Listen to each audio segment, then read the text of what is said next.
Chapter 1, Sharing Blessings System. Chapter 1, Sharing Blessings System. North City Square. Martial Soul Peach, Plant Type Martial Soul, no innate soul power. Martial Soul Blue Silver Grass, a Plant Type Martial Soul, without innate soul power. Black Bear, Beast Spirit, no innate spirit power.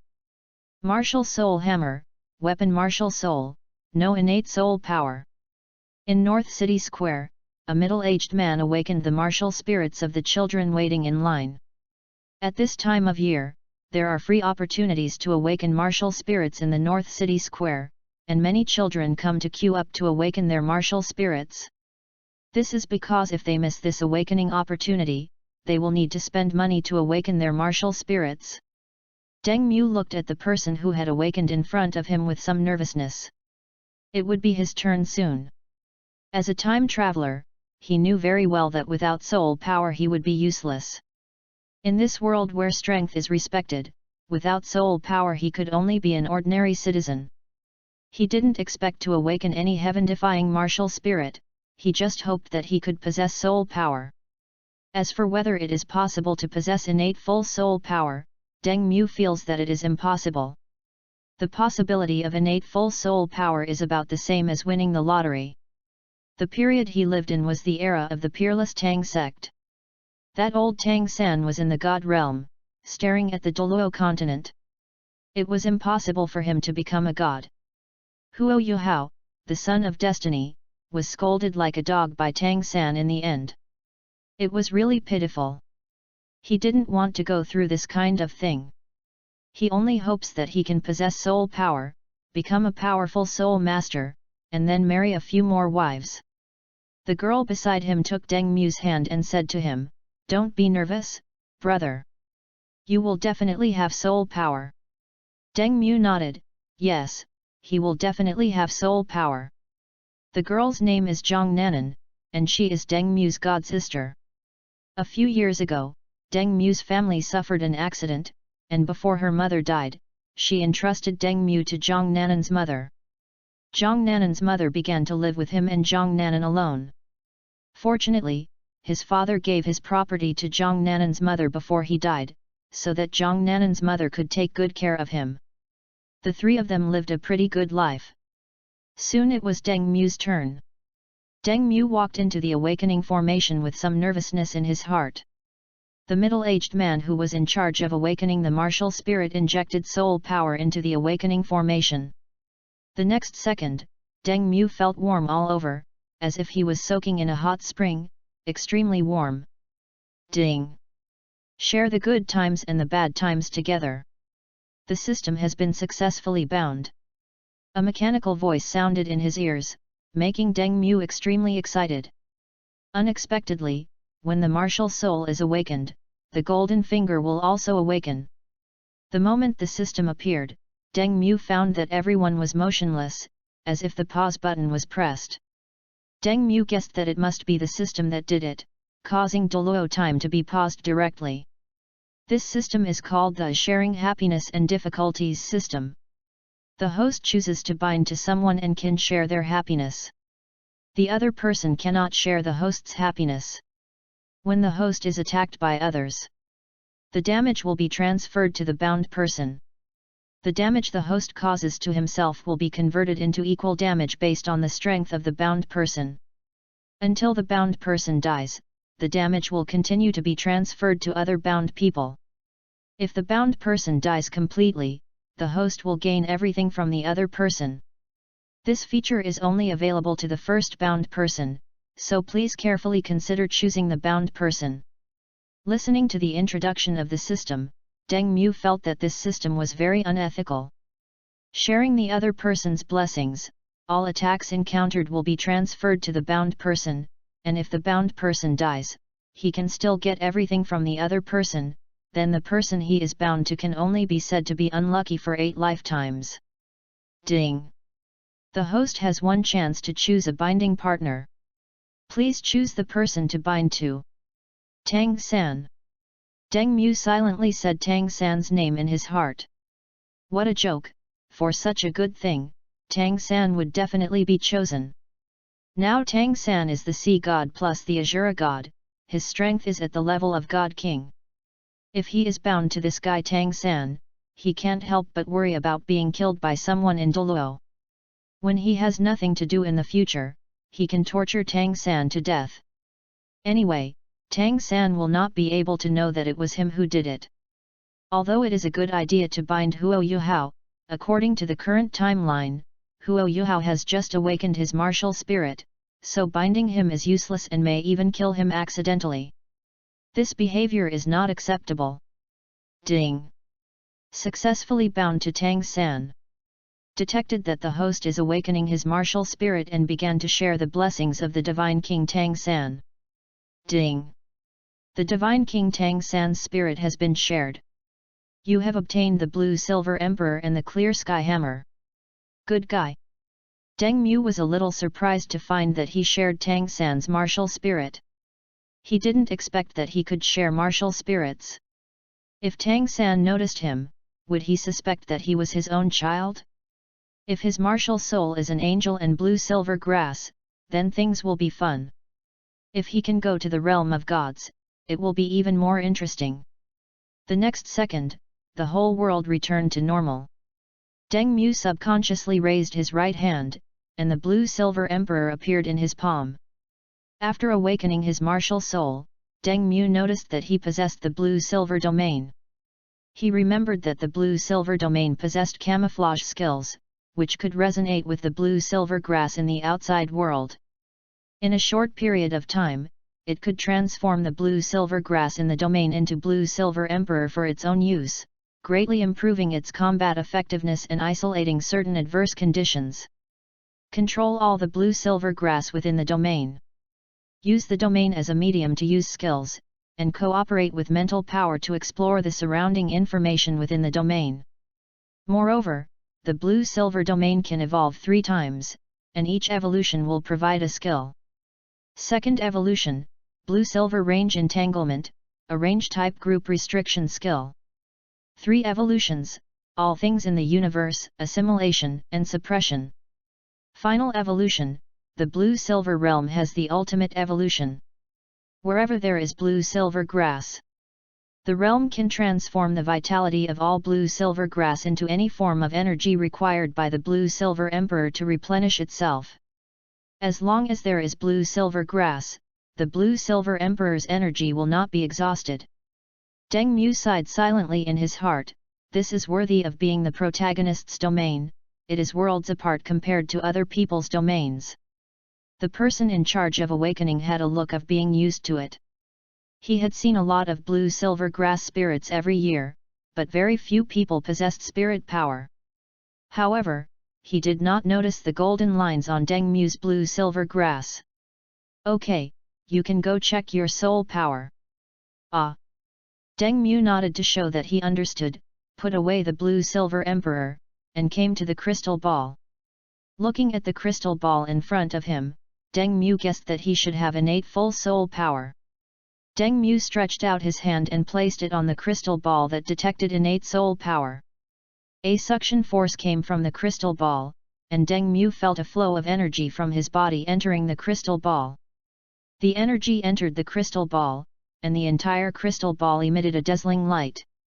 Innately full of soul power. The person in charge of awakening the martial spirit and the surrounding onlookers all looked shocked.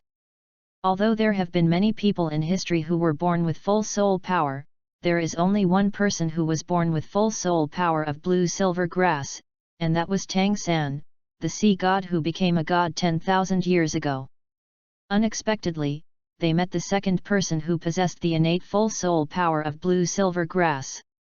It is hard to say whether Deng Mu can reach the level of Tang San, but it is not difficult to become a strong man.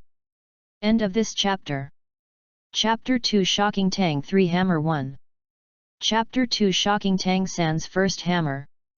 Deng Mu was not very surprised to see the crystal ball glowing, after all, he possessed 2 top-level martial spirits.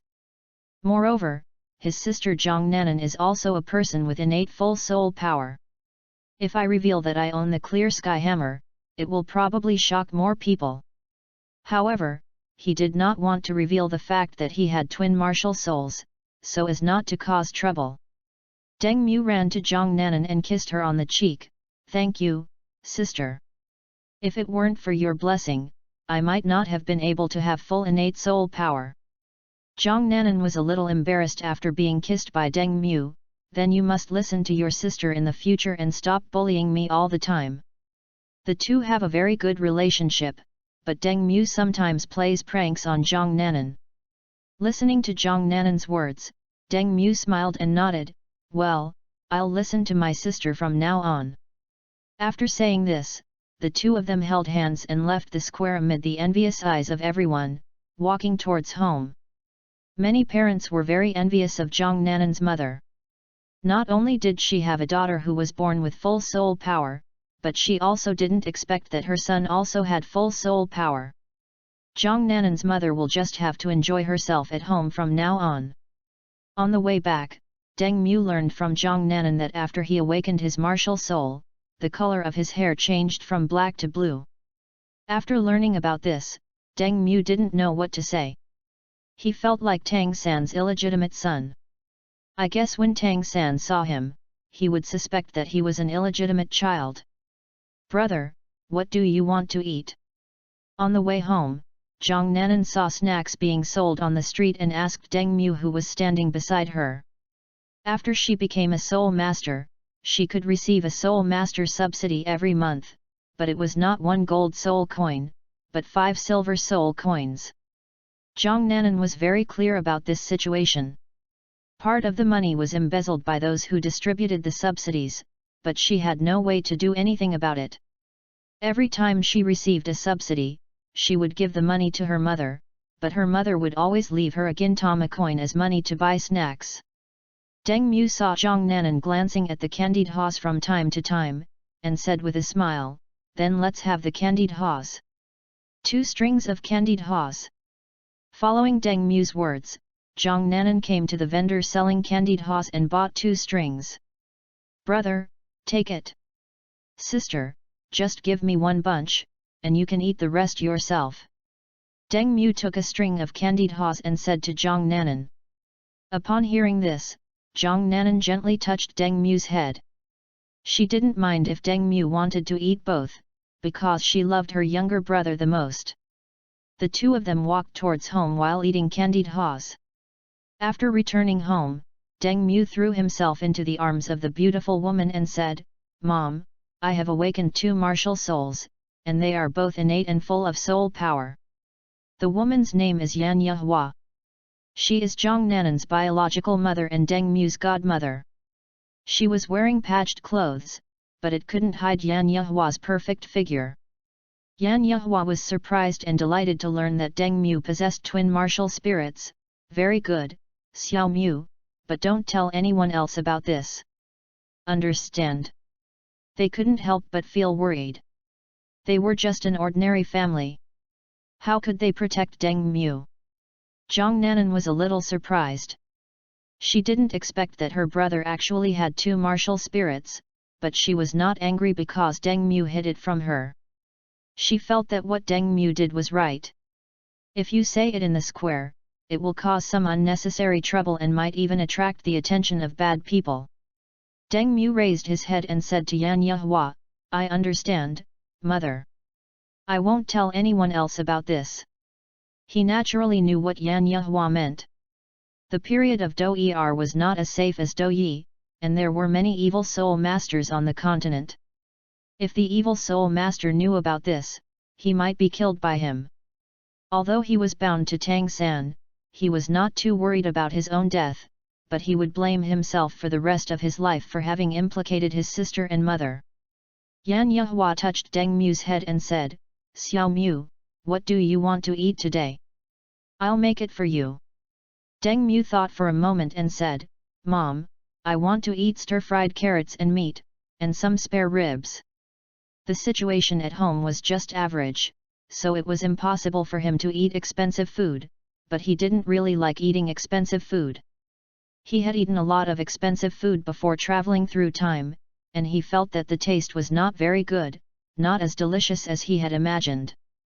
The reason why I ordered stir-fried carrots with meat was because my sister didn't like pork very much, but she liked carrots, so she asked my mother to make this dish. When Zhang Nanan heard about stir-fried carrots with meat, she didn't think it was a big problem as she was already used to this dish. Yan Yehua listened to Deng Mu's words and said with a smile, "Okay, let's eat these today." I patted Deng Mu's head and went out to buy groceries to celebrate with Deng Mu tonight. Looking at Yan Yehua's back, Deng Mu looked at Zhang Nanan and said, "Sister, I'm going to my room to rest for a while." Zhang Nanan nodded, "Okay, I'll call you when mom finishes cooking." After listening to Zhang Nanan's words, Deng Mu returned to the room and sat on the bed, thinking about something. After binding with Tang San, a bold idea came to his mind, but he was not sure if there would be any sequelae. "System, are all the attacks I receive transferred to Tang San?" "That's right, host. If you need to fake an injury, that's fine." After listening to the system's words, Deng Mu still felt a little uneasy. Deng Mu asked the final question, "System, will I feel pain?" 1T. Knowing that he would not feel any pain, Deng Mu took a deep breath and made up his mind. He got out of bed silently and locked the door to prevent Zhang Nanan from coming in suddenly, then closed the window to prevent anyone from seeing him. Deng Mu silently took off his pants, summoned the clear sky hammer and hit somewhere. "Tang San, take my hammer." "God Realm, Poseidon Palace." "What?" A handsome man with long blue hair covered his crotch and screamed in pain. The man's face turned extremely pale and cold sweat kept pouring out of his forehead. "Third brother, what happened?" At this time, a gentle female voice was heard, full of concern. Hearing the sound, the man gritted his teeth and got up from the ground, wiped the sweat from his head, and pretended to be calm. The man was none other than Tang San, who held the titles of Sea God and Azura God, and was also one of the 5 great gods in the divine realm. "Third brother." A figure appeared behind Tang San and walked towards him. Tang San turned around and looked at the person who came, and asked calmly, "Xiao Wu, what's wrong?" Seeing that Tang San was fine, Xiao Wu breathed a sigh of relief and said, "It's okay. I thought I heard your scream just now." End of this chapter. Chapter 3 about the Blue-Silver Emperor's Route. Chapter 3 about the Blue-Silver Emperor's Route. Tang San reached out and gently touched Xiao Wu's head and said, "You must have heard it wrong. I was just thinking about something." Feeling the severe pain, Tang San clenched his left hand, pretending to be calm, but he was groaning in pain in his heart. Seeing that Tang San was fine, Xiao Wu also thought that she was hallucinating. The divine realm is so safe, and her third brother is so powerful, no one dares to hurt him. Tang San gently stroked Xiao Wu's head and said, "Xiao Wu, go back first. I still have something to take care of." Xiao Wu said a little embarrassedly, "Well, third brother, I've been wanting it for a while. Come back early tonight." Although they are an old couple, she still feels a little embarrassed to say it out loud. Tang San smiled and agreed, "Well, I will come back early today, Xiao Wu, you wait for me at home." Xiao Wu listened to Tang San's words and nodded to show that she understood. She stood on tiptoe and kissed Tang San, then returned home. Seeing Xiao Wu return home, Tang San hurriedly left and found a deserted place to check the injured area. "It's over." Looking at the injured area, Tang San felt that something was wrong. He now seriously suspected that the god of destruction had stabbed him with a figurine, otherwise how could he explain today's situation? "Damn god of destruction, I'll keep this grudge in mind." Hey, this should have cleared Tang San's 6 senses. Deng Mu retracted the clear sky hammer, wiped the sweat from his head, and talked to himself. If other people saw what just happened, it would mean social death for him. The whole city would spread the rumor that Deng Mu had a strange hobby. Then he would have no choice but to leave here, otherwise his city would not be able to hold its head up. I just don't know what's going on with Tang San. Can Tang San withstand his attack? After thinking about it for a while, Deng Mu opened the door, returned to the bed, and began to think about which route would be better for his two martial souls. Before crossing over, he saw many people online saying that Blue Silver Emperor was suitable for the life flow or the auxiliary flow. Deng Mu felt that he could go for the support flow. After all, he also had the Clear Sky Hammer. The Clear Sky Hammer was responsible for output, and the Blue Silver Emperor was responsible for supporting perfect.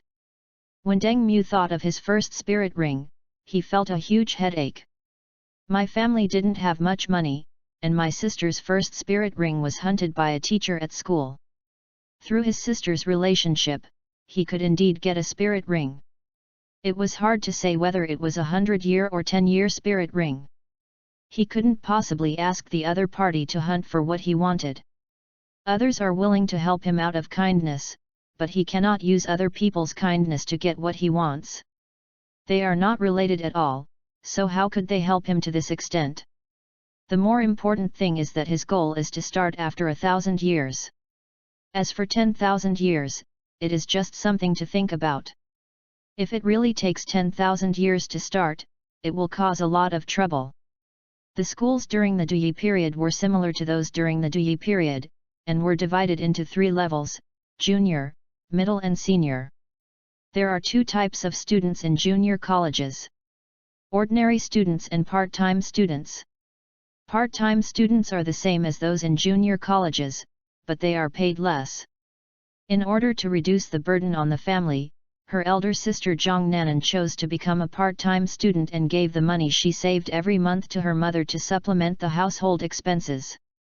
He planned to become a part-time student after he went to school, and use the money he earned to supplement the family income and make his mother's life better. Sometimes he suspected that the reason his mother became seriously ill was because the family was too poor, and his mother was overworked and malnourished. If this situation had been avoided, my mother would not have become seriously ill, and my sister would not have had to go to that place to save her. Forget it, I'll go kill 1,000-year-old plant soul beast myself tomorrow. Deng Mu thought for a long time and decided to hunt one himself. Anyway, the damage would be transferred to Tang San, so he didn't have to worry about whether he would die. Just prepare something that can kill soul beasts, and then you can absorb the 1,000-year soul ring. Can't take it? It's not a big problem. He still has Tang San to bear it for him. This kind of injury is nothing to Tang San. He had a small goal in mind. The Blue Silver Emperor had to be purple, black, black, black, black, black, and red, and as for the Clear Sky Hammer, he had to have at least 3 red ones and the rest black. Kill Wanyan alone at the start? This kind of thing is unlikely. The opponent is completely pinning him down, so it is impossible for him to win. If the opponent finds something wrong after attacking him several times, he will definitely not fight him again, so it is more practical to find a 1,000-year-old one. As for the specific age, Deng Mu has not thought about it yet. It would be enough if he could come across a 1,000-year-old one with suitable attributes. The rest will be decided based on the situation. As for Tang San's set, it is not suitable for him, and he feels that he can master the skill of blue-silver entanglement with more practice, so there is no need to take up a position. After the domain is upgraded, it will provide an all-attack entanglement skill, so there is no need to waste space on an entanglement skill. If he follows Tang San's way, people who don't know him would think he is Tang San's illegitimate son or Tang San's reincarnation. More importantly, he didn't want to be called Little Tang San by others, and he felt a little overwhelmed. Set a small goal and reach level 12 by the time you are 31 years old. Deng Mu silently set a small goal in his heart. Ding! Tang San drinks the tea of life, your vitality and physical fitness are improved. The next second, Deng Mu felt a warm current entering his body and blending into every part of his body. Deng Mu enjoyed this feeling very much and was a little curious about what Tang San was doing. Could it be that Tang San is trying to find a way to cure his illness now? After thinking about it, I feel that it is unlikely. With Tang San's personality, it is unlikely that he would ask others for treatment because his dignity does not allow it. If this matter were to get out, Tang San would become a laughing stock in the god realm. The dignified god king is actually a eunuch. Everyone started to doubt whether Tang Wutong was Tang San's child. At most, Tang San would secretly find a way to cure it himself and would not let others know. Deng Mu thought for a moment and summoned the clear sky hammer, then hit himself hard a few more times to prevent Tang San from getting hurt. After finishing these things, Deng Mu jumped off the bed with satisfaction and clapped his hands. I need to prepare something, otherwise I'll be beaten by the 1000-year soul beast. Deng Mu thought of how Huo Yuhao had killed the 10-year soul beast, and began to think about what he could use to kill the 1000-year soul beast. Ordinary weapons are not very effective. Wait, there is something that can do this, and it's pretty powerful. That thing is dynamite. It's hard to say about killing a 10,000-year-old soul beast, but it's easy to kill a 1000-year-old soul beast, and even easier to kill a 1000-year-old plant soul beast. The opponent can only transform into a suicide truck in that area and blow up the 1000-year-old plant soul beast. End of this chapter. Chapter 4 Zhang Nanan's Thoughts. Chapter 4 Zhang Nanan's Thoughts.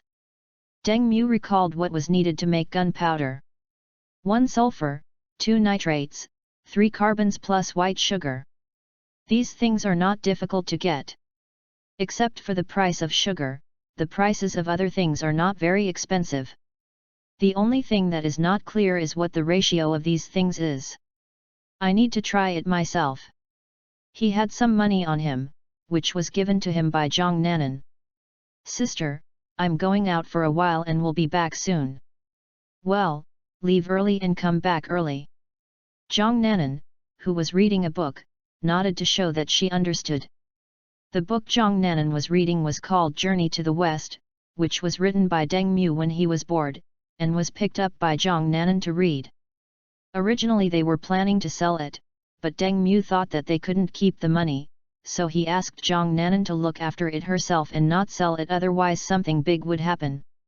Deng Mu observed many industries and found that there were many opportunities to make money, but he had to wait until he grew up before he could do so. His mother Yan Yehua was an ordinary person, and his sister Zhang Nanan was just a little girl. Although they had become soul masters, it was impossible for them to deal with those hidden enemies. After coming out, Deng Mu purchased some things he needed and went to the secret base outside the city to make gunpowder. Phew, I'm pretty lucky. After a long time, Deng Mu looked at the gunpowder he made, wiped the sweat from his head and said. When he was making gunpowder, he was really worried that it would explode suddenly. Although he was not worried about dying, he was worried that his clothes would be damaged, which made him reluctant. Also, he has little money left. If these materials are scrapped, he can only fight the 1000-year-old soul beast in a 1v1 duel. Pour the gunpowder into a tube and you're done. After putting the bomb into the box, Deng Mu hid the box in a tree hole and left the secret base contentedly. After breakfast tomorrow morning, I will go to the nearby soul hunting forest to hunt a 1000-year-old soul beast. Fortunately, the soul hunting forest is not very far from here. It only takes a few hours for him to reach the soul hunting forest. After returning home, Deng Mu saw Zhang Nanan cleaning the house and his mother cooking in the kitchen. Brother, come and help. I'm coming. Seeing Deng Mu coming back, Zhang Nanan urged Deng Mu to help quickly. Hearing Zhang Nanan's words, Deng Mu hurried over to help Zhang Nanan. Half an hour later, Deng Mu and Zhang Nanan cleaned the house. Zhang Nanan sat on the chair and looked at Deng Mu and said, Brother, which soul beast do you want to get your first soul ring from? She planned to ask her teacher for help to help her brother obtain his first spirit ring. After the younger brother obtains the first spirit ring, the two of them will no longer have to trouble others to hunt spirit beasts. They can go hunting spirit beasts together. When they reach level 20, the two siblings can team up to hunt soul beasts. Although it is a bit dangerous to go hunting alone, you can still defeat some weaker 100-year soul beasts. If you have a particularly powerful martial soul, it is also easy to defeat strong 100-year soul beasts.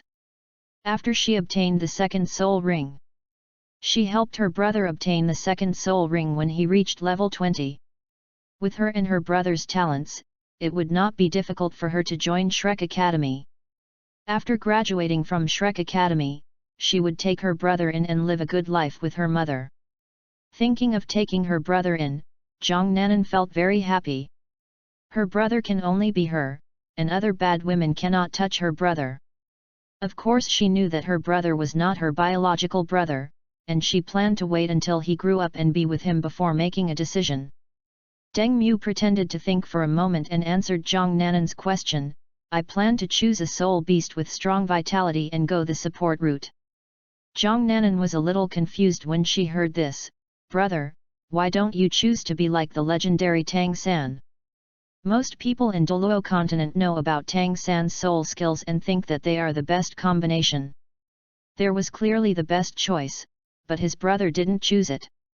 Instead, he chose a path that no blue silver grass soul master had ever chosen.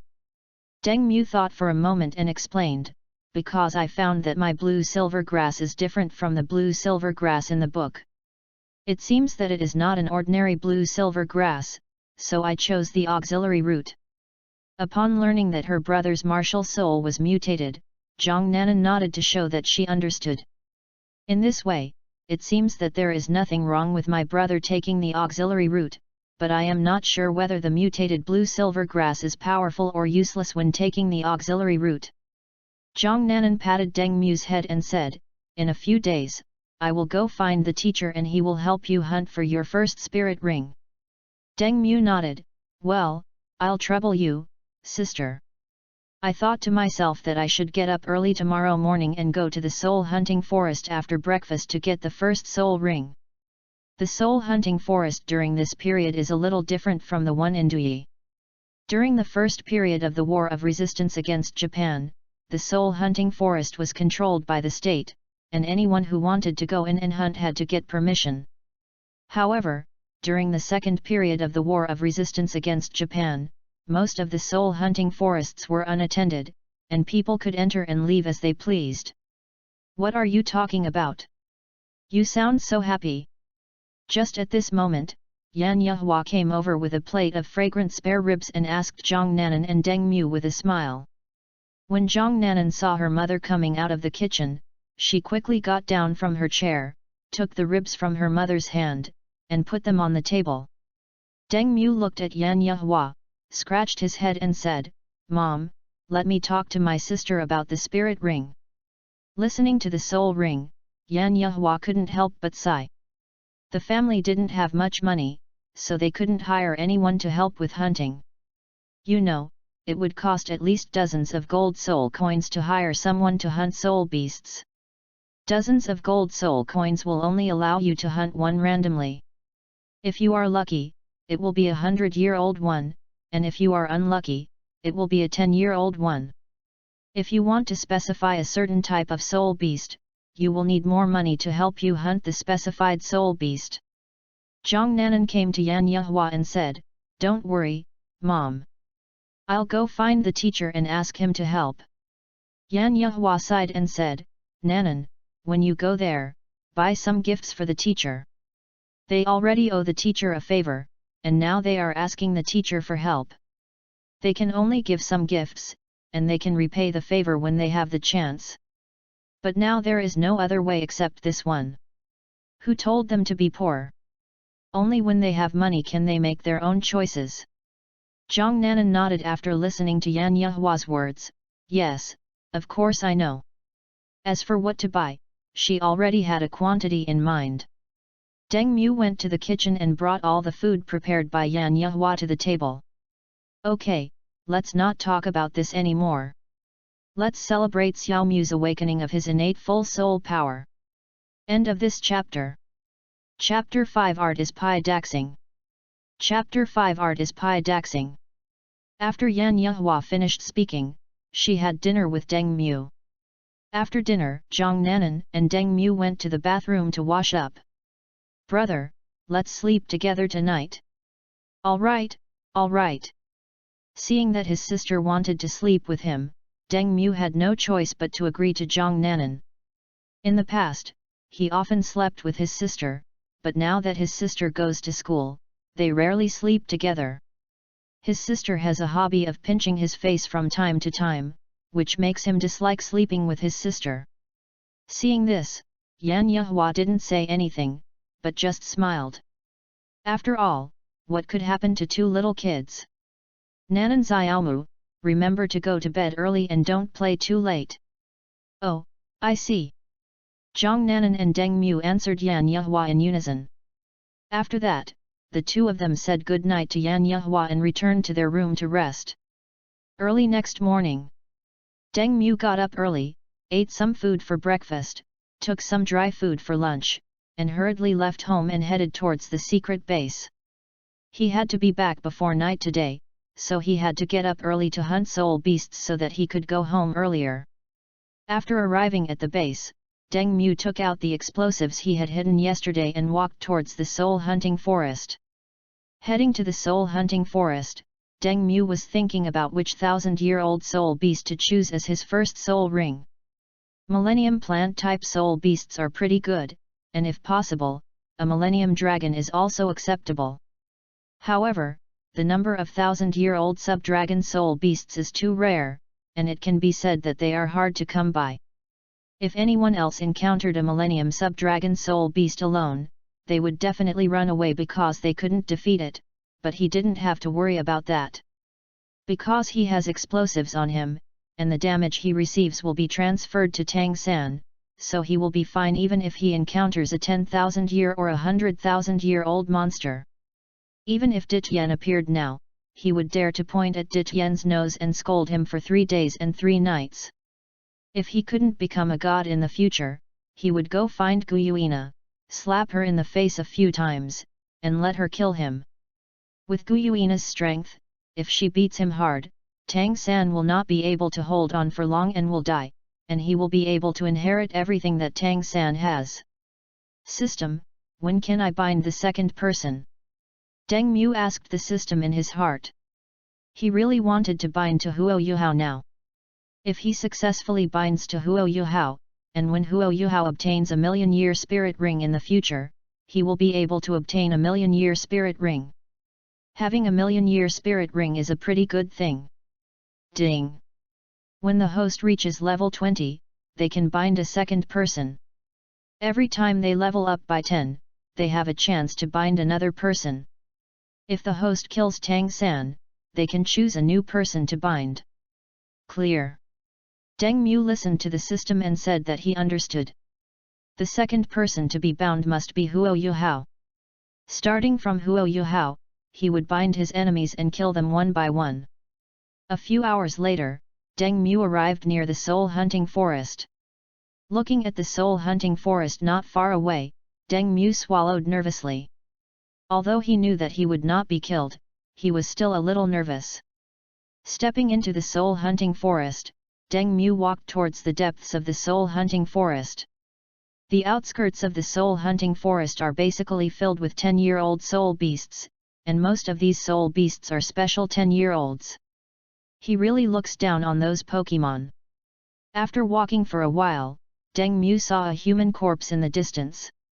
When he got closer, he confirmed that it was a female corpse. The female corpse looked to be in her 20s and looked pretty good. Her body was covered with wounds and blood was flowing everywhere. Hey! Wait, this person seems to have died not long ago. After Deng Mu checked the female corpse's injuries, he found that she had died not long ago.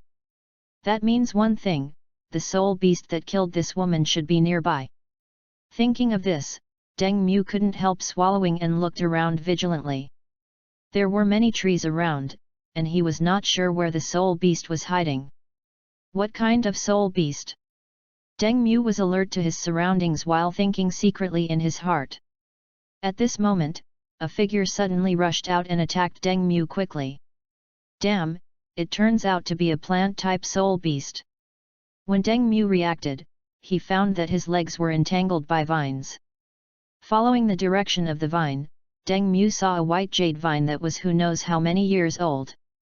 The white jade vine is similar to the green jade vine, tough and has very strong vitality, but there is one difference. The green jade vine is not very aggressive, while the white jade vine is extremely aggressive and even likes to devour the corpses of various creatures. Yes, it's you. Deng Mu looked at the white jade vine not far away and talked to himself. He felt that this white jade vine was very old, probably about 4,000 years old. He didn't know how to judge the age of a soul beast, as his teacher would teach him after he went to school, so he could only guess. When you get close to the white jade vine, detonate it directly to kill it. He couldn't help but feel lucky that he had the system, otherwise he would be dead now. Only 1 meter away from the white jade vine, Deng Mu ignited the explosives in his arms without hesitation. Art is Patrick Star. Deng Mu lit the explosives in his arms and rolled to Bai Yutang with them. He originally wanted to stand up and hug Bai Yutang, but found that he couldn't stand up at all, so he had to settle for the second best and roll to Bai Yutang's side. Boom! A huge explosion sounded, and many soul beasts were scared away when they heard the sound. A little girl looked at the frightened soul beast and fell to the ground and fainted. Ahem, this damn explosive isn't working properly. Deng Mu got up from the ground and spoke while coughing. His clothes were intact, just a little dirty, but he looked dark all over, as if he had just come out of a mine. He really couldn't understand why he turned so dark after the explosion, almost as dark as Brother He. He would need to find a place to take a shower later. Otherwise, when he gets home, his mother will hang him up and beat him. Although his mother says she is good to him, she will still punish him if he makes a mistake. Looking at the white jade vine that was blown to death in front of him, Deng Mu thought that the power of this explosive was quite good. A purple soul ring floated out from the body of the white jade vine and hovered above the white jade vine. Looking at the 1,000-year soul ring, Deng Mu sat cross-legged on the ground and began to absorb the 1,000-year soul ring. After the Millennium Soul Ring entered his body, Deng Mu felt the pressure of the Millennium Soul Ring, but the next second this pressure disappeared. He knew in his heart that the pressure was on Tang San, and it was only a matter of time before he successfully absorbed the 1,000-year spirit ring. End of this chapter. Chapter 6 picked up a person. Chapter 6 picked up a person. God Realm, Poseidon Palace. Tang San, who had just returned to the Sea God Palace, felt as if his whole body was pricked by needles, followed by a very small pressure. For Tang San, this pressure was like a massage and was nothing. Tang San couldn't help but frown at this abnormal situation. What happened today was too strange. For no apparent reason, my lower body felt numb, and then my entire body felt like it was pricked by needles, followed by a very small pressure. In this situation, Tang San felt like he was cursed by someone. He has a very good reputation in the world of gods and is very approachable. It is impossible for anyone to curse him. And many more. At this time, Tang San suddenly thought of someone, but he was not sure if it was him. That person is the god of destruction. In the entire divine world, the one who hates him the most is the god of destruction. Tang San really couldn't understand why the god of destruction hated him so much. Everything he did was for the good of the god realm and to help the development of Doluo continent. He felt that apart from the god of destruction, he really couldn't think of who would curse him. We need to find a way to break the curse on our bodies, otherwise something serious will happen sooner or later. Tang San said to himself that this problem must be solved as soon as possible. He guessed that the harm caused to him by this curse would only become more and more serious. If he didn't pay attention, he would die from this curse soon. How vicious, god of destruction! Tang San thought secretly in his heart, isn't it just that the two of them have different ideas that there is no need to curse him secretly? Hey, finally succeeded in absorbing it. After a long time, Deng Mu slowly opened his eyes and talked to himself. After absorbing this 1,000-year soul ring, his level has reached 12, and he is just short of reaching level 13. The Millennium Soul Ring provides a skill called Life Shield, which is an auxiliary skill. The first soul skill, Life Shield, gives all teammates a light blue shield and increases their defense. It's okay, but it's not what I expected. Deng Mu got up from the ground and spoke while brushing off the dust on his body. His idea for the first soul skill was to increase various attributes, but the life shield skill was pretty good. However, this soul skill is much better than blue-silver entanglement.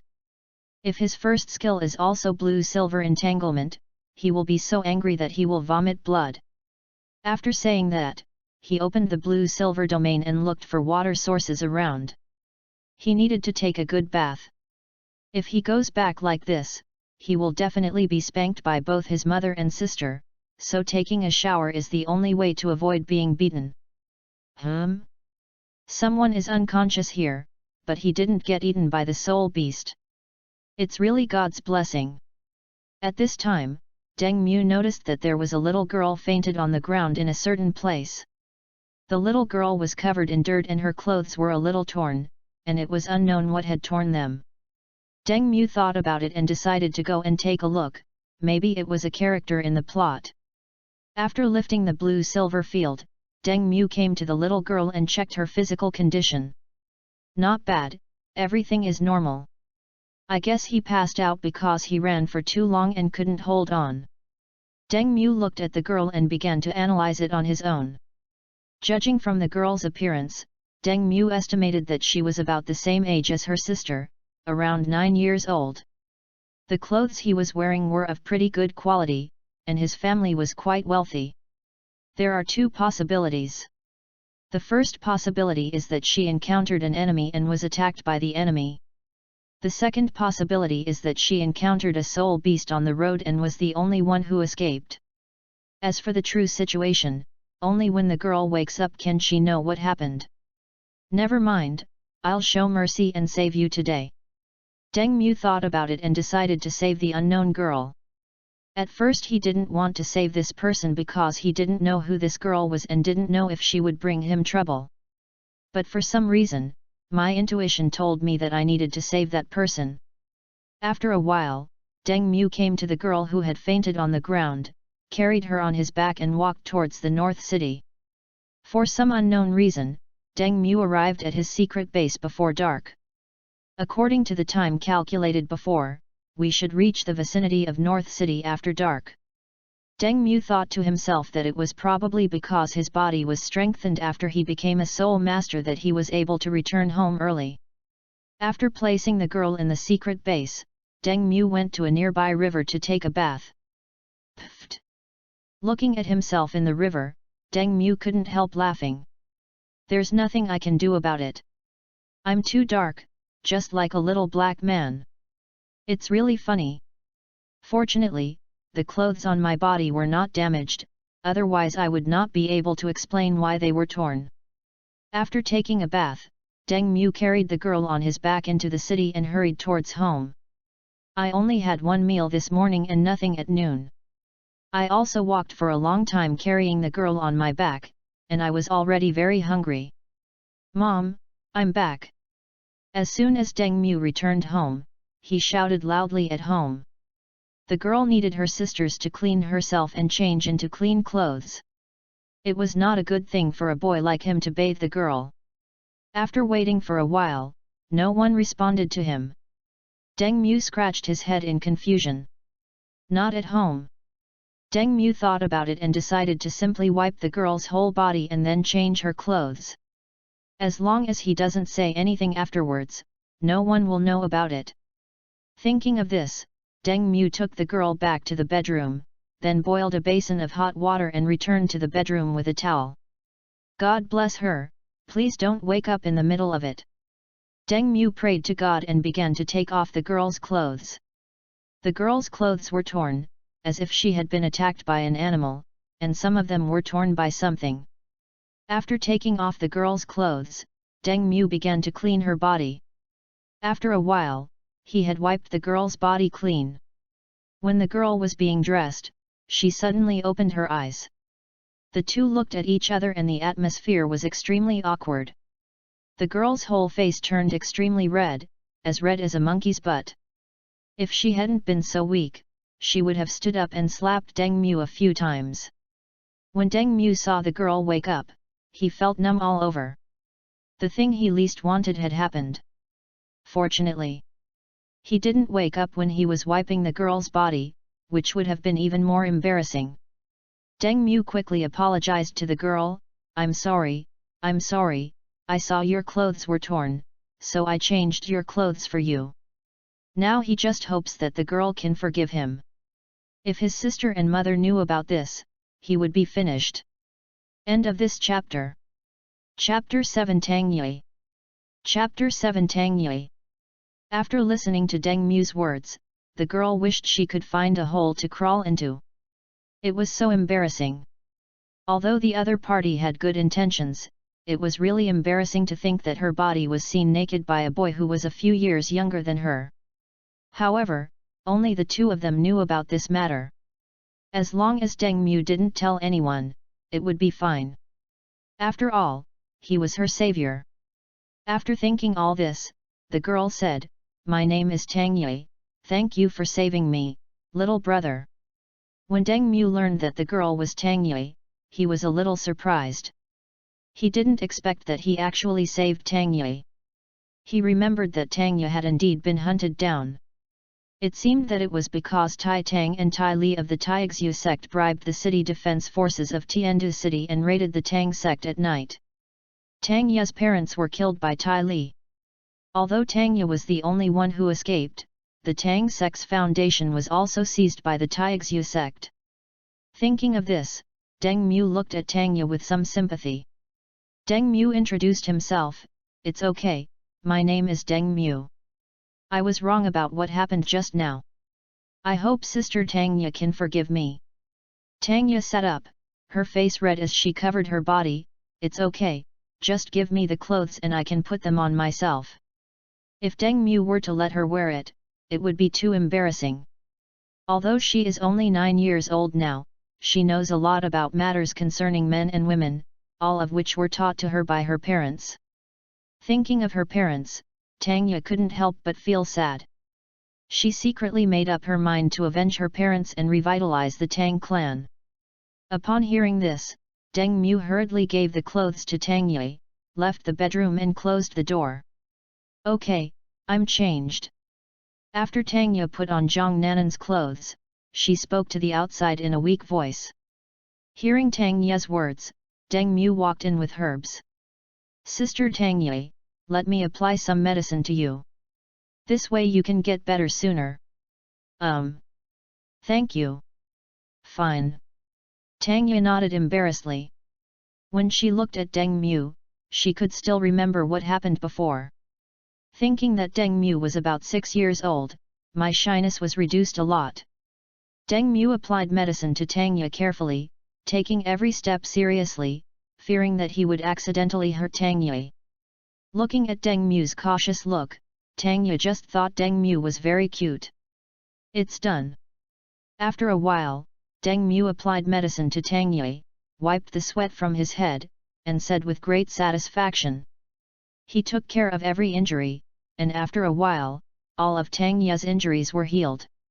Tang Yi thanked Deng Mu, Brother Deng Mu, thank you. Deng Mu waved his hand and said, It's nothing, it's just a small favor, Sister Tang Yi, you can call me Xiao Mu. Listening to Deng Mu's words, Tang Yi nodded to show that she understood. Brother, are you home? At this moment, Zhang Nanan's voice suddenly rang out. Hearing Zhang Nanan's voice, Deng Mu said to Tang Yi, Sister Tang Yi, I'm going to go out for a while. My sister is back. Tang Yi nodded, well, go ahead. Deng Mu left the bedroom and went to the living room to find Zhang Nanan. Seeing Deng Mu leave, Tang Yi lay on the bed to rest. She had no strength after running for several days, and she was very hungry. Elder sister. Brother, where have you been today? Zhang Nanan saw Deng Mu coming out of the bedroom and asked with her hands on her hips. She was a little suspicious that Deng Mu had secretly gone out to hunt soul beasts alone today. But if you think about it carefully, it is unlikely. Deng Mu is only 6 years old and cannot defeat the soul beast at all. If he goes to find the soul beast, he is simply seeking death. Deng Mu scratched his head and said, "Sister, I went to the secret base outside the city to play today." Only he and Zhang Nanan knew about the secret base, no one else knew about it. Upon learning that he had gone to the secret base, Zhang Nanan couldn't help but breathe a sigh of relief. Going to the secret base, then nothing's wrong. I thought you went to hunt for spirit rings alone. Listening to Zhang Nanan's words, Deng Mu scratched his head awkwardly, thinking that his sister's intuition was really accurate, and she guessed what he was going to do today at once. But luckily his sister didn't know where he was going, otherwise his butt would have been in trouble. By the way, sister, there is something I want to tell you. What did you say? Zhang Nanan looked at Deng Mu with some curiosity. She was quite curious about what Deng Mu said. She knew her younger brother quite well. If he didn't tell her about small things, it must be something big. Deng Mu thought for a moment and then said, "Today, when I was playing outside the city, I found someone with wounds all over her body, so I brought her home for treatment." Zhang Nanan frowned as she listened to Deng Mu's words and asked, "Who is it, man or woman, and how old are they?"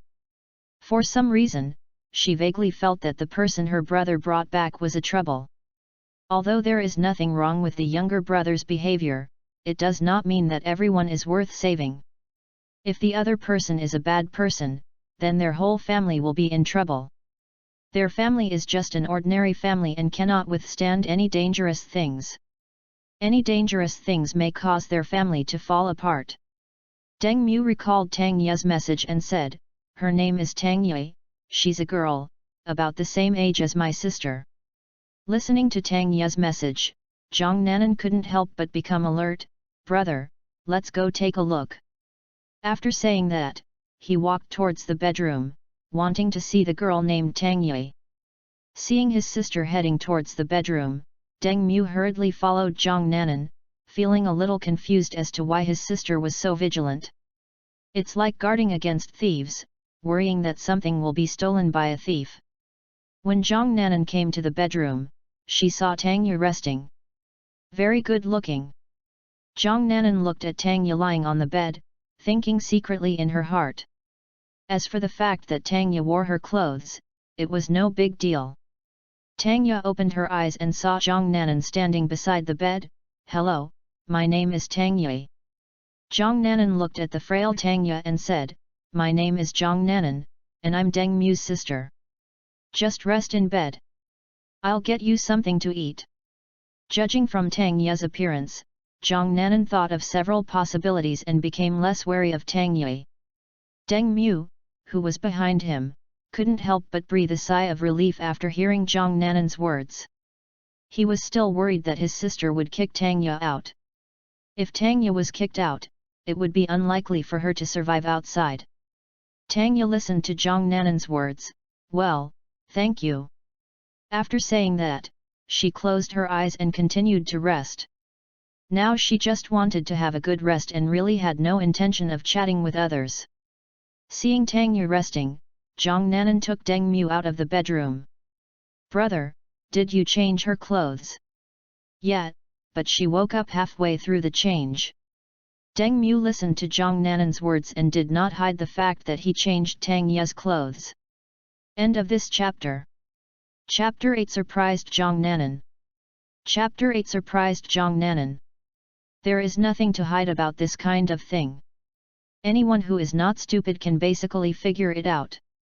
And this will make his sister think that he is hiding something else. As for the matter of wiping Tang Ye's body, he would never tell anyone about it. If his sister knew about it, who knows what would happen. Zhang Nanan nodded to show that she understood, and then went to the kitchen to cook for Tang Ye. After a while, Yan Yehua came back from outside. Yan Yehua sells snacks outside every day and earns a lot of money. She usually comes back early. Because of Deng Mu's soul ring, she needs to earn more money to help her baby son get his first soul ring. Because there are 2 children with innate soul power in the family, business is unusually good today, and everyone wants to share in her family's blessings. After all, it is unheard of in North City that one family has two people with innate full soul power. Mom, I have something to tell you. What's the matter? When Yan Yehua saw that Deng Mu had something to tell her, she asked Deng Mu with a smile. She knows her son quite well and only tells him important things. Deng Mu scratched his head and told his mother about how he picked up Tang Yi. Yan Yehua listened to Deng Mu's words and nodded to indicate that she understood, then began to think.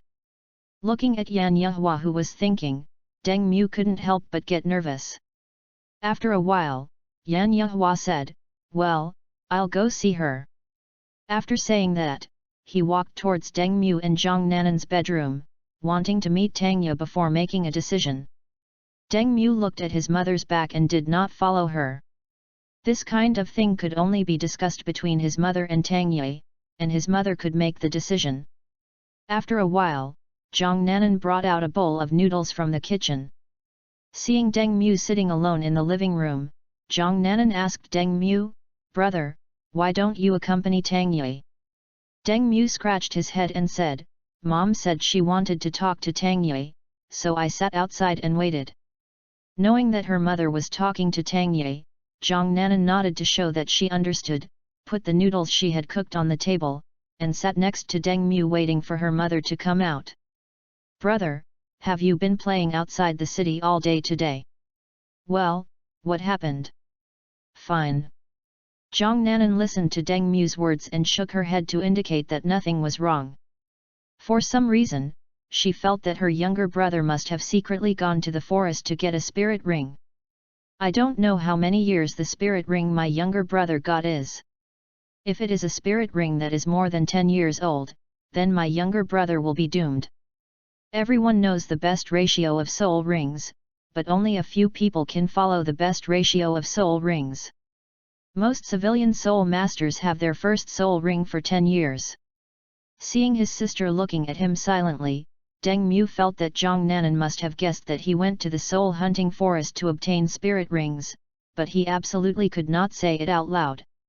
"If I admit it, my butt will suffer, but if I don't convince my sister, it will be difficult to deal with my mother, and it will be a mixed doubles game then." Although the harm would be transferred to Tang San, the shame of being spanked was something he could not accept. Deng Mu hesitated for a moment, then hugged Zhang Nanan's arm and said, "Sister, I admit that I went to the soul hunting forest."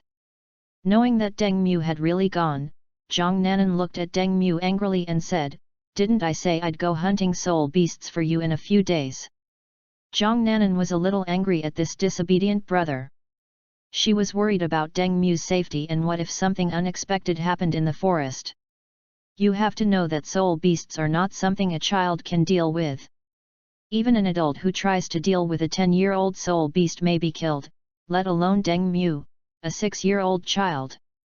Deng Mu apologized to Zhang Nanan, "I'm sorry, sister, there is a reason for this. I can't tell you the details." After saying that, he showed his spirit ring to Zhang Nanan. "In this situation, it is better to show your spirit ring." Looking at Deng Mu's soul ring, Zhang Nanan was stunned for a moment and rubbed her eyes subconsciously. Purple soul ring. Zhang Nanan confirmed that she was not dreaming and was extremely shocked. The teacher once said that theoretically the first spirit ring could become a 1,000-year spirit ring, but the body must be strong, but it is not clear to what level it must reach. She was really surprised that her first spirit ring was 1,000 years old without her brother. He vaguely felt that some powerful person saw that his younger brother had good talent, so he helped his younger brother get a 1,000-year soul ring. She didn't believe that this 1,000-year-old soul beast was obtained by her brother alone. You know, a 100-year-old soul beast can kill many adults, let alone a 1,000-year-old soul beast. Back then, her teacher helped her hunt for a 100-year-old soul beast, and it took a lot of effort to get it. It would be absolutely impossible for her brother to get it alone. Thinking of this, Zhang Nanan sighed and said, "Let's forget about this incident. There won't be a next time. I'll find an excuse to tell my mother. It has already been done. Telling her will only make her worry. It is better to hide it and find an excuse that the teacher helped her do it." My mother doesn't know much about spirit rings and can easily fool people. Deng Mu kissed Zhang Nanan and said, "That's great, thank you, sister." He was also worried that Zhang Nanan would tell her mother about it, but Zhang Nanan said she would not tell her, which made him very happy. Zhang Nanan blushed and turned away, saying, "Humph, if you continue to behave like this, I'll tell mother and have her teach you a lesson so severely that you won't be able to get out of bed for 3 days." Deng Mu said with a smile, "Don't worry, sister. I will be obedient in the future and will not act on my own. It will be easy to get the spirit ring later. You can hunt with Zhang Nanan and the others, but you cannot expose your situation." But this is nothing to him. It is not an easy thing for Zhang Nanan and others to discover. Zhang Nanan listened to Deng Mu's words and sighed helplessly. She vaguely felt that her younger brother would definitely not be obedient. She needs to improve her strength to protect her brother's life. She will fight to the death with anyone who dares to hurt her brother. Zhang Nanan asked Deng Mu curiously, "Brother, what is your first soul skill?" Seeing Zhang Nanan's curiosity, Deng Mu introduced her, "My first soul skill is called Life Shield. It gives teammates a shield and improves their defense." Zhang Nanan nodded after hearing what Deng Mu said and said, "It's okay. I thought it was a spirit skill that improved the strength of teammates. However, with this soul skill, the team's life safety can be guaranteed. If a soul beast launches a sneak attack, the life shield can also block the fatal blow." End of this chapter. Chapter 9 Tang Ye's Discovery. Chapter 9 Tang Ye's Discovery. After a while, Yan Yehua walked out of the bedroom. "Mother!" Zhang Nanan saw Yan Yehua coming out of the bedroom and called out to her, wanting to know what Yan Yehua was planning. Yan Yehua looked at Zhang Nanan and Deng Mu and said, "From today on, Tang Ye will live in our house. She is our family."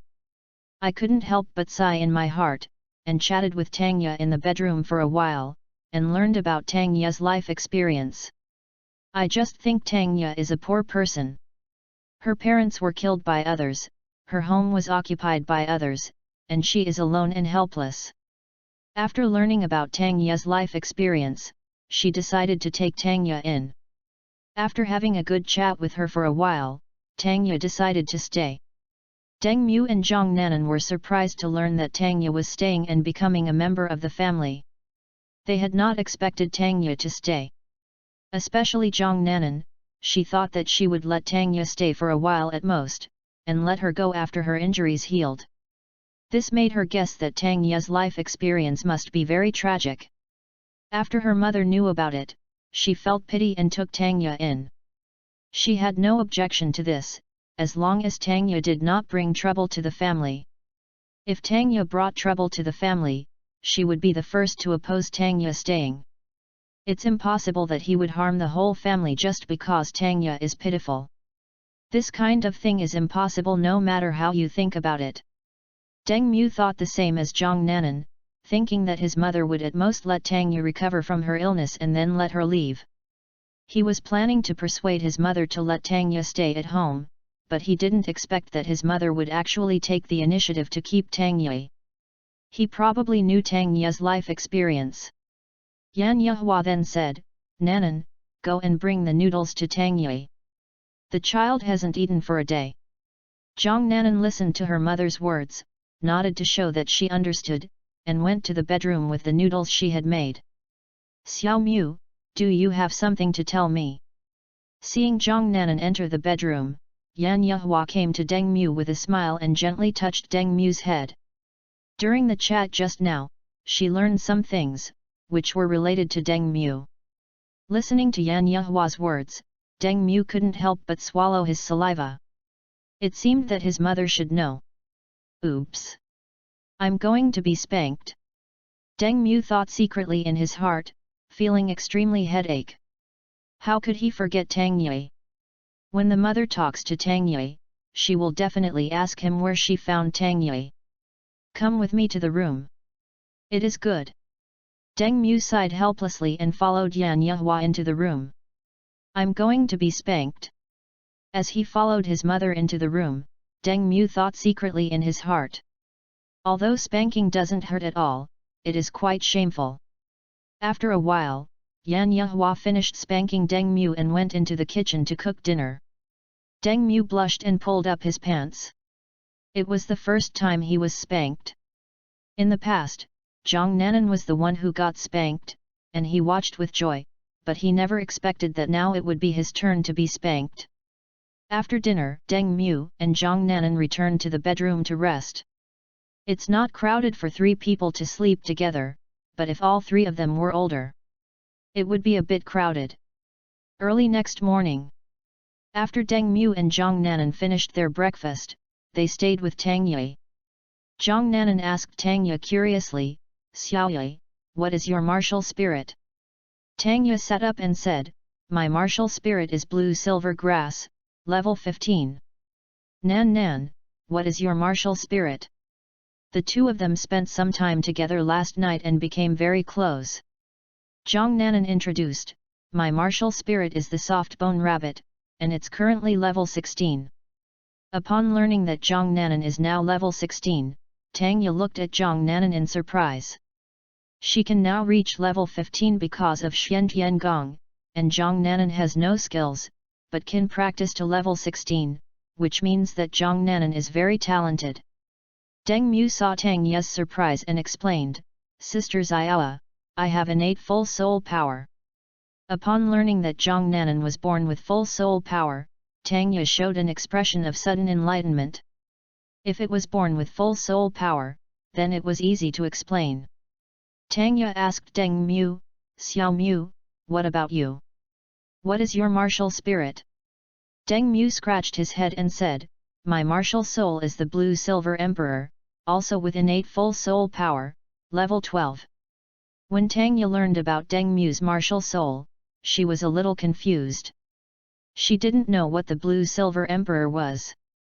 However, Deng Mu's innate soul power and level surprised her immensely.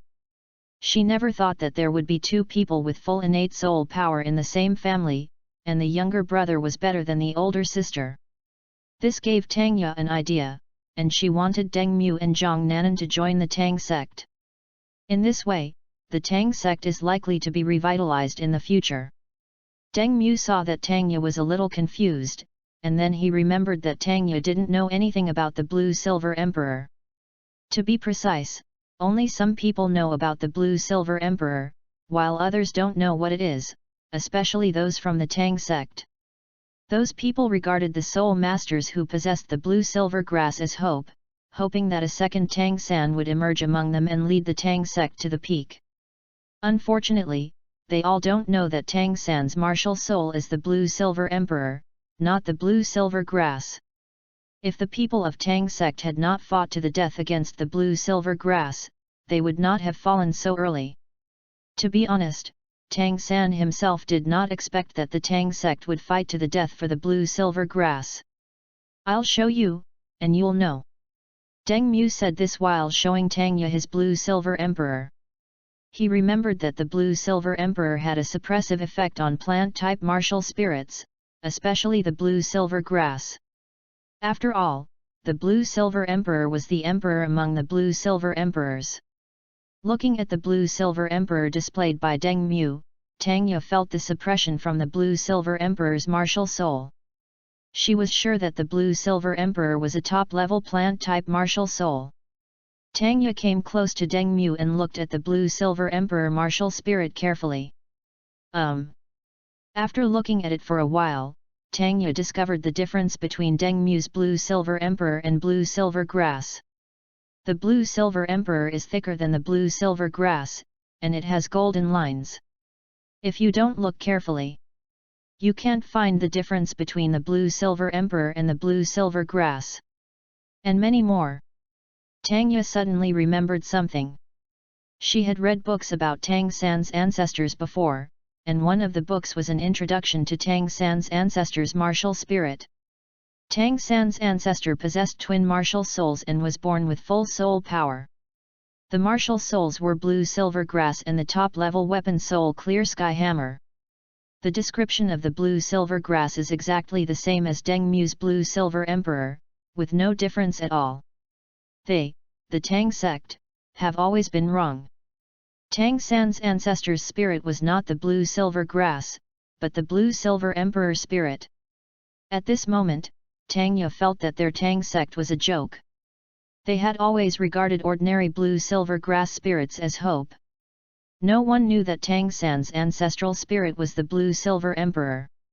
It is also possible that someone discovered that Tang San's ancestors' blue-silver grass was different from ordinary blue-silver grass, but no one believed it. End of this chapter. Chapter 10 Join. Chapter 10 Join. If only it had been discovered earlier, perhaps the Tang sect would not have declined so quickly and might have risen again. Thinking of this, Tangya couldn't help but sigh, feeling mixed emotions. But she soon cheered up. She saw hope in Deng Mu and Zhang Nanan. As long as the two of them joined the Tang sect, and she recruited more people, maybe the Tang sect could become a first-class sect in her hands. It is impossible to recover to the peak period unless someone in the sect becomes a god.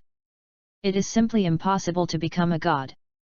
After Tang San's ancestor left, no one else became a god in the past 10,000 years. She felt that with Zhang Nanan and Deng Mu's talents, if combined with the Xian Tiangong, their cultivation and combat effectiveness could be improved. Seeing that Tangya had been silent, Deng Mu asked her, "Xiaoa, what's wrong? What happened?"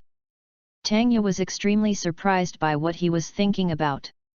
It is very likely related to Tang San. Maybe Tangya has now discovered that Tang San's martial soul is not blue-silver grass but the top plant-type martial soul blue-silver emperor. It seems that Tangya and the others are quite unlucky. Their blue-silver grass martial souls have the orthodox blue-silver grass royal bloodline. In the past 10,000 years, no one's martial soul has evolved from blue-silver grass to blue-silver emperor. As soon as one of them appeared, they would know that Tang San's martial soul was actually the blue-silver emperor and not the blue-silver grass. Zhang Nanan looked at it with some confusion, not knowing what was going on. After thinking it over, Tangya looked at Deng Mu and Zhang Nanan and said, "Nanan and Xiaomu, I'd like to invite you to join the Tang sect. Are you willing?" After saying this, he looked at Zhang Nanan and Deng Mu nervously, hoping that they would agree to join the Tang sect. If they are unwilling, then there is nothing she can do. She can only find some talented people and invite them to join the Tang sect. When Zhang Nanan heard about the Tang sect, she asked curiously, "Xiaoa, the Tang sect you are talking about is the sect founded by the sea god Tang San 10,000 years ago, right?" She knew quite a bit about the Tang sect. After all, her mother often told her the story of the sea god Tang San, and she was curious to learn about the Tang sect. She remembered that the Tang sect seemed to have declined and was no longer ranked in the entire Doluo continent. Tangya nodded and said proudly, "Yes, I am now the current leader of the Tang sect." Zhang Nanan was a little surprised to learn that Tangya was the current leader of the Tang clan. She didn't expect that Tangya was now the current leader of the Tang clan. But this represents one thing: the Tang sect is completely gone, they have let a 9-year-old girl be the sect leader, and there is probably no one else in the entire sect except Tangya. No, it's not an estimate. It must be that Tangya is the only one left, because when his brother picked up Tangya, Tangya was already covered in scars. In addition, his mother wanted to keep Tangya, so the Tang clan was most likely wiped out, and Tangya became the leader of the Tang clan. Thinking of this, Zhang Nanan looked at Deng Mu, wanting to hear what Deng Mu thought. If Deng Mu wanted to join the Tang sect, then she would also join the Tang sect. But if Deng Mu didn't join, then she wouldn't join the Tang sect either, because she felt that if her brother didn't want to join, it would definitely be useless. Seeing Zhang Nanan looking at him, Deng Mu thought about it and nodded to indicate that he could join. Although the Xiantian treasure record was damaged, it was not a big problem. Those skills in martial arts were still very useful to them. My sister has learned the unique skills of the Tang sect, and her strength will be improved to a higher level. As for him, he will have some ability to protect himself and will not have to worry about his secrets being exposed.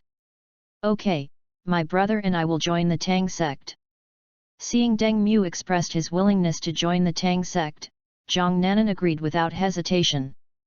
Although she didn't know why her brother agreed to join this failing sect, she believed in Deng Mu's choice. Seeing that Zhang Nanan and Deng Mu agreed, Tang Ye was extremely happy. She had recruited 2 geniuses to the sect, and perhaps more geniuses would join the Tang sect in the future.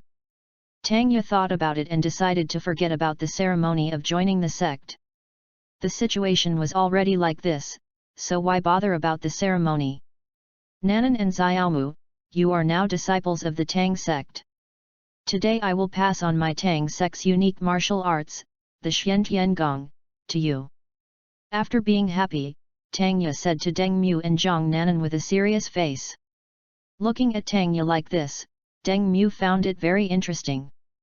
Deng Mu and Zhang Nanan nodded to show that they understood, and then waited for Tang Ye to teach them the skills. Deng Mu was quite curious about the Xiantian Gong. He was curious about what the content of the Xiantian Gong was that allowed Tang San to continue practicing the Xiantian Gong after his rebirth.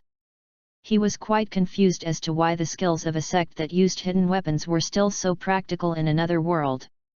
If he had memorized all the contents of the Tao Te I Ching before traveling through time, and practiced them in Doluodalu, wouldn't he have become invincible? Listen carefully, I will start teaching you Xiantian Gong now. As for the other unique skills, I will have to wait until my injuries are healed before I can teach you. Oh, I see. Tang Ye began to teach the content of Xiantian Gong to Deng Mu and Zhang Nanan. Worried that Deng Mu and Zhang Nanan might not understand, Tang Ye went out of her way to explain some of the difficult parts to them. After understanding Xiantian Gong, Zhang Nanan and Deng Mu began to practice Xiantian Gong. After practicing Xiantian Gong, Deng Mu entered a strange state and felt a large amount of vital energy between heaven and earth entering his body. Doluo continent, somewhere. A woman felt something and showed a surprised expression. The woman, wearing a long white dress, appeared to be around 30 years old, with long, azure hair cascading down her back. She was so beautiful that it seemed as if she were the center of the universe, breathtakingly beautiful, instantly eclipsing everything else. Feeling that breath, the woman said to herself, "Strange, why do I feel a familiar breath?" Her name is A Yin. She is Tang Hao's wife and the mother of Tang San, the god of the sea and the god of Shura. This breath gave her a very familiar feeling, a familiarity she had only felt from one person. That person was her son Tang San. She had never felt this kind of aura from anyone other than Tang San. A Yin thought for a moment and denied the possibility that this person was Tang San, because this aura was much weaker than that of her son. There is only one possibility, that person might be her grandson or granddaughter. In order to confirm this idea, Yin planned to go to that place to check and confirm the other party's identity. The reason she thought this way was because she heard her daughter-in-law say that Tang Wutong came down from the god realm. This was the reason this idea came to her mind. Otherwise, she would never have thought that the other party might be her grandson or granddaughter. End of this chapter. Chapter 11 Is the Tang sect important to Tang 3? Chapter 11 Is Tang clan important to Tang San? Hey, I've reached level 13. Deng Mu opened his eyes and talked to himself. I was a little surprised. I didn't expect to enter a state of ecstasy the first time I practiced Xiantian Gong. He reached level 13 in a short time from level 12. Few people would believe this. Tang Ye listened to Deng Mu's words and looked at him in great surprise. She didn't expect that Deng Mu could reach the 13th level from the 12th level in his first practice of Xiantian Gong. Could it be possible that Deng Mu could reach the level of Tang San's ancestor? Or, can Deng Mu lead the Tang sect to rise again and let the Tang sect reach its previous heights? If it is really possible, she is willing to give the position of the leader of the Tang clan to Deng Mu. As for herself, she can be the leader's wife or something. Zhang Nanan, who was standing by, felt okay after listening to Deng Mu's words. After all, she knew that her brother's first spirit ring was 1,000 years old, so it was nothing to upgrade it by one level so quickly. Deng Mu asked Zhang Nanan curiously, "Sister, what do you think?" Zhang Nanan scratched his head and said, "I think it's pretty good. It's better than the meditation techniques taught in school." She felt that if she had practiced Xian Gong before, her level might have been higher, but she was not sure how high it would be. I sighed in my heart that this was worthy of being the sect founded by the sea god Tang San, and the things left behind were so useful. The only thing that puzzled Zhang Nanan was how the Tang sect declined. She knew that the Tang sect had many unique skills. The Xian Gong was so powerful, and with the other unique skills, it was impossible for it to decline. Strange, really too strange. Deng Mu nodded to show that he understood and looked at Tang Ye, "Sister Xiaoa, since I have joined the Tang sect, I have something to tell you." Listening to Deng Mu's words, Tang Ye asked curiously, "What's the matter, Xiao Mu?" "It is impossible that he has twin martial souls, and the second martial soul is the clear sky hammer. If this is really the case, then she will be Deng Mu's wife." Deng Mu scratched his head and said, "I have another martial soul, the second martial soul is the clear sky hammer." After saying that, he stretched out his hand and showed Tang Ye his second martial spirit, the clear sky hammer. Looking at Deng Mu's second martial soul, Tang Ye was completely confused and didn't know what to say. For some reason, she felt that the reason she met Deng Mu was because of the guidance of Tang San's ancestor, which allowed her to meet Deng Mu and let Deng Mu lead the Tang sect to rise. Tang Ye was extremely excited at the thought of the Tang sect's rise. She had always wanted the Tang sect to rise, and now that she saw hope, how could she not be excited?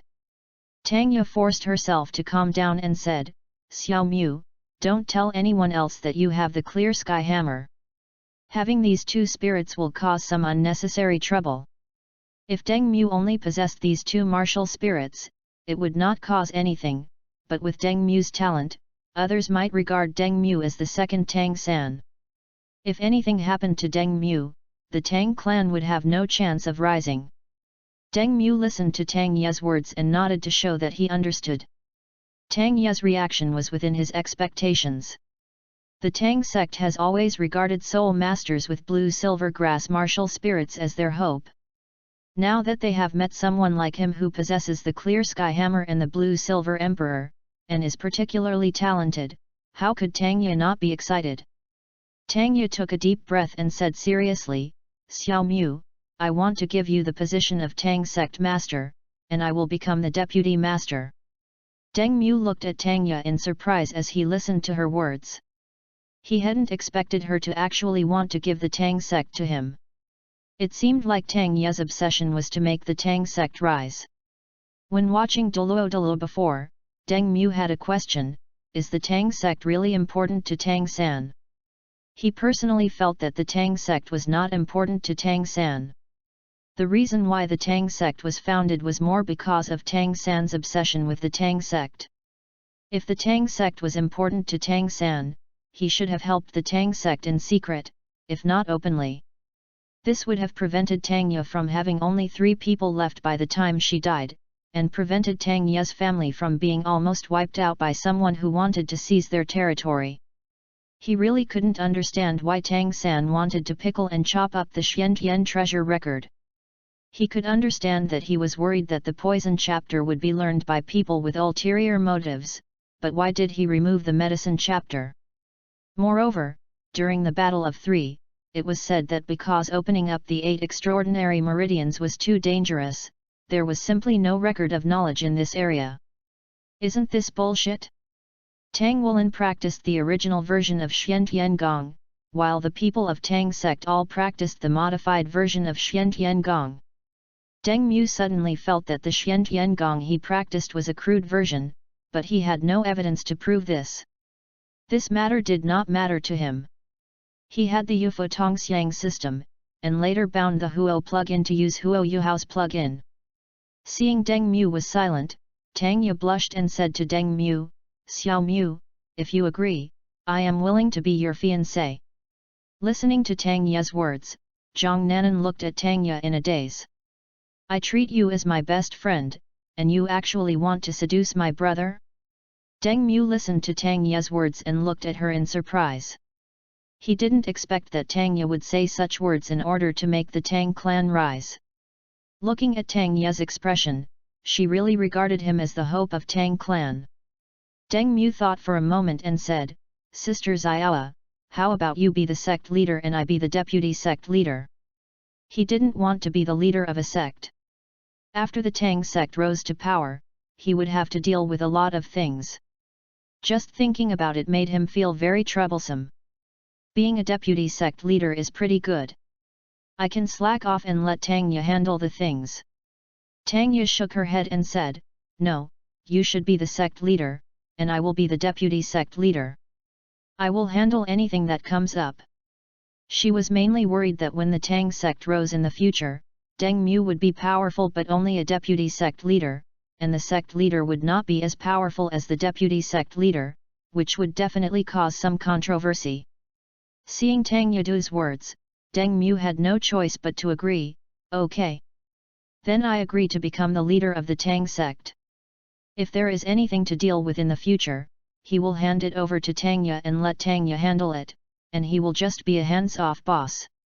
Deng Mu already knew who to recruit in the future, and the most urgent task now was to practice well. Seeing Deng Mu agreed, Tang Ye breathed a sigh of relief, took out a token from her pocket and handed it to Deng Mu. As for the Xiantian treasure record, she hid it because she was worried that she would be caught by those people and let them get the Xiantian treasure record, so she hid the Xiantian treasure record when she escaped.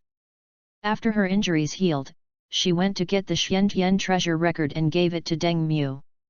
Deng Mu took the token given by Tang Ye and looked at it carefully. The token is generally very good. There are some patterns engraved on the front and the word zone written in the middle. It feels a little cold in the hand. End of this chapter. Chapter 12, First Encounter with Yin. Chapter 12, First Encounter with Yin. But this is quite normal, the token looks to be made of some kind of iron. Tang Ye looked at Deng Mu holding the token, feeling a little embarrassed. In less than a day, she already had a genius fiancé. It's just that this genius fiancé is a little young, but it's not a big problem, he's only 3 years younger. Deng Mu put away the token, looked at Tang Ye and said, Since I am now the leader of the Tang sect, Sister Xiaoa, I hope you can promise me a few things. Tang Ye agreed without a second thought, Okay, Xiao Mu, you decide. Seeing Tang Ye agreed, Deng Mu thought for a moment and said, I know your situation well. I hope you won't be blinded by hatred. From now on, if I say anything, you must do as I say. If you don't listen to me, then I won't be your boss. He remembered that Tang Ye ran away for revenge, and with the help of the Holy Spirit Church, she successfully took revenge and became an evil soul master, and at the same time became the saint of the Holy Spirit Church. He told Tang Ye this because he didn't want these things to happen. If Tang Ye didn't want to, then there would be no need for him to be the leader of the Tang clan. Tang Ye listened to Deng Mu's words and nodded in agreement. She understood the first part, but not the second part. Zhang Nanan listened silently to the conversation between Deng Mu and Tang Ye. She naturally knew what her brother meant. Okay, Sister Xiaoa, just have a good rest. Ah. Tang Ye listened to Deng Mu's words and obediently went into bed to have a good rest. Seeing that Tang Ye was resting, Zhang Nanan and Deng Mu left the bedroom and left home to register their information. After registering their information, they can receive Soul Master subsidies. Although it is not as much as during the Douyi period, it is better than nothing. In the blink of an eye, 2 days passed.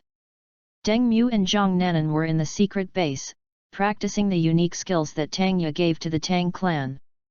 They now get up early in the morning to practice the Purple Demon Eye, and then practice the Ghost Shadow and other unique skills. After practicing the Tang sect's unique skills, Deng Mu felt that these skills were quite good and not as bad as those people said on the internet before he traveled through time. If he were to rate these unique skills, he would give them a 7.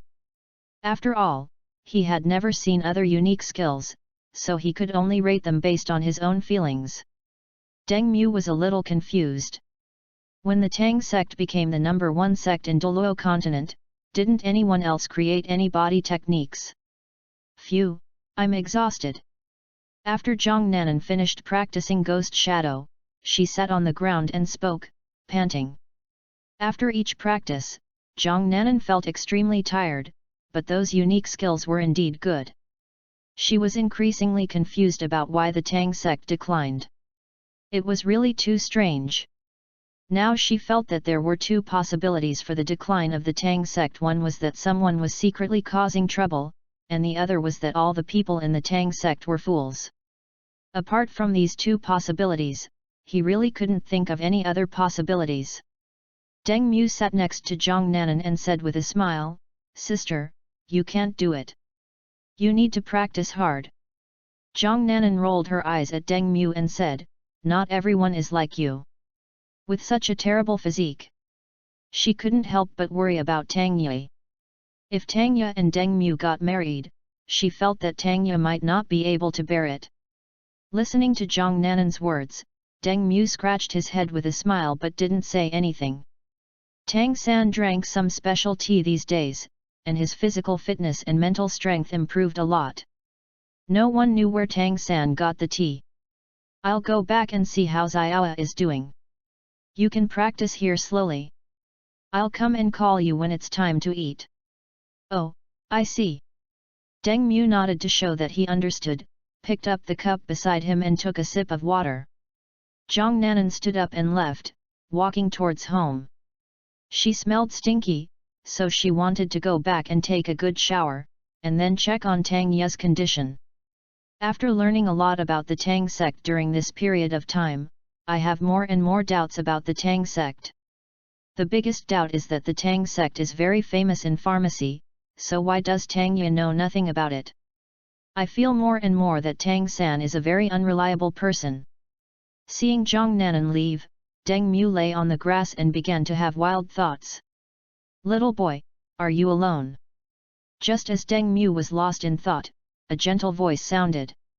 Deng Mu, who heard the voice, sat up and looked in the direction of the voice, and saw A Yin looking at him with a smile on her face. Looking at A Yin, Deng Mu couldn't help but be stunned. It was the first time he saw such a beautiful woman. Although the sisters are good-looking, they are far inferior to the woman in front of them. Whether it is appearance or temperament, Yin crushes the sisters. This woman is definitely extraordinary, Deng Mu thought secretly in his heart. According to his many years of experience in reading online novels, generally speaking, good-looking women are generally powerful people. Thinking of this, Deng Mu couldn't help but take a few steps back. As long as she found something wrong, she would choose to escape. A Yin looked at Deng Mu helplessly, walked up to him, squatted down and said gently, "Don't be nervous, little boy, I don't mean any harm to you." While speaking, she looked at Deng Mu to confirm whether Deng Mu was the person she was looking for. Deng Mu looked at A Yin warily and asked, "Sister, what can I do for you?" Calling an older woman younger will make her feel better. This is his experience in dealing with other people in the past. Of course, you can't shout too softly, as that will be counterproductive. A Yin was quite satisfied after hearing what Deng Mu said, but when she thought that Deng Mu might be related to her son, she inexplicably felt that this title was strange. "It's okay, I came here to look for someone." Looking at Deng Mu in front of her, A Yin spoke gently, reaching out and gently touching Deng Mu's head. Quietly detect Deng Mu's martial soul and confirm Deng Mu's identity. Sure enough, it was the Blue-Silver Emperor and the Clear Sky Hammer. This child must be related to the mistress and is most likely her illegitimate child. The reason why I think this way is that if Deng Mu was Xiao Wu's son, she would not be unaware of this matter, and Xiao San would definitely inform her. When Xiao Wu was pregnant with Wu Tong, Tang San came to tell them about this. When Xiao Wu gave birth to Wu Tong, she and Tang Hao were also present. If Deng Mu only had the blue silver emperor or the clear sky hammer, she would not think that Deng Mu had anything to do with Xiao San, but Deng Mu happened to possess both of these martial spirits. If other people knew about this, they would also think that Deng Mu had something to do with the mistress. More importantly, Xiao San had come to Doluo continent once a few years ago. She didn't know what he did specifically. A few days later, he came alone to visit her and Tang Hao, and then went back to the God realm.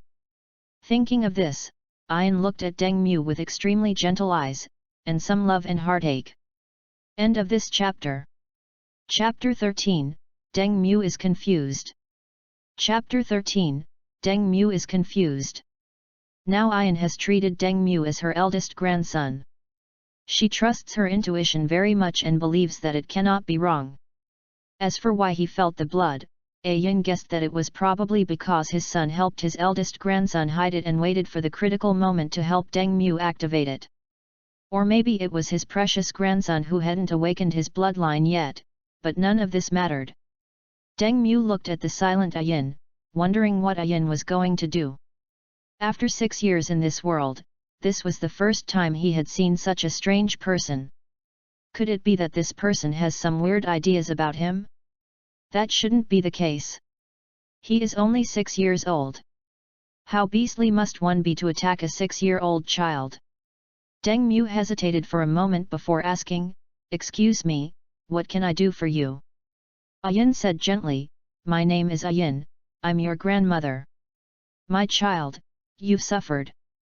After saying that, he hugged Deng Mu in his arms without waiting for Deng Mu's reaction. At this moment, Deng Mu's mind was full of questions, and he was a little confused by what Ayan said. When did he become Tang San's son? Although his martial spirit is shared with Tang San, it does not mean that he is Tang San's son. This is really weird and too outrageous. Deng Mu suddenly felt that this was retribution. He shouldn't have given Tang San such fatal blows every now and then, otherwise Ayan would not have mistaken him for Tang San's son. Ayan's words gave him a strange idea. He could pretend to be Tang San's son for fun. Even if Tang San found out, there would be no problem. After all, Tang San was bound by him. Tang San couldn't kill him, but he could kill himself. Deng Mu looked at Ayan in feigned confusion. "Grandma? I remember my grandma died a long time ago, and my parents died a long time ago too. How could I still have a grandma?" He was still a little unsure whether he could successfully deceive Yan in his first acting role. "If you fail, you will be in big trouble, but if you succeed, there will be a lot of fun." Seeing that Deng Mu didn't believe her, Ayan explained to him, "I am really your grandmother, your biological grandmother. Your previous parents were your adoptive parents. Your real parents are Tang San and Xiao Wu." She didn't know who Deng Mu's mother was, so she could only say that Xiao Wu was his mother. After returning, she will have a good talk with Tang San about Deng Mu and see how to arrange for him. Deng Mu listened to Ayan's words and asked in surprise, "Tang San? The Tang San who became the sea god 10,000 years ago." He originally wanted to praise Tang San, but his conscience did not allow him to do so. Ayan nodded, "Yes, your father is the sea god Tang San." Deng Mu scratched his head in confusion and asked, "Since I am his child, why have I never met him?" Listening to Deng Mu's words, Ayan didn't know what to say. She thought Tang San had seen his son, but it turned out that Tang San had never seen Deng Mu. It was probably an accident that brought Deng Mu to life. Ayan thought quickly and said to Deng Mu, "It's not that your parents don't want to see you, they have something unspeakable to hide, so they have no choice but to send you to Doluo continent." Deng Mu nodded to show that he understood, and then continued to ask, "Grandma, when can I see my parents? I couldn't help but complain about Yin in my heart. Even a 3-year-old wouldn't believe this kind of reason. You're trying to fool me with this. Do you really think I'm a fool?" Ayan thought for a while and replied, "When you become a god, you can see your parents." She couldn't help feeling guilty towards Deng Mu. She really shouldn't have deceived her eldest grandson, but there was nothing she could do about it. After returning home, I will have a good discussion with Xiao-san about how to compensate my eldest grandson. If Tang-san doesn't come up with a satisfactory compensation, she will teach her son a lesson. Deng Mu said with a serious expression, "Yes, Grandma, I will. When I become a god, I will definitely help father." Listening to Deng Mu's words, Yin couldn't help but sigh in her heart that Deng Mu was a good boy. He has never seen his parents, but when he heard that his parents had secrets, he wanted to become a god and help his biological parents. This child is so filial. The strength of holding Deng Mu was a little tighter than before, but Deng Mu did not feel any difficulty in breathing. "Good boy, good boy." Yin held Deng Mu in her arms and kept talking softly, blaming Tang-san in her heart for being irresponsible. Seeing that Yin had been fooled, Deng Mu couldn't help but complain in his heart, "The people of Doluo are really too easy to fool. If it happened in other worlds, it would be impossible to believe it so easily. But if you think about it carefully, there seems to be no normal girls in the Doluo series. Basically, all of them are love-brained. If anything happens, he will turn from a love-brained person into a twisted lunatic. A typical case is Bibi Dong, and a case with milder symptoms is Lu Erlong. But Lu Erlong slaughtered several soul beasts in the forest to vent her anger. If Flanders hadn't stopped her and persuaded her to open a school, many soul beasts would have died. Soul beast, NMD. Yin let go of Deng Mu, took out a bracelet from somewhere and said, "Xiao Mu, this is a gift from Grandma. It's a storage soul guide. It has a lot of space inside. You can put anything you want in it." After that, he taught Deng Mu how to use the storage soul guide. Then Yin said, "There's some money in there. If you come across anything you like, just buy it. If you run out of money, tell Grandma and she'll give you some extra pocket money." She wasn't quite sure how much money was in the storage soul guide.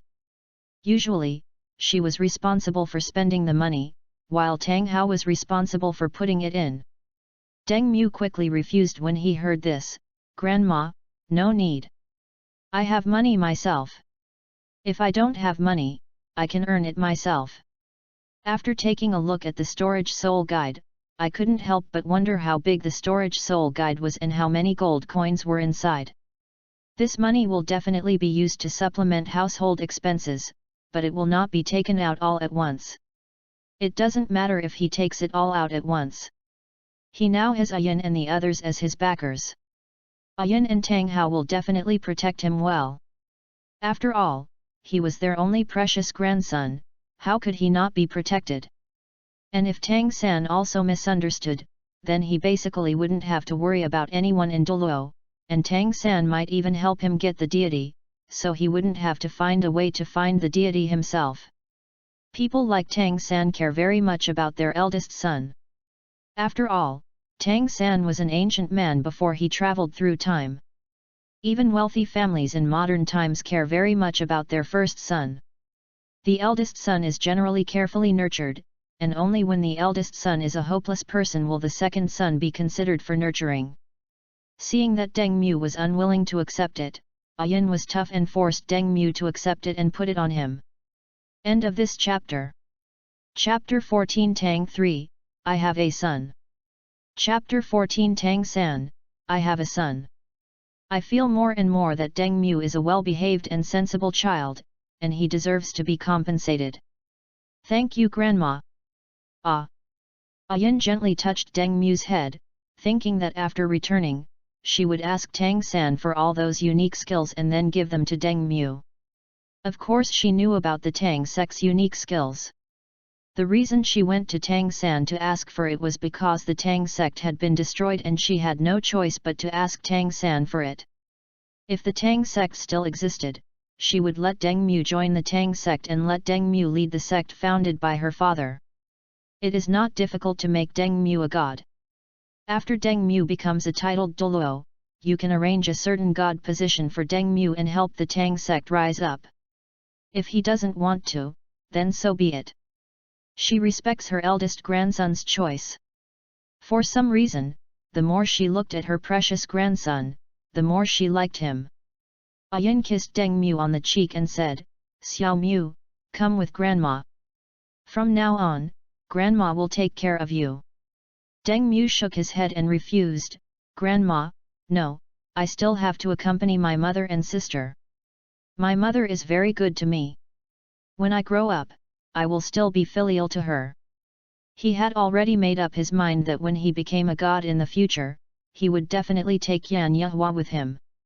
If it were before, becoming a god would be a difficult task for him, and killing Tang San would not be an easy task. Now he runs to find Guyuina and slaps her a few times. It is unlikely that Guyuina will kill Tang San. After all, Tang San is in the god realm. If he is seriously injured, Tang San can go to the goddess of life for treatment. If you want Tang San to die, you have to find someone who can kill him continuously. Ayan mistakenly believed that he was Tang San's son. He felt that becoming a god was not a difficult thing. Although Tang San was a little weird, he was still very good to his family, except Tang Wutong. He has lived for so long and read so many online novels, but this is the first time he has seen the protagonist divide his daughter into several parts. Take Xiao Yan next door for example, he treats his daughter as a treasure. The other protagonists are similar, except for Liu Bei and some individual novels. Judging from Douyi, Tang San is quite respectful to his teachers and filial to his parents, but that cannot cover up his shortcomings. He felt that the reason why Tang San became like that during the second round of Doluo was that Tang San could not withstand the temptation of power and became obsessed with it. If you think about it carefully, Tang San was just a Sect disciple before he traveled through time, and no one taught him this knowledge after he traveled through time, so it was normal for him to be obsessed with power. He was too lazy to complain about Tang San for what he had done, there were simply too many things to complain about. Speaking of it, the god of destruction seems to be obsessed with power, the goddess of life doesn't have any ideas, the god of good and the god of evil are having an affair, playing the same tricks as Lady Kaguya, which makes people want to complain. The only one responsible was Shura God, but when he saw the horrible looks on his four colleagues' faces, he called Tang San over, passed the throne to Tang San, and ran away. Sometimes he even suspected that Shura God ran away because he couldn't stand the fact that the god of destruction and the others were dating and he was the only one left alone. He was a little curious. After he went to the god realm, would Tang San be able to find out that he was not his son? He didn't even understand how Ayan judged that he was Tang San's son.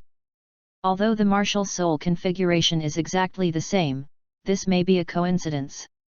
Besides, he does not have the blood of the Blue-Silver Emperor, so it is impossible for him to judge based on the martial soul alone. Listening to Deng Mu's words, Ayan became more and more satisfied with Deng Mu. She is a very good child who is filial and grateful. She will never let her precious grandson suffer. She will punish anyone who bullies her precious grandson. There are few people on Doluo continent that she cannot deal with. Even if Tang San comes, he has to call her mother obediently. Ayan left a trace of her own power with Deng Mu. If Deng Mu encountered any danger, her power could protect him. She would not interfere in matters of cultivation, so as not to harm her eldest grandson, but she could help with the spirit ring.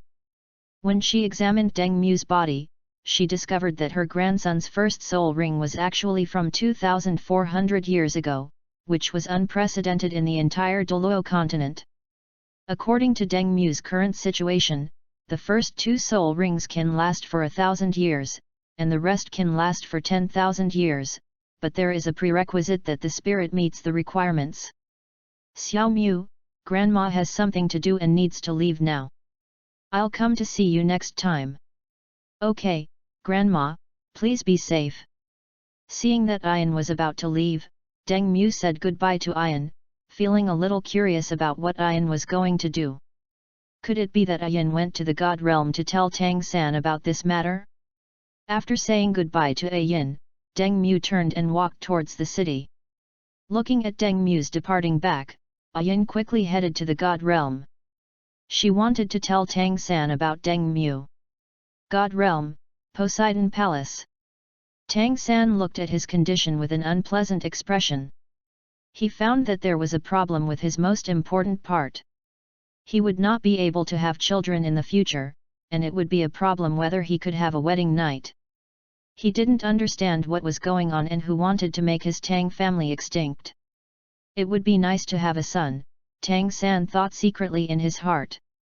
He was an ancient man before he traveled through time, and he still attached great importance to tradition, but he had never shown it very obviously before. Third brother, Mom is here. Just when Tang San was worried, Xiao Wu's voice was heard. Upon learning that his mother had arrived, Tang San quickly got up and left the study, heading towards the living room. He was a little confused. He remembered that his mother and father lived in their own world, so why did only his mother return to the divine world alone? Is it possible? Something happened to my father. If this is really the case, then he will definitely make that person pay the price. Not everyone can touch the family of the God King Tang San. When he came to the living room, Tang San saw Xiao Wu and Ayin talking and laughing, which made him feel relieved. Mom. Tang San looked at Ayin and called her his mother with a smile. Hearing her son's voice, Ayin looked in the direction of the voice and saw Tang San coming. She stood up and walked in front of Tang San. Ayin smiled and said to Tang San, Xiao San, Mom has something to tell you. Listening to his mother's words, Tang San understood what she meant. Well, Mom, let's go to the study and talk. Ayin nodded, said something to Xiao Wu, and then followed Tang San into the study. Although Xiao Wu was a little confused, she didn't say anything. She got up and went to the kitchen to make dessert for Yin. Mom, what's the matter? Entering the study, Tang San asked his mother softly. Ayin listened to Tang San's words and whispered to him about Deng Mu. Xiao Wu couldn't know about this as it would cause problems in their relationship. After hearing what Ayin said, Tang San was completely confused. I have a son. End of this chapter. Chapter 15 Tang San's Plan. Chapter 15 Tang San's Plan. What his mother said must be true, and there was no need for her to lie to him. He knew his mother well enough to know that she wouldn't be so bored as to tease him with such things. As for someone else pretending to be his son, that is also unlikely. Although his mother's strength is not very strong, his mother's strength is God level. Anyone who wants to deceive his mother must be a very powerful god. But such a god would never do such a stupid thing as disguising himself as his son. Although he has some enemies now, their relationship has not reached the point where he would send someone to be his son. Tang San began to recall his previous trip to Doluo continent. Before, for some things, he went to Doluo continent and accidentally met a woman who looked very similar to Xiao Wu. Some things happened between the two of them by accident. He just did something that all men would do, and it only happened once, so it wasn't considered as something he had done to Xiao Wu. Could it be that he hit the target with one shot? Thinking of this, Tang San couldn't help but calculate the time in his mind, and suddenly found that it was really possible. If that was a real hit, the child would be around 6 years old. The mother was so sure that it basically proved that the child was his eldest son, and his Tang family would not be extinct. Ayin couldn't help but sigh and said, Xiao San, that child is really well behaved, sensible, and filial. I told him that you couldn't see him because of something unspeakable, and he said that he would help you when he became stronger. Listening to his mother's words, Tang San felt extremely satisfied. She was worthy of being Tang San and had inherited his excellent genes. Tang San looked at Ayin and said, Mom, I don't know anything about his affairs, but I will make it up to him. I started to think about how to arrange for my children. According to his mother, her son, like him, possessed twin martial souls, namely the Blue-Silver Emperor and the Clear Sky Hammer. However, his son used the Blue-Silver Emperor for assistance, and his path was different from his, so it didn't matter, and it wouldn't affect his son's becoming a god. Use Blue Silver Emperor as an assist and Clear Sky Hammer as the output route. If his son's talent is not good enough, there are many magical herbs in the yin-yang eyes of ice and fire that can change his talent and quickly improve his strength. He had personally experienced the power of the magic grass, and his friends and teachers had also experienced it, and the effect was very good. Without the help of the magic grass, their strength improvement would have been much slower. There are two biggest beneficiaries, one is Ning Rongrong and the other is teacher Yu Xiaogang. Without the magic herb, Ning Rongrong's spirit would not be able to evolve into the 9 treasures glazed pagoda. As for the teacher, without the magic herb, he would never be able to reach level 30 in his lifetime. I don't know why, but I feel like laughing when I think of the teacher's words that there are no useless martial spirits, only useless spirit masters. When his son's strength could no longer be improved, he asked his mother to take his son to the yin-yang eyes of ice and fire to take the magic grass. As for the positions of gods, he had some ideas about the positions of the goddess of life and the god of destruction. His son takes the auxiliary route, which is just right for the position of the goddess of life, while the Clear Sky Hammer takes the pure output route, which is suitable for the position of the god of destruction. The positions of gods for both of them need to be worked out slowly. They must not be allowed to find out that Deng Mu is his, Tang San's, child, otherwise his son will not be able to obtain their positions of gods. The god of destruction was jealous of his talent and gifts, so he hated him very much. It was impossible for him to pass the throne to Deng Mu. If the god of destruction was unwilling to pass it on, the goddess of life would certainly not pass it on to Deng Mu, so they must not know that Deng Mu was his son. After passing the throne to Deng Mu, there is no need to hide this matter. If his son obtained the throne of the goddess of life and the god of destruction, from now on, Tang San would be the one who had the final say in the god realm, and no one would be able to resist him. The god of good and the god of evil? Neither of them has any real power. Their divine artifacts and positions have been tampered with. What can they use to resist him? The god of good and the god of evil, they both said nice things, but for safety reasons they did not pass it on to them completely. In fact, they were just bored, so they found 2 people to help manage it. When they came back after playing, the throne would return to their hands. But when his son Deng Mu inherited the throne of life and destruction, it would be useless whether the god of good and the god of evil came back or not, because by then they were all under his control. Tang San suppressed his excitement and took out a book from the bookshelf and said to Ayin, "Mother, please give this book to Xiao Mu when you return. I can't visit him for a while due to some matters." The cover of the book is very exquisite, with 4 big characters Xiantian Bailu written on it. This Xiantian Bailu is the complete version of Xiantian Bailu without any deletions. He also wrote the Luanpa Feng hammer technique into this Xiantian Bailu. Now it comes in handy, and I can teach it to my son. He was not worried that the Xiantian treasure record would be stolen or robbed by others. His power was left on it, and anyone who wanted to steal it would have to reach his level of strength. He could sense it if someone erased his powers. As for why he couldn't go down, it was because the god of destruction noticed him the time he went down before, so he couldn't go down for the time being. If the god of destruction lets down his guard, it would be no big deal for him to go there quietly. Ayin took the Xiantian treasure record and said, "Well, I will personally hand it over to Xiao Mu." She naturally knew that Tang San could not go down. Although she was often not in the god realm, her daughter-in-law would tell her about the god realm. Tang San thought for a moment and said, "Mother, please don't tell her about Xiao Mu. I'll tell Xiao Wu." Ayin nodded after listening to Tang San's words. "Well, if I wanted to tell you, I would have told Xiao Wu about Xiao Mu a long time ago."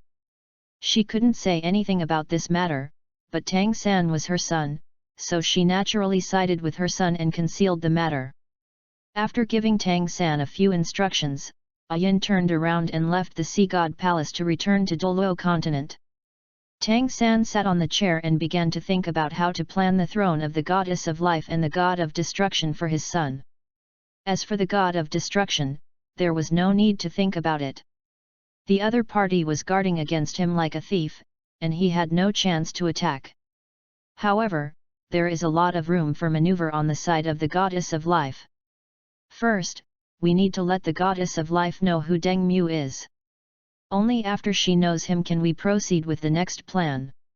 He planned to visit the goddess of life tomorrow, inadvertently reveal Deng Mu, and praise Deng Mu, and then intentionally or unintentionally express that he would pass the throne to Deng Mu, arousing the curiosity of the goddess of life.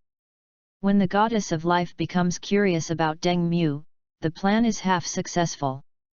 Then we just need to slowly guide the goddess of life and make her think about passing on the throne to him. End of this chapter. Chapter 16, Zhang Nanan's Doubts.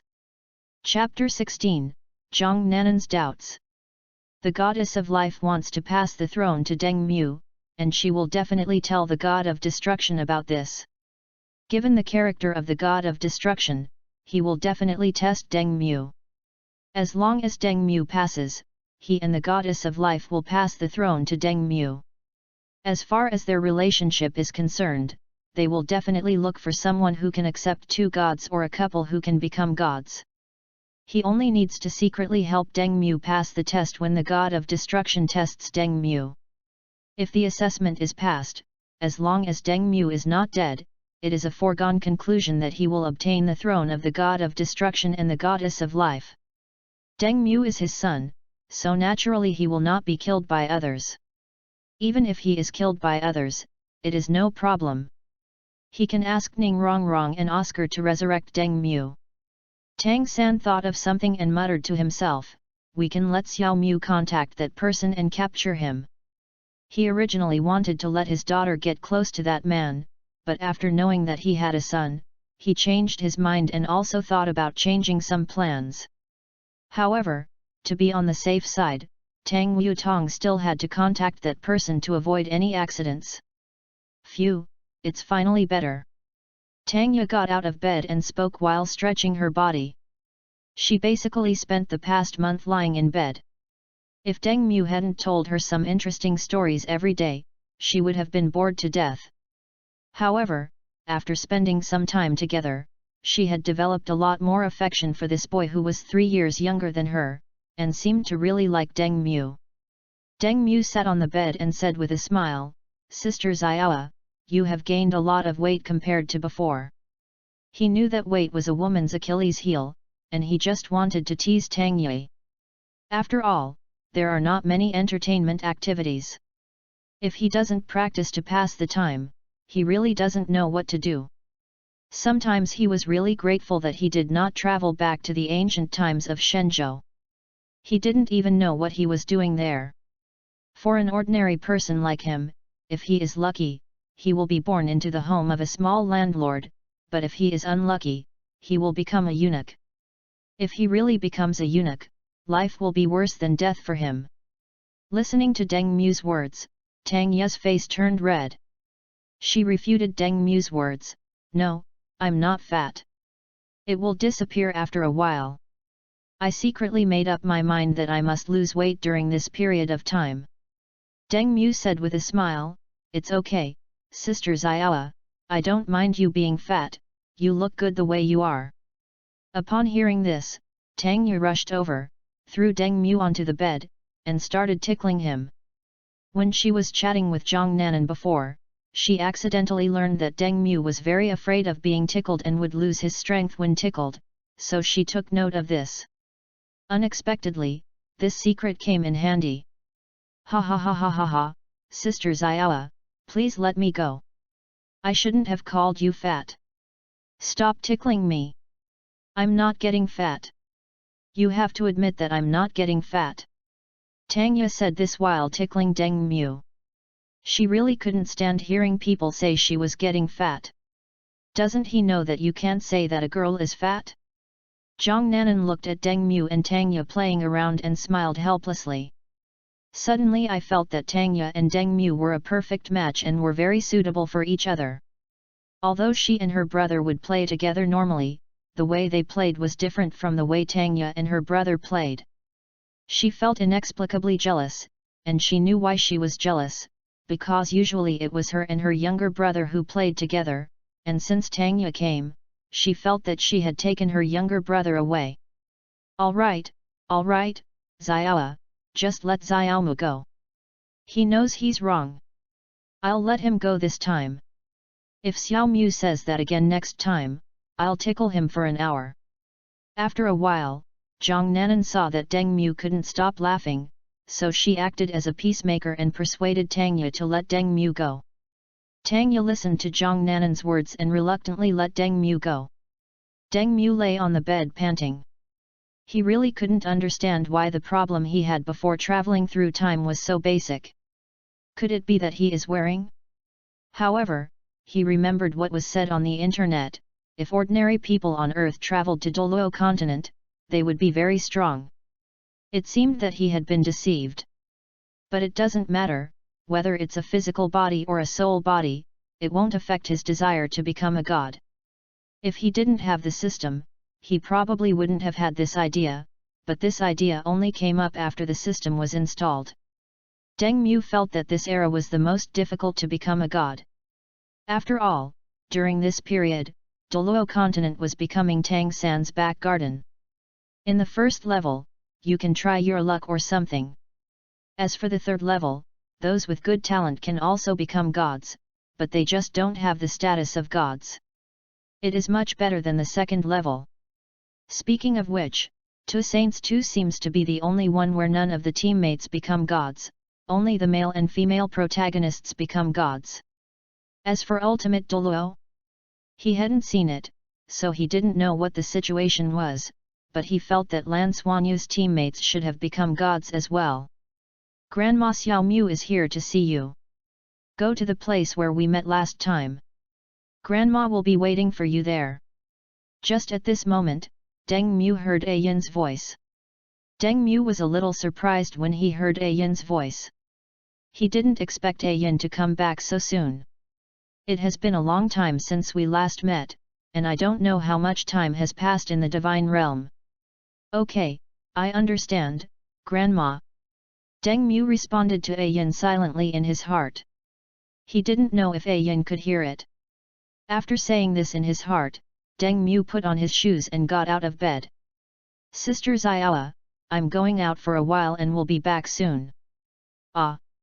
Go early and come back early, brother. Ah. After saying goodbye to Tang Yu and Zhang Nanan, Deng Mu left in a hurry. Zhang Nanan looked at Deng Mu's back, feeling a little confused as to what Deng Mu was going to do. Deng Mu usually doesn't go out at night and stays at home. Today he suddenly went out, which made her a little confused about what he was doing. After a while, Deng Mu arrived at the secret base and saw A Yin waiting for him. Grandma, why don't you come into town to find me? Because Grandma doesn't want to disturb your life now. When A Yin saw Deng Mu coming, she explained to him with a smile. After listening to A Yin's words, Deng Mu nodded to show that he understood. Then A Yin took out the Xiantian treasure record and handed it to Deng Mu. Xiao Mu, your father asked me to give this to you. It records everything your father has learned throughout his life. You must study it well. Deng Mu took the Xiantian treasure record and said, well, I will study hard and learn everything in it. I was a little curious as to whether Tang San had added any chaos cloak hammer technique or something like that into the script. End of this chapter. Chapter 17 Learning. Chapter 17 Learning. Xiantian Bailu must be the complete version. Since Tang San chose to let A Yin give it to him, he basically believed that he was Tang San's son. Given Tang San's personality, it is unlikely that he would be on guard against his own child unless Tang San doubted his identity. If he doubted his identity, Tang San should not have let A Yin give him the Xiantian treasure record. If he really betrayed his own son, wouldn't it be a huge loss? Xiao Mu, if you encounter anything urgent in the future, you can contact me in your heart, and I will rush over as quickly as possible. Ah! Deng Mu nodded, indicating that he already knew. I feel like he just needs to practice well now, and someone will arrange a position as a god for him. I have to say that the first choice of binding with Tang San was a wise one. He estimated that if he bound himself to Huo Yuhao, he could only share Huo Yuhao's spiritual martial soul, and he would have to wait for several years before he could get his million-year soul ring. A Yin looked at Deng Mu, thought for a while, and kissed Deng Mu on the face. I secretly thought to myself, Xiao San must have been like this when she was a child? When I think about the fact that I have never seen Xiaosan when he was a child and have not taken care of him, I feel very regretful. Tang Hao often told her about Xiao San. She knew that Xiao San was very sensible and filial when she was a child, which made her feel very sorry for Tang San. If she were still alive at that time, Tang San could have a complete childhood. Deng Mu said a little embarrassedly, "Grandma, what's wrong? Why did you kiss me suddenly?" He was not pretending to be shy. It was normal to feel shy after being suddenly kissed by such a beauty. He is not like those protagonists in fan fictions, who have rich practical experience and a particularly good wife. He is just like most netizens, all he can do is talk big and has no practical experience at all. Looking at the shy Deng Mu, A Yin thought he was very cute. She hugged Deng Mu and was intimate with him. What's wrong with a grandma kissing her own grandson? No, there's nothing wrong, I'm just a little embarrassed. After listening to Deng Mu's words, A Yin couldn't help laughing and thought Deng Mu was really cute. An idea popped up in my mind, but I have to wait until Deng Mu grows up. It's not a good idea to take Deng Mu away now. Deng Mu remembered something and said to A Yin, "Oh, Grandma, the city gate is about to close. I need to go back quickly." Listening to Deng Mu's words, A Yin gently put Deng Mu down and said, "Well, then you should go back quickly. Be careful on your way back. I will come to visit you when I have time." She thought to herself and decided to see her good grandson 4 times a week. After saying goodbye to A Yin, Deng Mu ran towards the city, while A Yin looked at Deng Mu's back and chose to leave only after Deng Mu entered the city. After entering the city, Deng Mu began to think about whether he should show Tangya the complete version of Xiantian Bailu. I feel that after Tangya read the complete version of Xiantian Bailu, she might not be able to accept it. What they, the Tang sect, have been practicing has been modified. But if you think about it carefully, it is quite normal. The founder of his own sect actually keeps something back from his own people. This must be heartbreaking for those who are loyal to the sect. After a moment's hesitation, Deng Mu decided to show it to Tangya. As for how he got the complete Xiantian Bailu, he would tell her when Tangya asked him. If Tangya didn't ask, he wouldn't tell her. After a while, Deng Mu returned home and saw Yan Yehua reading a book. Most of the common people in Doluo continent are illiterate. They can only learn to read after awakening their martial spirits and possessing soul power and going to school. Before traveling through time, he was still wondering what these primary schools in Doluo continent taught students. It was only through his sister that he knew what the primary schools taught. Primary schools teach students literacy, history, arithmetic, and some basic knowledge of soul masters, but nothing else. The reason he knew the characters of this world was because Yan Yehua and Zhang Nanan taught him, otherwise he would still be an illiterate who could not recognize the characters of this world. Deng Mu suddenly understood why Yu Xiaogang was called a master. Although Yu Xiaogang's 10 theories are nothing in the eyes of those big forces, they are still somewhat useful to civilian soul masters, but the use is not very great. All forces keep the knowledge about soul masters strictly secret. Although schools teach some soul master knowledge, these soul master knowledge are all scraps. Only the top schools will teach some important soul master knowledge, but they will not teach too much. If you want to learn more about soul masters, there are only 2 choices. One is to join a certain force, and the other is to worship a powerful teacher and learn useful knowledge from the teacher. Yu Xiaogang combined what he had learned with his own understanding and published it. The civilian soul masters thought it made sense and Yu Xiaogang became a master. This explains clearly why the teachers looked down on Yu Xiaogang when he was at Notting College, but it still couldn't change the fact that Yu Xiaogang was a joke. The reason why Yu Xiaogang was scolded so harshly online was, firstly, that he was too useless, and secondly, his ex-girlfriend was Bibi Dong and his wife was Lu Erlong. Deng Mu looked at Yan Yehua and asked, "Mom, where are my sister and Xiaoa?" Yan Yehua looked at the journey to the west in her hand and said, "They just went into the bathroom to take a shower. You can go take a shower after they finish." Deng Mu nodded when he heard this. "Okay, I understand. I'll go back to the bedroom first." After saying that, Deng Mu walked towards the bedroom. He was now eager to learn those contents. When Deng Mu passed by Yan Yehua subconsciously sniffed him and smelled a faint fragrance from Deng Mu. She really liked this scent. Just by smelling it, she felt in a good mood. Strange, where does Xiao Mu get the feminine scent from? Yan Yehua was thinking secretly in her heart while watching Journey to the West. During this period of time, she found that Deng Mu was a little strange. She couldn't tell exactly what was wrong with him, but she just felt that there was something strange about him. Usually she needs to go out and sell things to support her family. The subsidies from Deng Mu and Zhang Nanan are enough, but she needs to prepare more money for their future. Back in the bedroom, Deng Mu began to study the Xiantian treasure record in his hand. When studying the Xiantian treasure record, Deng Mu discovered that the Xiantian treasure record contained Tang San's experience, which made it easier for him to understand. At the same time, Deng Mu discovered that some parts of the Xiantian treasure record had been modified or deleted. He really didn't understand why Tang San did this, because the Tang sect was his. Could it be that he is worried that a lot of geniuses will emerge and affect his rule? If this is really the case, it would be too outrageous. End of this chapter. Chapter 18 Surprised Tang Yi. Chapter 18 Surprised Tang Yi. He is the founder of Tang Sect and the faith of Tang Sect. If a genius emerges from Tang Sect and becomes a god, he will definitely listen to Tang San's words when he ascends to heaven. It is estimated that he founded the Tang sect in Doluo continent just to make up for what happened before he traveled through time.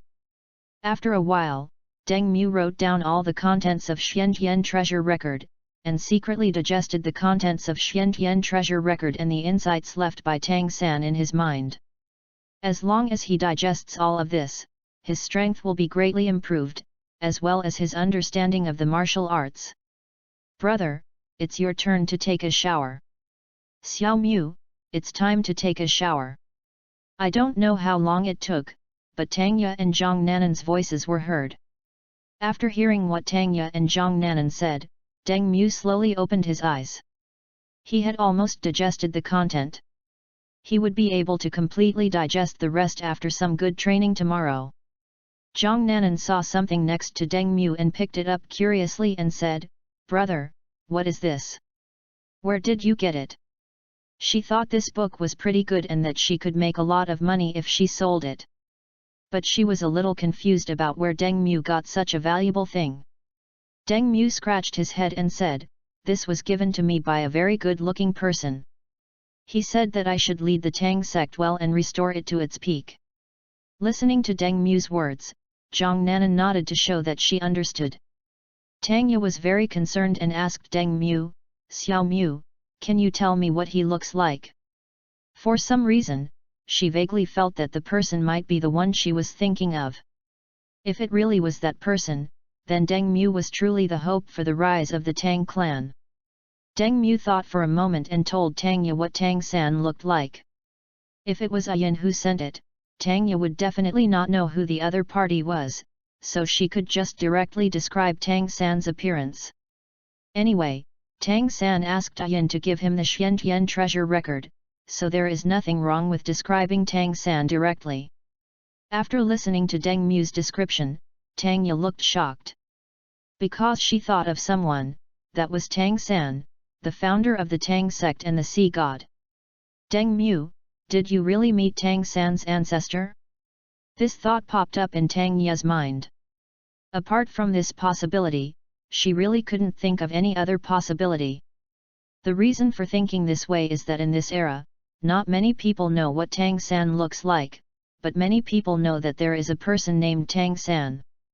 Some people even suspect that Tang San does not exist at all, and was fabricated by someone from the Tang Sect just to promote the Tang Sect and Shrek Academy.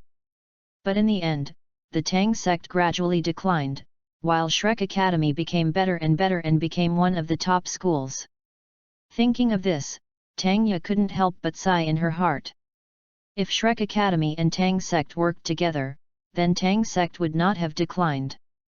Tanya held Deng Mu's hands and said, "Xiao Mu, you are the hope of the Tang Sect. Together we can surely bring the Tang Sect back to its peak." Listening to Tanya's words, Deng Mu was a little amused and didn't know what to say. He didn't expect Tanya to be like this and believe what he said. Zhang Nanan was a little confused listening to the conversation between Tanya and Deng Mu, and didn't quite understand who Deng Mu and Tanya were talking about. Who is this guy? Could it be that this person is Tang San, the founder of Tang Sect? That's impossible. Isn't this person a legendary figure? How could he appear and give the Xiantian treasure record to Deng Mu? Zhang Nanan began to recall carefully. Deng Mu suddenly left and came back. Could it be? Suddenly Zhang Nanan thought of a possibility, which was so outrageous that she was not sure if it was true. She guessed that Deng Mu was most likely the child or descendant of the legendary sea god Tang San. But she felt that it was very likely a child, because she had never heard of Tang San's child. If Tang San had descendants on the mainland, the Tang clan would most likely not have declined. The reason for thinking this way is because of Deng Mu's martial soul and his life experience. Deng Mu's martial spirits are the Blue Silver Emperor and the Clear Sky Hammer, and the martial spirits of Tang San, the founder of the Tang Sect, are also the Blue Silver Emperor and the Clear Sky Hammer. This alone does not necessarily mean that they are father and son. At that time, she and her mother picked up Deng Mu together. The couple entrusted Deng Mu to them and asked them to take good care of him. Now that I think about it carefully, Deng Mu is most likely not the child of that couple. It is possible that they picked him up and then entrusted him to them. Combined with Deng Mu's behavior today, Zhang Nanan was convinced that Deng Mu was Tang San's child. The reason he suddenly wanted to go out before was most likely because Tang San contacted him and asked Deng Mu to go out and get the Xiantian treasure record. Thinking of this, Zhang Nanan just felt that she was really smart. Well, I'm going to take a shower first. You guys take a look at this Xiantian treasure record first. Maybe there's something new in it. Ah! Tanya picked up the Xiantian treasure record and nodded, indicating that she understood. I have already confirmed in my heart that it was given by Tang San's ancestor, so I am not surprised that there is a little extra in it. Zhang Nanan came and sat next to Tanya, watching Xiantian Bailu with her. Seeing Zhang Nanan and Tanya watching Xiantian Bailu together, Deng Mu went to the bathroom to take a bath, and then took a bath in the wooden tub. So comfortable. Deng Mu closed his eyes and couldn't help but sigh that taking a bath was really comfortable. He used to not understand why so many people like to take a bath, and what was so good about taking a bath. But as a southerner, he felt very comfortable soaking in the wooden barrel and liked this feeling very much. Ding! Tang San drank a cup of ancient tea. Your spiritual power has been improved. The next second, Deng Mu felt a surge of energy entering his brain, and he felt extremely clear-headed. As expected of a god king, everything he drinks can increase his spiritual power. Deng Mu opened his eyes and couldn't help but sigh at what Tang San drank. But he liked the tea that Tang San drank last time more. It improved his vitality and mental strength. It was really a good thing. If he drank that stuff often, he felt that he could live for 200 years without cultivating to the level of a titled Doluo. Speaking of it, the lifespan setting of Doluo is quite strange.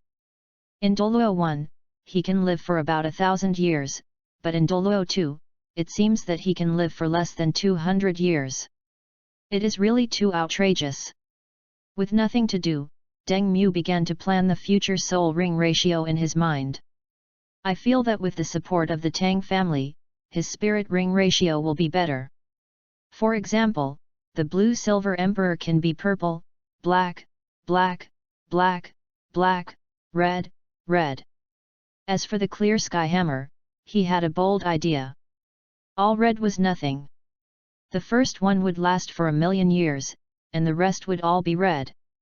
Blue-silver emperor takes the auxiliary route and feels that Bridget can be his soul, but he doesn't know how to make the other party become his soul. I need to find a way to talk to Guyuina, maybe I can cooperate with her. End of this chapter. Chapter 19, There don't seem to be many normal people in Doluo. Chapter 19, There don't seem to be many normal people in Doluo. Deng Mu didn't want to fight with others unless it was absolutely necessary. If he really became an enemy of Guyuina, he would get rid of Guyuina without hesitation. He would not choose to let Guyuina go just because she was pretty. Letting your enemies go is the stupidest thing to do, no matter whether you have any cheats or not. What's even more stupid is that he doesn't believe that the enemy will be sincere in taking him into his harem. It feels like the other ferocious beasts can become the spirit rings of the clear sky hammer. Kill them and absorb them without worrying about any problems with your body. Because all the side effects go to Tang-san, this side effect should be harmless to Tang-san. Speaking of which, Guyuina's goal is to get the soul beast, so she needs to wait for Huogwa to produce the soul, and then use the soul as the basic bargaining chip for trading. Soul spirits alone cannot solve the current situation of soul beasts. Someone needs to become a dragon god and then lead the soul beasts to leave Doluo continent and go to other planets. This seems to be the case with Doluo Dolu 4, but he has not watched Ultimate Doluo Dolu and is not sure about the specific situation. If you want to become a dragon god, you need to possess the bloodline of the Golden Dragon King and the Silver Dragon King. It is a troublesome thing to obtain these two bloodlines. If I choose to kill them both, I don't know when I can do that. It would be better to kill Tang-san instead. I have to say that the dragon god is a real bummer and is really unworthy of being the leader of soul beasts. Why? As the leader of the soul beasts, he set a rule before his death that soul beasts could not become gods unless the dragon clan revived and the dragon god reappeared. Is this something that the soul beast lord should decide? In the eyes of the dragon god, soul beasts are not as important as the dragon clan. Even if all the soul beasts are dead, nothing can happen to the dragon clan. It is normal to have selfish motives, but it is extremely disgusting for a soul beast leader to do such a thing. If you think about it carefully, there are not many normal people in the Doluo worldview. Needless to say, Tang-san is a double standard. Daimyo Bai and the others all have problems. Xiao Wu and the others are all in love. Bibi Dong is mentally twisted and in love. Qian Rongxiu is also in love. As for the gods in the divine world, there are not many normal ones. Shura God is considered normal, mainly because he does not have many roles. It feels that if Shura God has too many roles, problems will be exposed. As for Poseidon's words, he remembered them to be the same as Oscar's, very vulgar. Among the 5 god kings of Doluo, the other 4 were not very normal either. He remembered that the 5 god kings were originally one person, and that person was the god of creation. For some unknown reason, the god of creation split himself into 5, and these 5 were the 5 god kings. Among these 5 gods, the goddess of life and the god of destruction are together, and the god of evil and the god of goodness are having an affair. They are in love with themselves. It is estimated that this is the reason why Shura God wanted to leave, so he found a successor and ran away. As for the second generation god of evil and god of good, he forgot whether they had any problems. The main reason was that their presence was not very strong. After all, the first generation of kindness and the first generation of evil imposed some restrictions on the second generation, so it will be easy for them to come back in the future. Well, what's the point of thinking about this mess? Deng Mu patted his head and came out of his wild thoughts. I feel like there might be some interactions with them in the future, but they won't be too deep. After changing his clothes, Deng Mu returned to the room and saw Zhang Nanan and Tang Yu practicing. They had put the Xiantian treasure record aside.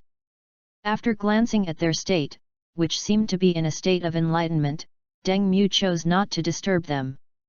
Instead, he closed the Xiantian treasure record and placed it on the table beside them. With the complete version of the Xiantian treasure record, it was estimated that it would be able to further improve Tang Ye and Zhang Nanan's strength. There is a chapter on medicine in Xiantian Bailu. You can study it carefully and then take care of your mother's body to prevent her from getting any strange diseases like in the original book. He also didn't want his sister to sacrifice her innocence in order to treat her mother's illness. Even if his mother had some strange disease at that time, it would not be a big problem because he had a backer and it was easy for a god to cure people.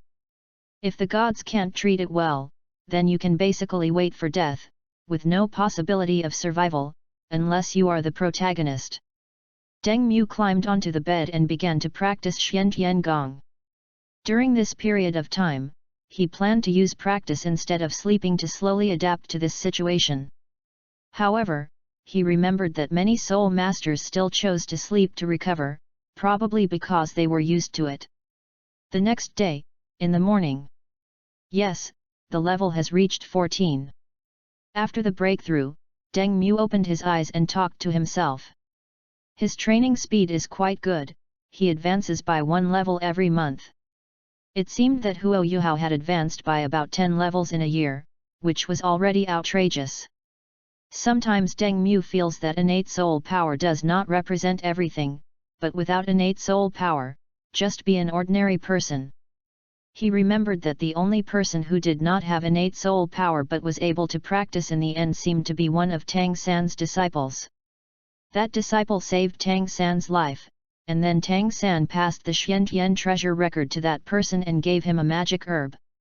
When talking about magical herbs, we have to talk about the yin-yang eyes of ice and fire. When talking about the yin-yang eyes of ice and fire, we have to mention the great villain Dugubo. It's really funny that you have a gold mine but don't know most of the things inside it. That guy Zhu Doluo knows more magical herbs than that guy Dugubo. It is normal that Tang San did not teach Dugubo to recognize the magical grass. If he dared to teach Dugubo, Dugubo would dare to kill Tang San afterwards. When Dugubo first knew the method of detoxification, he had the idea of killing Tang San. If Dugubo knew that Tang San knew so many magical herbs, Tang San would definitely die in the yin-yang eyes of ice and fire. Tang Hao knew that his son was dead, and he would kill Dugubo at all costs. Basically in the Doluo fanfiction, Dugubo is the big victim who was given the magic herbs. If Dugubo knew those magic herbs, it is hard to say whether he could become a god, but his level could reach 99. As for Duguyan, at worst he could reach level 99, and if he was lucky he could attract the attention of a certain god. The yin-yang eyes of ice and fire became Tang San's back garden, but not many people knew about this place. Hey, finally a breakthrough. Zhang Nanan opened her eyes, took a long breath and talked to herself. She was in a particularly good mood now. Her level has now reached 17. At the current rate, she should be able to reach level 20 next year. If she didn't have this technique, it would probably take her a while to reach level 20. I secretly thought to myself that my younger brother is really a lucky star. If it weren't for my younger brother, I feel that my family would not have a very good life. End of this chapter. Chapter 20. Practicing the Chaos Cloak Hammer Technique. Chapter 20. Practicing the Chaos Cloak Hammer Technique. Tang Ye listened to what Zhang Nanan and Deng Mu said, opened her eyes and sighed in her heart that this brother and sister were really talented. She estimated that based on Deng Mu's current training speed, when Deng Mu was 12 years old, he should be able to reach around level 31. Level 40 is basically impossible, unless there is a top force that provides Deng Mu with a large amount of resources, which may allow Deng Mu to reach level 40. Seeing Tang Ye remain silent, Zhang Nanan knew that Tang Ye had not improved her strength. She felt that Tang Ye's talent was not very good, and that the Xiantian Gong played an indispensable role in her being able to reach level 15 at this age. The three of them left the bedroom and went to the yard to practice the purple demon eye together. In the gradually brightening fish belly white of the distant sky, a faint purple air seemed to flash. The appearance of the purple air made the three of them completely concentrate. They even stopped exhaling and only inhaled lightly and slowly, while their eyes were fixed on the flickering purple air. The purple air did not last long. When the color of the morning sun completely covered it, the purple air had completely disappeared. Call. The three of them breathed a sigh of relief and ended their practice of the purple demon eye. Breakfast is ready, come and eat.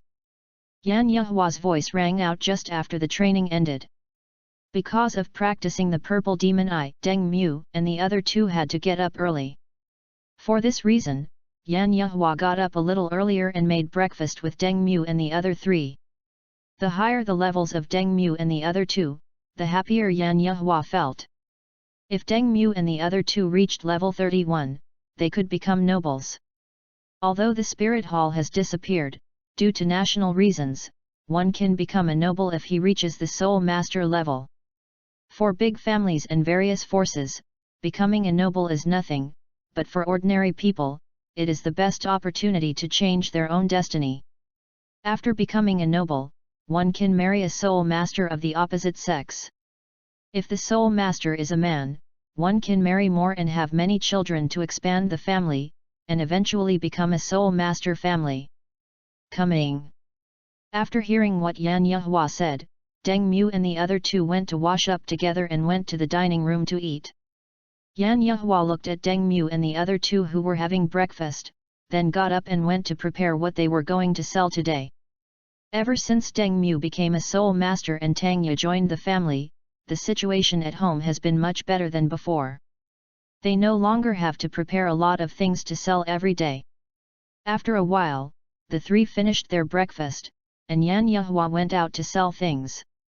Tang looked at Deng Mu, thought for a moment, and said, Deng Mu, from today on, you will practice the Chaos Cloak Hammer technique in the morning, and practice the Tang Sect's unique skills in the afternoon. She knew very well that the Chaos Cloak Hammer technique was extremely powerful and was the unique skill of the Haoshan sect. The power of each hammer would be increased compared to the previous one, and the attack power was superimposed. The drawback of this technique is that it requires a very long charging process. And in actual combat, the enemy will not give you time to charge, but this shortcoming can be compensated by combining it with Ghost Shadow. Thinking of the Haoshan sect, Tang couldn't help but sigh in her heart. The Haoshan sect is now in seclusion. If the Haoshan sect had not been in seclusion, with the help of the Haoshan sect, the Tang sect might not have declined. You should know that Tang San, the founder of Tang sect, is a member of Haoshan sect. Tang San's uncle and grandfather are both the leaders of Haoshan sect.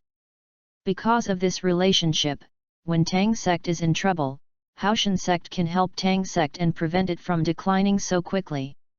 Okay, I know. Deng Mu listened to Tang Ye's words and nodded to show that he understood. After careful recollection, he realized that the Chaos Cloak Hammer technique was a Haoshan sect casting technique involving continuous hammering. It could unleash its full potential and was the most effective casting technique for removing metal impurities. Whether he was learning soul guides or using them in combat, he would need to practice the Chaos Cloak Hammer technique. The Chaos Cloak Hammer technique combined with the Ghost Shadow technique is quite good. I need to practice the Tang sect's unique skills in the afternoon.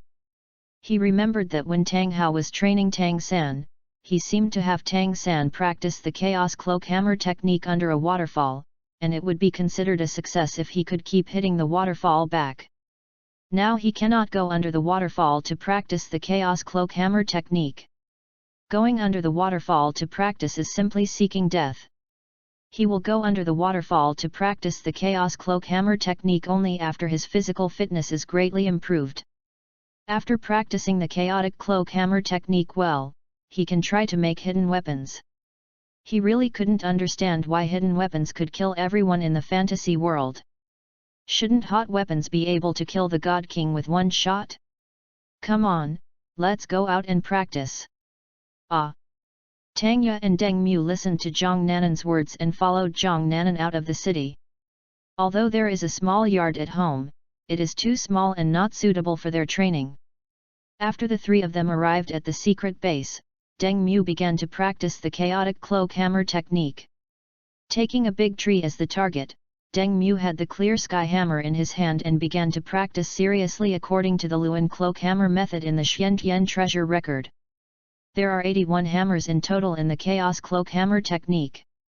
It takes a long time to master it. However, a gifted person like Tang San did not take too long to master it. Deng Mu felt that his talent was unlikely to be like Tang San's, who could master the chaos cloak hammer technique in such a short time. I silently set a small goal in my mind, to at least achieve a small level of success in the chaos cloak hammer technique within 3 years, and if possible, to achieve a great level of success in the chaos cloak hammer technique within 6 to 10 years. After hitting the tree a few times, a big hole was made in the tree in front of him. Hey, not very good. I can't even swing the hammer a few times. Deng Mu sat on the ground and spoke breathlessly, wondering where he had gone wrong. Practicing alone will not help you discover your problems quickly. After all, he didn't have someone like Tang Hao, who was a master of the chaos cloak hammer technique, by his side. The reason why Tang San was able to master the chaos cloak hammer technique so quickly was because he had Tang Hao's guidance by his side. One can reach great mastery through practice just by reading books, a level that no one can reach except an extraordinary genius. For ordinary people to achieve great success, they need hard work and a little bit of luck. After resting for a while, Deng Mu stood up and planned to continue practicing the chaotic cloak hammer technique. Little guy, watch me. At this moment, a big hand was placed on Deng Mu's shoulder, and a steady voice sounded. Deng Mu was startled and subconsciously looked in the direction of the sound. I saw a man who looked to be about 50 years old. His short hair stood up like steel needles, his eyes were as sharp and resolute as an ancient demon, and his whole body was bulging with muscles. Tang Hao. When he saw the man, Deng Mu subconsciously thought that he was Tang Hao. Deng Mu looked at the man and asked, "Uncle, my name is Deng Mu. What's your name?" Hearing Deng Mu's address, the man coughed a few times with a strange expression, "I am your grandfather Tang Hao, not some uncle." End of this chapter. Chapter 21 Tang Hao's Teachings. Chapter 21 Tang Hao's Teachings. Tang Hao didn't know what to say when addressing Deng Mu. I was a little glad that Ian was not there. If Ian heard Deng Mu calling him, I don't know what would happen. Hearing Tang Hao's words, Deng Mu couldn't help but feel surprised. He had never expected that Tang Hao would come. It was probably Ian who told Tang Hao and asked Tang Hao to come and teach him the clear sky hammer. Seeing Deng Mu remain silent, Tang Hao thought for a moment and said, "Your grandmother's name is Ian, and your father's name is Tang San." While speaking, he looked at Deng Mu carefully. I feel that Deng Mu in front of me is much more handsome than Tang San when he was a child, and his physique is also stronger than Tang San when he was a child. Tang Hao guessed that Deng Mu appeared after Tang San became a god, and Deng Mu inherited Tang San's advantages. The aura released by Deng Mu's martial soul is exactly the same as Tang San's, but it is much weaker than Tang San's. It must be his son's child. At first he was a little bit unconvinced, but after seeing Deng Mu sense it, he was sure that it was the mistress's child. However, he did not expect that Xiao San, the child, had awakened twin martial souls just like Xiao San. The only difference was that Xiao San's were blue silver grass and clear sky hammer, while Deng Mu's were blue silver emperor and clear sky hammer. Deng Mu's level is now 14. He can reach level 14 at this age. He is definitely a genius among geniuses. When he is 12 years old, his level will definitely exceed 30. Maybe this grandson of his could surpass Xiao San and become the youngest titled Doluo, and at the same time the youngest to become a god. Listening to Tang Hao's words, Deng Mu nodded to show that he understood. Deng Mu then asked Tang Hao, "Grandpa, why did you come here so suddenly?"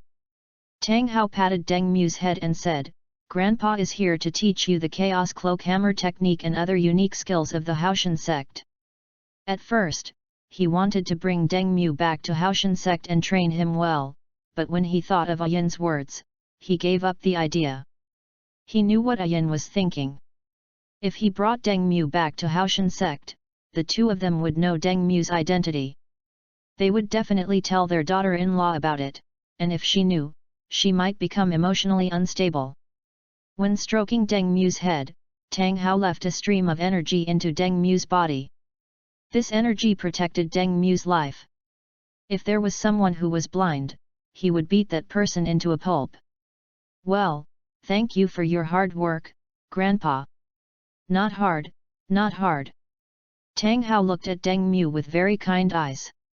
Naturally, he loved his first grandson very much. He had the same idea as Tang San, that girls were not as important as boys, but this was normal. After all, it was the thinking of ancient people, especially those from big families. People from large families attach great importance to family inheritance and the eldest son. Look carefully, I will demonstrate the Chaos Cloak Hammer technique to you. If there is anything you don't understand, Xiao Mu, please ask after I finish. Understood, Grandpa. Deng Mu looked at him seriously after he finished speaking, intending to take note of Tang Hao's demonstration of the Chaos Cloak Hammer technique later. The clear sky hammer appeared in Tang Hao's hand. And he used the Chaos Cloak Hammer technique to attack the tree.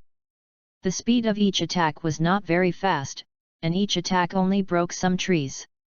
Deng Mu, who was watching this scene, knew in his heart that Tang Hao wanted to fully demonstrate the Chaos Cloak Hammer technique and let him know what the Chaos Cloak Hammer technique looked like. At this time, Deng Mu noticed one thing: Tang Hao's clear sky hammer was a little different from his clear sky hammer. Wait, isn't this the Great Zumuru hammer? The Great Zumuru hammer condenses all of one's spirit rings into one, injecting them into the clear sky hammer, transforming them into the purest strength and attack power, multiplying one's own strength exponentially, forcibly breaking through all constraints and unleashing a powerful force beyond one's own spirit power. It was taking the route of defeating 10 with one force. No matter how many soul skills and skills the opponent had, they could not compete with the pure power and attack power of the clear sky hammer. He had been wondering why the Great Zumuru hammer spirit had never appeared before, because he felt that the Great Zumuru hammer was a higher form of the clear sky hammer. Now that he saw that Tang Hao's clear sky hammer was different from his, he couldn't help but guess that it was very likely that Tang Hao's strength had reached the god level, which led to the evolution of the clear sky hammer. However, it had not yet completely evolved into the Great Zumuru hammer, and should have reached the second level god level. If someone awakens the Great Zumuru hammer martial spirit, it is estimated that the innate soul power can reach level 20. Deng Mu felt that his clear sky hammer had a high probability of evolving into the Great Zumuru hammer, and estimated that it could evolve into the Great Zumuru hammer once it was fully read. As for Tang San, it is not clear. He is now playing with his trident and can't let it go. Xiao Mu, how is it? Very impressive. I benefited a lot from the chaotic cloak hammer technique that Grandpa demonstrated. After watching Tang Hao demonstrate the chaos cloak hammer technique, Deng Mu felt that he had benefited a lot and wanted to try the chaos cloak hammer technique. Listening to Deng Mu's words, Tang Hao nodded to indicate that he understood, and sighed in his heart that Deng Mu's talent was even better than Xiao San's. However, listening to his eldest grandson's praise, Tang Hao felt very happy. Xiao Mu, come again. Ah! Deng Mu nodded, and a clear sky hammer appeared in his hand. He swung the chaos cloak hammer technique at the big tree in front of him. Looking at Deng Mu using the chaos cloak hammer technique, Tang Hao felt extremely satisfied. Apart from his lack of strength and lack of proficiency, he was pretty good in other aspects. Boom! When Deng Mu struck the tree with his 15th hammer, the tree could not withstand Deng Mu's attack and broke and fell to the ground. Call. Not bad, being able to hit 15 hammers the second time is pretty good. It's just that my body needs to be trained better, and my physical fitness is not up to standard yet. Tang Hao, who was standing by, commented on Deng Mu's chaotic cloak hammer technique and quickly thought about Deng Mu's training plan. Deng Mu is young, so we cannot arrange a high-intensity exercise plan for him, as this will affect his development. He didn't want his eldest grandson to become a stunted dwarf. However, no one of his age can match Deng Mu's physical fitness. His physical fitness is much stronger than that of most great soul masters. A bold idea came to Tang Hao's mind. He went to find some rare treasures to improve Deng Mu's mental strength and physical fitness. Before Deng Mu reaches level 20, he must reach a level where he can absorb a 10,000-year soul ring. If he cannot reach that level, then he can settle for the next best thing and absorb a 9,900-year soul ring. In that way, when Deng Mu reaches level 30, he will be able to absorb the 10,000-year soul ring. When his body is able to withstand a 100,000-year soul ring, he can help Deng Mu find a 100,000-year soul beast. As for Deng Mu's clear sky hammer, whether he can get several 100,000-year spirit rings depends on luck.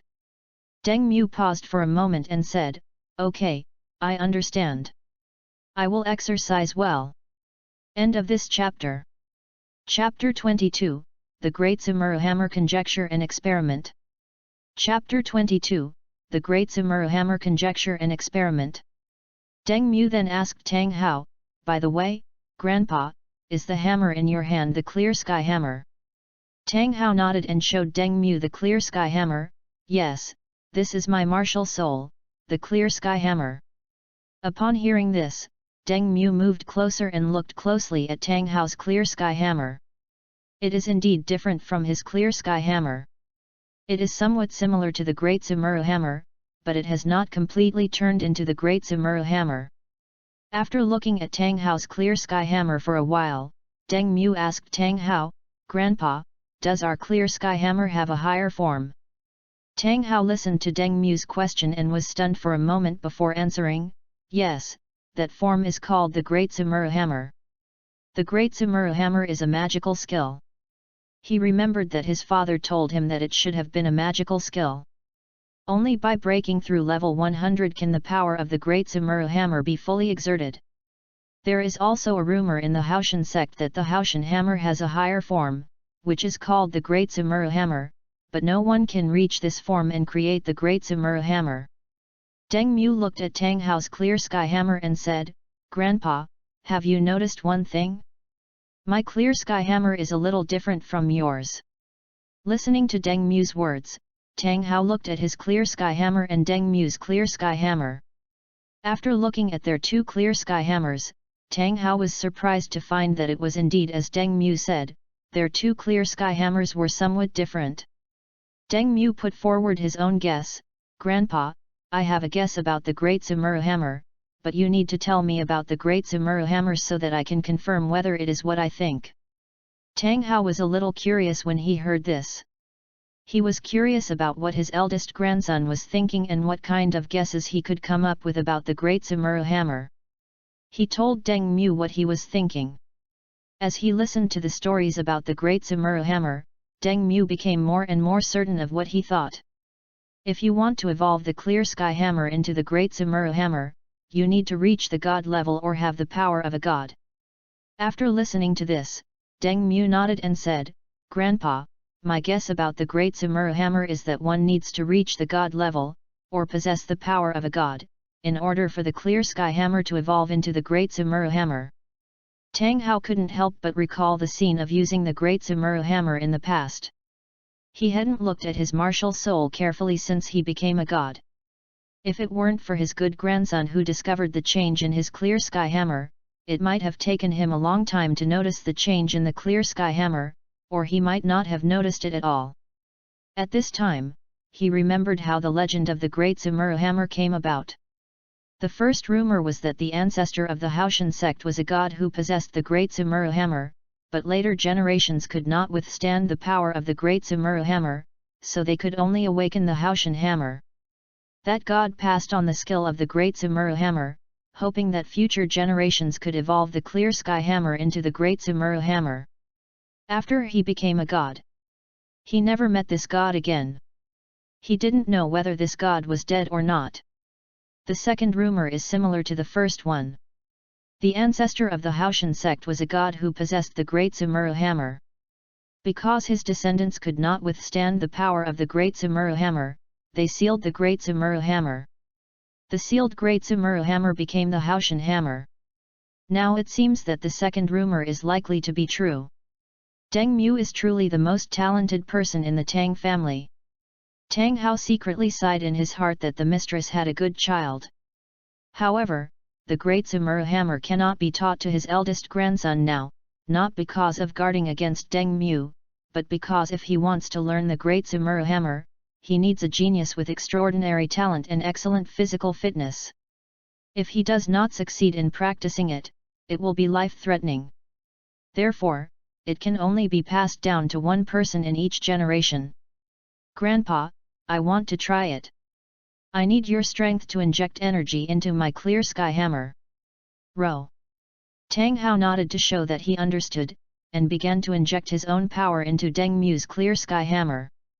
Deng Mu felt a surge of energy quickly breaking through the layers of the clear sky hammer's restraints.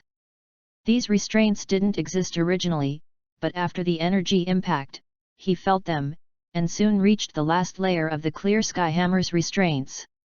Xiao Mu, tell me if you can't stand it. Ah! Tang Hao once again injected energy into Deng Mu's clear sky hammer to break through this layer of restraint. Click! When the energy broke through this layer of restraint, Deng Mu heard a shattering sound, and then the clear sky hammer changed. The clear sky hammer turned crimson, with golden lines covering the entire surface. Tang Hao looked at Deng Mu's martial spirit in surprise and said, "It's true. The clear sky hammer can really evolve into the Great Sumuru Hammer. No wonder there are so many people in the clear sky sect who haven't possessed the Great Sumuru Hammer." However, he knew that Deng Mu's Great Sumuru Hammer was only temporary. Once his power was exhausted, the Great Sumuru Hammer would degenerate into the clear sky hammer. This gave him an idea, to use his power to nourish Deng Mu's clear sky hammer, and then after absorbing the soul ring, it would evolve into the Great Sumuru Hammer. The restraints of the clear sky hammer have been broken by his power, and all it needs is enough energy to evolve into the Great Sumuru Hammer. As for him, he can only practice slowly to allow the clear sky hammer to completely evolve into the Great Sumuru Hammer. There is no way. The stronger you are, the more energy you need to evolve. An idea came to Tang Hao's mind. He wanted to find 100,000-year-old soul beast for Deng Mu and let them become the martial soul of his eldest grandson Haoshan Hammer. This would provide enough energy to evolve into the Great Sumuru Hammer. Deng Mu silently felt the Great Sumuru Hammer, and couldn't help but sigh in his heart that the Great Sumuru Hammer was really powerful and should be considered a god-level martial spirit. I feel that if it is a big Sumuru Hammer with a soul ring, maybe it can fight against the Three Rings Lord. Chaos Cloak Hammering Technique. Deng Mu changed to a big tree and used the chaotic cloak hammer technique on the big tree. With just one blow of the hammer, he broke the big tree in front of him. Deng Mu, watching this scene, sighed in his heart that the Great Sumuru Hammer was really powerful. He struck the tree in front of him with a hammer and broke it. Deng Mu felt that when he reached the level of titled Doluo, he had the Great Sumuru Hammer, and it was unlikely that other titled Doluo would be able to defeat him. Yes, the power has increased several times. Tang Hao on the side commented on the power of Deng Mu's attack just now. After a few minutes, Deng Mu's Great Sumuru Hammer transformed back into the Clear Sky Hammer. Tang Hao walked up to Deng Mu, touched his Clear Sky Hammer, and said, "I have left 3 strands of power within your Clear Sky Hammer. These powers can allow your Clear Sky Hammer to evolve into a large Sumuru Hammer. Each strand can only last 10 minutes. I originally wanted to leave more energy in Deng Mu's Clear Sky Hammer, but Deng Mu's Clear Sky Hammer could not withstand so much energy, so I could only leave 3 energies." Deng Mu nodded and said, "Well, thank you, Grandpa." For some reason, Deng Mu felt that Tang Hao and Yin doted on him more than Tang Wu Tong. Illusion? End of this chapter. Chapter 23, The Tang family seems to be a bit patriarchal. Chapter 23, The Tang family seems to be a bit patriarchal. Yin and Tang Hao should treat everyone equally, and it is unlikely that they favor boys over girls. They now treat him as an illegitimate child and think that he has suffered a lot, so they treat him so well. Deng Mu asked Tang Hao curiously, "By the way, Grandpa, do I have any brothers or sisters?" Tang Hao was stunned when he heard Deng Mu's question. He didn't expect Deng Mu to ask this question. After hesitating for a moment, Tang Hao chose to tell the truth. "Well, you have a sister named Tang Wutong." Looking at Deng Mu, Tang Hao sighed in his heart that there must be something wrong with the personalities of Deng Mu and Tang Wutong.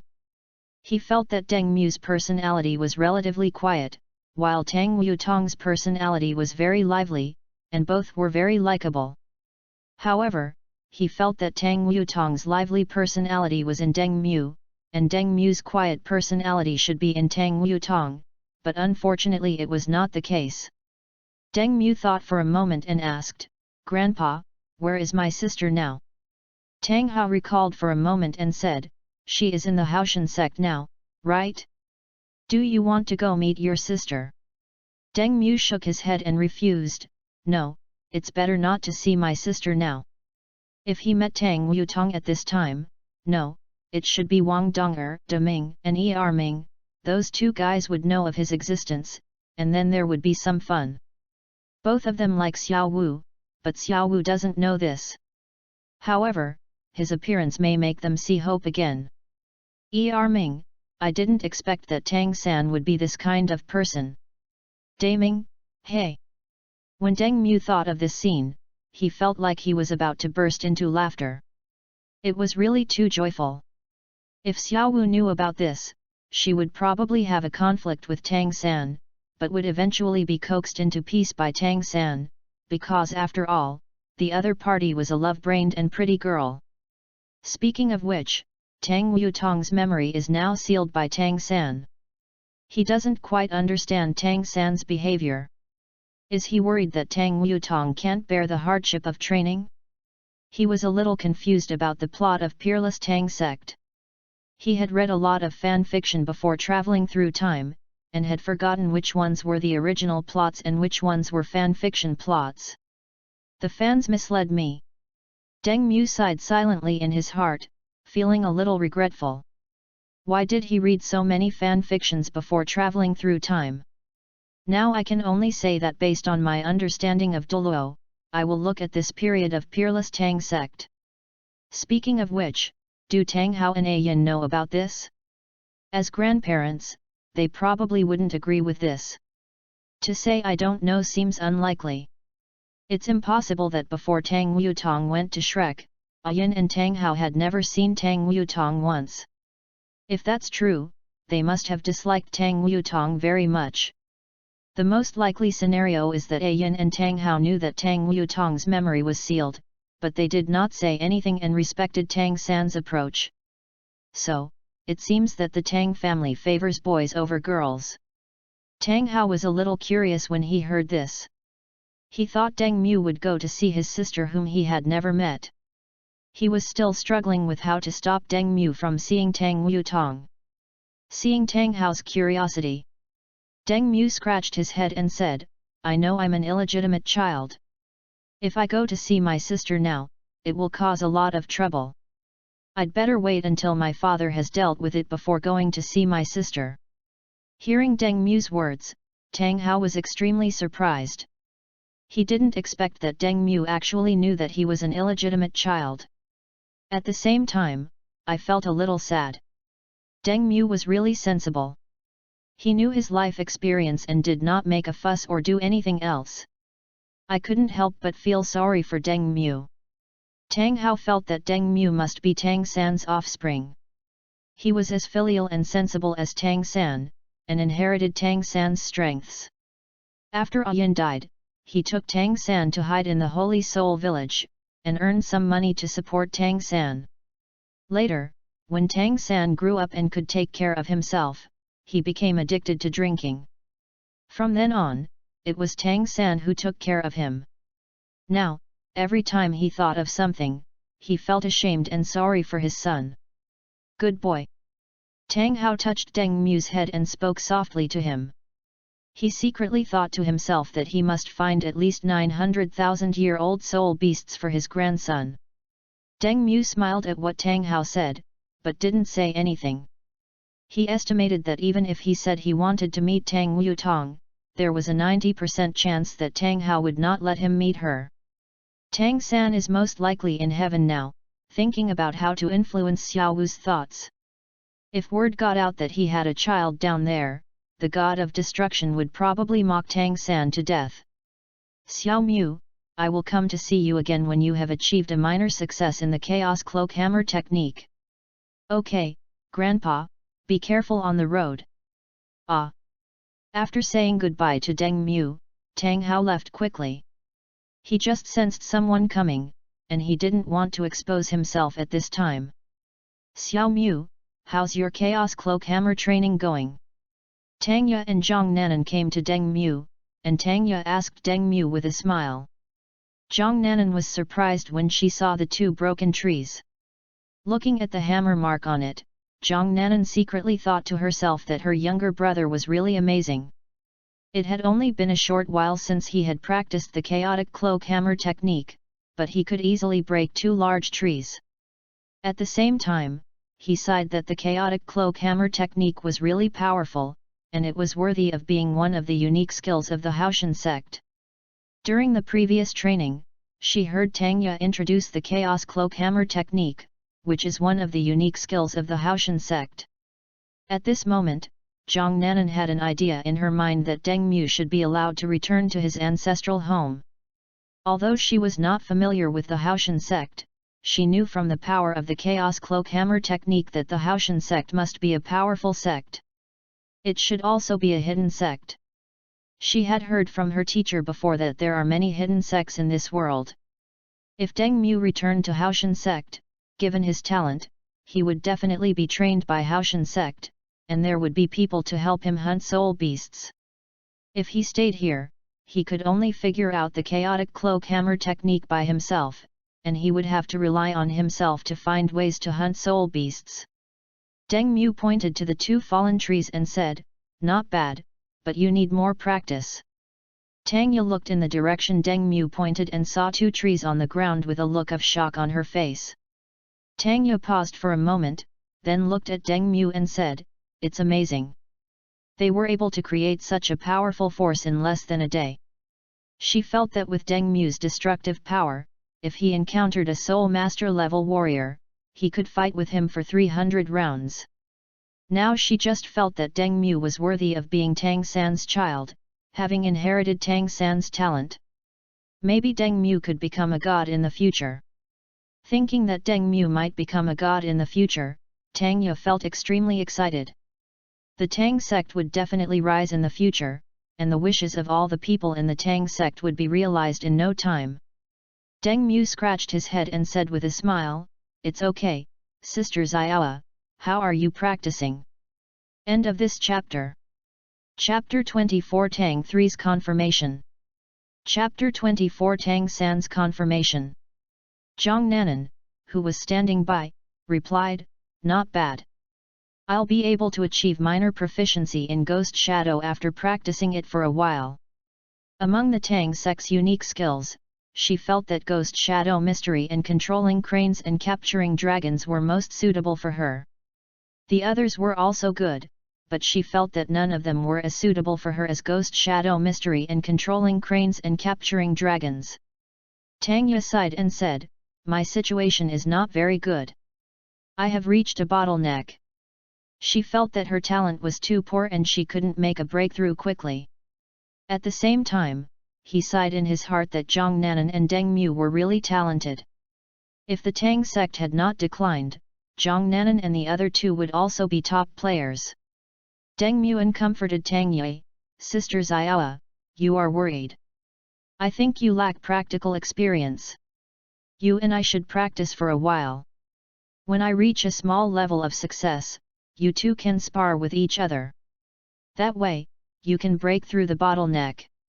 Listening to Deng Mu's words, Tang Ye nodded, thinking it made sense. "That makes sense. I must be lacking in practical experience. Deng Mu's words reminded her of her father's words, that actual combat can improve her skills. Before, she had been practicing silently, occasionally competing with her parents. Zhang Nanan thought it was okay. I think it's okay, we can have a good discussion then. Deng Mu remembered something and asked, by the way, Sister Xiaoa, why did you come here suddenly? Tang Hao left just now, probably because of the arrival of Tang Ye and Zhang Nanan. If they hadn't come, Tang Hao would have had to teach him for a while. But it doesn't matter. The most urgent thing now is to train my body. Only after the body is well trained can one learn other unique skills of Haoshan sect, which depend heavily on physical strength. Tang Ye answered first. Nan Nan just said that there are other people's voices over here, come over to see what's going on. Deng Mu explained to Zhang Nanan and Tang Ye, this is what happened. When I was practicing the Chaos Cloak Hammer technique, I met an old man. He chatted with me for a while and then left. After listening to Deng Mu's explanation, Zhang Nanan and Tang Ye nodded to show that they understood. Deng Mu was unwilling to say more, and they didn't want to continue asking him questions. Okay, Sister Xiaoa, you guys continue training. I'm going to continue practicing the Chaos Cloak Hammer technique. Ah!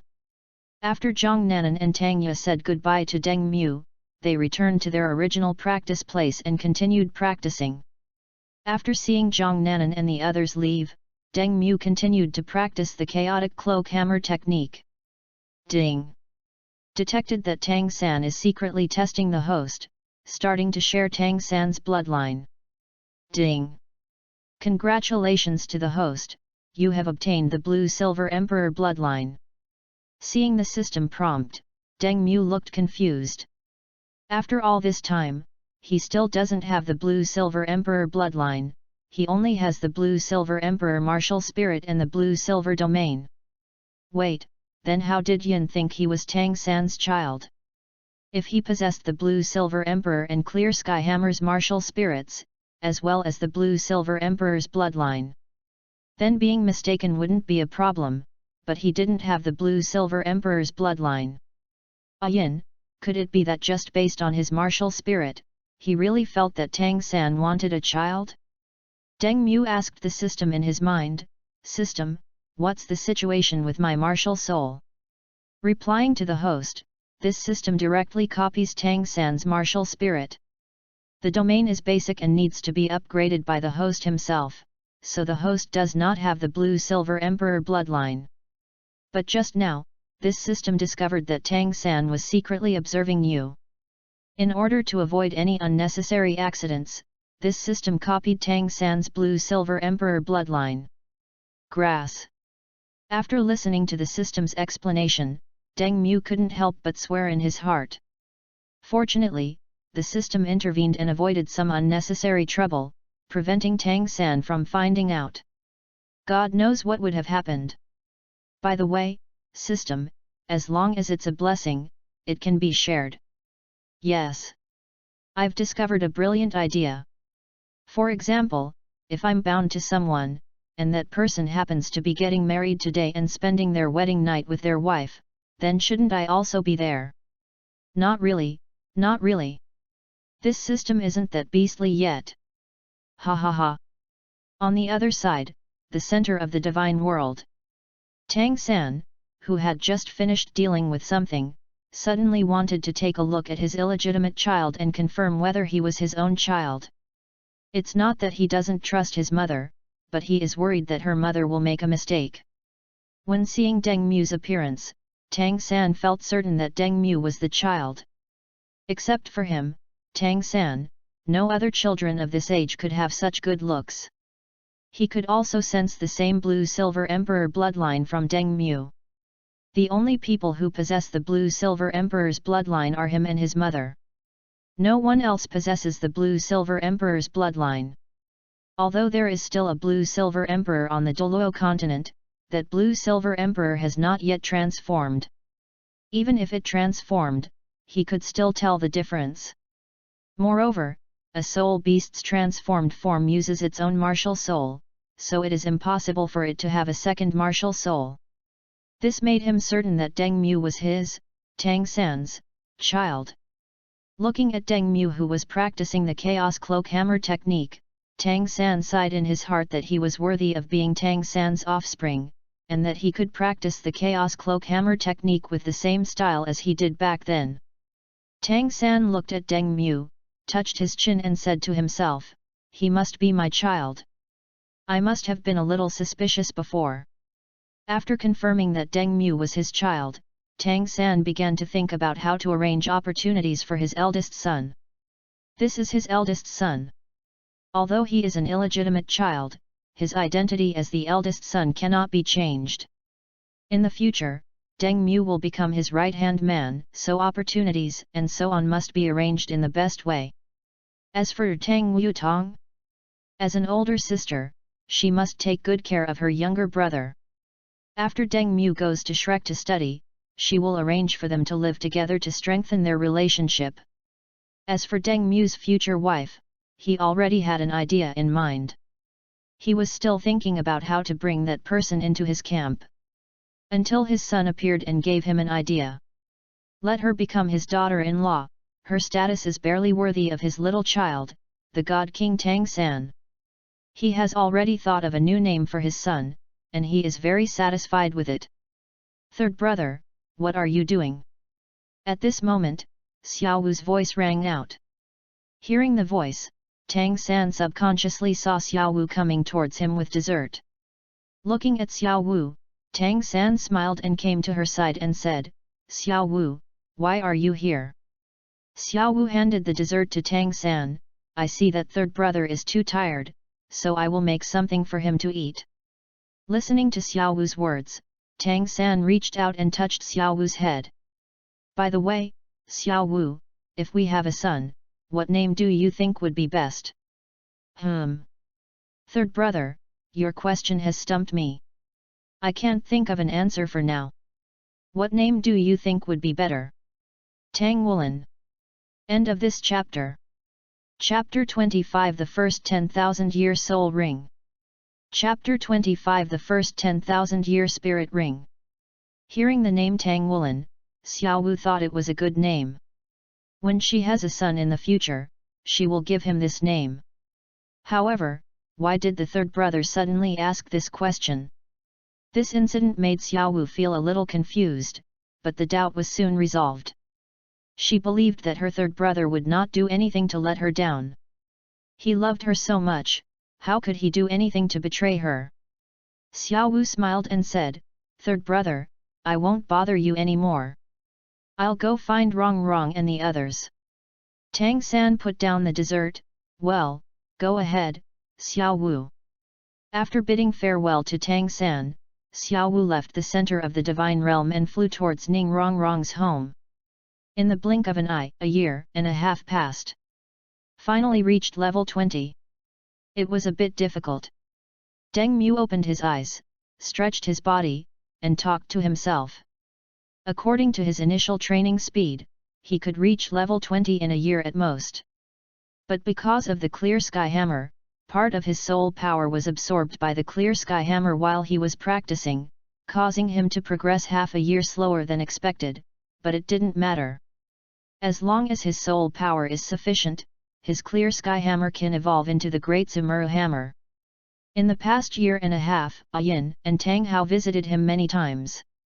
Tang Hao also brought a lot of rare treasures to Deng Mu to enhance his spiritual power. He was also given a lot of medicinal baths to improve his physical condition, which greatly improved his physical condition. Now his purple demon pupil has reached the mustard seed level. Thanks to Tang Hao's natural treasures, he was able to reach the mustard seed level so quickly. Tang San was able to reach the mustard seed realm by relying on the magic grass. Deng Mu had already mastered the Chaos Cloak Hammer technique and the Tang Sect's unique skills, and he felt that he was a genius in martial arts. Deng Mu left the bedroom and came to Zhang Nanan. "Sister, I'm going out for a while." "Ah." Zhang Nanan looked at the novel in her hand and nodded to indicate that she understood. Tang Ya on the side was reading the novel with great interest. She had been obsessed with reading novels recently. Originally, they planned to train, but Zhang Nanan and Deng Mu asked Tang to combine work and rest and have a good rest during this period. Deng Mu felt helpless as he looked at Zhang Nanan and the other one who were reading a novel, and left home and walked towards the secret base. They made an appointment some time ago that Tang Hao would come over to take him hunting a 10,000-year-old soul beast in the next few days. After a while, Deng Mu arrived at the secret base and saw Tang Hao waiting for him. "Grandpa, good morning." "Good morning, Xiao Mu." Tang Hao gently touched Deng Mu's head with a kind expression. He sighed in his heart that Deng Mu was worthy of being the talented son of the Tang family. He was able to upgrade to level 20 in just over a year. This was unprecedented in the history of the entire Doluo continent. He had a hunch that Deng Mu could become the youngest titled Doluo and the youngest god at the same time. "Grandpa, let's go." "Ah." Tang Hao listened to Deng Mu's words, came to his senses and responded to Deng Mu. He had already chosen a soul beast for Deng Mu. It was called the Emerald Spirit Deer. It resembled a deer, with an elegant figure. Its fur was emerald green, shimmering with a mysterious sheen. Its antlers resembled fresh branches covered with emerald green leaves. Its eyes were like clear emeralds, lively and bright. It moved with a lightness that made it seem like a forest spirit. The emerald deer is a very rare soul beast, very suitable for auxiliary soul masters. Tang Hao picked up Deng Mu, used his soul power to protect Deng Mu, and flew quickly towards the Star Do Great Forest. Deng Mu, who was in Tang Hao's arms, looked down curiously. It was his first time to experience flying and he found it very novel. "I secretly thought that when I can fly in the future, I will experience the feeling of flying fast." After a while, Tang Hao and Deng Mu arrived at the Star Do Great Forest. As soon as he arrived in the Star Do Great Forest, Tang Hao used his spiritual sense to search for the emerald deer. He has already figured out the emerald deer's living area, and it won't take long for him to find the emerald deer. Found it! In just 3 seconds, Tang Hao found where the emerald deer was and quickly headed towards it with Deng Mu. At this moment, the emerald deer was eating grass and had no idea that it was in great danger. A powerful pressure descended, and the emerald deer fainted without any chance to resist. Deng Mu looked at the emerald deer and asked curiously, "Grandpa, is this emerald deer the soul beast that provided me with my second soul ring?" He knew a lot about the emerald deer. The emerald deer was a soul beast with life attributes as its main attribute, and many auxiliary soul masters would choose the emerald deer. Tang Hao came to the emerald spirit deer, put Deng Mu down and replied, "Yes, this is the soul beast that Grandpa carefully selected for you. This emerald spirit deer is 12,000 years old." Deng Mu thanked Tang Hao upon hearing this, "Grandpa, thank you for your hard work." Tang Hao waved his hand, "It's okay, just kill it and absorb its spirit ring." After saying that, he cracked the brain of the emerald deer, making it easier for Deng Mu to kill the 10,000-year-old emerald deer. Deng Mu nodded to show that he understood, and the clear sky hammer appeared in his hand, smashing it hard at the emerald spirit deer's head. After Deng Mu smashed the emerald deer's brain, a black soul ring flew out from the emerald deer's body. Looking at the 10,000-year soul ring in front of him, Deng Mu sat cross-legged on the ground and began to absorb the 10,000-year soul ring in front of him. Hiss! Tang San, who was reading a book, suddenly felt as if his brain was pricked by a needle and couldn't help but gasp. Xiao Wu, who was standing by, heard Tang San's voice and asked with concern, "Third brother, what's wrong with you?" Tang San rubbed his temple and said, "It's okay, I just have a headache. I was extremely confused about what had happened in the past 2 days. I felt inexplicable pain all over my body." He felt inexplicable pain every once in a while. The pain was unbearable and made him feel like he would rather die than live. It feels like there is a person who is extremely bored and keeps hammering with a hammer. Tang San felt that it was unlikely that there was such a person. Who would be so bored and free to smash himself for fun? What's the point? Now he is a little conflicted about whether he should go to the goddess of life and ask her to help him cure this disease. His self-esteem did not allow him to go to the goddess of life and let others know that he was no longer able to survive. It was too embarrassing. If the god of destruction knew about this, he would mock him every day. After struggling for a moment, Tang San chose to endure it silently. For the sake of the dignity of the God King, this matter must not be known to others.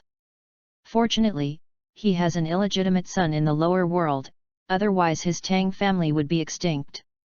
He really cannot accept this kind of thing. It is more painful than killing him. Xiao Wu reached out and rubbed Tang San's head, saying, "Third brother must be so busy with the affairs of the God realm that this happened." Listening to Xiao Wu's words, Tang San felt extremely comfortable and showed an expression of enjoyment. End of this chapter. Chapter 26, Surprised Bridget. Chapter 26, Surprised Bridget. In the center of the Star Forest, in the Lake of Life. Okay. The sleeping silver dragon woke up after sensing a fleeting breath. If it was just the aura of a titled Doluo, she would not have any reaction, but the owner of that aura was a god-level powerhouse. Could it be that the people in the divine realm have discovered her existence? The next second, she denied the idea. If the other party discovered her, they would not reveal her presence, but would directly surround and kill her without giving her any chance to react. She is the Silver Dragon King, the second leader of soul beasts after the Dragon God, and an enemy of the gods in the divine realm. Baiji, go to the eastern area of the Star Do Great Forest and take a look. Yes, my lord. The Silver Dragon King thought for a moment and sent Bridget to check what was going on. Originally, she planned to let Ditien go to check the situation, but if Ditien went there, he would easily be seen as causing trouble. After thinking about it, she felt that Bridget was more suitable. After hearing what the Silver Dragon King said, Bridget left the Lake of Life and went to the place the Silver Dragon King mentioned to check the situation. It's done. Deng Mu opened his eyes and talked to himself. Although there are no side effects to absorbing a 10,000-year soul ring, the body still needs to adapt to the soul power brought by the 10,000-year soul ring. Now his level has reached 24, and most of his soul power has been absorbed by the Clear Sky Hammer, otherwise he feels that his level can be further improved. Deng Mu estimated in his mind that it would not be difficult for him to reach level 12 or above at the age of 30. This 10,000-year-old emerald spirit deer provided him with a soul skill called Blue-Silver Rejuvenation Technique. With the owner as the center, a blue-silver light full of life force is released in all directions. Wherever the light reaches, the injuries of friendly targets within the range will begin to heal at a faster rate. Whether it is a wound caused by external trauma or internal organ damage, it can gradually recover under the effect of blue-silver rejuvenation. The healing effect of this soul skill is not a one-time effect, but a continuous one. For a period of time after the skill is released, friendly soul masters within the range of the blue-silver light will be continuously nourished by life force. While their injuries continue to recover, their physical strength and soul power will also continue to recover at a steady rate. In addition to its powerful healing effects, Blue-Silver Rejuvenation can also purify the negative states of friendly soul masters. Deng Mu was quite surprised that the healing skill provided by this emerald spirit deer was so good. He thought it only provided a simple healing skill, but he didn't expect it to provide such a good skill. But thinking of Dagubo's 8th soul skill, Deng Mu felt that his own soul skill was just average. After all, Dagubo's 8th soul skill requires a huge amount of soul power, and its power is enough to completely lock the time within an area of thousands of square meters. This 8th soul skill was provided by a 10,000-year-old soul beast, which is a bit outrageous. Speaking of which, Do Yi's titled Doluo soul skills are a bit outrageous. And Xiao Wu's invincible golden body is also quite outrageous. Seeing Deng Mu successfully absorb the soul ring of the emerald spirit deer, Tang Hao couldn't help but breathe a sigh of relief. When Deng Mu absorbed the emerald deer soul ring, he was ready to rescue Deng Mu at any time to prevent Deng Mu from absorbing the soul ring and not being able to receive timely rescue. Okay. At this time, Deng Mu noticed something. There seemed to be something inside the emerald deer's body. After a careful inspection, a left leg bone was found in the emerald deer's body.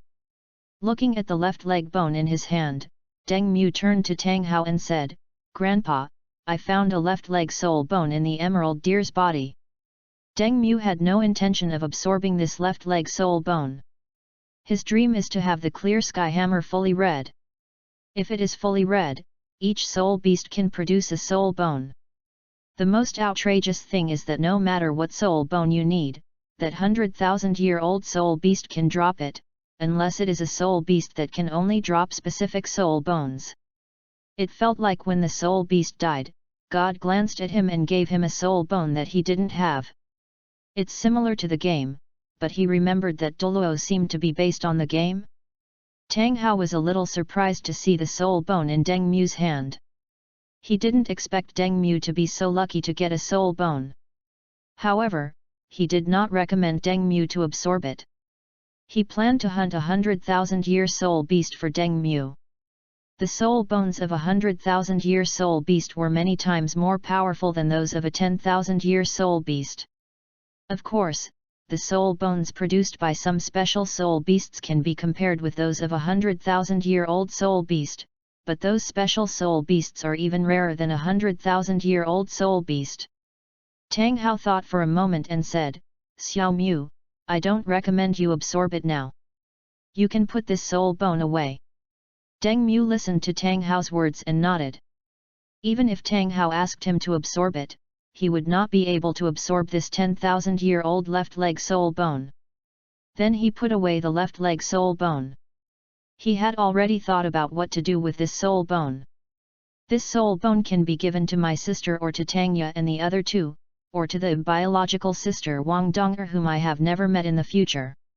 We'll see who needs it when the time comes and give it to whoever needs it. But I am lucky enough that I can get soul bones from a 10,000-year-old soul beast the first time I encounter one. Grandpa, are we going back now or what? Let's take a walk here. I'll choose a few soul beasts for you to fight. You need to fight to gain practical combat experience. Ah! Deng Mu thought about it and agreed. He felt that he really needed to improve his combat experience. Although he is now an auxiliary soul master, his physique crushes soul masters of the same level, and even the physique of a soul master may not be as strong as his. The two left together and walked towards the outskirts of the Star Do Great Forest. After Deng Mu and the others left for a while, Bridget appeared from a corner and came to the body of the emerald deer to check it out. It's actually a 10,000-year-old soul beast. That child is extraordinary. Bridget was extremely surprised to find that this emerald spirit deer was actually 10,000 years old. She didn't believe that Deng Mu's strength had reached the soul Doluo level. At Deng Mu's age, he could only break through to the second ring Great Soul Master at most. She has a good understanding of the Soul Master's cultivation level and some of the Soul Master's knowledge. The best ratio of soul rings for Soul Masters is yellow, purple, black, black, black, and red. Logically speaking, Deng Mu should have absorbed a 100-year soul ring, and if he was gifted, he could have absorbed a 1,000-year soul ring. But the child's second soul ring took 10,000 years to absorb, which shocked Baiji very much. Bridget said to herself, "It seems that a peerless genius has emerged." According to this situation, the child can absorb several 100,000-year soul rings, which is a huge trouble for soul beasts. Moreover, the man next to the child gave her an unfathomable feeling. Fortunately, she hid it well, otherwise she would be discovered by him and she would be doomed. End of this chapter. Chapter 27 Encountering Yan Shaiji and Ma Xiao Tao. Chapter 27 Encountering Yan Shaiji and Ma Xiao Tao. Watch out! Deng Mu held the clear sky hammer and used the chaos cloak hammer technique on the soul beast in front of him. The soul beast that fought with Deng Mu was called the steel-armed giant ape.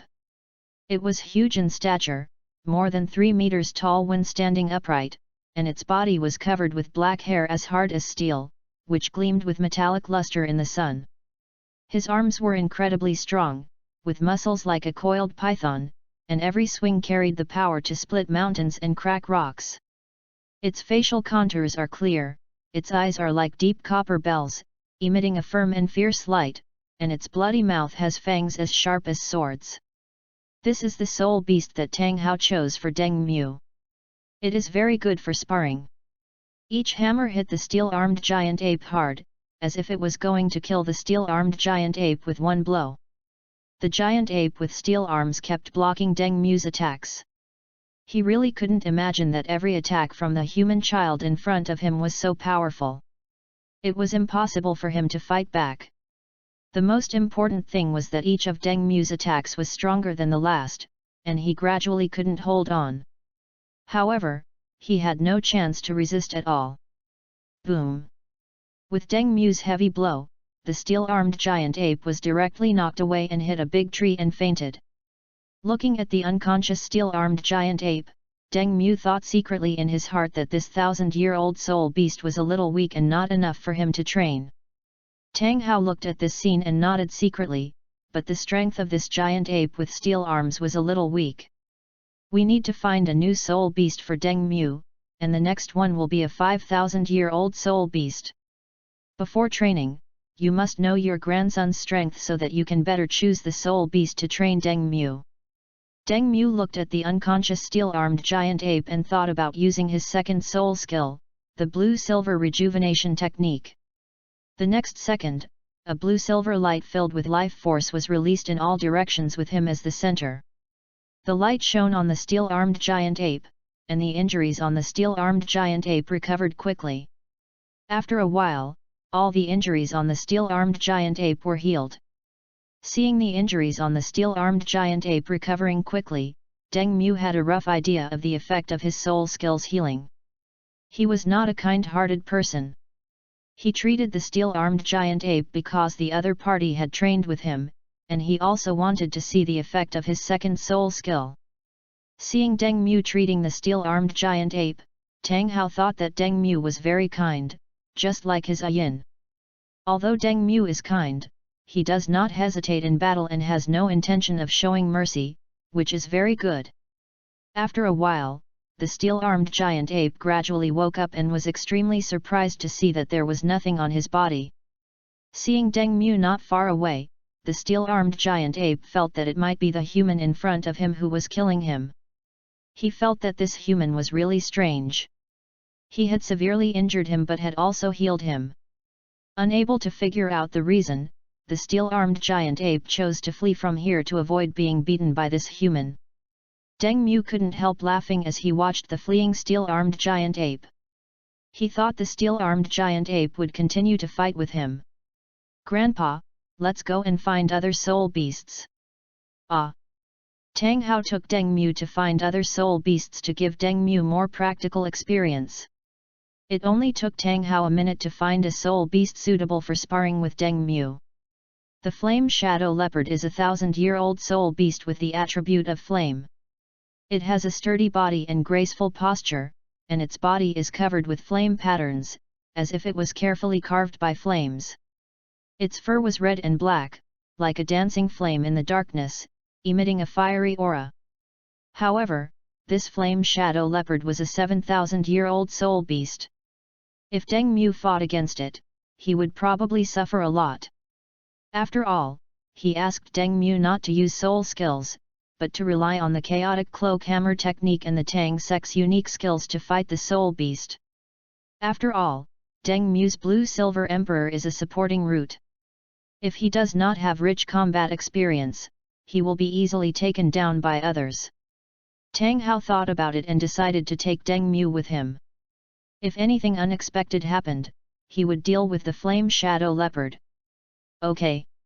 When heading to where the flame shadow leopard was, Deng Mu saw two people not far away. These two people, a man and a woman, the man looks to be in his 60s and the girl looks only about 12 years old. The girl's eyes lit up when she saw Deng Mu. She ran up to him and said, "Hello, hello, little brother. My name is Ma Xiao Tao. What's your name? Upon learning that the other person was Ma Xiaotao, Deng Mu looked at Ma Xiaotao with some surprise. As for the identity of the man, he already knew it. This man was Yan Shaiji. He didn't expect to meet Ma Xiaotao and Yan Shaiji here. Could it be that Ma Xiaotao has reached level 30 now? It seems unlikely. It is estimated that Yan Shaiji brought Ma Xiaotao here to gain experience. Deng Mu thought for a moment and greeted Ma Xiaotao, "Hello, my name is Deng Mu." While the two were talking, Yan Shaiji quietly looked at Deng Mu and Tang Hao. He was a little surprised that he couldn't detect Tang Hao's strength. However, he had already clearly investigated Deng Mu's strength, and found that he had reached level 24. This surprised him immensely. This talent seemed to be even higher than that of his teacher Moon, who had reached level 8 when he was 20 years old. The child in front of him looked less than 8 years old, but his level had reached 24. He was simply a genius among geniuses. The legendary Tang San's talent could never compare to Deng Mu's. This made Yan Shaiji want to invite Deng Mu to Shrek Academy, but when he thought of Tang Hao beside Deng Mu, he couldn't help but sigh. Considering Tang Hao's unfathomable strength, Deng Mu must be from a top force. How could someone from such a top force allow a genius like him to run to their Shrek Academy? He felt that Tang Hao and Deng Mu were most likely from a hidden sect, otherwise he should know someone like Tang Hao. Yan Shaiji was shocked in his heart and said respectfully to Tang Hao, "Junior Yan Shaiji, greetings to you, senior." He couldn't be impolite to such an unfathomable strong man. Tang Hao listened to Yan Shaiji's words, nodded slightly in response to Yan Shaiji, and looked at Ma Xiaotao. He just sensed Ma Xiaotao and found that Ma Xiaotao had good talent. However, Ma Xiaotao's martial spirit reminded him of someone. That person was Tang San's brother Ma Hongjun. He remembered that after Ma Hongjun became a god, his wife's talent was not so good, so his wife and children stayed in Doluo continent. This child also has the surname Ma. Could he be a descendant of Ma Hongjun? While Tang Hao was thinking, Ma Xiaotao held Deng Mu's hand and kept talking. Listening to Ma Xiaotao's incessant chatter, Deng Mu looked at Ma Xiaotao helplessly. He remembered that Ma Xiaotao seemed to be a cold and aloof queen. Why did he look like this when he was a child? It really doesn't match his image. It is possible that he remembered it wrongly. After so many years in this world, he has forgotten the personalities of many characters. Who would have the time to remember these people's personalities every day? End of this chapter. Chapter 28 Huo Yu Hao? Huo Yu Tong? Chapter 28 Huo Yu Hao? Huo Yu Tong? Just as Ma Xiaotao and Deng Mu were chatting, Bridget returned to the Stardow forest. "My lord, there is a powerful man over there with his descendants hunting soul beasts." The Silver Dragon King was a little confused after listening to Bridget's words. If he wanted to hunt soul beasts, there was no need to go to the Stardow Great Forest in person. Could it be that that person has some big secret? At this time, the Silver Dragon King noticed a mark on Bridget's body and wiped off the mark. It goes without saying that this mark must have been left on Bridget by that god-level being. He probably wanted to leave it to his descendants, so that when they break through to become titled Doluo, he could take them to hunt Baiji. If that time really comes, if she doesn't take action, it will chill the hearts of her subordinates. If she takes action, she will be exposed, and then all the gods in the divine world will discover her. Baiji then said, the descendant of that powerful man broke through to become a great soul master and absorbed a 10,000-year soul ring. Listening to Bridget's words, the Silver Dragon King was a little surprised. A great soul master absorbs a 10,000-year soul ring? Isn't this just courting death? But the child actually managed to absorb it successfully. It was impossible for her not to be surprised. It seems that this child has a 100% chance of becoming a god, and may even surpass Tang San.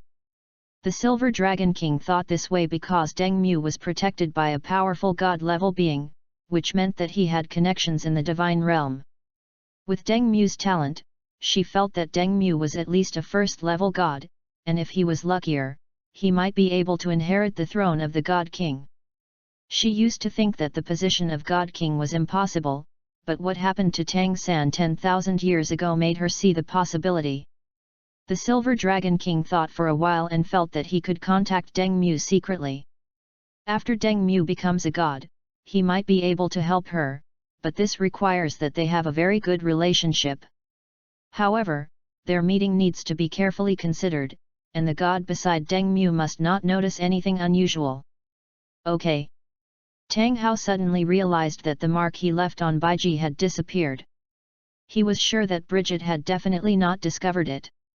It was impossible for her to discover it with her strength, so there was only one possibility.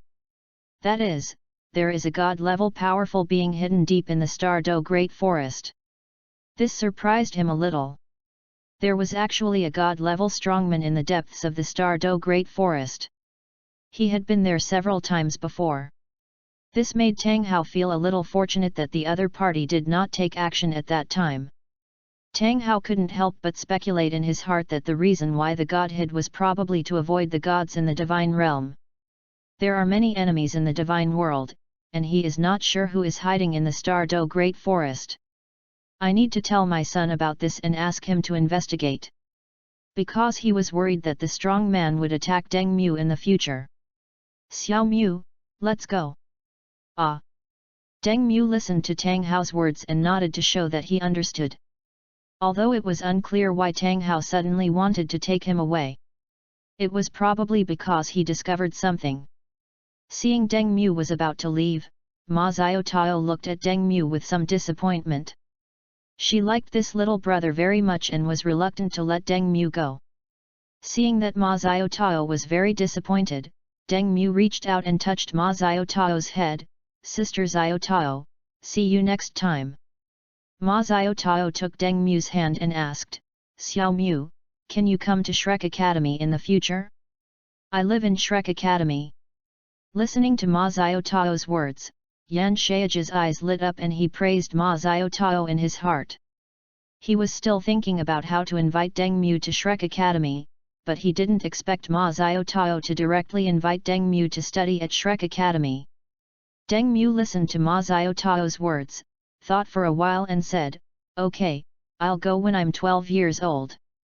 At this time, Yan Shayaji took out a token and said, here is the token for you, little friend. With this token, you can directly enter Shrek Academy. When Deng Mu comes to Shrek Academy, he will be the first to know. Looking at the token in Yan Shayaji's hand, Deng Mu thought for a moment, took his token and said, well, thank you. He was not surprised that Yan Shayaji gave him the token. He had noticed that Yan Shayaji had been looking at him before, and he probably had the idea of inviting him to Shrek Academy a long time ago. Goodbye. Xiao Mu, remember to come find me when you arrive at Shrek Academy. It is good. After saying goodbye to Ma Xiaotao and the others, Tang Hao took Deng Mu away. Yan Shayaji saw Deng Mu and Tang Hao leave, and took Ma Xiaotao away. Goodbye Grandpa. Ah! Tang Hao listened to Deng Mu's words and responded, then left quickly. After seeing Tang Hao leave, Deng Mu turned and walked towards home. System, for the second person to be bound, I choose Huo Yuhao, the Duke of White Tiger. Deng Mu chose Huo Yuhao without hesitation, without a second thought. This kind of cheater must be bound to something like a million-year spirit ring. Just thinking about it makes him feel great. He had already decided that if he got a million-year spirit ring, he would definitely give it to the Clear Sky Hammer. Maybe the Clear Sky Hammer would directly evolve into the Great Sumuru Hammer. By that time, his soul power will not be absorbed. In order to avoid binding the wrong person, he also met with Duke White Tiger to prevent him from binding someone else. Ding! Binding failed. Looking at the prompt in front of him, Deng Mu looked confused. That shouldn't be the case. If Tang San could be bound by him, why couldn't Huo Yuhao be bound by him? Could it be that Huo Yuhao has reached the legendary author realm? Deng Mu silently asked the system in his heart, this system shouldn't be like this. Why can't Huo Yuhao be bound? Return to host, the other party does not exist. Upon learning that Huo Yuhao did not exist, Deng Mu looked confused. What's going on? Huo Yuhao doesn't exist. Could it be that Huo Yuhao is also called Dai Yuhao? Deng Mu was stunned for a moment before he said, then, Dai Yuhao, who is bound to the Duke of White Tiger. Ding! Binding failed. Looking at the prompt in front of him, Deng Mu was confused again. What was going on? Could it be that Huo Yuhao was killed by other time travelers? That shouldn't be the case. It's impossible that it shot onto the wall. After thinking for a moment, Deng Mu suddenly thought of a possibility, which he was a little afraid to think about. Because he thought, could the Huo Yuhao in this world be a girl? If it is a girl, what would Dai Yuhao be called? Dai Xiaomei? Huo Xiaomei? Dai Yuer? Deng Mu thought for a moment and said to the system, System, bind Huo Yatong to Duke White Tiger. If this still doesn't work, then when Huo Gua goes to the Star Do Great Forest, he will ask Huo Gua's name. Ding! Successfully bound to Duke White Tiger's Huo Yatong. End of this chapter. Chapter 29 The Old Mother Picked Up a Person. Chapter 29 The Old Mother Picked Up a Person. Good guy. Hearing the sound of the system binding being successful, Deng Mu was extremely surprised. My goodness, Huo Yuhao actually turned into a girl. It was so outrageous that he didn't know what to say. Deng Mu suddenly became curious about who Tang San was going to use to take down Huo Yatong. It couldn't be that he was going to use Tang Wutong and let them engage in a lesbian relationship. When I think of the scene where Tang Wutong and Huo Yatong are having lesbian sex, he felt pretty good. However, he was a little curious about what the female version of Huo Yatong would look like. No matter what, practicing well is the best way. After thinking about it for a while, Deng Mu quickened his pace and walked towards home. A year passed in the blink of an eye. Tang Ye and Zhang Nanan graduated from the North City Junior Soul Master Academy and went to Shrek Academy to register. During this year, Deng Mu followed Tang Hao to learn the 9 wonders of Haoshan and Haoshan body protection. Tang Hao did not teach Deng Mu the Great Zumuru Hammer and the Explosive Ring because he felt it was unnecessary. The Explosive Ring will only be used when it is absolutely necessary. With them guarding, this situation will never happen, so the Explosive Ring and the Great Zumuru Hammer were not taught. Hey, my sister and Xiao have all gone to Shrek Academy, leaving only mother and I. Deng Mu sat on the bed and couldn't help but sighed and said. North City is very far away from Shrek Academy. In order not to miss the registration for Shrek Academy, Zhang Nanan and Tang Ye must go to Shrek Academy in advance. Otherwise they would miss the registration. Even though Tangman has one spot, they missed the deadline and can only wait until next year. With Tang Ye and Zhang Nanan's current level, they don't have to worry about not being able to enter Shrek Academy. If the two of them cannot enter Shrek Academy, then not many people will be able to enter Shrek Academy. Deng Mu got out of bed, walked out of the bedroom and went to the living room to drink water. Xiao Mu, look what I brought back. Deng Mu heard his mother's words and looked towards the gate while drinking water. Yan Yehua came in holding a girl who was covered in dirt. Pft! Cough cough. When Deng Mu saw the child in Yan Yehua's arms, he couldn't help but spit out the water in his mouth and coughed a few times. My mother has picked up another person. Could it be that she has a constitution that allows her to pick up people? The previous one was him, and the second one was this unknown girl. The girl had silver hair and a face so dirty that she couldn't be recognized as a girl. Her clothes were made of coarse linen and were dirty, making her look no different from a beggar. Deng Mu looked at the girl and asked Yan Yehua curiously, Mom, where did you pick this person up? Yan Yehua entered the living room and said, I went out today and saw this child outside the city. I couldn't bear to see her unconscious outside, so I brought her back. I couldn't help but sigh in my heart that this child was so lucky that he was not eaten by the soul beasts in the wild. Listening to Yan Yehua's words, Deng Mu didn't know what to say. I feel that my mother really has a talent for picking up people in the wild. If she goes out of the city again, maybe she can pick up a child. Go and run some hot water. I want to give this child a good wash. Clear. Deng Mu turned and went into the bathroom and prepared a bucket of hot water for the girl. After putting in the hot water, Yan Yehua carried the girl to the bathroom to give her a bath. After half an hour, Yan Yehua washed the girl clean. Mom, how's this little sister? Deng Mu entered the bedroom and curiously asked Yan Yehua about the situation of the girl on the bed. The girl who washed clean looked very beautiful, even prettier than Zhang Nanan and Tang Yi. Yan Yehua looked at the girl on the bed and said, she has so many wounds on her body. She must have been abused frequently. After listening to Yan Yehua's words, Deng Mu thought about it and used the blue-silver rejuvenation technique to treat the girl. The girl's injuries began to heal slowly, and after a while they were all healed, but Deng Mu was not sure if there were any hidden injuries. Oops, there's still porridge in the kitchen. Deng Mu suddenly remembered the porridge he cooked for the girl and hurried to the kitchen. After the porridge was cooked, Deng Mu returned to the bedroom with a bowl of porridge. When I returned to the bedroom, I saw that the girl was awake and talking to her mother. Deng Mu looked at Yan Yehua and asked, Mom, what are you talking about? Seeing Deng Mu holding a bowl of porridge, Yan Yehua took it and said, I was asking about her family. I plan to send her back after she recovers.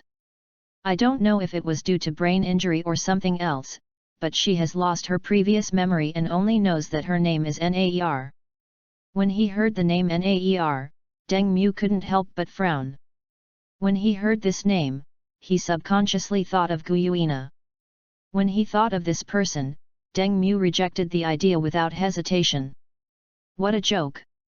Guyuina is still recuperating in the Stardo Great Forest. It will take about 10,000 years for her to recover. How could she possibly transform into a human in advance? And even if Guyuina recovered earlier, it would be unlikely for her to transform into a human and run away alone. And he is protected by ferocious beasts, so it is impossible for him to become like this. This is not the Dosan era. Unless Guyuina was extremely bored, he couldn't think of any other possibilities. It's probably just a coincidence, Deng Mu thought secretly in his heart. Deng Mu felt a little nervous. When he heard someone's name casually, he subconsciously thought of Guyuina. There is no point for Guyuina to get close to him. It is impossible that she is attracted to him. The premise for being tempted by him is that they have met before, which they have not. He has only been to the Stardo Great Forest once but did not go deep into it. With Tang Hao following her, Guyuina must be hiding well. How could she come out to check the situation? Even if she did, it would only make her attacker come out. But he was happy to have a companion, as he could chat with her and so on. Deng Mu thought for a moment and asked, Mother, are we going to keep her, or what? Yan Yehua blew on the porridge and fed Naer while saying, leave her at home for now. She won't need a bite of food. Deng Mu was not surprised at all to learn that his mother wanted to keep her. He would be surprised if she didn't. You have to know that he was able to stay because of his mother's kindness. If his mother didn't have that kindness, he would probably have traveled to another world. Naer looked at Deng Mu timidly and said, Brother, please don't let me go, okay? Deng Mu reached out and touched Naer's head and said, Don't worry, Naer. I won't chase you away. Hearing Naer calling him brother, Deng Mu felt extremely satisfied. Having a younger sister is nice. Looking at Naer in front of him, Deng Mu thought secretly in his heart. Seeing that Deng Mu had no intention of driving her away, Naer continued to eat the porridge fed by Yan Yehua. End of this chapter. Chapter 30 Tang 3's Actions. Chapter 30 Tang San's Actions. She couldn't help but feel relieved. She thought Deng Mu had discovered something and wanted to drive her away. She was responsible for observing Deng Mu, and improving his favorability was handed over to Bridget. At first, she wanted Ziji to do it, but with Ziji's personality, Deng Mu was unlikely to have a good impression of her. As for Bridget, she is obviously a very kind person, the type that children like to be close to, and it is easier for her to win Deng Mu's favor. Yan Yehua felt extremely distressed when she saw Naer like this. "It hurts, Mom, why did you hit me? From today on, you have to protect this sister, understand?" "Understood." Deng Mu was suddenly hit by Yan Yehua and couldn't help but hold his head, just like Tom was hit on the head and held his head. He thought to himself that his mother really had a new child and had forgotten about him. After sighing, Deng Mu slipped away to the secret base for training. On the way to the secret base, Deng Mu began to think about who to choose as the lucky one. After thinking for a moment, Deng Mu felt that the Golden Dragon King was more cost-effective. He could get the Golden Dragon King's bloodline, and then tie up Guyuina in the future.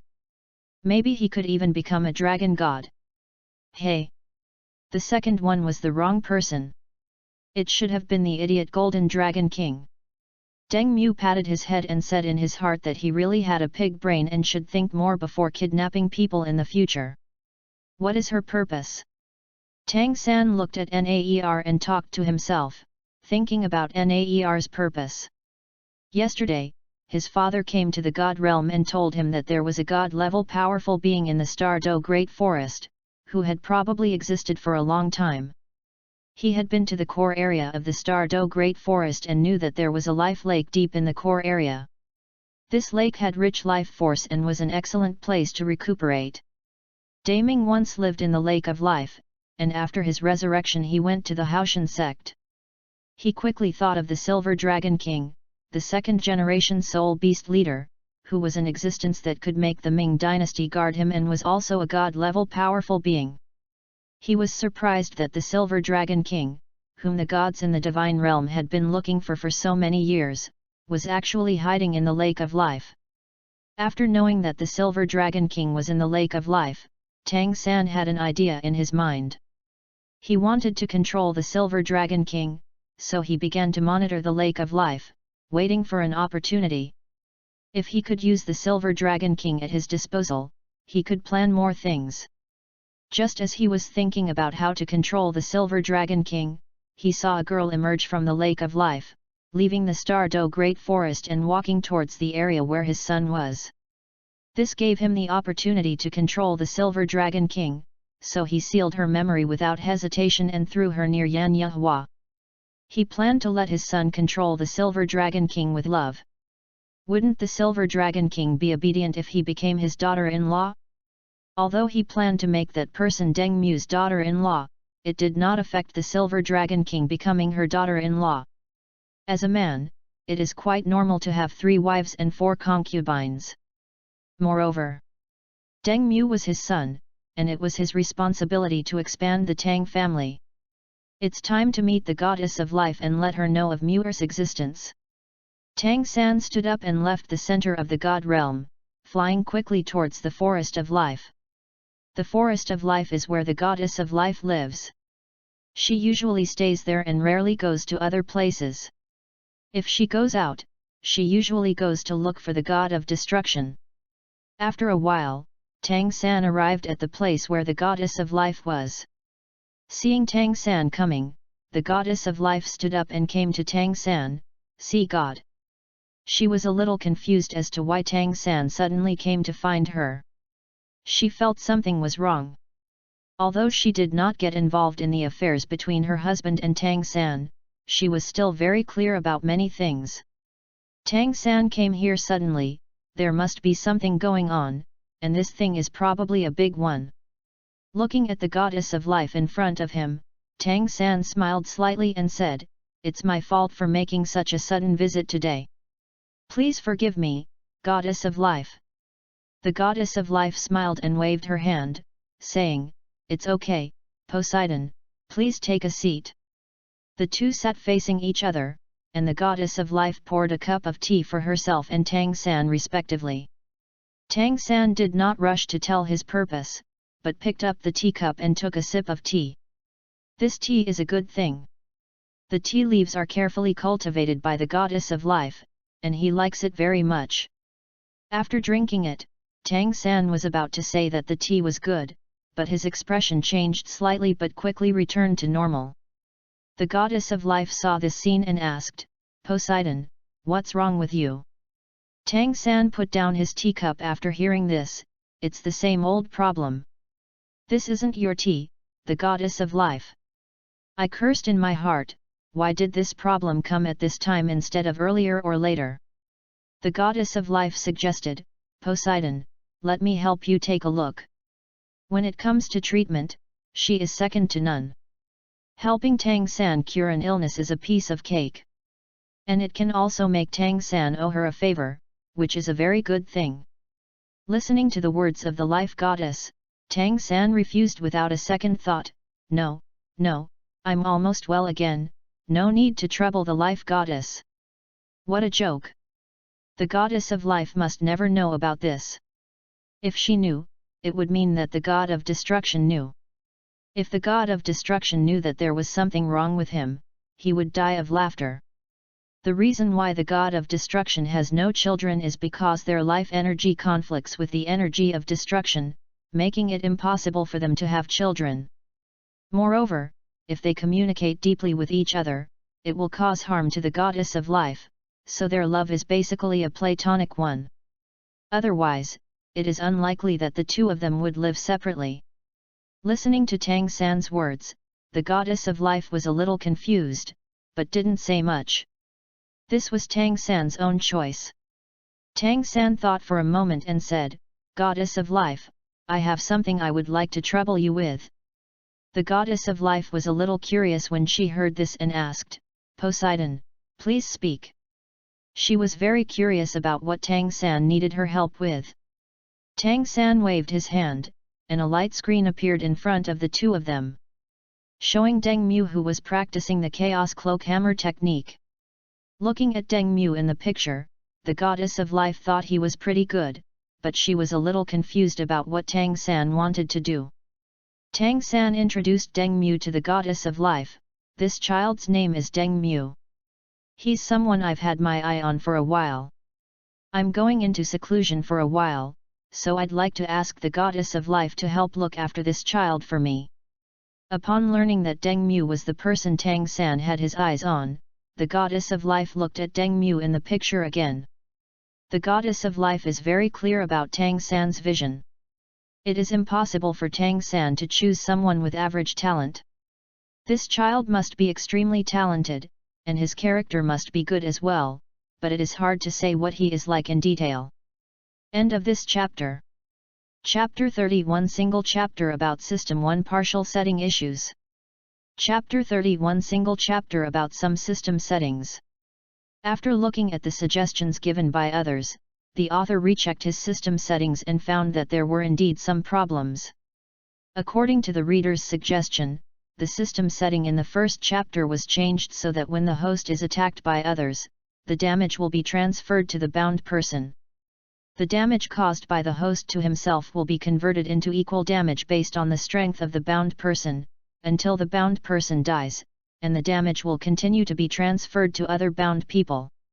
Another option is to change the bound person's death and obtaining everything from the other party to the bound person's complete death, and the host can obtain everything the other party leaves behind.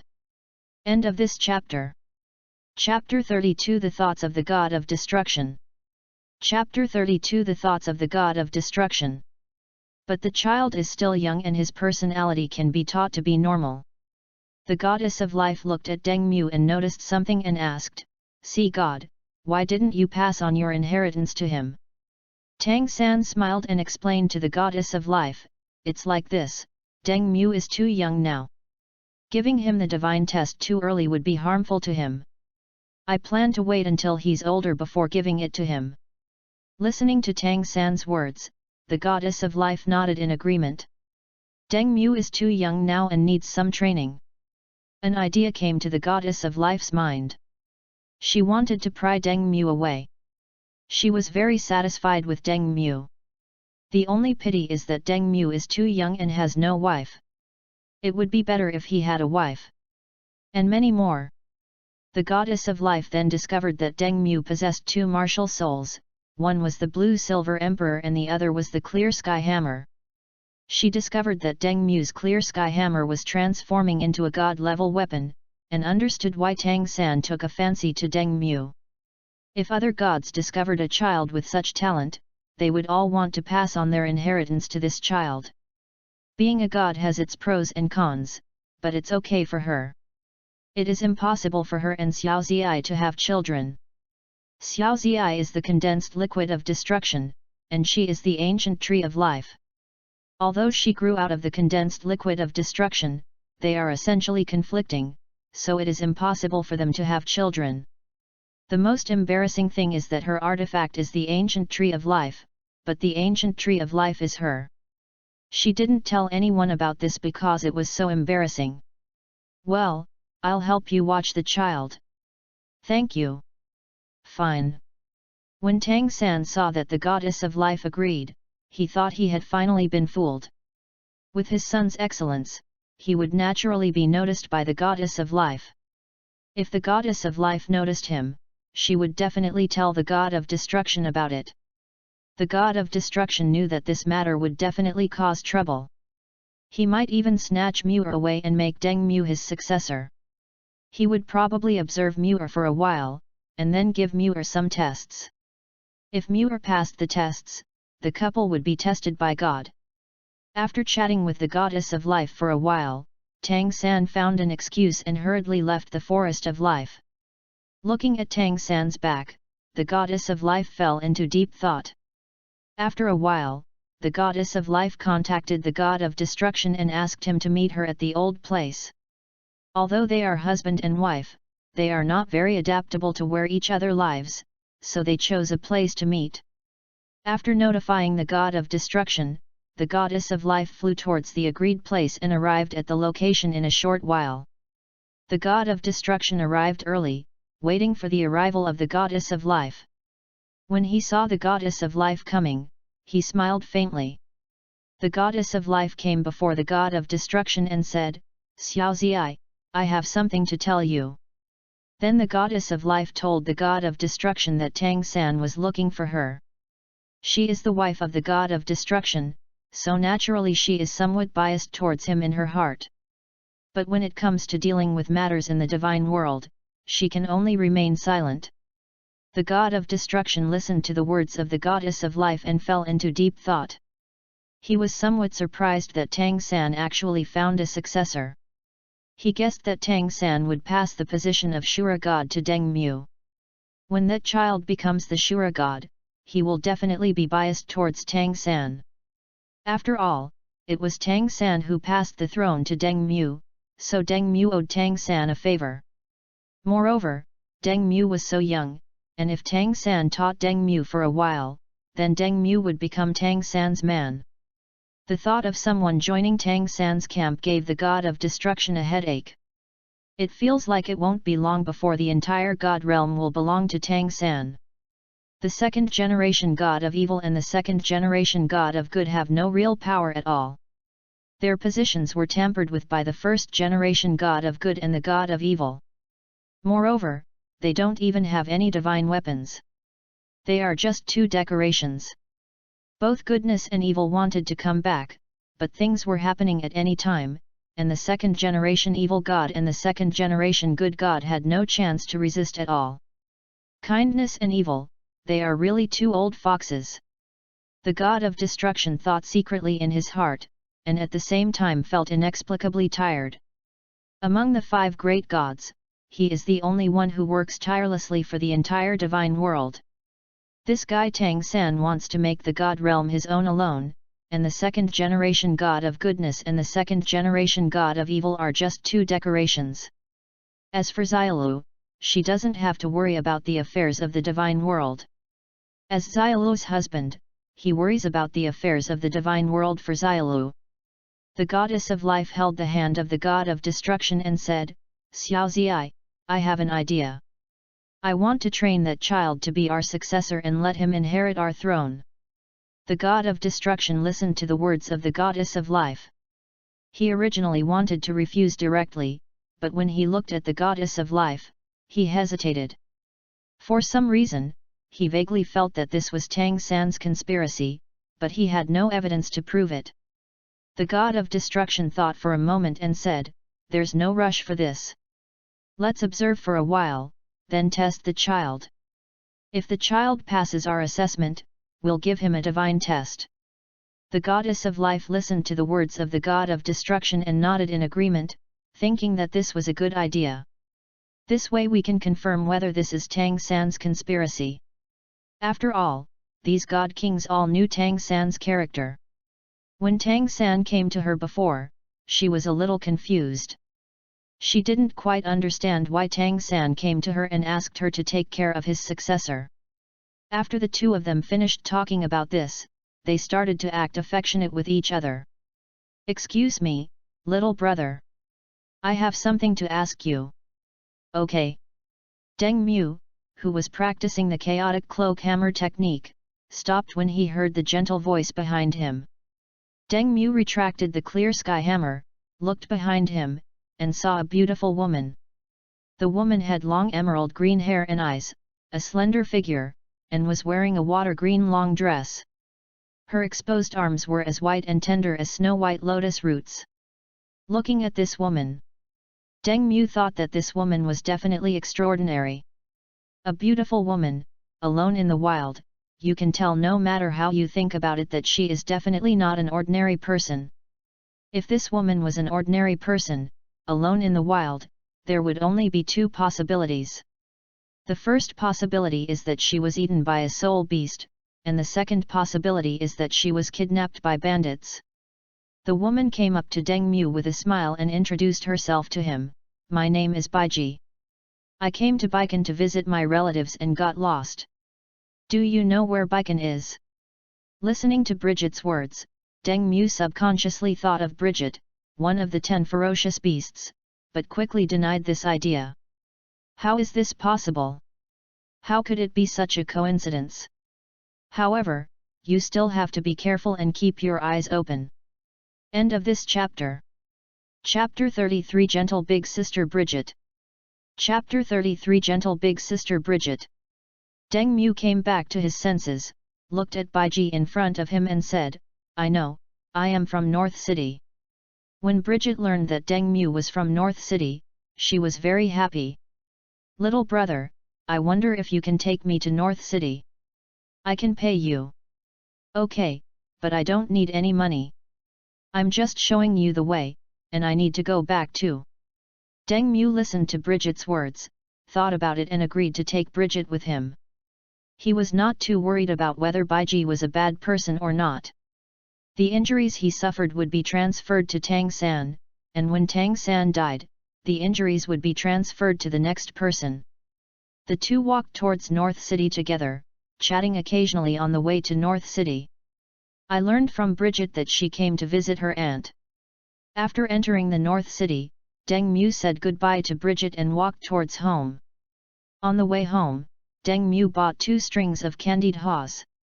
Naer likes to eat candied haws, so he bought 2 strings for her to eat. After spending some time together, he also understood what his sister liked, and some of her liked to stick to him. After class every day, Nair would wait for him at the school gate to go home. The school only has half-day classes. After the morning classes, students have the afternoon time for self-training and practice. Students who live in the North City do not have to live in the school and can live at home. Originally he lived in the school dormitory and only went home during holidays, but after Naer came into the picture, he chose to live at home. I originally wanted to experience the joy of being an older brother, but ended up becoming a useless beast. I feel like it's not easy to be either an older brother or a younger brother. Brother, welcome home. Well, these 2 strings of candied haws are for you. Looking at Naer who was standing at the door, Deng Mu handed the candied haws to Naer. He felt a little confused because he would always meet Naer at the doorstep on time, as if Naer knew when he would come back. Nair happily took the candied haws and said to Deng Mu with a smile, "Thank you, brother. You can have this bunch of candied haws." After saying that, he took the candied haws in his left hand and wanted to pass it to Deng Mu. Deng Mu felt a little nauseous looking at the candied haws and quickly waved his hand to decline Nair's kindness. He has been eating candied haws for a while and it made him want to vomit. Now he feels a little nauseous when he sees candied haws. "Eat it yourself, I don't really feel like eating." "Okay." Nair nodded obediently and followed Deng Mu back to the living room, where she sat on a chair and ate candied haws. Looking at Nair who was eating candied haws, Deng Mu was a little puzzled as to why Nair liked to eat candied haws so much. It feels like he was just like before he traveled through time, and couldn't live without Coke. Just when Deng Mu was in a daze, Nair was stunned for a moment, and her originally clear eyes became deep. Nair looked at the candied haws in her hand and thought to herself, "Why is it candied haws again? Why is it that every time she connects to this body is eating candied haws?" This body is used to monitor Deng Mu, and is also responsible for notifying Bridget to increase Deng Mu's favorability. During this period of time, she almost figured out Deng Mu's situation. Deng Mu was fostered in this family by that god-level strong man, who would come to visit Deng Mu every once in a while and train Deng Mu for a while. His personality and character were pretty good, but his talent was truly exceptional. She felt he could be a good candidate for a position of power. With proper training, he might even become a first-class god. As for the God King, it all depended on luck. "The only awkward thing is that I have to call this kid who is so much younger than me brother, which is really embarrassing." The next day, in the morning, Deng Mu got up early, practiced the purple demon eye, left home and walked towards the school. "What a coincidence, little brother Deng Mu, are you here too?" After walking for a while, he heard Bridget's voice from behind. Deng Mu turned around and saw Bridget looking at him with a smile. Bridget gives Deng Mu the feeling of a gentle big sister next door, and he quite likes this type of girl. Deng Mu looked at Baiji and said, "Well, my home is over there." After saying that, he pointed in the direction of his home, but did not specify the location of his home. Bridget pointed to the house behind her and said, "I live here. I plan to stay here for a while. If you have time, little brother, you can come here to play with me." Deng Mu glanced at the house that Bridget pointed to and nodded to indicate that he understood. "I don't know why, but I vaguely feel that this is too coincidental." After saying goodbye to Bridget, Deng Mu came to school and attended class. Deng Mu couldn't help yawning while listening to the teacher's lecture. Most of the knowledge the teacher taught was not as good as what he could learn from reading novels. I couldn't help but sigh in my heart that all the useful knowledge of Doluo was hidden by all the major forces. But if you think about it carefully, it's normal. Why should others pass on the knowledge they have worked so hard to obtain? If the hostile forces get that knowledge, their strength may be further improved, and then they will be wiped out. Even on Earth before the time travel, those top-notch and useful knowledge and technologies would be hidden tightly. If other countries were to obtain them, they would be able to develop even more powerful weapons. The morning passed in the blink of an eye. After class, Deng Mu left the classroom and walked towards the school gate. Nair and Baiji.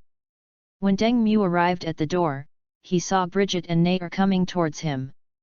Seeing Deng Mu standing at the door, Nair ran towards Deng Mu happily. "Elder brother." While calling Deng Mu, Nair threw herself into his arms. Seeing Nair rushing towards him, Deng Mu caught Nair and looked at her helplessly.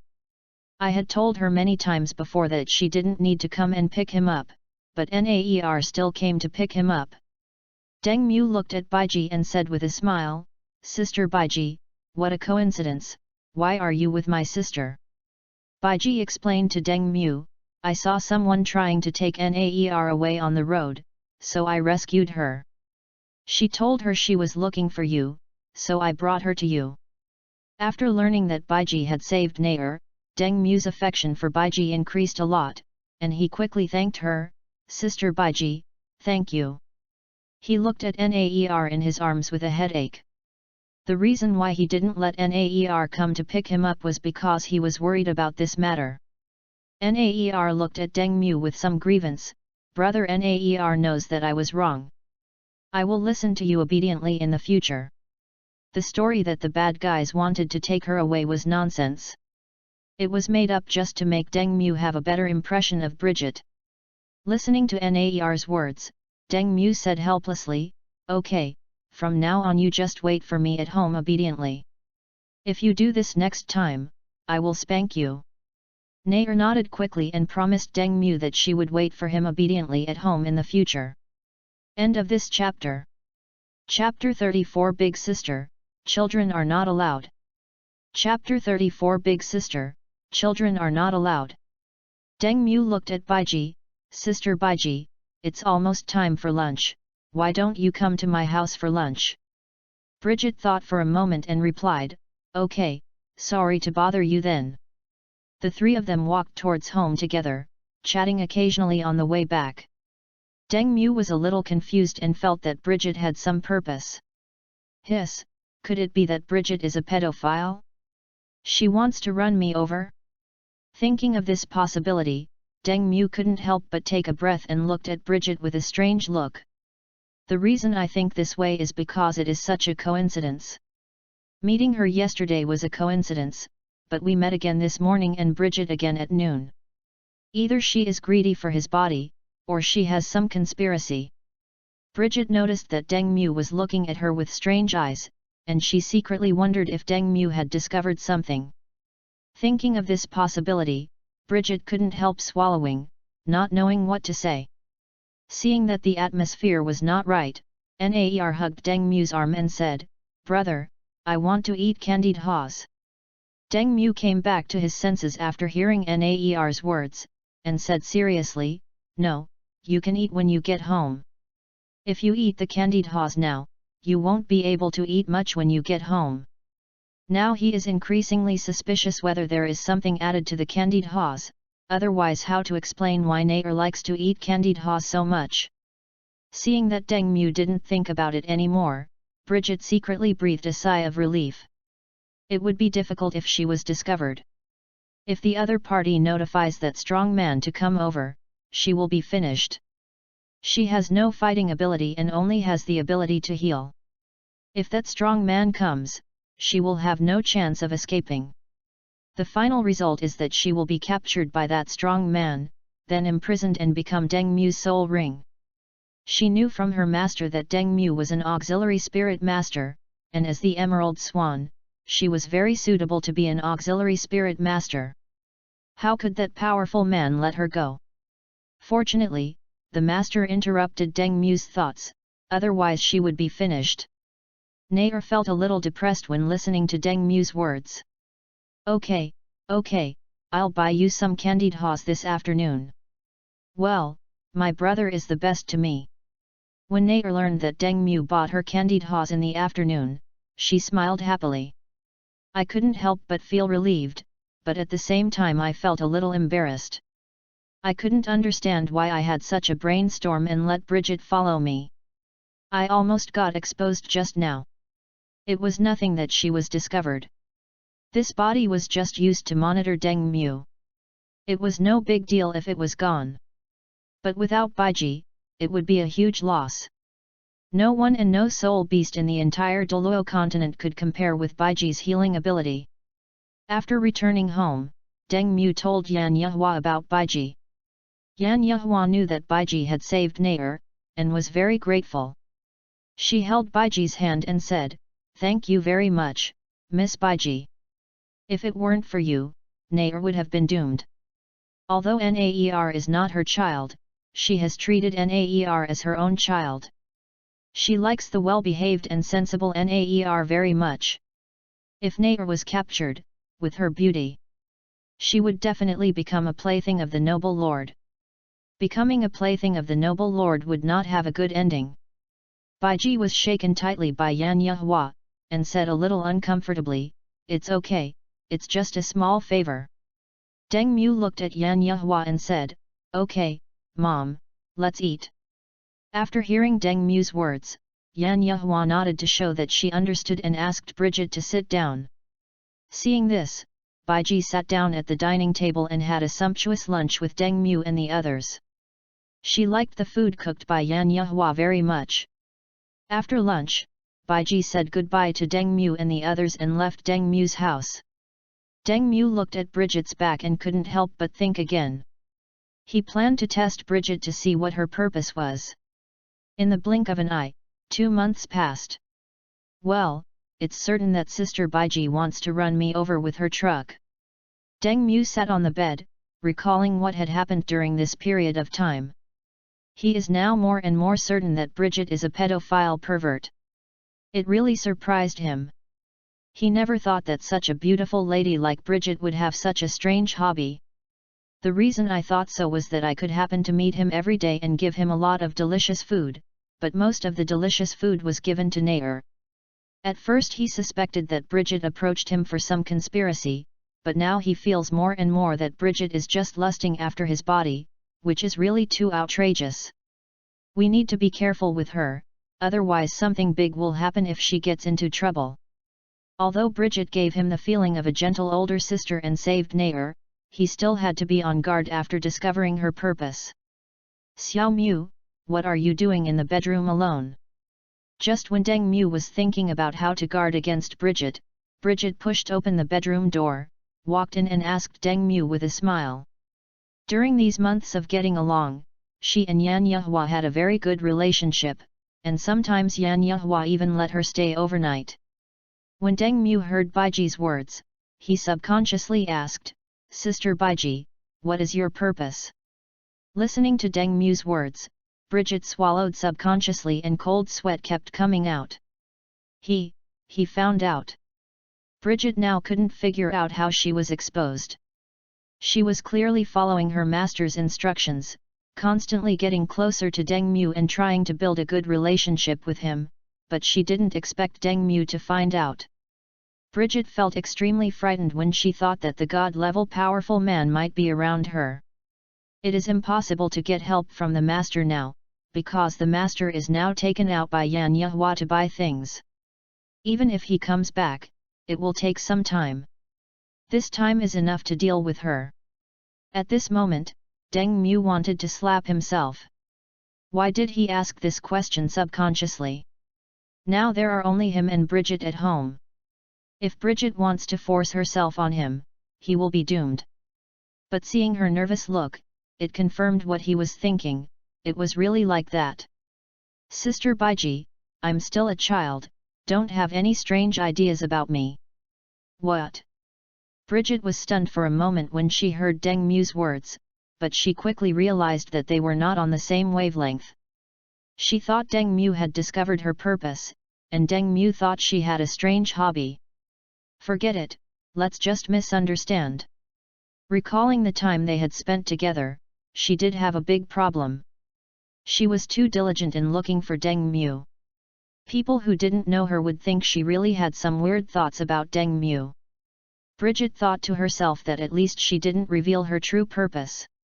Then let's just go with the flow and complete the master's task. End of this chapter. Chapter 35, Guyuina is somewhat speechless.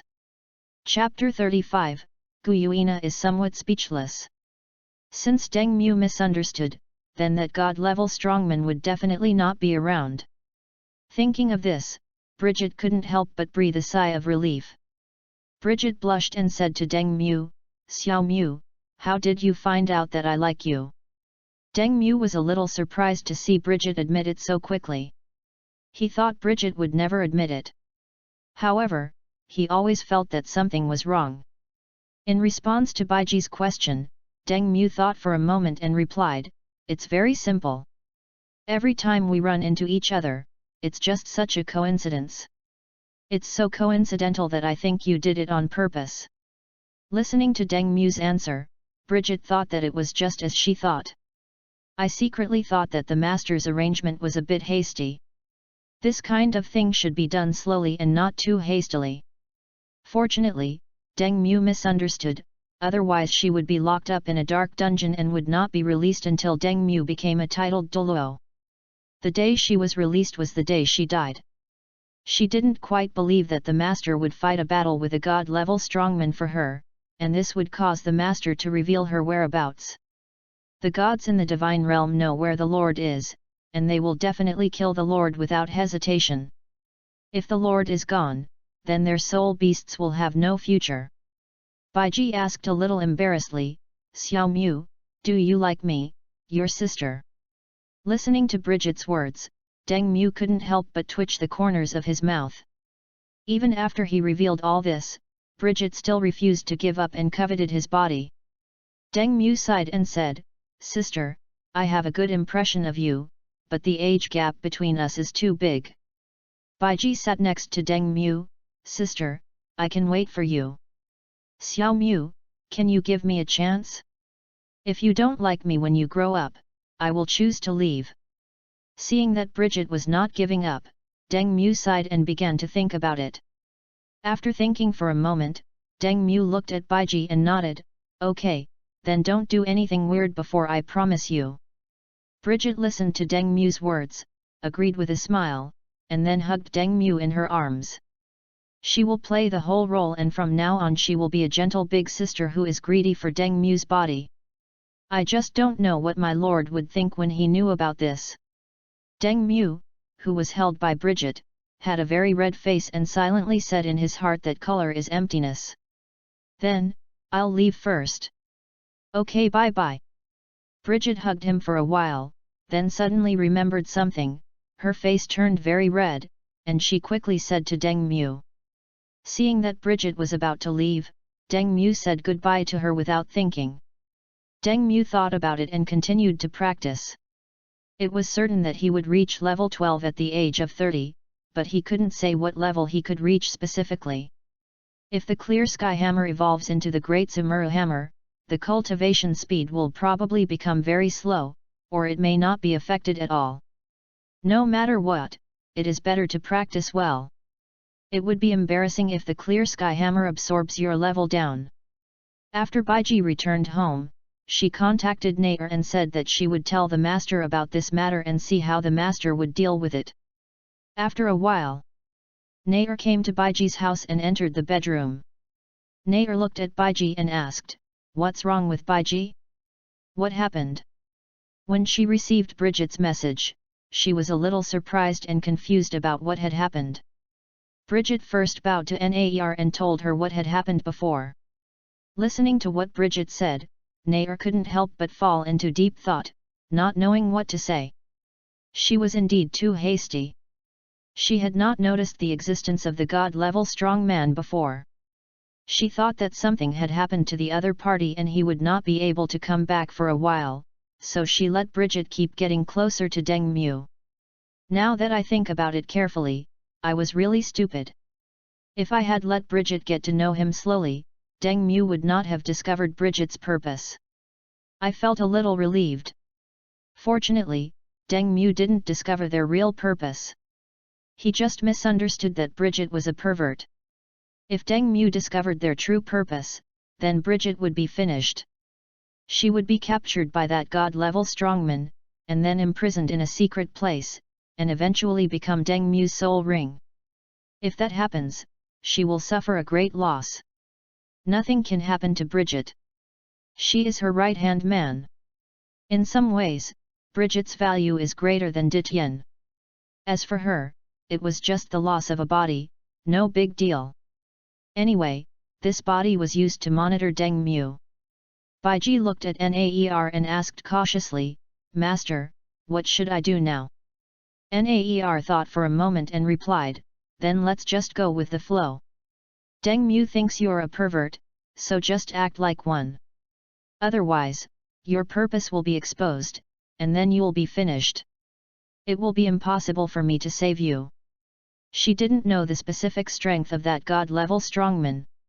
She still had many injuries on her body, and it would take at least 10,000 years to heal. Even if she was not injured, she could not expose herself. It would take her some time to deal with that god-level strongman.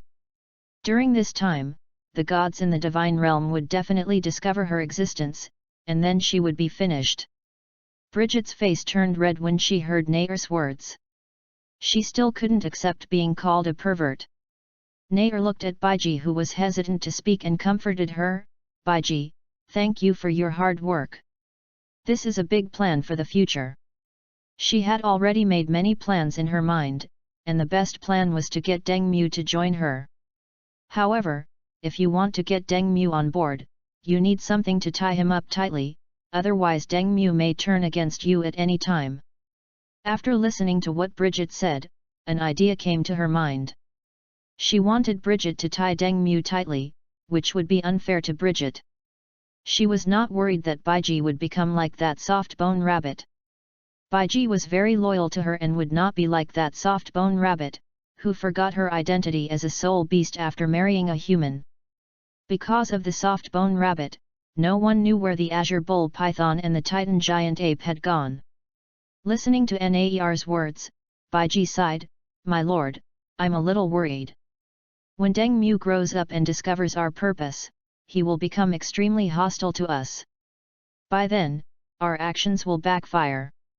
Nair looked at Baiji and said, "Of course I know about this matter. I'm sorry to have to inconvenience you." Hearing Nair's words, Bridget was not too surprised. She had expected the master to say this. If Deng Mu had not discovered anything unusual, the Lord would probably not have come up with this idea, but unfortunately Deng Mu discovered something wrong. Baiji took a deep breath and said, "Yes, my lord. I will find a way to be with Deng Mu." Nair and Bridget replanned their plan to prevent Deng Mu from discovering something wrong again. End of this chapter. Chapter 36, the 3rd binding object. Chapter 36, the 3rd binding object. After discussing for a while, Nair left Baiji's house and walked towards home. She needed to find out Deng Mu's impression of Bridget so that there would be a possibility for the two of them to be together in the future. Bridget looked at Nair's back, feeling mixed emotions. She sighed and closed the door. "Brother, can I come in?" After returning home, Nair came to Deng Mu's door and knocked on Deng Mu's bedroom door. Hearing Nair's voice, Deng Mu stopped practicing with some doubt, thinking that his mother and Nair should go shopping. Given my mother's personality, it is unlikely that she would not spend the whole morning strolling around. I guess Nair couldn't hold on any longer and came back early. This kind of thing has happened before. Deng Mu thought for a moment and said, "Well, Nair, come in." Hearing this, Nair opened the door, walked in, and sat next to Deng Mu. Seeing Nair's hesitant expression, Deng Mu asked curiously, "What's wrong with Nair? Is there something wrong?" Nair took out a piece of candy from her pocket and gave it to Deng Mu. "Brother, what is your impression of Sister Baiji?" Listening to Nair's question, Deng Mu knew that Bridget wanted to know from him what his impression of her was. Deng Mu took the candy from Nair, thought for a moment and replied, "Not bad, she treats me very well." "What's wrong, Nair?" After saying that, he opened the candy package in his hand and fed the candy to Nair. Nair ate the candy Deng Mu fed her, shook her head and said, "Nothing, just a little curious." Deng Mu gently tapped Nair's head and asked, "Nair, did Sister Baiji ask you to come here and ask?" Nair covered her forehead and said a little aggrievedly, "Really, I'm just curious. I'm curious whether my brother likes me more or Sister Baiji more." Listening to Nair's words, Deng Mu felt a little amused and wondered if people in Doluo continent were so precocious that they started thinking about such things at this age. It still feels outrageous to think that people in Doluo continent can be almost like adults at the age of 12. Deng Mu rubbed Nair's forehead and said, "Brother, of course I like you the most. At your age, your head is full of all kinds of nonsense." Listening to Deng Mu's words, Nair looked at Deng Mu with a happy smile. She was quite satisfied with Deng Mu's answer. After spending some time together, I have a pretty good impression of Deng Mu. "Okay, Nair, go play. I need to continue practicing." "Oh, I see. Nair left the room happily and went out to play. Looking at Nair's back, Deng Mu smiled helplessly and continued to practice. In the blink of an eye, several years passed. Just as I thought, I reached level 33. Deng Mu sensed his own level and muttered to himself. After becoming a great soul master, his cultivation speed became slower than before. In addition, the clear sky hammer absorbed soul power, so he barely became a soul master before the age of 12. He absorbed a 30,000-year-old soul beast and obtained the third soul skill, Blue-Silver Soul Power Amplification. Skill effect: Blue-Silver Emperor releases special soul power fluctuations, resonating with the soul power of the friendly target, thereby greatly increasing the soul power output of the friendly target in a short period of time. After using this skill, the power of your teammates' soul skills will be significantly enhanced, and the frequency of their skill release will also increase, allowing them to exert even greater offensive power in battle. For example, if a teammate's soul skill originally deals 100 damage, after receiving this skill's amplification, the damage may increase to 150 or even higher. After a while, he set out for the Star-Do Great Forest to meet the legendary Huo Yutong, but he didn't know what Huo Yutong looked like. He was bored to death staying in North City. Although he had Nair and Bridget to accompany him, he wanted to find some same-sex friends of similar age. I had been concentrating on cultivation before and had no contact with other people of the same age. Besides, they were too young to play with me. For the third binding target, I choose the Golden Dragon King. Deng Mu chose to bind himself to the idiot Golden Dragon King without even thinking about it. Ding! Successfully bound to the Golden Dragon King. Begin to share the blessing of the Golden Dragon King. Ding! Obtain the bloodline of the Golden Dragon King. Deng Mu looked at the prompt in front of him and was about to say something when he found that his clear sky hammer was changing. As for the reason, it was because of his extra blood of the Golden Dragon King that caused his clear sky hammer to undergo unpredictable changes. At the same time, Deng Mu noticed that his right arm began to transform into a dragon, and golden scales appeared on his right arm.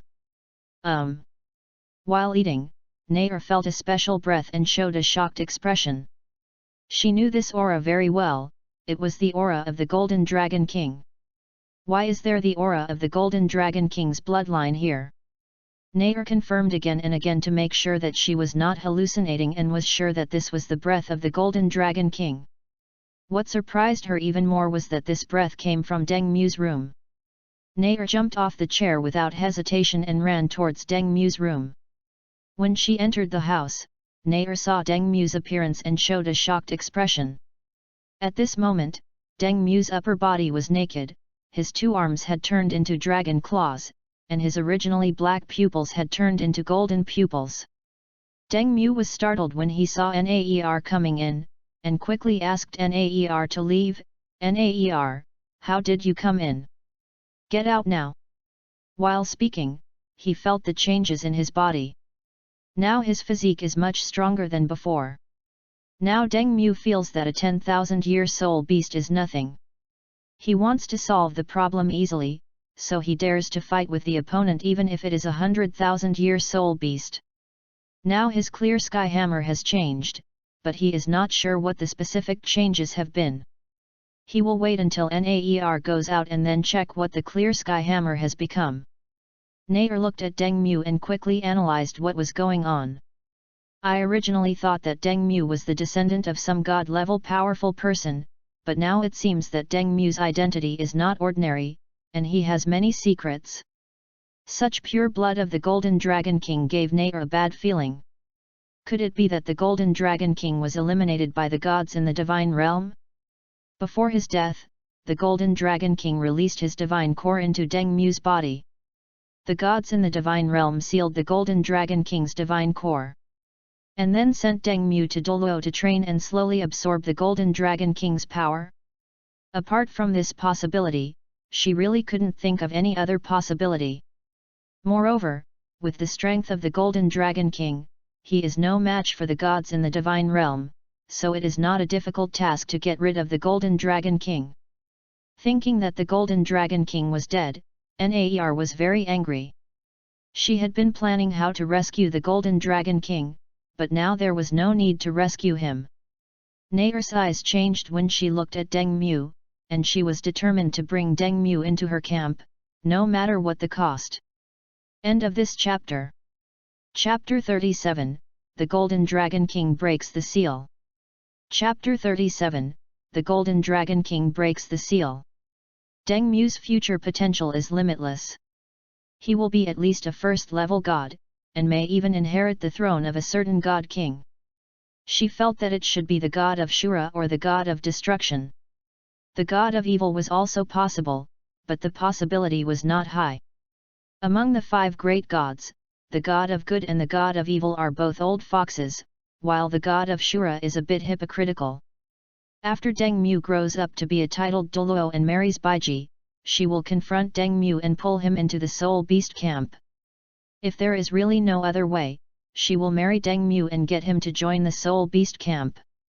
In this case, she will only marry Deng Mu and become his wife as a last resort. If the two of them were to get married, the child they gave birth to would most likely have the blood of the dragon god. If not, the worst-case scenario would be that they would have the blood of the Golden Dragon King or the Silver Dragon King. By fusing the 2 bloodlines, it is also possible to fuse the bloodline of the dragon god. Then, when the time comes, bring the child to that place, and maybe he will be able to pass the test of the dragon god. Then the child can become a dragon god, allowing the soul beast to return to its peak. However, when she thought about marrying Deng Mu, Naer felt inexplicably embarrassed. The two of them have been together for a long time, and Deng Mu has a lot of feelings for him, but they are not yet in love. Seeing that Naer had not left yet, Deng Mu reluctantly cancelled his current dragon form. When the dragon form was cancelled, Deng Mu felt that the clear sky hammer that had changed had returned to its original form. I picked up the clothes on the bed and put them on. I had just taken them off to check my condition. Deng Mu came to Naer, flicked her forehead gently and said, "You little pervert, you blushed when you saw your brother's body." He really didn't expect that Naer would stare at his body like a pervert, which made him feel a little uncomfortable. Feeling the pain on her forehead, Naer came back to her senses and covered her forehead and said, "No, no, Naer didn't blush just by looking at my brother's body." As for why she was blushing, Naer knew it very well. She thought of the scene of herself and Deng Mu being together and having a child. Looking at Naer's appearance, Deng Mu immediately laughed and thought Naer's appearance was very interesting. Naer looked at Deng Mu like this, stomped her feet and said to him, "Brother, if you continue like this, I will be angry. I will tell Mom that you bullied me." Deng Mu heard this and quickly said, "Naer, brother is wrong. Please don't tell Mother, okay?" Naer crossed her arms, thought for a moment, and said, "If you want me to forgive you, it's not impossible, but only if you buy me 3 strings of candied haws." Listening to Naer's words, Deng Mu was a little amused and confused. He didn't understand why Naer liked to eat candied haws so much. "Okay, I'll buy you 3 strings of candied haws." "Wait, I regret this, brother, I want to eat 4 strings of candied haws." "No, you just said you wanted 3 strings of candied haws." "Damn it, bad brother." Doluo God Realm, the Forbidden Land of God. The Golden Dragon King, who is part of the Dragon God's evil thoughts, is sealed here. At that time, part of the evil thoughts of the gods turned into the Golden Dragon King. The Golden Dragon King was killed by the God Realm Committee with all its strength. After being on the verge of death, he was forced to turn into an indestructible dragon cocoon and was sealed by the gods in the forbidden land of Doluo God Realm. Okay. The Golden Dragon King suddenly discovered that the seal that sealed him had loosened a lot. This surprised him greatly. This was the first time this had happened since the seal. Logically speaking, it is impossible for the seal to loosen on its own, so there is only one possibility, that someone secretly unsealed him and wanted him to emerge from the seal. Although his brain is not very good, it does not mean that he is a fool. So, the Golden Dragon King chose to break the seal without hesitation, wanting to break out of the seal and make a big fuss in the Doluo God realm. My super wisdom tells me that I should use my super power to solve all problems. After so many years of recovery, his injuries had long since healed. He was just waiting for the opportunity when the seal would loosen so that he could come out and take revenge on the 5 gods who had severely injured him and sealed him in this place. Now that he has the opportunity, he must come out, otherwise he would be letting down the mastermind behind the scenes. As for the mastermind behind the scenes, it is not worth mentioning to King Golden Dragon. If the other party chooses to let him out, it means that they have no strength to defeat him and can only hide in the dark. It's easy to know the other party's purpose. They hope that he will fight with the 5 gods and then find an opportunity to launch a sneak attack on them. He was not worried about the other party's sneak attack at all. He was seriously injured that year because the 5 god kings joined forces. He had learned his lesson and planned to end the battle quickly and get rid of one god king first. That way, such a thing would not happen. If he discovered the person hiding in the dark, he would kill him without hesitation. Boom! Boom! There were 2 loud noises, and a huge monster came out from the Forbidden Land. The scales on the creature's body sparkled with gorgeous brilliance. Each scale was diamond-shaped, and the center points of the 2 intersecting lines of the diamond were raised, forming 4 ridges, which were thick, solid, and full of sharpness. It was a terrifying dragon that was nearly 1,000 feet long. Its eyes were the color of rubies, and its pupils were filled with ferocity and violence. This giant dragon is none other than the Golden Dragon King who just broke free from the seal. Roar! The Golden Dragon King roared towards the sky, and his huge body suddenly rose into the air with unparalleled deterrent power. Upon hearing the voice, the god of destruction was extremely confused. He wondered why the Golden Dragon King appeared and rushed towards where the Golden Dragon King was without hesitation. He thought quickly in his mind, wondering who would secretly release the Golden Dragon King. The first thing to rule out is Tang-san. He knows in his heart that it definitely wasn't that guy who did it. Based on my understanding of him, he wants to control the divine realm and will never release someone he cannot control. He also ruled out the 2nd generation god of good and the 2nd generation god of evil. It was impossible for the 2 of them to be the gods. Their strength was the weakest among all the gods. Only some first-level gods with particularly strong strength could fight with them. As for his wife? It's impossible, absolutely impossible that she did that. She has no motive to do such a thing. As for the seal being loose, that is unlikely. They will check it every once in a while and reinforce the seal, so the seal will not be loose. There must be someone secretly doing something to release the Golden Dragon King. Could it be that it was done by the God King from other god realms? Apart from this possibility, he really couldn't think of any other possibilities. He really couldn't think of who released the Golden Dragon King. God of Destruction. The Golden Dragon King saw the God of Destruction roaring at him in great anger. End of this chapter. Chapter 38 The Injured God of Destruction. Chapter 38 The Injured God of Destruction. Among the gods who sealed him back then was the God of Destruction. The God of Destruction looked at the Golden Dragon King in front of him, too lazy to say anything to him, and directly used the heaven-destroying and earth-destroying power to attack him. A huge black thunder ball appeared in front of the God of Destruction. There was a layer of blue-purple on the edge of the entire thunder ball, which contained a storm of destruction, and the destructive intention reached its extreme. Then the black thunder ball quickly attacked the Golden Dragon King, trying to destroy him directly. The Golden Dragon King looked at the black thunder ball coming towards him with a look of disdain. This level of attack was nothing to him. He was a terrifying being that had inherited the physical strength of the dragon god. A divine beast among divine beasts, he possessed the might of a supreme god, even surpassing ordinary supreme gods. His divine body is so powerful that even if the divine world is destroyed, he will definitely be able to survive. He only needs to find another world to rely on. If the 5 great gods joined forces, he might be afraid, but there was no need to worry about the god of destruction alone. The Golden Dragon King's combat power is a bit of a mystery. According to the setting, the Golden Dragon King's physical strength is at least that of an ordinary supreme god, and 2 ordinary supreme gods cannot defeat him. After checking the information, I found that the Golden Dragon King is a first-level god. The author still sets the Golden Dragon King according to the legend of the god realm. Boom! A deafening explosion sounded, but it did not cause much damage to the Golden Dragon King. The injured part recovered quickly and was restored in the blink of an eye. The Golden Dragon King launched an attack on the god of destruction, and he dealt well with one of the culprits who sealed him away. The huge dragon claw slapped towards the god of destruction.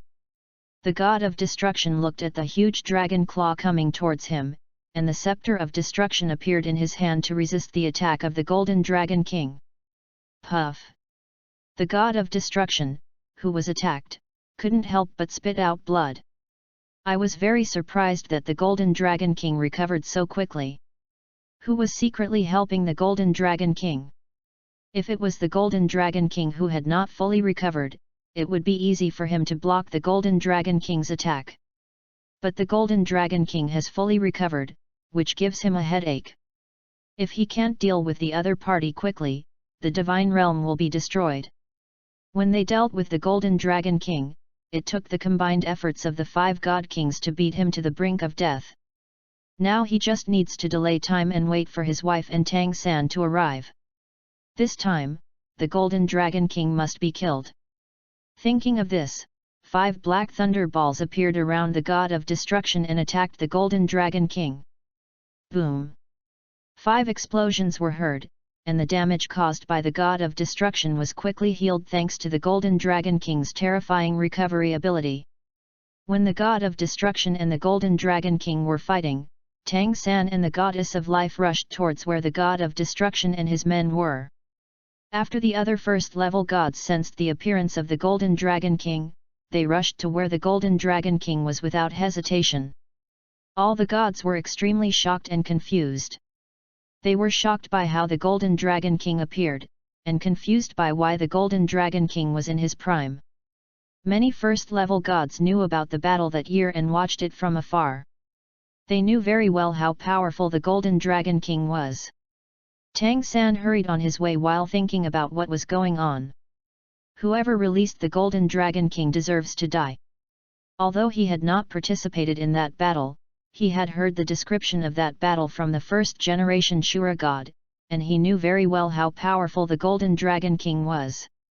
It's now widely rumored that the first Shura gods eliminated the Dragon God for the sake of cosmic peace, but few people know that the Dragon God was eliminated because of his cooperation. Under the current circumstances, it would be extremely difficult to deal with the Golden Dragon King. He knew that Ji Dong and Lai Yan didn't have any artifacts, and there seemed to be something wrong with their positions. When he noticed this, he quickly checked himself and breathed a sigh of relief after confirming that there was no problem.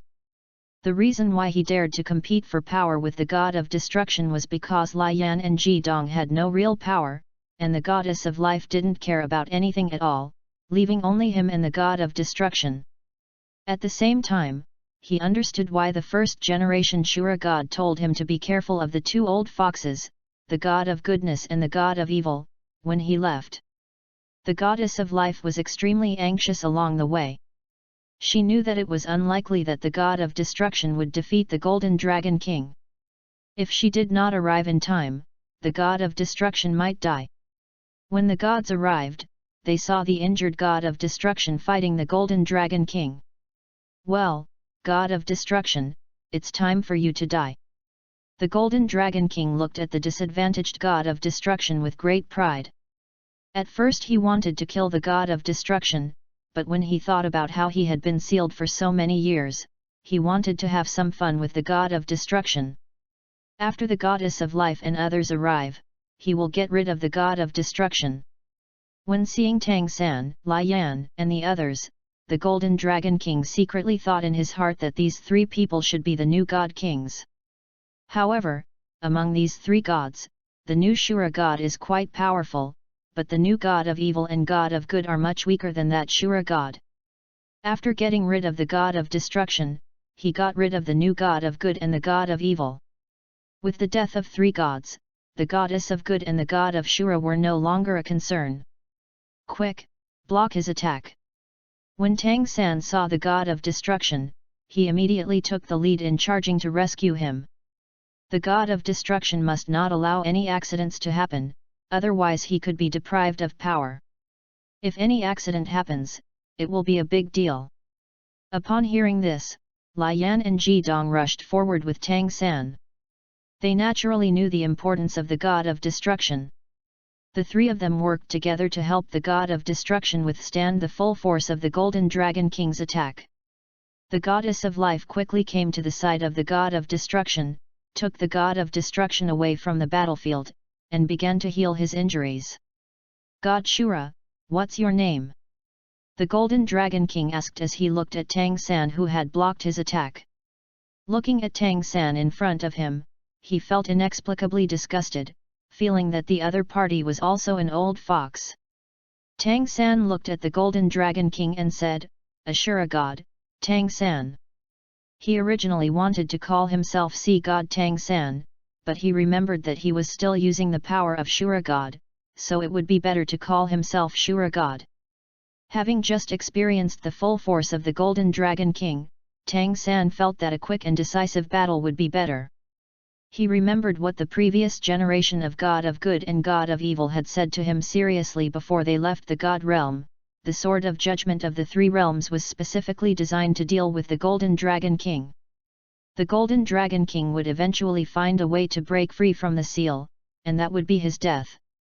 As long as the Golden Dragon King wasn't eliminated, he would remain a hidden danger to the Divine Realm.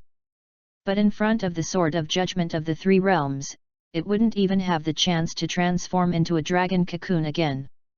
End of this chapter. Chapter 39 Golden Dragon King, Tang 3, Do you think I'm stupid? Chapter 39 Golden Dragon King, Tang San, Do you think I'm stupid? Tang San felt somewhat relieved. Fortunately, the first generation God of Goodness and God of Evil had the foresight to leave behind a powerful weapon to deal with the Golden Dragon King. After the Dragon God caused a great disaster to the God realm, the 5 great God Kings of the God realm reflected deeply and realized that the other God Kings were relatively lacking in means of attack, so they gathered together and developed the Sword of Judgment of the Three Realms. The Goddess of Life and the God of Destruction can also amplify the power of life and destruction on the Sword of Judgment of the Three Realms. Without the Sword of Judgment of the Three Realms, it would be a very troublesome task to get rid of the Golden Dragon King. Many gods might die, and one of the 3 great divine formations of the Divine Realm might be used. The 3 great divine formations in the Divine World are extremely powerful. In the war with the Beast God, the 3 great divine formations eliminated many beast gods. Golden Dragon King, do you dare to make a bet with me? Looking at the Golden Dragon King in front of him, Tang San smiled and said to the Golden Dragon King. He is very good at betting. He made many bets when he was in Doluo continent. Basically, he made a bet that he couldn't lose. Moreover, his chances of winning this bet are 100%, so there is no way he can lose. Lai Yan and Ji Dong on the side were a little confused, wondering why Tang San was making a bet with the Golden Dragon King. If the 2 of them were Golden Dragon Kings, they would definitely not make a bet with Tang San. There would be no point at all. The Golden Dragon King listened to Tang San's words and immediately became interested. Tell me, what's the bet? Tang San saw that the Golden Dragon King was interested, and thought that the Golden Dragon King had been fooled, so he said, the 3 of us can severely injure you in 2 moves. Listening to Tang San's words, Lai Yan and Ji Dong immediately understood what Tang San meant. Tang San wanted to take advantage of this bet to use the Sword of Judgment of the Three Realms to get rid of the Golden Dragon King. They naturally knew that the sword of judgment of the three realms was specifically aimed at the Golden Dragon King.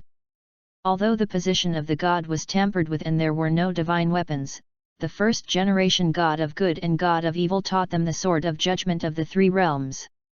Even if the Golden Dragon King doesn't agree, it doesn't matter.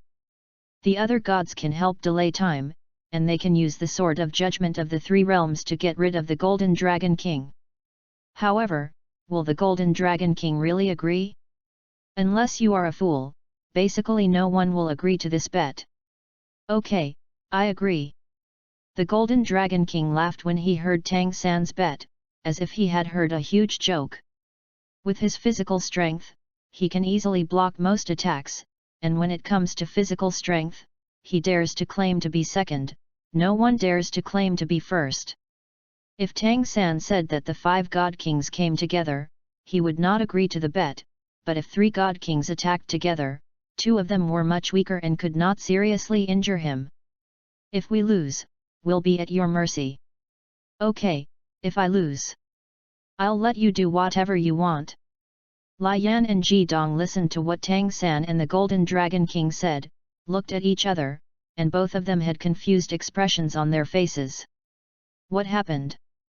He actually agreed. They really didn't expect that this guy, Golden Dragon King, would actually agree. Does this guy, the Golden Dragon King, really have no brains? The god of destruction, who was in the distance, was not surprised at all to hear the conversation between Tang San and the Golden Dragon King. With the brain of the Golden Dragon King, he would definitely agree to Tang San's bet after hearing it. Moreover, Tang San was a gambling maniac and often made various bets with him. Xiao Wu looked at Tang San with stars in her eyes. Wow, third brother is so smart. At first she didn't understand what was going on, but after listening to Ning Rongrong and the others' reminders, she understood what third brother's purpose was. The third brother is worthy of being the third brother, he is really smart. Puff, Golden Dragon King you! Suddenly, the Golden Dragon King slapped Tang San and sent him flying. Tang San spit out blood and showed an expression of disbelief. This was the first time in his life that someone suddenly regretted making a bet. It was truly despicable. This is so despicable. Seeing Tang San being ambushed by the Golden Dragon King, Xiao Wu said very angrily. She really didn't expect that someone would break the bet and attack others. This behavior was so despicable and shameless. Ning Rongrong and the others were all filled with indignation when they saw this. They had not expected the Golden Dragon King to be so shameless. Well done! The god of destruction looked at the beaten Tang San, and this thought came to his mind. He felt extremely comfortable and wanted to rush over and slap Tang San. In the past, every time Tang San asked him to make a bet, he wanted to slap Tang San, but he couldn't do it because of his face. But in this situation, he couldn't gloat. After all, Tang San made a bet with the Golden Dragon King for the sake of the God realm. Ji Dong and Lai Yan thought, wow, the Golden Dragon King actually has a brain. They both thought the Golden Dragon King had no brain. Then the two of them quickly retreated, keeping a distance from the Golden Dragon King, so that they would not be suddenly slapped by the Golden Dragon King like Tang San. Tang San was humiliated today. If the Golden Dragon King really let the 3 of them attack together, then the Golden Dragon King would be dead, and Tang San's reputation would be greatly improved. But in this situation, Tang San's reputation has dropped a lot, and there are many first-level and second-level gods here to help. Although it is for the sake of the divine realm, this behavior makes people feel a little embarrassed. Tang San fell to the ground, creating a big hole, and looked extremely miserable. At this moment, Tang San really didn't understand why the Golden Dragon King suddenly changed his mind. Logically speaking, it is impossible for the Golden Dragon King to discover his purpose with his brain. The Silver Dragon King inherited the wisdom of the Dragon God, while the Golden Dragon King inherited the power of the Dragon God. The Golden Dragon King looked at Tang San with disdain and said, Tang San, although I don't like to use my brain, it doesn't mean that I'm an idiot. If Tang San said that he could seriously injure him with 2 moves alone, he might really agree, but with 3 God Kings attacking together, no matter how stupid he is, he would know that there must be some conspiracy. Tang San must have wanted to seal him away while making a bet with the other God Kings. Fortunately, his super-intelligence discovered the despicable purpose of Tang San, otherwise he would be sealed again, which was not what he wanted to happen. No one knows why the first Shura god chose this person to inherit the throne. Could it be that Tang San is the child of the first-generation Shura god? Alright, all you damn gods, go die. The Golden Dragon King looked at Ji Dong and Lai Yan and rushed over without hesitation. He would first get rid of these 2 powerful God Kings, and then get rid of Tang San and the God of Destruction. In this way, no one in the entire God realm would be his opponent. Ji Dong and Lai Yan were troubled by this situation and had no choice but to fight against the Golden Dragon King. Seeing this, other gods joined the battle one after another to help Ji Dong and Lai Yan and contribute to the divine world. End of this chapter. Chapter 40, Golden Dragon King, Tang 3, I curse you to have no descendants. Chapter 40 Golden Dragon King, Tang San, I curse you to have no descendants. Zhu Zuqing Ai was like a clever kitten, nestling in Dai Muabai's arms. Immediately afterwards, a white light filled with a vast aura burst out from them. The aura of Zhu Zuqing and Dai Muabai instantly became stronger, and the 5-ring halo behind the 2 gods merged together. A huge white tiger appeared out of thin air in mid-air. Behind this white tiger, there are 3 pairs of wings. Its huge body is pure white without any flaws. Its eyes are as black as ink and as deep as an abyss. Behind the huge netherworld white tiger, a circle of 7-layer halo has bloomed. The netherworld white tiger suddenly transformed into a ball of incomparably powerful white light and rushed towards the Golden Dragon King not far away.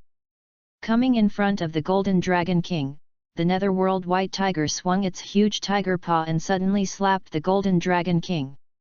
Some second-level gods were surprised when they saw this. They didn't expect that Zhu Zuqing and Dai Muabai were so powerful and could reach the level of first-level gods. How brave! When the Golden Dragon King saw the netherworld white tiger attacking him, he clawed the tiger without hesitation.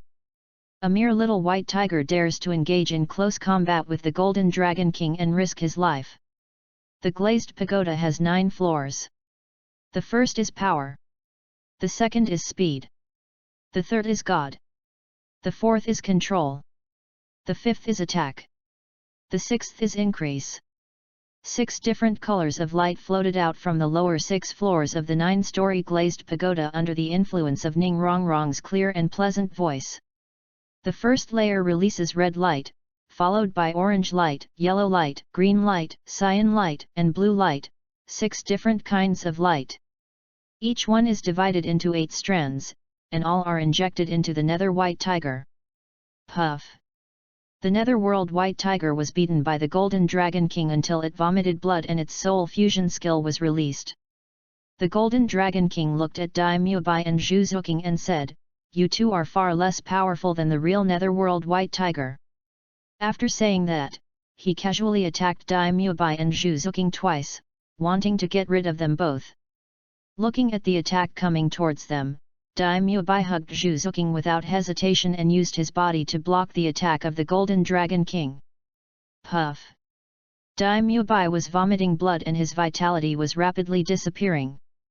Zhu Zuqing looked at Dai Muabai's condition and exclaimed, "Muabai!" She really didn't expect that Dai Muabai would sacrifice himself to protect her. Muabai! Tang San was extremely angry when he saw Dai Muabai on the verge of death. Anyone who dares to touch Tang San simply doesn't want to live.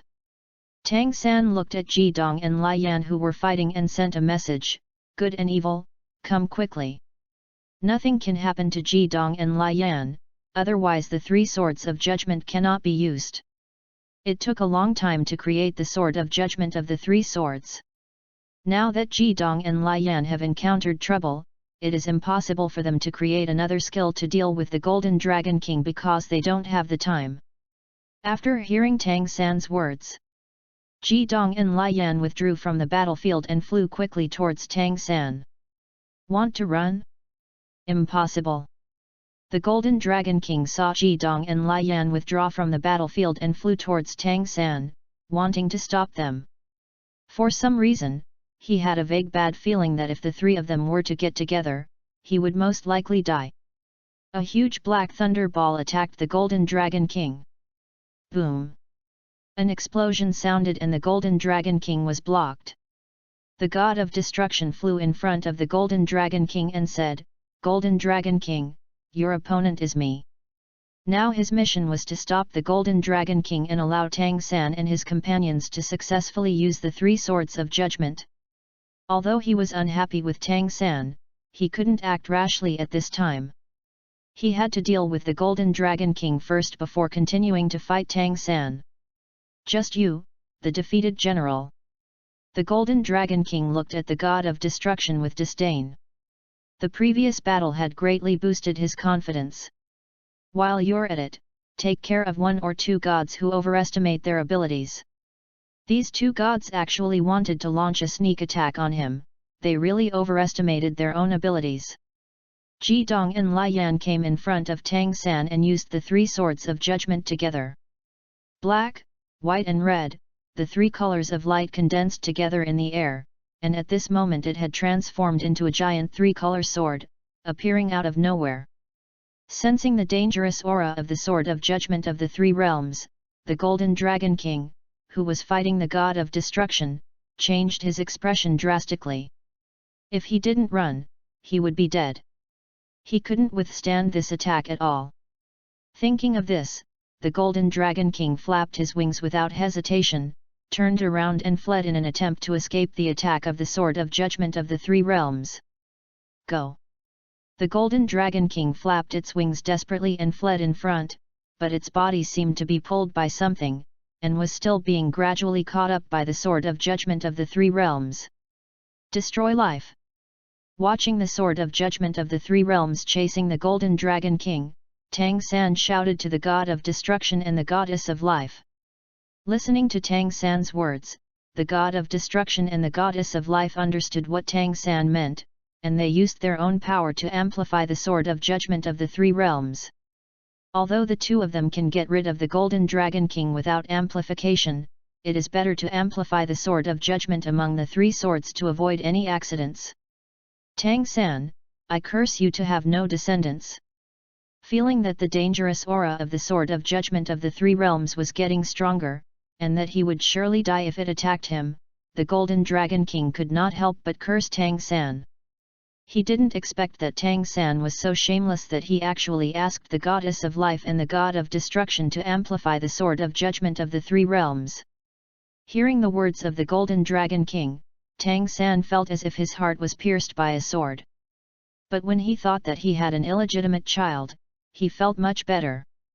Just when the Sword of Judgment of the Three Realms touched the Golden Dragon King, the Golden Dragon King tore open a crack, preparing to enter through it and escape from the God realm. Puff! The Golden Dragon King spat out blood and looked at the Sword of Judgment of the Three Realms that pierced through his body with an unwilling expression. Black, white, and red light burst out from its back, and its huge body began to disintegrate in violent tremors. Tang San, I curse you. I curse you to have no children. Even if you have children in the future, they won't be yours. Before dying, the Golden Dragon King said unwillingly to Tang San in the distance. After the entire body disintegrated, nothing was left. Tang San listened to the Golden Dragon King and sneered in his heart, mocking the Golden Dragon King for being such a fool. How could Tang San be without descendants? Both of his children are in Doluo continent. As for the future child not being his, the worst that could happen to him is that he won't have a child with Xiao Wu.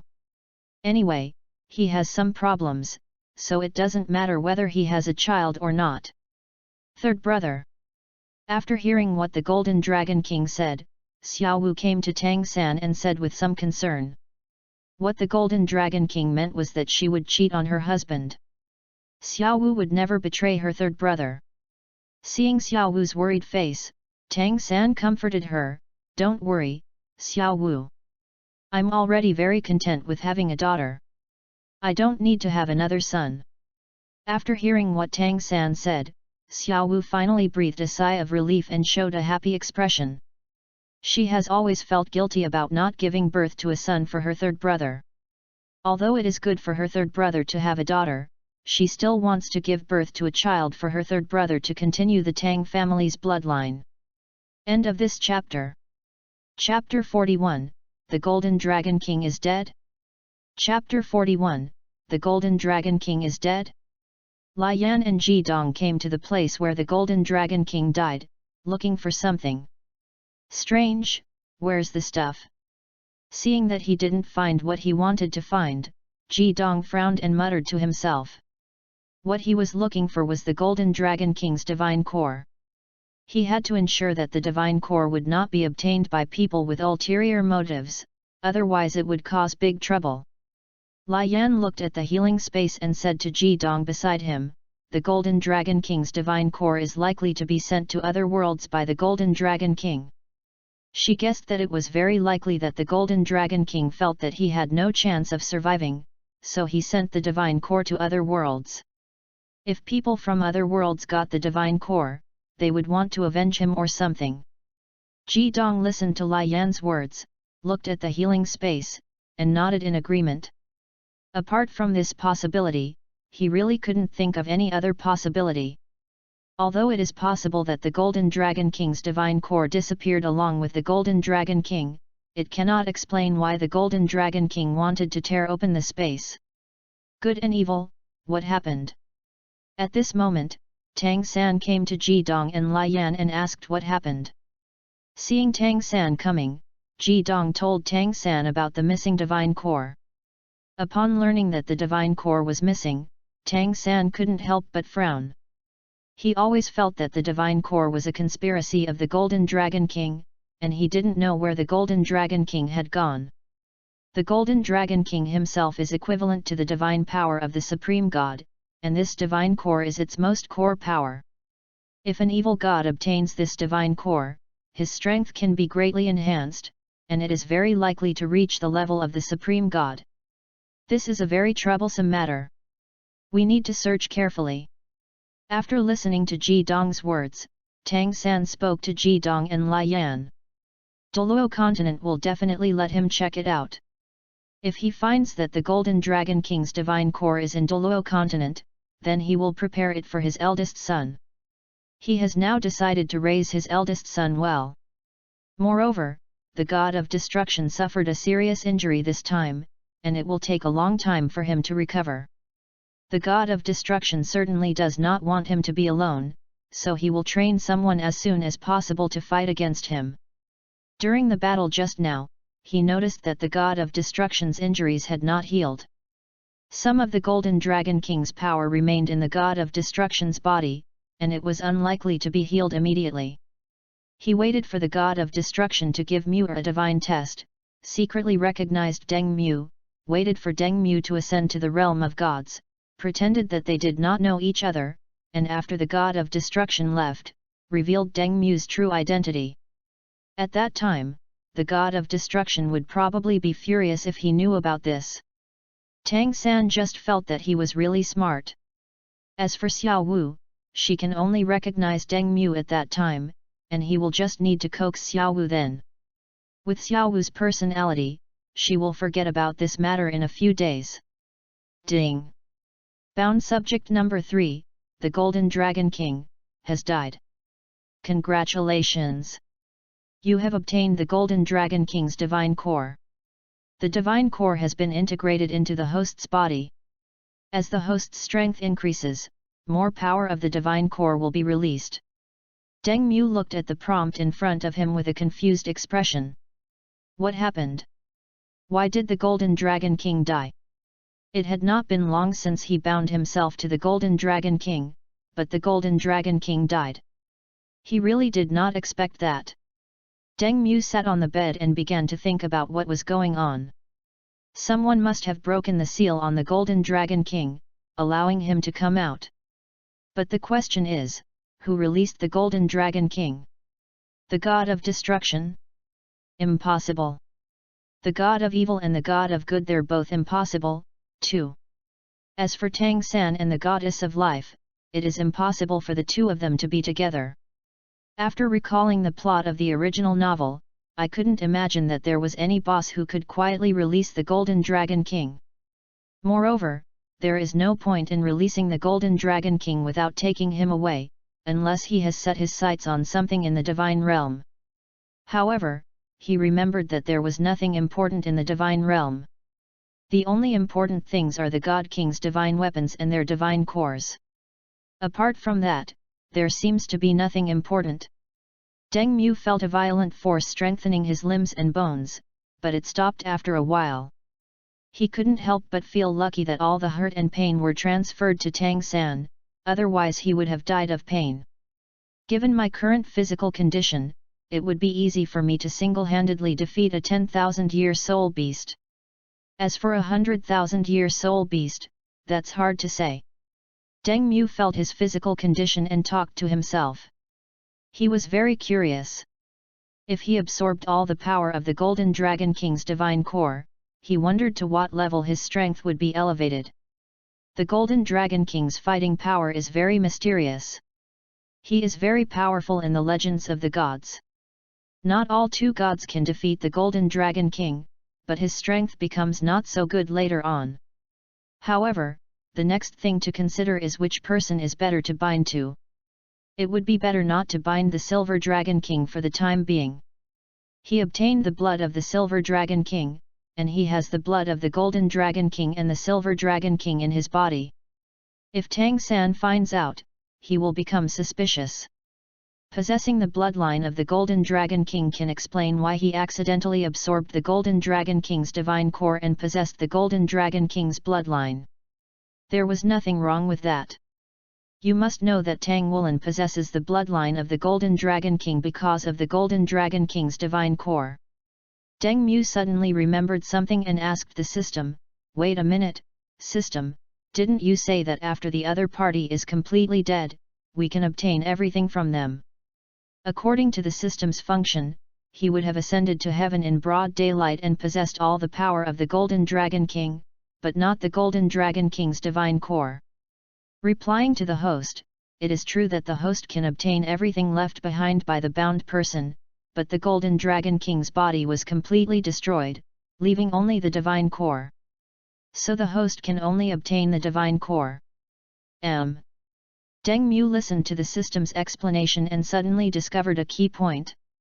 He hadn't noticed it before, but it suddenly occurred to him after listening to the system's explanation. Deng Mu hesitated for a moment and asked the system, "System, could it be that if the other party leaves behind a wife, I can get both?" The system's silence was deafening, and Deng Mu understood what the system meant. "Ahem, system, I'm a serious person, you have to trust me." Host, as long as you are happy. After talking with the system for a while, Deng Mu celebrated obtaining the Golden Dragon King's divine core today. I went to the door and locked it to prevent Nair from suddenly breaking in.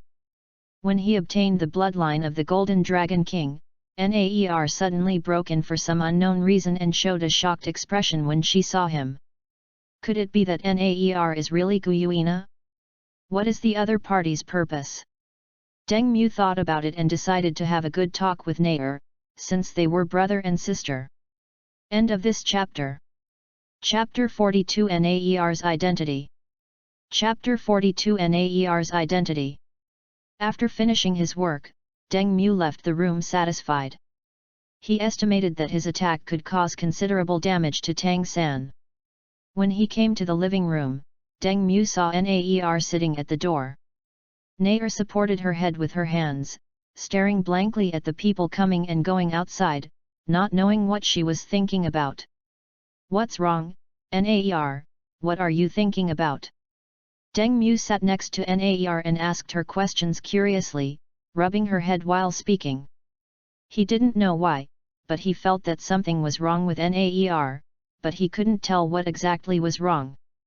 Nair looked at the scenery outside and said, "Nair is thinking about the future." Listening to Nair's words, Deng Mu sighed in his heart, not knowing what to say. For some unknown reason, Nair was unable to awaken her martial soul. Many people had been asked to check on Nair's condition, but no one knew why she couldn't awaken her martial soul. This made Deng Mu a little puzzled. He remembered that people in Doluo continent could awaken their martial spirits, but they did not necessarily possess soul power. Regarding the fact that Naer couldn't awaken her martial spirit, he felt that Naer was a time traveler just like him, but he was a time traveler in spirit while Naer was a time traveler in body. Deng Mu gently touched Naer's head and said, "Naer, I will support you in everything you do, as long as it doesn't touch your bottom line." However, he felt that with Naer's personality, she would not do anything that crossed her bottom line. He felt that Naer just wanted to be a lazy person. Naer leaned against Deng Mu, thought for a moment and said jokingly, "Then I want to marry my brother, is that okay?" Deng Mu listened to Naer's words, and said with a look of knowing, "I knew it. You are greedy for me every day, but you are too embarrassed to say it. Now you have found a chance to say it." Listening to Deng Mu's words, Naer was speechless and didn't know what to say. Although she knew that Deng Mu said some outrageous things from time to time, she would still be speechless when she heard those words, and she didn't know what to say. Now she has a very good impression of Deng Mu. Whenever there is something delicious, he will give it to her first. If she looks a little unwell, he will be extremely worried. Sometimes she thought that if she were not a soul beast, her life would be very easy and happy. After she leads the soul beasts to revive and cultivates the second generation of dragon gods, she will live with Deng Mu, but she estimates that it will take a long time, and she is not sure how long. But she hoped that by then their relationship would still be the same as it is now. Naer looked at Deng Mu and asked tentatively, "Brother, if one day you find out that Naer has lied to you, will you forgive me?" Deng Mu thought secretly after hearing this, and quickly figured out Naer's identity. After a while, Deng Mu thought of Naer's true identity. Silver Dragon King Guyuina. Now that he thought about it carefully, Naer was indeed the Silver Dragon King Guyuina. He hadn't thought about it carefully at first, and he felt that it was unlikely to be such a coincidence. How is it possible that the person I met named Naer is Guyuina? Normal people would probably think that it was just a coincidence to call the name, and that Naer behaved like a child. Because with Guyuina's personality, she would definitely not behave like that. Deng Mu thought about the reason why Guyuina and Baiji came to approach him. It was probably because when Tang Hao took him to hunt soul rings, Tang Hao's breath was discovered by Guyuina, so Guyuina sent people to investigate and saw the two of them. Deng Mu guessed that the soul beast that came to check was most likely Baiji. If Tang Hao sent someone like Ditian, he would definitely take him away from the Xingda Great Forest quickly. And if it was Baiji? In this case, Tang Hao would keep Baiji as his spirit ring.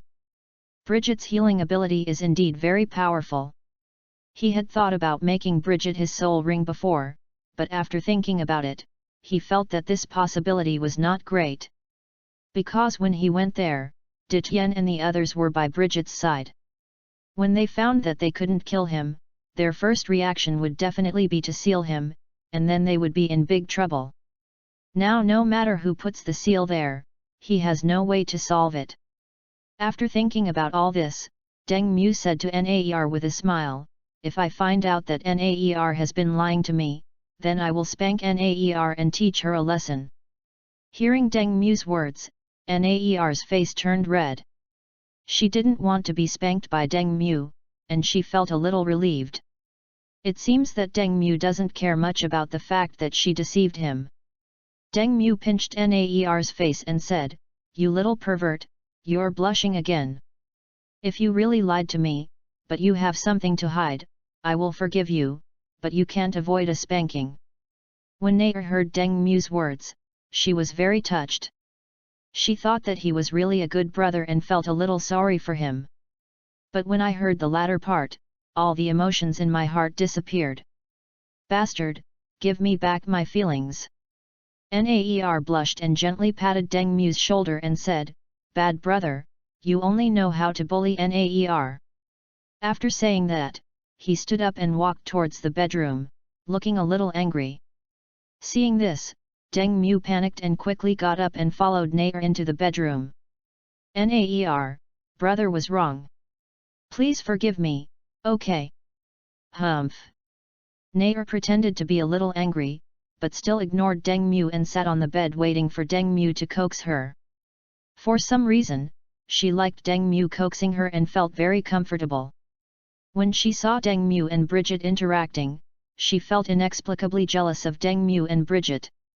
When Deng Mu saw Naer like this, he knew that Naer wanted him to coax her. Feeling a little helpless, he continued to coax Naer. The other party is his sister now. Although they are not related by blood, she is still his sister. Unless Naer no longer recognizes him, there will be no relationship between them. Naer leaned in Deng Mu's arms. Humph, I forgive you this time. If you bully me again next time, I will tell mom. Deng Mu hugged Naer and said, okay, I'm really scared of you. I'll take you to buy some candied haws later. Naer nodded in agreement. She didn't know why she liked to eat candied haws, but she felt that candied haws seemed to have some magical power. Brother, do you like sister Baiji? What? Seeing Naer asking this question again, Deng Mu couldn't help but be stunned. It is certain that he likes her. After all, they have been together for such a long time, it is impossible for him not to have feelings for her. He is not a cold-blooded and heartless person. But he didn't quite understand what Naer's purpose was. Could it be that Naer wanted him to be with Bridget? Deng Mu thought for a moment and said, I like her, but it's not to the point where I have to have her.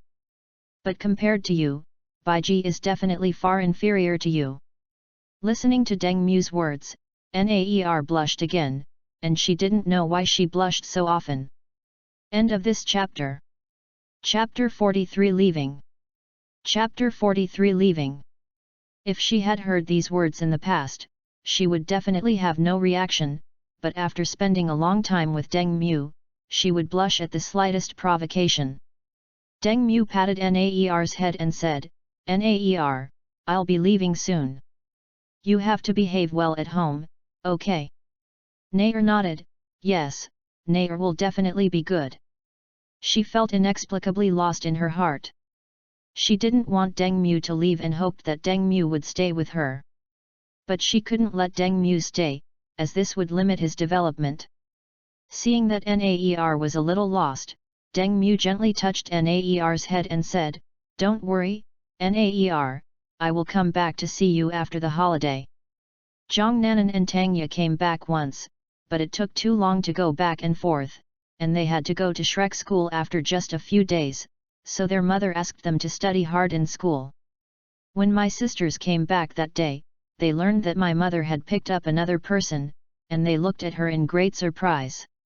Tang joked at the time that when they came back next time, there might be a few more people at home, and her sister nodded in agreement. Naer thought for a moment and said, brother, when you come back, remember to bring me something delicious. Listening to Naer's words, Deng Mu looked at Naer with a bit of a helpless smile, but still promised Naer that he would bring her some delicious food when he came back. Deng Mu thought of something and joked, by then, I'll bring you some sisters-in-law. Naer's face fell when she heard this and she said, no, brother, you are mine. If you bring some sisters-in-law back, I will ignore you in the future. She felt that if Deng Mu was serious, he might really bring back a few sisters-in-law. Given Deng Mu's good looks, it is not difficult for him to bring back a few beautiful sisters-in-law. Deng Mu couldn't help but burst out laughing when he saw Naer like this. Looking at Deng Mu who was laughing, Naer realized that she was being joked by Deng Mu, and her face suddenly turned red. Brother, you bully me again. I'm wrong, I'm wrong. Don't be angry, Naer. In the blink of an eye, a week passed. During this week, Deng Mu played with Naer. Deng Mu looked at Yan Yehua and said, Mom, I'm leaving. Take this money. As he spoke, he stuffed the purse into Yan Yehua's hand. The purse was heavy, probably containing a few hundred gold soul coins. This money is enough for his mother and Naer to live a rich life in North City, and he is not worried that anyone will dare to cause trouble for his mother and Naer. Now everyone in North City knows that their family has 3 soul masters, and each soul master is a genius, so few people will come to cause trouble. And there is Naer. Naer is the Silver Dragon King. The Naer in front of him may not have the full strength of her original body, but it is easy for her to deal with those soul masters in North City. Maybe there are other ferocious beasts in secret, protecting Naer's safety, so there is basically no need to worry about those people with bad intentions. He had wanted to give the money to his mother a long time ago, but he was worried that his mother would not accept it, so he gave part of the money to his mother as a soul master subsidy. Now our family is no longer in financial difficulty as before and has become very wealthy. The people around were not surprised at all. In their opinion, with 3 soul masters in the family, it would not be difficult to become rich. It would be surprising if they were still so poor. Yan Yehua looked at the money in surprise and said, "Muir, where did this money come from?" There was some worry in her tone, and it seemed that she mistakenly thought that Deng Mu's money came from illegal sources. Deng Mu quickly explained to his mother, "Mom, don't worry about the money. It's not from any illegal sources. You know me. How could I do such a thing?" Listening to Deng Mu's words, Yan Yehua thought about it and realized that she knew Deng Mu very well and it was impossible for him to do such a thing. Moreover, there have been no rumors of any thieves appearing in the city. As for where the money came from, Deng Mu didn't want to say it because it would not be pleasant for her. Yan Yehua accepted the money and said, "Okay, I believe you. This money is not from illegal sources." She thought about it and decided to renovate the house so that when Deng Mu and the others came back, they would have their own place to live. Besides, they were so old now that they needed to sleep separately. Deng Mu was talking to Yan Yehua when he looked at Naer and said, "Naer, remember our agreement?" Naer nodded and said, "Okay, brother, I will be a good boy." Of course, she would not forget what she promised and would abide by it. After saying goodbye to Yan Yehua and Naer, Deng Mu looked around and was a little surprised to see that Baiji didn't come. He thought Bridget would come to see him off, but he didn't expect Bridget to not come. "Mother Naer, I'm leaving now. Safe travels." "Ah." Deng Mu got into the carriage and asked the coachman to drive away to the Star Do Great Forest. After driving for a while, the carriage suddenly stopped. "Guest, there's someone outside looking for you. She wants to come up." "Well, let her in." Deng Mu was a little surprised when he learned that someone was looking for him, and he was a little curious about who it could be. He doesn't know many people in this city. He is usually at school or at home, and the rest of the time is spent on training. Just when Deng Mu was curious, the man entered the carriage. When Deng Mu saw that the person coming was Bridget, his curiosity turned into some surprise. He thought Bridget had left, but he didn't expect that Bridget didn't leave, but was waiting for him. Bridget is dressed very beautifully today, much more beautiful than usual. This outfit made Deng Mu swallow his saliva involuntarily. Wearing a emerald green cheongsam, she shows off her figure. Her beautiful appearance and this outfit can charm many people. Looking at Deng Mu's appearance, Bridget smiled slightly. She had achieved her goal of bewitching Deng Mu. "Sorry, I took so long to get dressed and kept you waiting." "Fine." Deng Mu shook his head after listening to Bridget's words, thinking that Bridget was really beautiful today. Without waiting for Deng Mu to say anything, Bridget kissed him directly. This behavior made Deng Mu confused and at a loss. It was the first time she encountered such a situation. After a long time, Bridget sat beside Deng Mu contentedly. After spending these years together and trying every possible way to win over Deng Mu, Bridget found that she seemed to really like this boy who was much younger than her. Deng Mu recovered after a while. looked at Baiji with a red face and said, "Sister Baiji, what are you doing?" Bridget smiled and said, "Do you like it?" Listening to Deng Mu's words, Deng Mu didn't say anything, just nodded. Baiji hugged Deng Mu and said, "Xiao Mu, do you mind taking me with you?" Deng Mu shook his head and said, "No problem, you're more than welcome." Deng Mu then asked the driver to continue driving. After all, he had already chartered the car, so it was up to him to let anyone get on. "Xiao Mu, how about we play a game?" "What game?" "In this game, no matter what your sister does to you, you can't make any noise and let others hear it." End of this chapter. Chapter 44 Huo Yatong. Chapter 44 Huo Yatong. More than a month later, near the Star Do forest, Baiji kissed Deng Mu on the forehead and said, "Xiao Mu, be careful and beware of the soul beasts inside. They are very dangerous." Although she knew Deng Mu's strength, she still couldn't help but give him some advice. Deng Mu nodded and put on his coat. "Well, I will be careful, Sister Baiji, you don't have to worry." He was amazed at how playful Bridget, this gentle older sister, was. It really surprised him greatly. It was probably because she had lived too long. After saying goodbye to Bridget, Deng Mu got off the carriage and walked towards the Star Do Great Forest. He was a little curious about what Huo Yatong looked like. Although he had seen pictures of Huo Yatong on the internet before, those pictures were all fan art. Now that he could see Huo Yatong in person, he was really curious. The coachman drove the carriage back to the North City, feeling extremely happy. He could earn a lot of money from this round trip. A young girl walked towards the Star Do Great Forest. She was going to get her first spirit ring. The girl has a pretty face, black hair, and a pair of big watery eyes that seem to be able to speak. She was exactly the person Deng Mu was looking for. Her name was Huo Yatong. Huo Yatong was extremely nervous at this moment. She knew that the Star Do Great Forest was extremely dangerous and was filled with many soul beasts. At the same time, she was also aware of her own situation. She was weak in strength and physique, so she could only hunt a weak soul beast that was only 10 years old.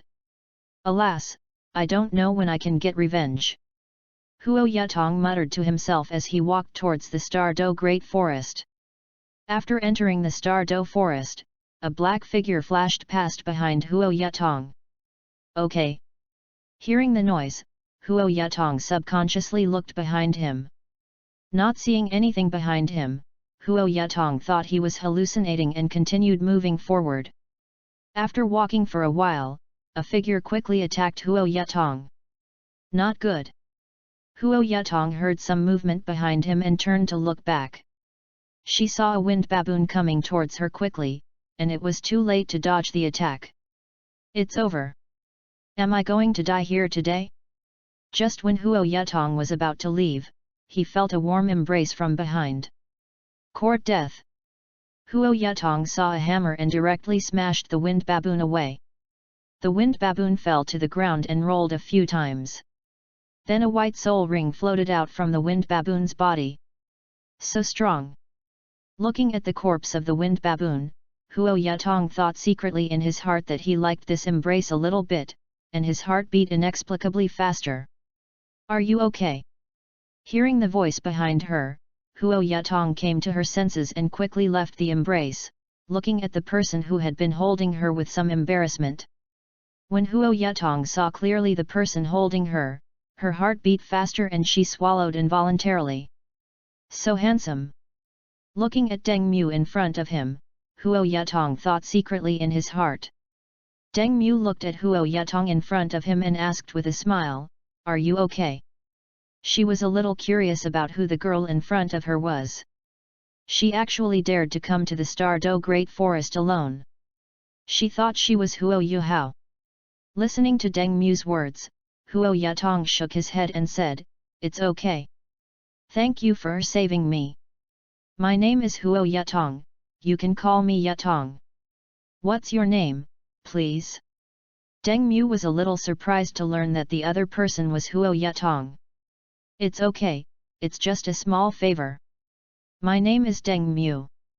After knowing Deng Mu's name, Huo Yatong secretly memorized this name in his heart. Deng Mu saved her life, and she will repay Deng Mu in the future. Yatong, why did you come to this place alone? Are you being hunted by others? Deng Mu looked at Huo Yatong and asked what was the purpose of Huo Yatong coming here. Although he knew what Huo Yatong's purpose was, he still pretended not to know. Huo Yatong shook his head. No, I came here to hunt soul beasts and obtain my first soul ring. Deng Mu thought for a moment and offered a suggestion. It's too dangerous for you to go alone. I'll go with you. After listening to Deng Mu's suggestion, Huo Yatong originally wanted to refuse, but when he thought about his own strength and what had just happened, he became a little hesitant. Well, thank you. It's okay, it's easy. Deng Mu listened to Huo Yatong's words and waved his hand to indicate that nothing was wrong. I think Huo Yatong is really cute, but her life is not very good. At the same time, I am curious about who Huo Yatong's future husband will be. It can't be Tang Yutong. If it really is, that would be too outrageous. After the two finished talking, they walked towards the Stardo Great Forest. After walking for a while, the ground beneath Deng Mu and Huo Yatong suddenly shook without warning. Seeing this situation, Huo Yatong was at a loss, and felt inexplicably nervous and scared. Just now, a 10-year-old soul beast almost killed her. If a more powerful one appeared, wouldn't both of them be dead? It doesn't matter if she dies, but if Deng Mu dies with her, he will feel extremely guilty. Deng Mu subconsciously protected Huo Yatong behind him and said softly to Huo Yatong, it's okay. I'm here. Listening to Deng Mu's words, Huo Yatong felt full of security in her heart. She trusted Deng Mu's words very much and held the corners of Deng Mu's clothes tightly with both hands. Looking at Deng Mu's back, Huo Yatong felt mixed emotions. It was the first time she met a stranger who was so nice to her. Deng Mu saved her life the first time they met, and now he protects her without hesitation. Cracks began to appear on the ground 2 meters ahead. The cracks gradually grew larger and turned into fissures. Faint golden white light could be seen shining from the cracks. A trace of icy chill emanated from the cracks in the ground. The surrounding temperature began to drop significantly. The area where the cracks appeared became larger and larger. In a short time, it reached a diameter of 5 meters. And the golden white light finally revealed its true appearance. It was a silkworm. Its entire body was white jade-colored, crystal clear, with a halo flowing under its skin, and a pair of small eyes shining with golden light on its head. The most peculiar thing was that starting from half a meter away from its head, there was a circling golden pattern at intervals. From head to tail, there were a total of 10 golden patterns. The Tianmeng ice silkworm has finally arrived.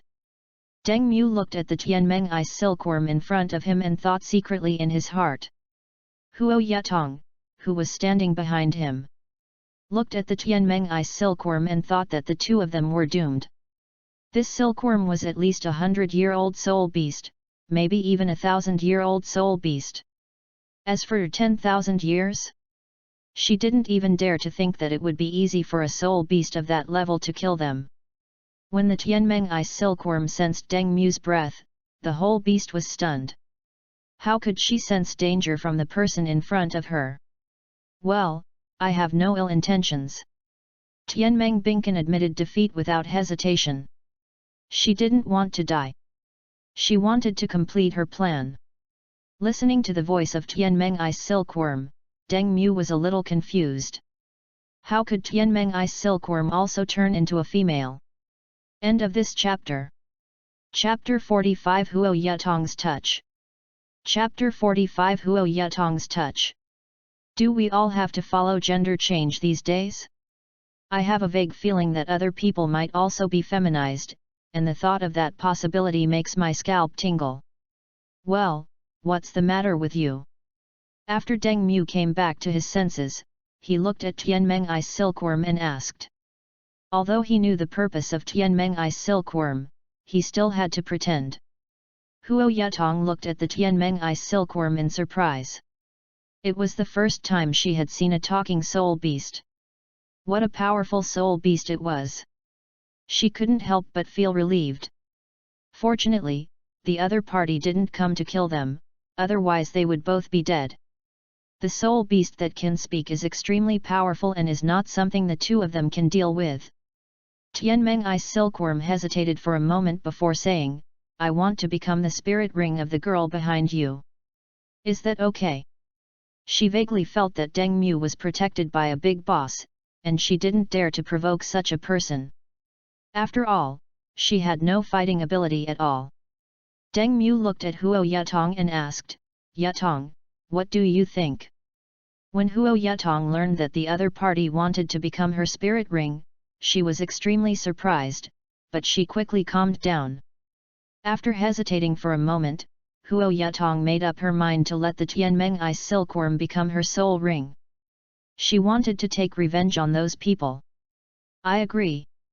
Okay, I'm going to start. Don't worry, I'll be gentle and won't hurt you too much." Listening to Tianmeng-I's silkworm's words, Deng Mu secretly complained in his heart. Tianmeng-I's silkworm turned into a girl, why did she say those dirty things? Just as the Tianmeng-I's silkworm was rushing towards Huo Yuhao's body, an invisible mental wave spread out from it. The terrifying mental power almost instantly covered every corner within a diameter of 100 miles. Deng Mu yawned. The mental shock of the Tianmeng-I's silkworm did not affect him. The mental charge of the Tianmeng-I's silkworm does not have much destructive power, but it can make all living things lose the ability to think in a short period of time. At this moment, most of the southern end of the star forest was eerily quiet. At this moment, the sky, which was extremely clear a moment ago, suddenly darkened. A thunderous roar sounded in the sky. At that moment, the sun's rays were completely blocked by the darkness. A suffocating pressure descended from the sky. A stream of grey air descended from the sky and entered Huo Yatong's head. "Holding the sun, moon, and stars in my hand, there is no one like me in the world. I never thought that I could still have a trace of my soul left."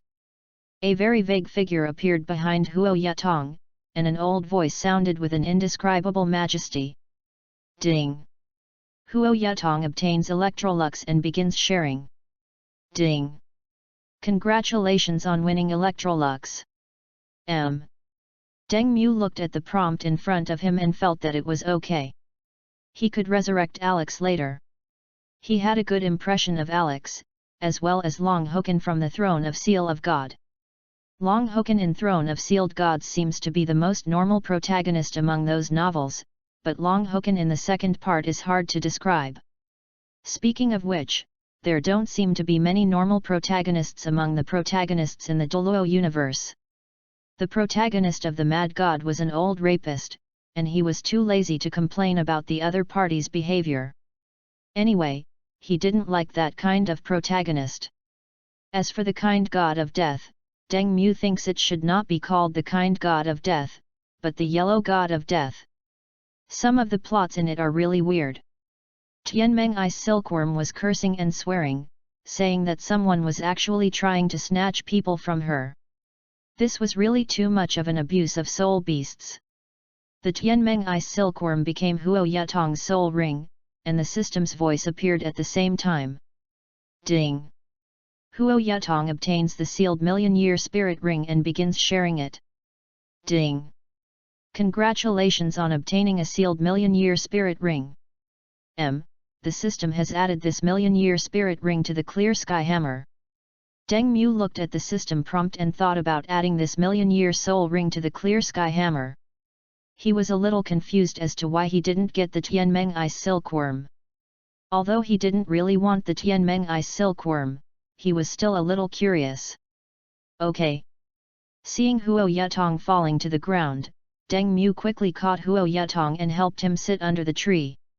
According to the plot, Tianmeng-I's silkworm and Huo Yatong were chatting in their spiritual sea of consciousness. Thinking of this, Deng Mu sat next to Huo Yatong and waited for Huo Yuhao to wake up. By the way, system, why didn't I get the Tianmeng Ice Silkworm? Replying to the host, the system has placed the Tianmeng Ice Silkworm in the spirit ring. If the host requires, the system can remove the Tianmeng Ice Silkworm from the spirit ring. Forget it, no need. Deng Mu listened to the system's words, thought about it, and refused the system to separate the Tianmeng Ice Silkworm. He didn't want his memories to be seen by others, not even his mother. After taking a look at Huo Yatong, who was still unconscious, Deng Mu thought for a moment before carrying Huo Yatong on his back and walking out of the Star Do Great Forest. After arriving at a stream, Deng Mu took out a blanket and placed it on the ground, then placed Huo Yatong on the blanket. I don't think Yatong will wake up for a while, let's catch some fish first. After taking a look at the unconscious Huo Yatong, Deng Mu thought about it and decided to catch some fish. After Huo Yatong wakes up, try the grilled fish he made. After reading so many fan fictions, many of them say that Huo Yuhao is the best at making grilled fish, and the grilled fish made by the feminized Huo Yuhao should also be good. It can't be a dark dish. 2 hours later, Huo Yatong slowly woke up. Yatong, have some grilled fish. Well, thank you, Brother Mu. Fine. Deng Mu handed the grilled fish to Huo Yatong and waved his hand to indicate that nothing was wrong. Huo Yatong took the grilled fish and took a bite, thinking that the grilled fish tasted really good, many times better than the grilled fish she made. Looking at Huo Yatong eating heartily, Deng Mu thought Huo Yatong was hungry and did not take it seriously. I'm so full. Here, drink some water. Well, thank you, Brother Mu. Huo Yatong took the bottle of water that Deng Mu handed to her and drank it without thinking. Now she trusts Deng Mu 100%. This is the first time in her life that she has met someone who cares about her so much. Moreover, when she fainted, the other party took good care of her and had no ill intentions at all. The only person who could treat her well selflessly was her mother, but unfortunately her mother has passed away. Deng Mu looked at Huo Yatong, thought for a moment, and asked, Yatong, what are your plans next? Huo Yatong shook his head upon hearing this, not yet. I'm a little confused right now. Now she wants to improve her strength quickly and has no other thoughts. Deng Mu thought for a moment and suggested to Huo Yatong, Yatong, why don't you join the Tang sect? End of this chapter. Chapter 46 Dark Cuisine. Chapter 46 Dark Cuisine. Tang Men? When he heard the word Tang sect, Huo Yatong subconsciously thought of the story his mother told him. According to legend, Tang San is the founder of the Tang sect. Deng Mu introduced himself to Huo Yuhao. The Tang sect I'm talking about is the one founded by the 10,000-year sea god Tang San. I'm currently the sect master, and I think you, Yatong, are quite good. When Huo Yatong learned that Deng Mu was the leader of the Tang clan, she looked at Deng Mu in great surprise. She really didn't expect that the young man in front of her, who was not much older than her, was actually the leader of the Tang clan. Seeing Huo Yatong's surprised face, Deng Mu told Huo Yatong roughly what happened. After learning the whole story, Huo Yatong nodded to indicate that he understood, and felt a little indignant about what happened to Tang Yi. Those people are so despicable that they want to kill other people's families just for territory. Deng Mu stated his purpose, Yatong, this is what I want to do. Since you are about the same age as me, if you join the Tang sect, I can give you a place at Shrek Academy. You can learn something useful there. Ordinary students can't learn much in Shrek, but with Huo Yatong's talent, if he goes to Shrek Academy, he can learn soul guides like in the original plot. As for joining the body sect, she didn't know where the Benti sect was, and it was easy for something to happen if Huo Yatong, a girl, traveled thousands of miles to the Benti sect. Therefore, going to Shrek Academy is a very good choice at the moment. If the Benti sect was nearby, he would definitely recommend Huo Yatong to go to the Benti sect instead of Shrek Academy. To be honest, he really didn't expect that after 10,000 years, the exercise method was still running. If they could come up with a complete and standardized exercise method, he wouldn't say anything. The main reason is that even after 10,000 years, he still can't keep up with running. Huo Yatong was even more moved after hearing Deng Mu's words. This person in front of her, whom she had known for less than a day, actually cared so much about her. She naturally knew about Shrek Academy, which was the top academy in the continent. It was very difficult to join Shrek Academy. Especially with her talent, it is impossible for her to join Shrek Academy. With her talent, she couldn't get into any of those famous schools and could only go to an ordinary school. What's more troublesome is that she doesn't have much money. I guess the best choice for her is to join a Soul Master team, or go to a sect and start from the bottom. This made Huo Yatong even more moved, and at the same time, she felt extremely grateful to Deng Mu. Brother Mu, I am willing to join the Tang sect. Well, from today on, you are a member of my Tang sect. This is a storage soul guide. Consider it a meeting gift. Deng Mu took out 24 bridges on moonlit night from his storage soul guide and handed it to Huo Yatong. This 24 bridges on a moonlit night was sent to him by Tang Yi. As for where it came from, he was not quite sure. Looking at the 24 bridges under the moonlight in front of him, Huo Yatong felt a little embarrassed. The other party saved her life, brought her to meet the million-year-old sister Tian Meng, and arranged for her to join the Tang sect and gave her a place to study at Shrek Academy. Tian Meng Binkan couldn't help but sigh, Xiao Tong, you should marry such a good man. Huo Yatong blushed when she heard what Tian Meng Binkan said. She said to Tian Meng Binkan, Sister Tian Meng, what are you talking about? She really likes Deng Mu now, but when she thinks about her own status, she feels that she is not worthy of Deng Mu. If she becomes a strong person in the future, she will confess her love to Deng Mu and be with him. If Deng Mu does not agree, she can only say that she is not good enough. Tian Meng I Silkworm smiled after hearing what Huo Yatong said, but didn't say anything. She now knows Huo Yatong very well, and can naturally guess what Huo Yatong is thinking. Deng Mu saw Huo Yatong not answering the 24th Jiao Minjiu night. What's wrong with Yatong? Don't you like it? Huo Yatong came back to his senses and shook his head, saying, this thing is too precious. Brother Mu, please don't give it to me. Seeing this, Deng Mu stuffed the 24 bridges moonlit night into Huo Yatong's hands and said, take it. I am the sect leader, and it is my duty to give you things. Huo Yatong sighed, took 24 bridges on a moonlit night, and thought that he owed Brother Mu a favor again. But she soon discovered an embarrassing thing, she didn't know how to wear 24 bridges on a moonlit night. Seeing Huo Yatong looking a little at a loss while holding the 24 bridges and bright moon night, Deng Mu understood what was going on and took the 24 bridges and bright moon night from Huo Yatong and put it on her. Thank you, Brother Mu. Fine. Hearing Huo Yatong's quiet thanks, Deng Mu waved his hand to indicate that nothing was wrong. Deng Mu then took out the Xiantian treasure record and handed it to Huo Yatong. Yatong, these are the unique skills of our sect. You must study them well, understand? Taking the Xiantian treasure record from Deng Mu, Huo Yatong nodded to show that he understood and began to read the Xiantian treasure record. While watching, Huo Yatong sighed in her heart that it was worthy of being the Tang sect. These unique skills were really good. After learning them, she would be able to raise her strength to a higher level. Looking at Huo Yatong who was studying, Deng Mu looked at Huo Yatong quietly. Next day, the two of them got up early and began to practice the Purple Demon Eye. Huo Yatong, who was practicing the Purple Demon Eye for the first time, felt it was very good. Brother Mu, let me make breakfast. Ro.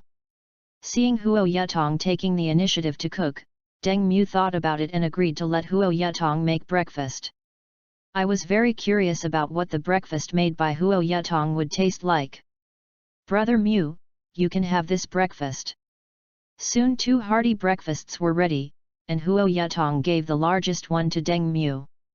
Deng Mu took the breakfast and thanked him. Well, thank you. With Huo Yatong's face full of anticipation, he ate the breakfast made by Huo Yatong. Strange, why is there no taste? Deng Mu ate what Huo Yatong had prepared, feeling extremely confused and not quite understanding what was going on.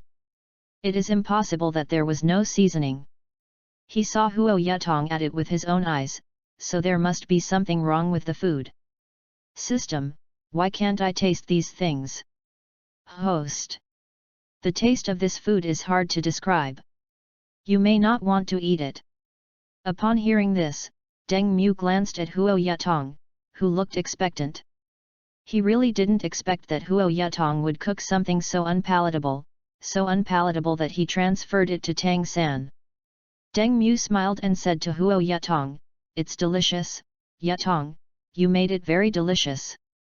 After saying that, he ate with big mouthfuls and finished the breakfast made by Huo Yatong in a short while. Listening to Deng Mu's words, Huo Yatong smiled very happily and prepared to pick up her breakfast to eat. Seeing this, Deng Mu quickly took her breakfast and took out a delicious meal from his own storage soul guide. End of this chapter. Chapter 47 Xiao Wu Who Doubts Her Life. Chapter 47 Xiao Wu Who Doubts Her Life.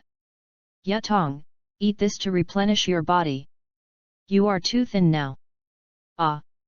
Huo Yatong looked at the thing in his hand and felt extremely moved. The food in his hand looked very expensive, yet he gave it to her, and Deng Mu only ate those things. She made up her mind to make delicious food for Deng Mu every day to repay his kindness to her. Now she only felt that she owed Deng Mu more and more favors, and it seemed that there was nothing she could do to repay Deng Mu except herself. Seeing Huo Yatong take it, Deng Mu couldn't help but feel relieved. He was just worried that Huo Yatong would not accept it, and then continued to eat the food in his hand. Vomit. Tang San, who was eating, couldn't help but vomited. An indescribable taste appeared in his mouth, the first time he had experienced this taste in his entire life. Third brother. Xiao Wu looked at Tang San who was vomiting non-stop, and the things in her hand fell to the ground. Plates were broken into pieces and food was everywhere. Now she was feeling mixed emotions, because her third brother had praised her cooking as the best in the world. Unexpectedly, the food she cooked would be so unpalatable. Third brother had been pretending to be so to make her happy. Tang San vomited for a while, wiped his mouth and was still wondering what was going on, when he saw Xiao Wu with a sad face. Oh no, why did he come in at this time?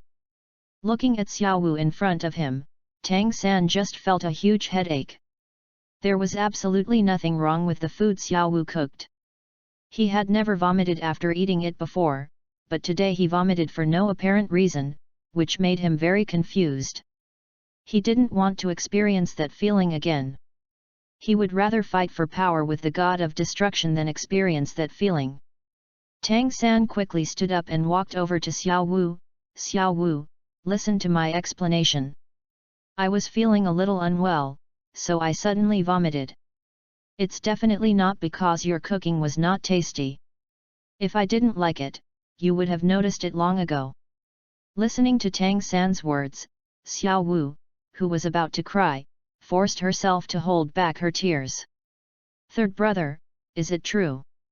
Xiao Wu looked at Tang San and asked him uncertainly. Of course, she believed in Tang San's words, but in today's situation, she really didn't believe it. Tang San just vomited in such a horrible state, it was really hard to believe that what she cooked was delicious. It felt like third brother was treating her like a fool. Tang San held Xiao Wu in his arms and said to her lovingly, of course, Xiao Wu, what you have done is unmatched in this world. After listening to Tang San's words, Xiao Wu felt much better. She thought that maybe her third brother was really feeling unwell and that was why he vomited. At the same time, she felt a little guilty. As the third brother's wife, she didn't even notice that he was feeling unwell. It was really irresponsible of her to do so. Now I will go to the kitchen to make some nourishing dishes to nourish my third brother. Third brother, I misunderstood you. I'll go make you some delicious food to replenish your body. Well, let's go. After Tang San watched Xiao Wu leave, he cleaned up his vomit. Although gods no longer need to eat, they have long been accustomed to eating, and there is no need for them to change. It is also nice to satisfy their appetite. But he was still confused as to where that indescribable taste came from and why it suddenly appeared in his mouth. It was really strange. After a while, Xiao Wu made a plate of oysters and placed it in front of Tang San. Tang San looked at the dozens of oysters in front of him with a confused expression, not knowing what to say. How could he, the God King of the God realm, need this thing? There is no need to replenish it at all, there is no need for this stuff at all, he is very vigorous, okay. While thinking, Tang San picked up an oyster and started eating it. In the blink of an eye, 2/3 of the oysters on the plate had been eaten by Tang San. Third brother, should we have sex today? Xiao Wu sat next to Tang San, putting her hand on his. Because of the Golden Dragon King incident, she wanted to give Tang San another child to ensure that the curse would not happen. Tang San's expression changed when he heard Xiao Wu's words. In his current condition, it was impossible for him to have sex.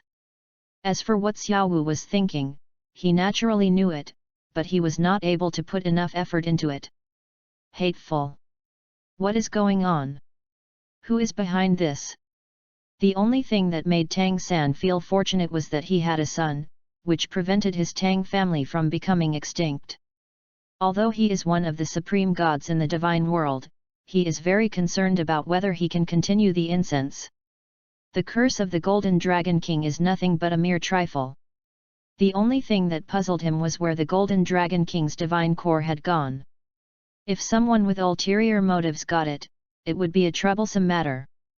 Xiao Wu hugged Tang San's arm and acted coquettishly, okay, third brother.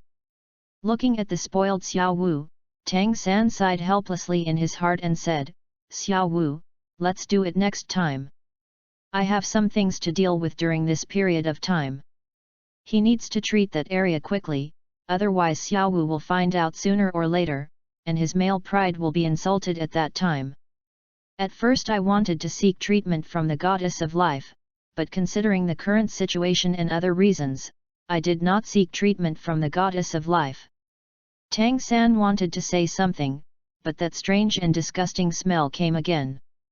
Okay, third brother, I can dress up as your favorite tonight. Vomit. Xiao Wu, who was hugging Tang San and acting coquettishly, was stunned when she saw Tang San suddenly vomit again. I was actually disliked by my third brother. Xiao Wu's eyes gradually turned red. She was just acting coquettishly to her third brother, but he actually disliked her so much. Xiao Wu, it's not what you think. I'm just suffering from an old illness, so that's why I'm like this. After vomiting, Tang San realized that Xiao Wu was still beside him. The most embarrassing thing was that Xiao Wu had just been acting coquettishly with him, and he just happened to vomit. Xiao Wu let go of her hand, wiped her tears and said, third brother is fine, I know. After saying that, he stood up and ran outside, not giving Tang San any chance to react. As his wife, she naturally knew whether the third brother had any old illness or not. Tang San obviously disliked her, so how could he have any old illness? Looking at Xiao Wu's departing back, Tang San was stunned. After thinking for a while, he decided not to follow her. Xiao Wu is angry now. If he chases her to explain, it will be of no use. It would be better to wait until Xiao Wu calms down a little before explaining to her. Only then can Xiao Wu forgive him. Xiao Wu, who ran out, felt even sadder when she saw that Tang San did not catch up with her. It turned out that her third brother really despised her.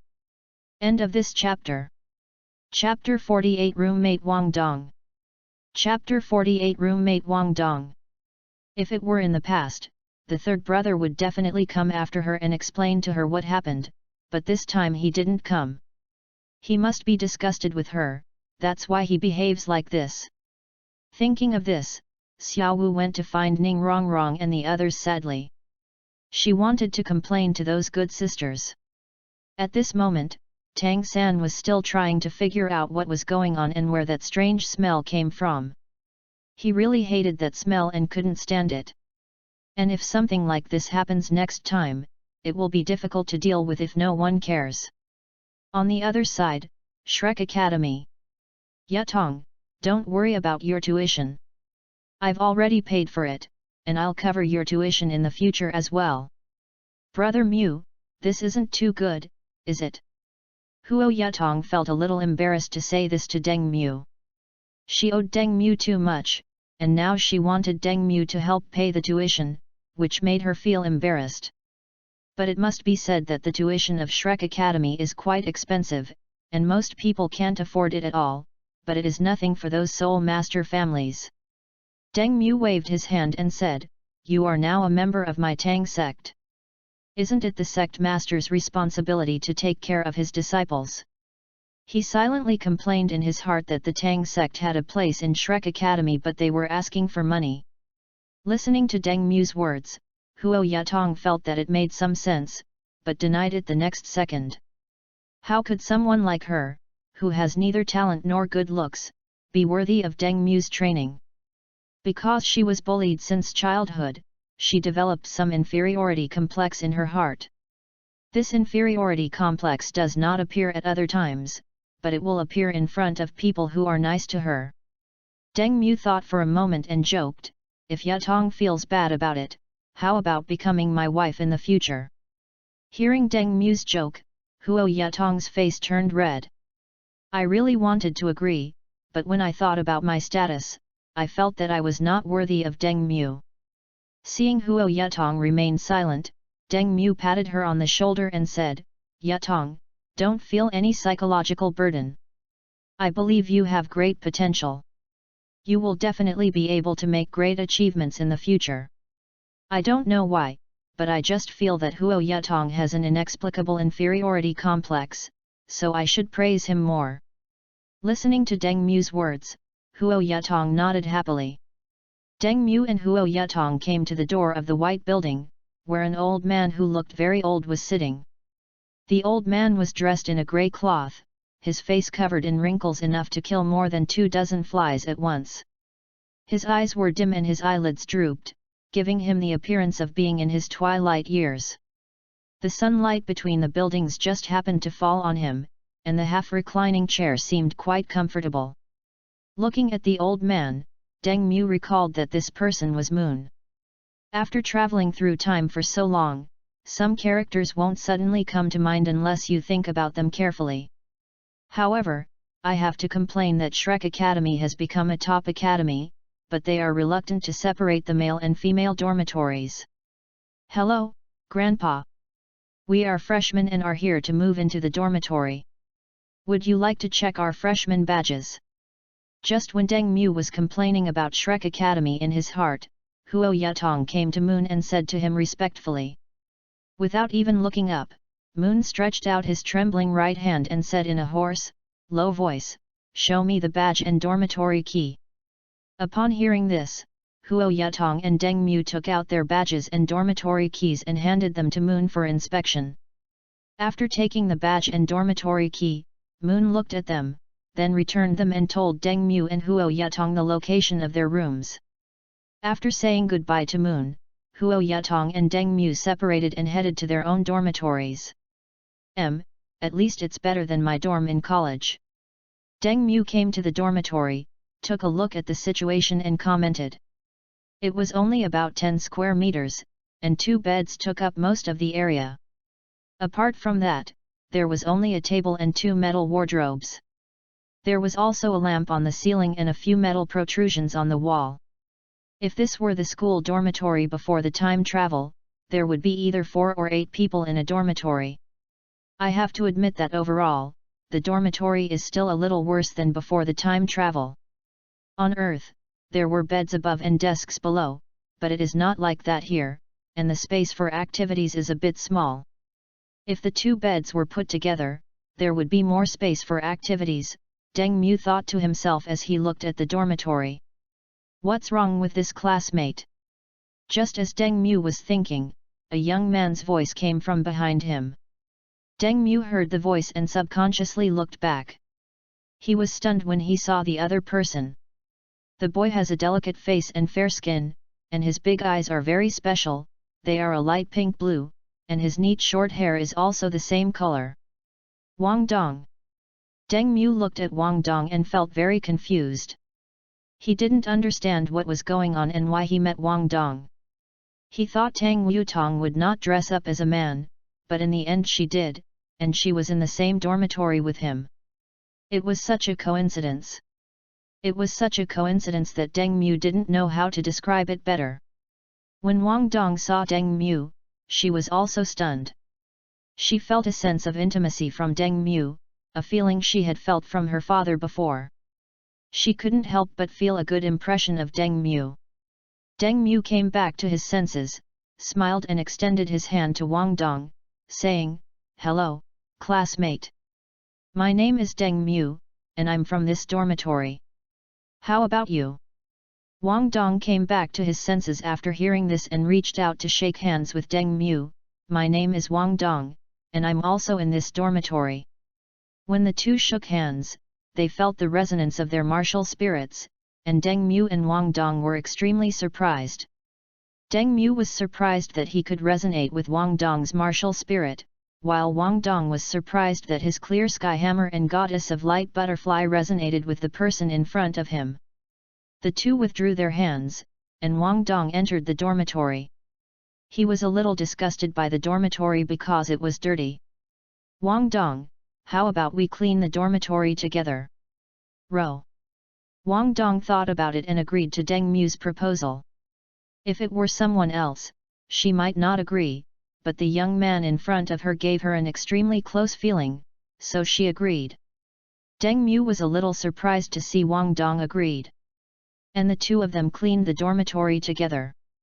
The dormitory was not very big, and with two people cleaning together, it didn't take long to clean the entire dormitory. "Hey, I'm exhausted." Wang Dong lay on his bed and spoke a little tiredly. She had never cleaned before, and this kind of thing was usually left to other people. She felt inexplicably tired when cleaning for the first time. Deng Mu sat on the bed, looked at Wang Dong and said with a smile, "Wang Dong, you have worked hard." Wang Dong sat up and waved his hand, saying, "It's okay, I'm just not used to it because it hasn't been cleaned before." Deng Mu heard this and said, "It seems that Wang Dong is a young master, right?" End of this chapter. Chapter 49 Huo Yatong's Roommate. Chapter 49 Huo Yatong's Roommate. Wang Dong scratched his head a little embarrassedly. "Well, usually this kind of thing is left to the servants at home." I don't know why, but Wang Dong felt a little embarrassed when Deng Mu asked about this kind of thing. Seeing Wang Dong like this, Deng Mu couldn't help but think of the plot in the novel. When Wang Dong and Huo Yuhao met for the first time, they had a fight, but later they became a very good relationship. Now that Wang Dong was speaking to him in a friendly manner, Deng Mu was extremely surprised. Deng Mu thought for a moment and took out some food for Wang Dong. "Wang Dong, take this. I made these. They taste pretty good." Listening to Deng Mu's words, Wang Dong smiled and took it without saying anything and started eating. After taking a bite, Wang Dong's eyes lit up. He felt that it was extremely delicious, even better than what his mother and father made. "Delicious, what you cook is really delicious, Deng Mu. Eat slowly, no one is trying to snatch it from you." Looking at Wang Dong who was eating voraciously, Deng Mu said with a bit of a smile. Deng Mu knew very well that the food he cooked was not that delicious, but Wang Dong's reaction was too exaggerated. As someone like Wang Dong, he has eaten all kinds of delicious food, so it's not like he has never seen the world if he eats this little thing. After a while, Wang Dong finished the food Deng Mu gave him, took the water Deng Mu handed him and started drinking it. Deng Mu looked at Wang Dong who was drinking water and asked, "Wang Dong, what is your martial spirit?" Mine is blue-silver grass. After saying that, he stretched out his hand and showed it to Wang Dong. Not many people knew about the blue-silver emperor, so there was no need for him to tell it. Wang Dong looked at Deng Mu's blue-silver emperor and recognized at a glance that Deng Mu's martial soul was not blue-silver grass at all, but blue-silver emperor. This surprised Wang Dong immensely. He had not expected that the young man in front of him had the same blue-silver emperor martial spirit as his father. Looking at the blue-silver emperor in Deng Mu's hand, Wang Dong introduced him. Deng Mu, your martial soul is not blue-silver grass but blue-silver emperor, a top-level plant-type martial soul.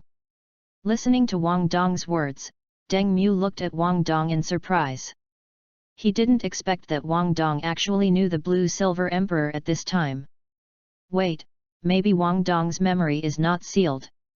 This possibility suddenly popped up in Deng Mu's mind, and he really couldn't think of any other possibility except this one. Then Wang Dong introduced the blue-silver emperor to Deng Mu. Listening to Wang Dong's introduction, Deng Mu pretended that he knew nothing and just listened to what Wang Dong said. Thank you, Wang Dong. You know so much. It's okay, I just happened to know something. Wang Dong was very happy when he heard Deng Mu's praise. She didn't know why, but she didn't think it was a big deal when others praised her. However, she felt particularly happy when Deng Mu praised her. Deng Mu asked Wang Dong curiously, Wang Dong, what is your martial spirit? Wang Dong showed Deng Mu his wings and said, Goddess of Light Butterfly, isn't it beautiful? Seeing Wang Dong's expression of begging for praise, Deng Mu suddenly wanted to joke, well, you are very beautiful. So beautiful that I want to marry you. Wang Dong was a little bit at a loss when he heard this, we are both men. How can men be together?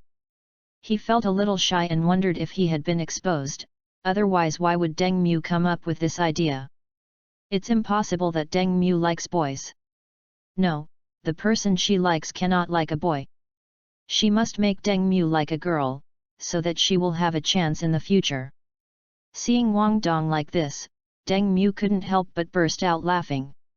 Seeing Deng Mu burst into laughter, Wang Dong finally realized that Deng Mu was teasing her and immediately became angry. Deng Mu, you bad guy, I'm going to beat you to death. Wrong, wrong, stop hitting me. Wang Dong rushed over and threw Deng Mu onto the bed, then waved his fists and hit him lightly. The force of the blows on Deng Mu was no different from a massage. She couldn't bear to hit Deng Mu hard, as she would feel bad if he hurt her. Deng Mu begged for mercy with a smile, feeling the strength of Wang Dong hitting him and felt quite comfortable. After fighting for a while, Wang Dong realized that their posture was very awkward, and she was sitting on Deng Mu. His whole face suddenly turned extremely red, and I don't know if it was from Deng Mu or what. Next time you tease me, I will teach you a lesson. Wang Dong blushed and pretended to be very angry and said to Deng Mu. Looking at Wang Dong like this, Deng Mu smiled and nodded, but he didn't quite understand why Wang Dong was blushing. Wang Dong got off Deng Mu and sat on her bed, looking at Deng Mu a little embarrassedly. It was her first time to have such close contact with a strange boy. Deng Mu sat up and looked at Wang Dong and suggested, Wang Dong, I have an idea, do you think it will work? Listening to Deng Mu's words, Wang Dong became interested and asked, what's the matter? All the intimate contact that just happened was thrown out of my mind. Deng Mu scratched his face with a finger and said to Wang Dong, that's right, let's put the beds together so that we can have more space to move around in the room. I sighed in my heart that it would be better if I had a bed underneath a desk. Their dormitory is almost like a hotel, or to be more precise, even worse than a hotel. Other hotels have private toilets and bathrooms, unlike Shrek Academy where toilets and bathrooms are shared. Wang Dong thought Deng Mu's suggestion was acceptable. This dormitory was not as big as the one she lived in when she was in Haoshan Sect. Okay, your suggestion is very good. After thinking for a moment, Wang Dong chose to agree to Deng Mu's proposal. Seeing that Wang Dong agreed to the proposal, Deng Mu looked at Wang Dong with some surprise. As soon as he put forward his suggestion, he thought that Wang Dong was a girl and would probably not agree to it. He didn't expect that Wang Dong would agree in the end. After agreeing, Deng Mu and Wang Dong put their beds together, and they felt that the bedroom became a lot bigger. "Brother Mu, are you there?" At this moment, there was a knock on the door, followed by Huo Yatong's voice. After hearing what Huo Yatong said, Deng Mu looked at Wang Dong and asked, "Wang Dong, shall we go out for dinner together?" Wang Dong accepted Deng Mu's invitation without hesitation. As soon as he opened the dormitory door, Deng Mu saw Huo Yatong standing at the door, with a girl standing behind him. The girl was petite and cute. She wasn't particularly pretty, but she had a delicate appearance. She had long black hair tied into a ponytail on the side, green eyes, and was wearing a green dress. Deng Mu was a little surprised when he saw the girl behind Huo Yatong. He didn't expect that Xiao Xiao and Huo Yatong were in the same dormitory. Deng Mu looked at Huo Yatong and asked, "What's wrong with Yatong? What happened?" Huo Yatong shook his head, "It's okay, my roommate and I will come over to call you for dinner." End of this chapter. Chapter 52 People who dislike each other. Chapter 50 Two people who dislike each other. When Xiao Xiao looked at Deng Mu, her eyes lit up and she thought that Deng Mu was so handsome, much more handsome than anyone she had seen before. As a face control, she was very moved and wanted to pursue the other person. Deng Mu looked at Xiao Xiao and greeted her, "Hello, my name is Deng Mu, what's your name, classmate?" Xiao Xiao came back to her senses and quickly introduced herself to Deng Mu, "Hello, my name is Xiao Xiao, and I'm Mu Tong's roommate." After the two of them spent time together in the dormitory, they soon became best friends. Wang Dong listened to Deng Mu and the others chatting, and curiously stuck his head out to look at the people outside. When he saw Huo Yatong, he felt inexplicably displeased and inexplicably hated this girl. When Huo Yatong saw Wang Dong sticking his head out from behind Deng Mu, she inexplicably disliked the young man. Xiao Xiao was a little surprised when she saw Wang Dong. She didn't expect that there were two handsome guys in the same dormitory. However, she thought Deng Mu was more handsome than Wang Dong. If she had to choose between the two of them, she would definitely choose Deng Mu, because Wang Dong gave her the feeling that he was a bit like a girl. The thought that the other person was a girl popped into my mind, but I denied it the next second. Shrek Academy would definitely not place a boy and a girl together, otherwise the whole school would be in chaos. Deng Mu introduced Wang Dong to Xiao Xiao and Huo Yatong. "Yatong Xiao Xiao, he is my roommate, his name is Wang Dong." Wang Dong smiled and greeted Xiao Xiao and Huo Yatong, "Hello, my name is Wang Dong." Although he didn't like Huo Yatong, since he was Deng Mu's friend, it was necessary to pretend to be nice to him. "Hello." Huo Yatong and Xiao Xiao greeted Wang Dong together. After saying hello, everyone left the dormitory and walked towards the school cafeteria. After joining Shrek Academy, Deng Mu asked others about the location of the cafeteria. On the way to the cafeteria, Huo Yatong asked Tianmeng Binkan in her heart, "Sister Tianmeng, I don't know why I feel a little disgusted with this person named Wang Dong." She felt that this person would compete with her for Deng Mu, but when she thought about the fact that he was a boy, it seemed unlikely, so she asked Tianmeng Binkan. Tianmeng Binkan listened to Huo Yatong's words and didn't know what to say.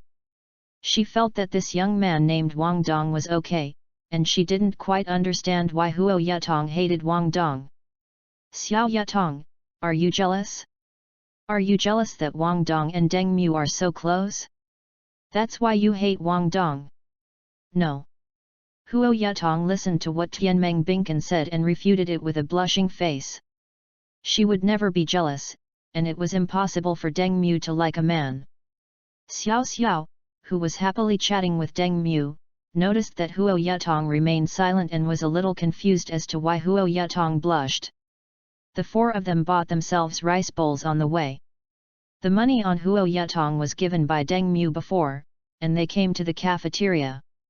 There weren't many people in the cafeteria, but what surprised him was that there wasn't even a table or chair. It was a completely empty space, with only a sink on one side for washing hands and using dishes.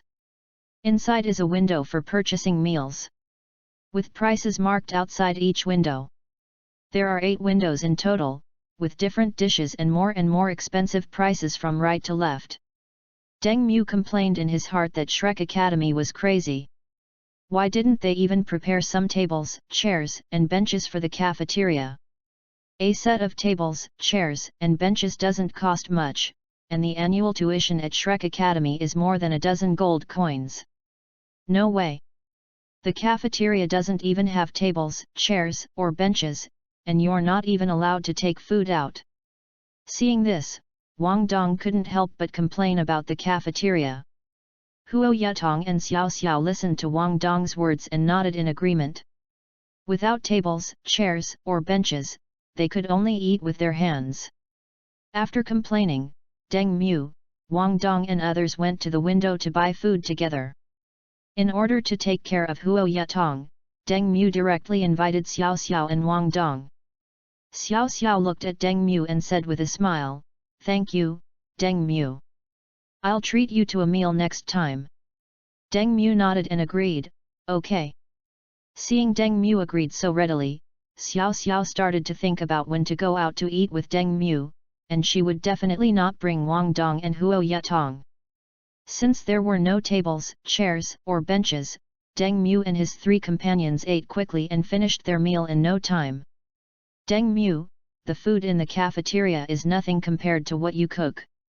After leaving the cafeteria, Wang Dong couldn't help but complain to Deng Mu. "Although the food in the cafeteria is pretty good, after trying the food cooked by Deng Mu, I feel that the food in the cafeteria is just so-so." Listening to Wang Dong's words, Xiao Xiao asked curiously, "Wang Dong, is Deng Mu's cooking delicious?" Wang Dong looked at Xiao Xiao and nodded, "Yeah, it's delicious. I can't forget it after eating it." Xiao Xiao immediately had some thoughts about Wang Dong's description, but unfortunately she didn't have the chance to eat the food made by Deng Mu. Thinking of this, Xiao Xiao sighed and said with some regret, "It's a pity that I don't have the chance to eat the delicious food made by Deng Mu." Deng Mu thought for a moment and said, "Let's wait until later. If I have a chance, I'll cook for you." Huo Yatong listened quietly to the conversation between Deng Mu and the others. She didn't talk much and always stayed alone quietly. Everyone came to the dormitory chatting and laughing, said goodbye to Huo Yatong and the others, and Wang Dong and Deng Mu returned to the dormitory. Shrek Academy is a top academy after all, so why doesn't the cafeteria even have tables, chairs, or benches? I guess it's because I'm too stingy. Deng Mu listened to Wang Dong's words and thought about it before answering Wang Dong's question. Shrek's stinginess is a family tradition. Flanders, the founder of Shrek Academy, is extremely stingy. Wang Dong listened to Deng Mu nodding and said, "Very stingy, but I don't know how the teacher teaches." Listening to Wang Dong's words, Deng Mu recalled the teacher in their class. The teacher seems to be Zhou Yi. I don't have a very good impression of Zhou Yi. At first I thought Zhou Yi was quite capable, but later on I felt that he wasn't that great. The teaching method is still running, nothing else. Those with poor talent are directly taught. He remembered that Huang Shushan, Dai Huabin, Zhu Lu and Wu Feng were expelled because of the freshman assessment, and it seemed that they ended up in class 2. Wang Dong sat on the bed, remembering something, and asked curiously, "By the way, Deng Mu, what's your relationship with Huo Yatong? I see you care about her a lot, so could she be your girlfriend?" When they were together, she noticed Deng Mu's concern for Huo Yatong, which made her a little jealous. Deng Mu waved his hand and said, "No, she is a disciple of my sect. As the sect leader, isn't it my duty to care about her?" Upon learning that Deng Mu was the leader of a sect, Wang Dong suddenly became curious. "Deng Mu, which sect are you the leader of? Can you tell me?" End of this chapter. Chapter 51 Recruiting. Chapter 51 Recruiting. Deng Mu was about the same age as her. His sect must have fallen into decline, otherwise why would they allow a 12-year-old to be the sect leader? Seeing Wang Dong's curiosity, Deng Mu smiled and said, Tang sect, a declining section. When Wang Dong learned that it was the Tang sect, he was extremely surprised. He did not expect that Deng Mu was the leader of the Tang sect. Suddenly I felt that Deng Mu had a connection with his father. His father possessed the Blue-Silver Emperor martial soul, and Deng Mu also possessed the Blue-Silver Emperor martial soul. His father was the leader of the Tang sect, and Deng Mu was also the leader of the Tang sect. Maybe, Deng Mu and I will have a love story as touching as that of our parents? Influenced by her mother and her uncles since childhood, she naturally yearns for the love between her father and mother. Deng Mu, I want to join the Tang sect, is that okay? Wang Dong thought about it for a while, then asked Deng Mu seriously. She joined the Tang sect for two reasons.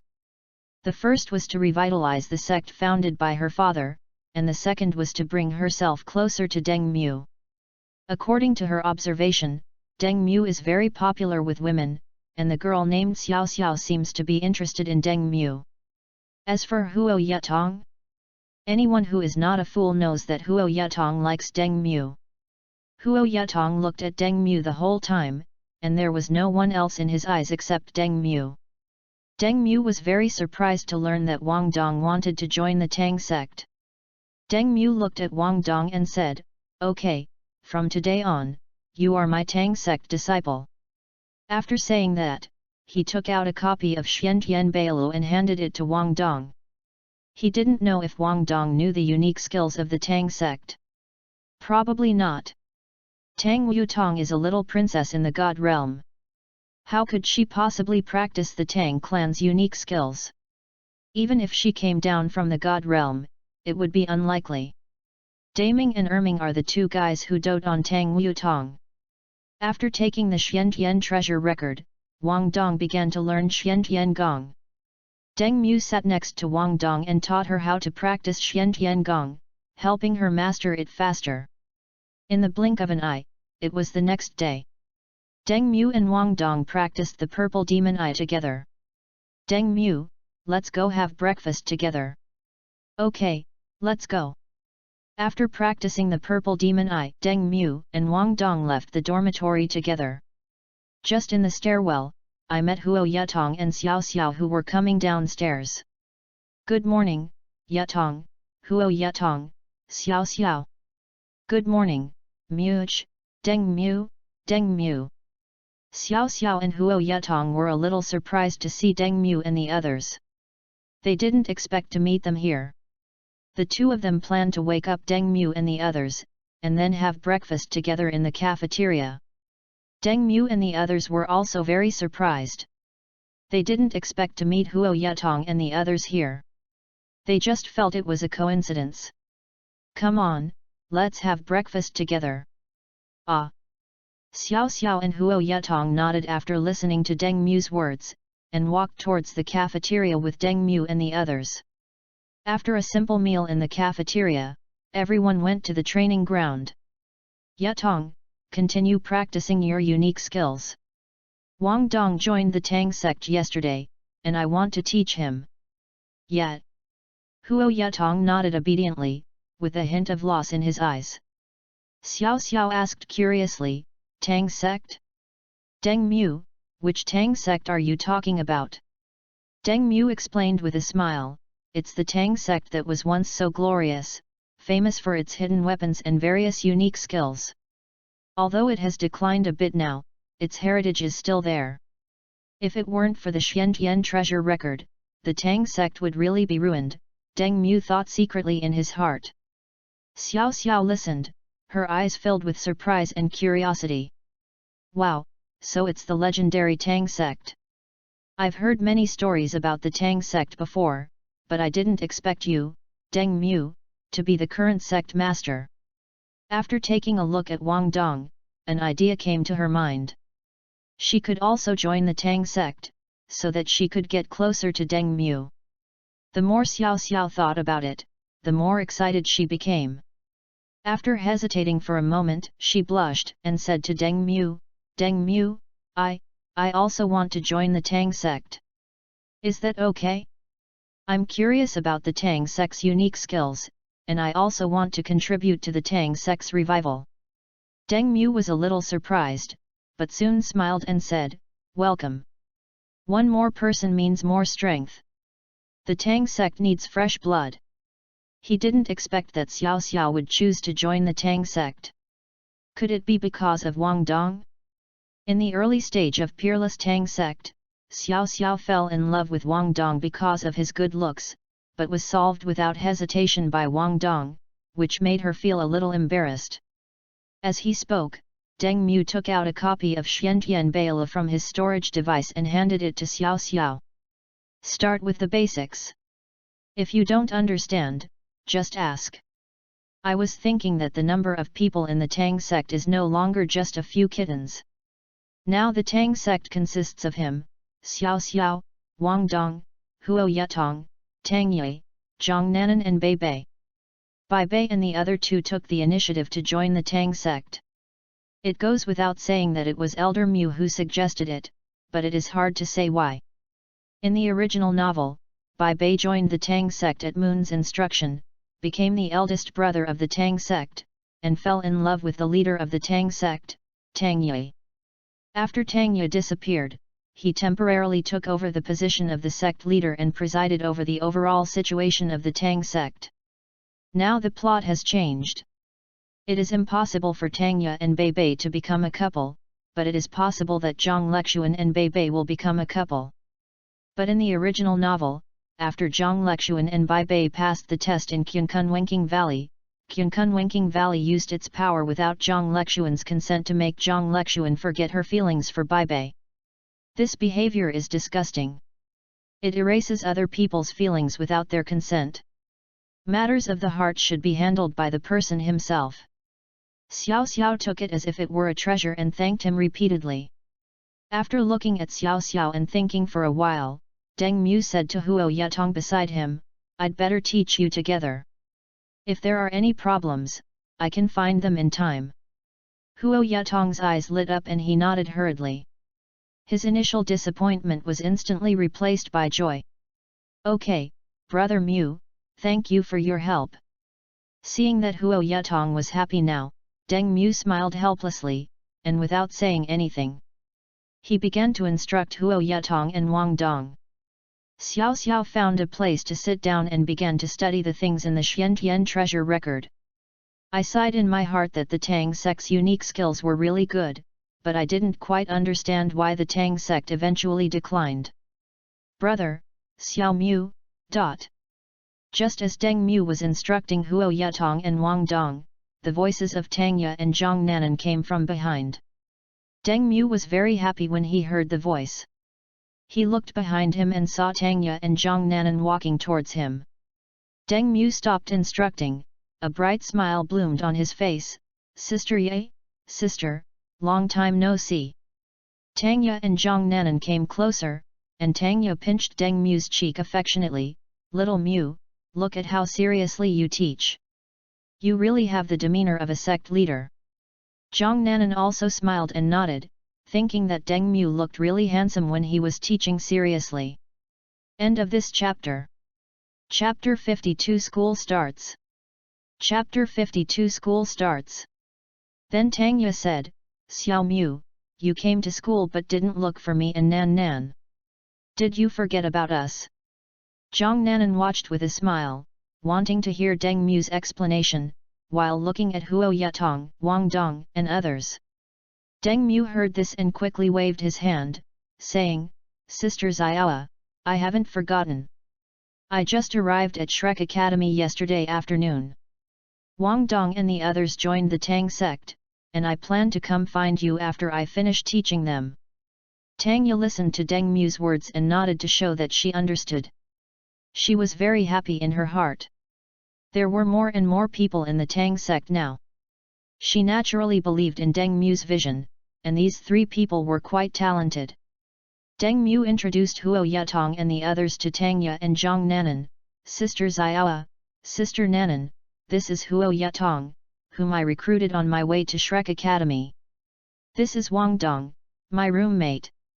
Then Deng Mu pointed at Xiao Xiao, who was reading Xiantian treasure record not far away, and said, her name is Xiao Xiao, she's Yu Tong's roommate. She took the initiative to join the Tang sect. I thought she was a good person, so I agreed to let her join the Tang sect. Tangya listened with a smile on her face and nodded continuously. Tangya smiled and said, it seems that the people you recruited this time are quite reliable. Our Tang sect is becoming more and more promising. Zhang Nanan also echoed, that's right, you must take good care of them in the future, Xiao Mu. Deng Mu smiled upon seeing this and said, of course, the Tang sect will rise again in our generation. He was a little curious about where Bai Bei had gone, but he didn't dare to ask. But there is no rush about this matter, they will meet sooner or later. Deng Mu turned and looked at Huo Yatong and Wang Dong and Yatong, you two stop for a moment. Let me introduce two people to you. After listening to Deng Mu's words, Wang Dong and Huo Yatong stopped and came to Deng Mu's side. Immediately afterwards, Deng Mu called Xiao Xiao, who was studying the Xiantian treasure record. After Deng Mu called Xiao Xiao over, he smiled and said to Wang Dong, Huo Yatong and Xiao Xiao, come, let me introduce you. This is Tang Ye, the deputy leader of the Tang sect. Her name is Zhang Nanan. My sister is also the deputy leader of the Tang sect. They are also your senior students. Zhang Nanan didn't want to be the deputy sect leader at first, but she agreed after his strong request. After the introduction, Wang Dong and the other two looked at Zhang Nanan with extremely enthusiastic eyes. If they could establish a good relationship with Zhang Nanan, it would be easy to win over Deng Mu. Zhang Nanan was a little uneasy at their passionate looks. She smiled and pretended to be angry, saying, you three are looking at me with such passion that I can hardly handle it. Don't think of any bad ideas. Tangya also smiled and nodded, that's right, don't try to think of anything. Wang Dong, Huo Yatong and Xiao Xiao nodded hurriedly after hearing this. Xiao Xiao smiled and said, Sister Ye, Sister Nan Nan, we get it. We're just very happy to meet you and a little excited. Although a few people still had those little thoughts in their minds, they did not dare to express them too obviously. Tangya thought for a moment and said, how about this, I'll teach Wang Dong, Nan Nan. You teach Yu Tong, and Xiao Mu, you teach Xiao Xiao. Wang Dong felt a little disappointed when he heard that Tangya wanted to teach him.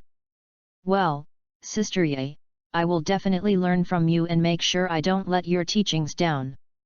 In her heart, she still hoped that Deng Mu would come and teach her, but she couldn't say it directly. Huo Yatong looked at Zhang Nanan obediently, Sister Nanan, I will learn from you seriously, please take care of me. Although he felt a little regretful, he suddenly felt okay when he thought that Wang Dong was not Deng Mu. Moreover, he had a good relationship with Zhang Nanan and could understand Deng Mu better. Zhang Nanan nodded. She had a good impression of Huo Yatong, a very well-behaved girl, but she had a low self-esteem, and she didn't know why. Deng Mu smiled and looked at Xiao Xiao, Xiao Xiao, let's get started. You have to cheer up and study hard. Xiao Xiao nodded vigorously, yes, Deng Mu, I will study hard. I am very grateful to Tangya for giving her a chance.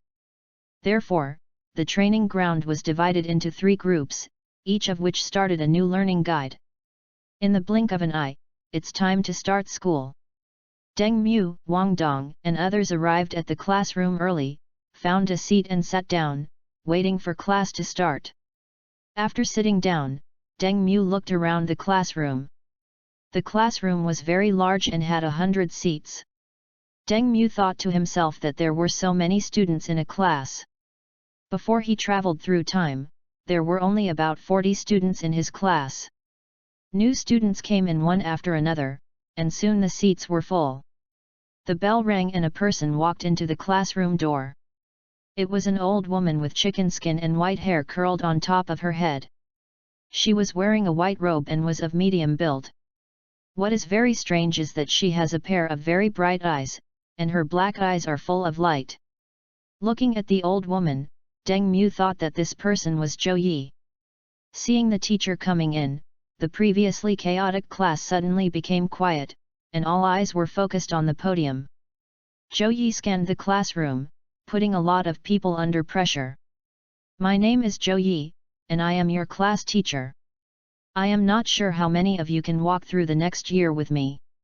But what I want to tell you is that in my class, it is impossible for any garbage to pass the assessment. I raise monsters, not idiots. Zhou Yi's voice was very hoarse, like a broken gong. After hearing her words, many students showed anger on their faces. Those who were able to pass the assessment and become students of Shrek Academy were carefully selected from various countries on the mainland. Among their peers, they were definitely elites. But in the mouth of teacher Zhou, they became garbage and idiots. Deng Mu couldn't help yawning when listening to Zhou Yi's words, and had no reaction to Zhou Yi's words. Anyway, it's not him who's being talked about, so why should he be angry? Xiao Xiao and Wang Dong listened to Zhou Yi's words and were very unhappy with her. Huo Yutong, like Deng Mu, reacted very calmly. Wang Dong couldn't help but mutter in a low voice, "Humph, why does the teacher talk like that? He doesn't take us seriously at all." His face was full of indignation. Xiao Xiao also nodded in agreement, feeling very dissatisfied with Zhou Yi's words. Both of them have their own pride, which they did not show when they were with Deng Mu and Huo Yutong. Now that Zhou Yi said this, they were both very unhappy. Deng Mu looked at the two of them and said softly, "Don't be angry. She might just want to show us her power. We just need to behave well and don't take her words too seriously." Huo Yutong also advised, "That's right, Wang Dong, Xiao Xiao, let's not let this affect our mood. Learning skills well is what's important." After listening to what Huo Yutong and Deng Mu said, Wang Dong and the others felt the same way. End of this chapter. Chapter 53, Are you mediocre if you dare not cause trouble? Chapter 53, Are you mediocre if you dare not cause trouble? Deng Mu then whispered to Wang Dong and Xiao Xiao about Zhou Yi's situation, asking them to be mentally prepared. After learning about Zhou Yi's situation, Xiao Xiao and Wang Dong showed expressions of sudden enlightenment, and finally understood why Zhou Yi said that. Only then did the two of them behave themselves and listen to Zhou Yi's words. While Zhou Yi was speaking, she secretly looked at Deng Mu. She knew something about Deng Mu.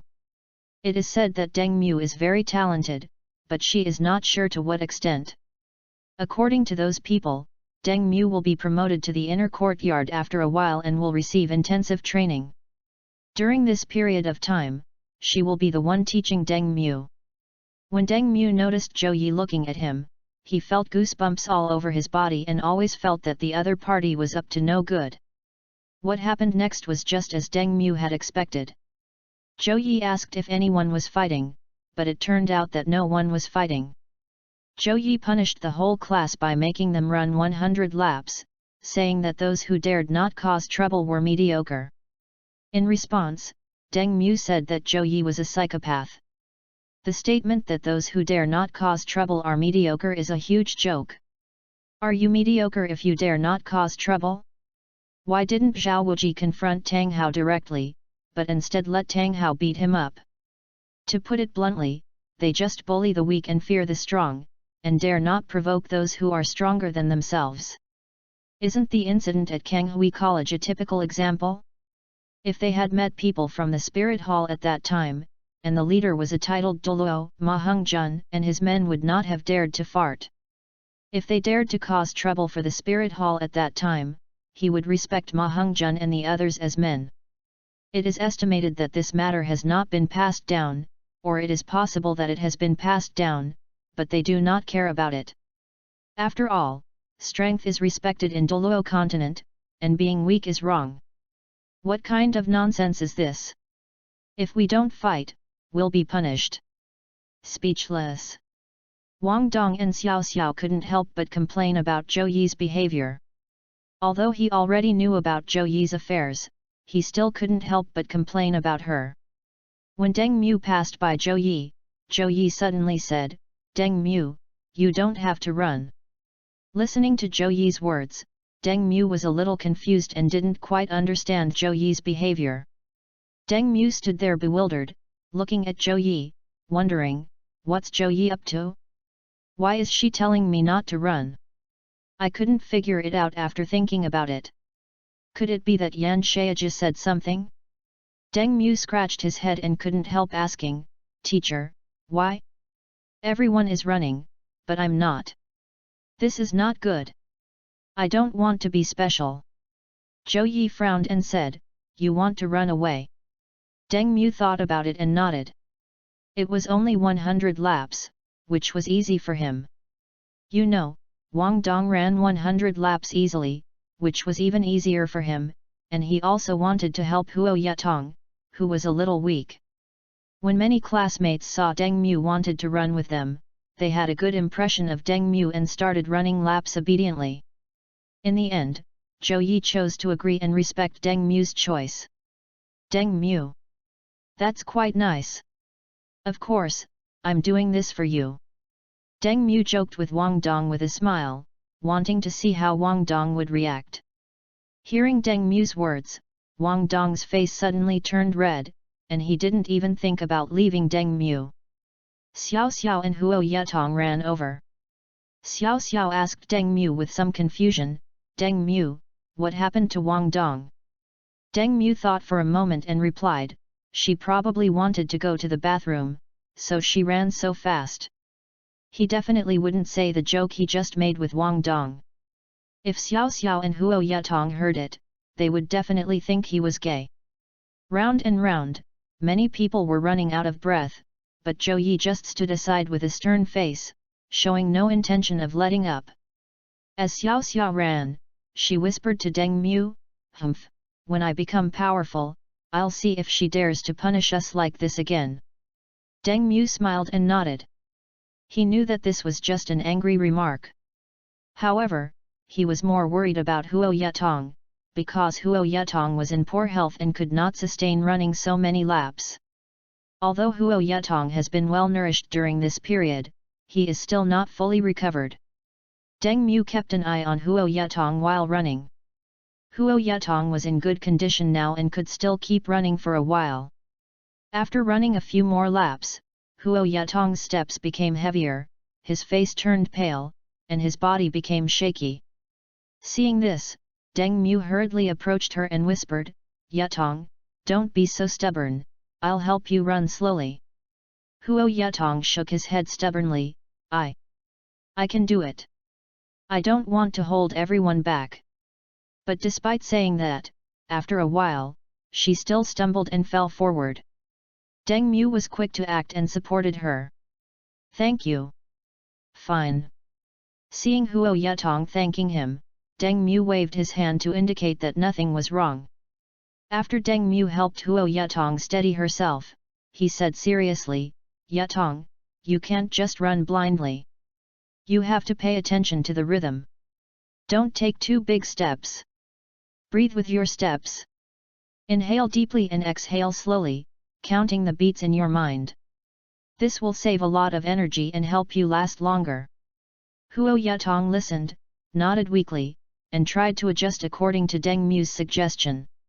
At first, she was still struggling and her steps were still unsteady, but after a few laps, her condition actually improved a little. Although her face was still pale, she was no longer shaky. Zhou Yi saw this scene and her eyes flickered slightly. She secretly praised Deng Mu's response and helpfulness, but her face remained cold and she didn't show any expression. The students finished running one after another and collapsed, with complaints coming one after another. Wang Dong approached Deng Mu and said, "You're really capable. You even take care of Huo Yatong." Deng Mu smiled and said, "We are all friends, we help each other." After saying that, he looked around and saw Dai Huabin, Zhu Lu, and others. Dai Huabin and Zhu Lu were talking and laughing, and did not notice Huo Yatong. Looking at Zhu Lu, Deng Mu sighed in his heart that the Zhu family's genes are really good, and none of them have a bad figure. Zhou Yi fired some students who were cheating and then took the remaining students back to the classroom for class. Deng Mu, Teacher Zhou is so strict. Wang Dong leaned close to Deng Mu and whispered to him. Listening to Wang Dong's words, Deng Mu just smiled and said nothing. After returning to the classroom, although the students were exhausted, they did not dare to slack off. After all, Zhou Yi's stern gaze was always scanning everyone.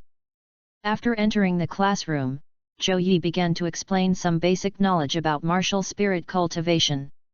She explained it in a simple and easy-to-understand way, and the students who were originally a little tired were gradually attracted and listened attentively.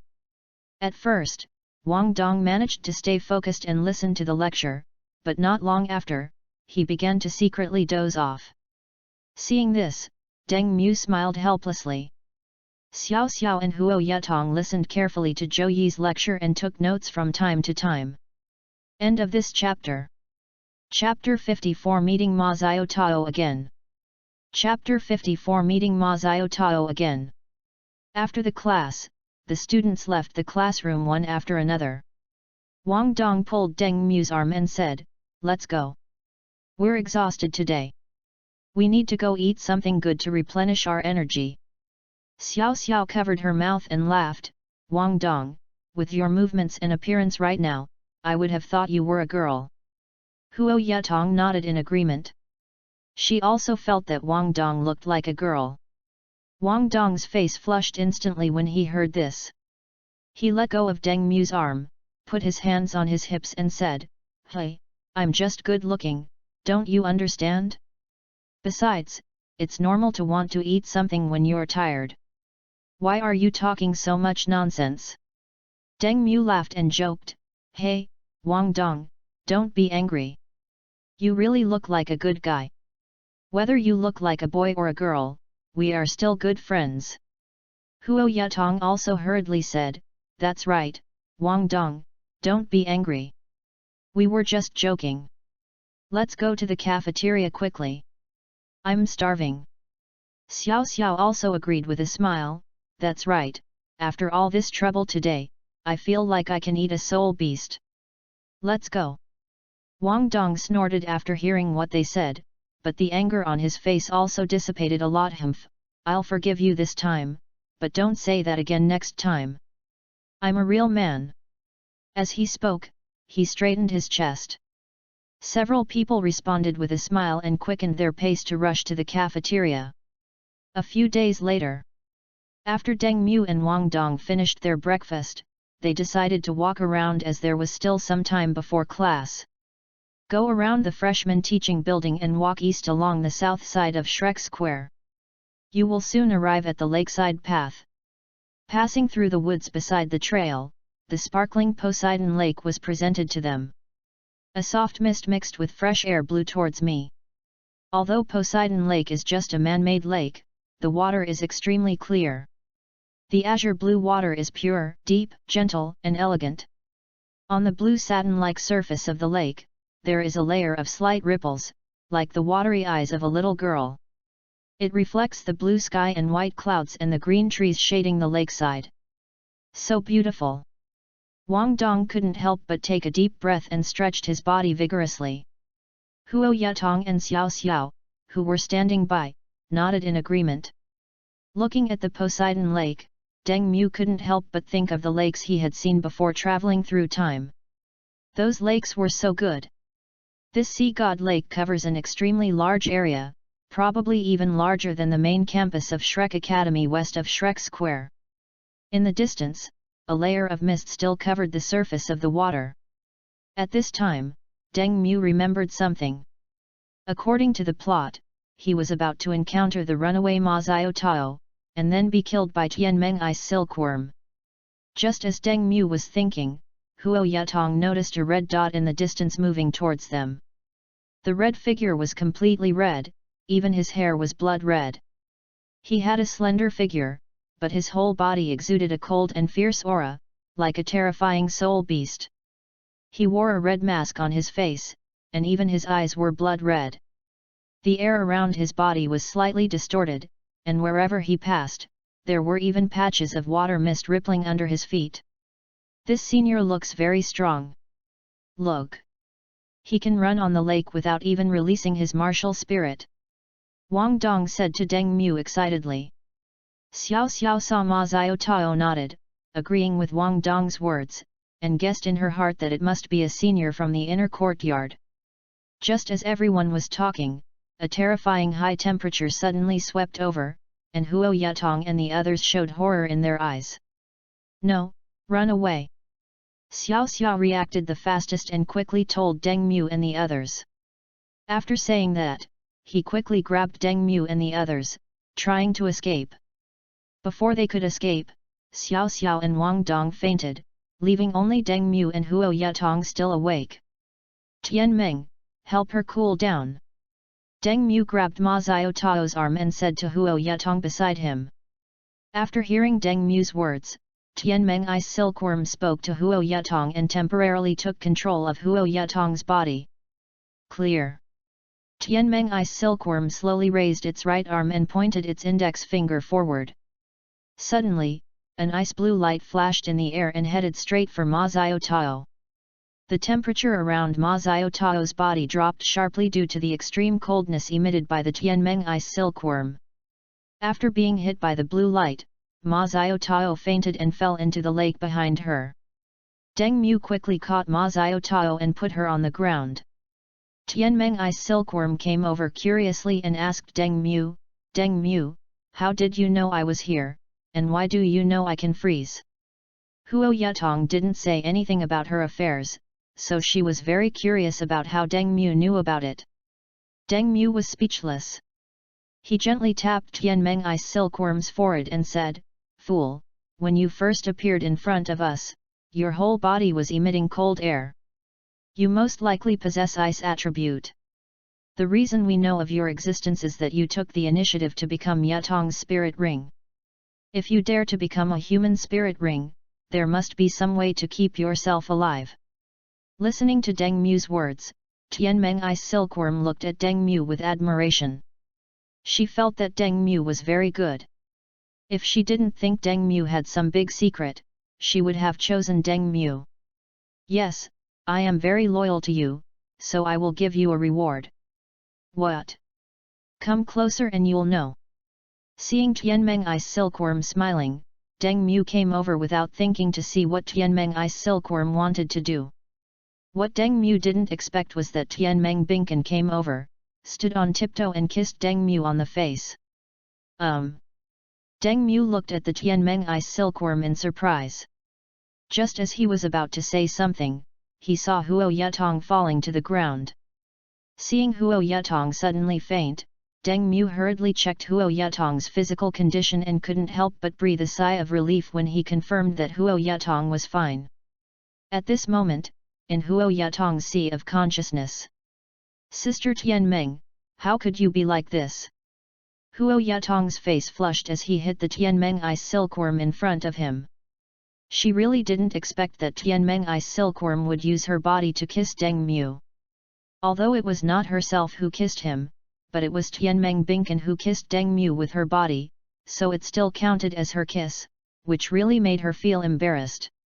Tian Meng ice silkworm dodged Huo Yatong's attack and said with a smile, Hey, little Yatong, I just thought Deng Mu was a good kid, so I gave him a small reward.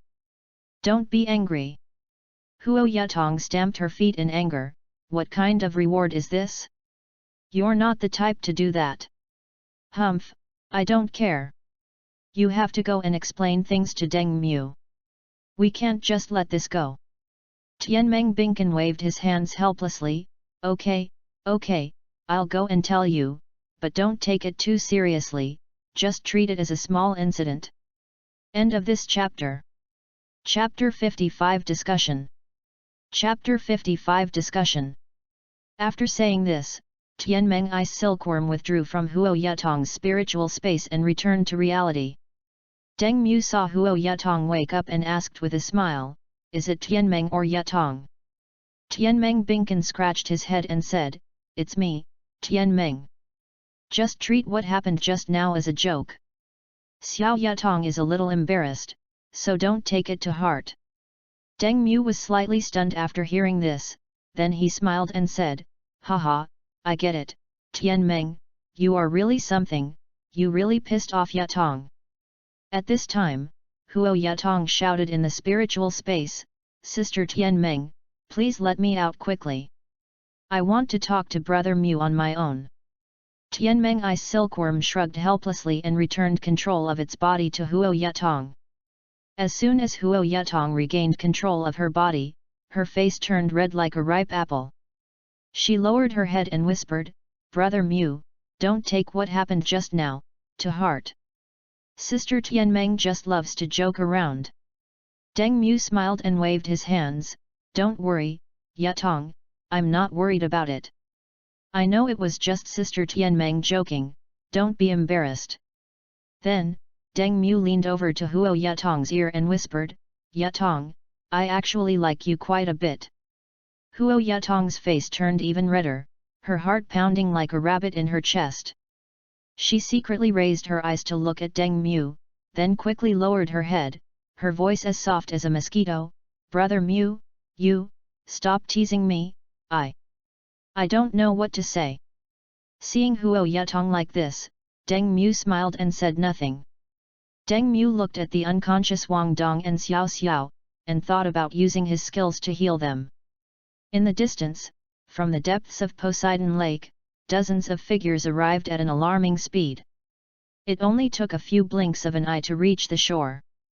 The leader was an old man in white. He suddenly took a step forward in mid-air, as if traveling through space, and came to Deng Mu and the others. When Deng Mu saw the old man, he recognized him as Yan Shaiji at first glance. When Yan Shaiji saw Deng Mu, he was a little surprised. He didn't expect that this matter was related to Deng Mu. Feeling the coldness around him, he guessed that it must have been done by Deng Mu. Deng Mu's second martial soul might possess the ultimate ice. Yan Shaiji looked at Deng Mu and thanked him, Xiao Mu, thank you. If it weren't for you, these students would be in trouble. Deng Mu quickly waved his hands, Dean Yan, please don't say that. I just happened to be able to help. Besides, we are all classmates. I definitely can't just watch them get into trouble. Yan Shaiji would definitely not believe that Huo Yatong did it. Even if he believed it, he would think that Huo Yatong had some secret. Yan Shaiji nodded thoughtfully.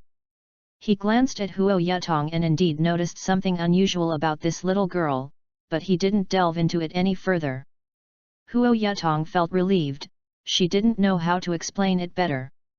Xiao Mu, come with me. I have something to tell you. Okay. Deng Mu responded and followed Yan Shaiji to the side.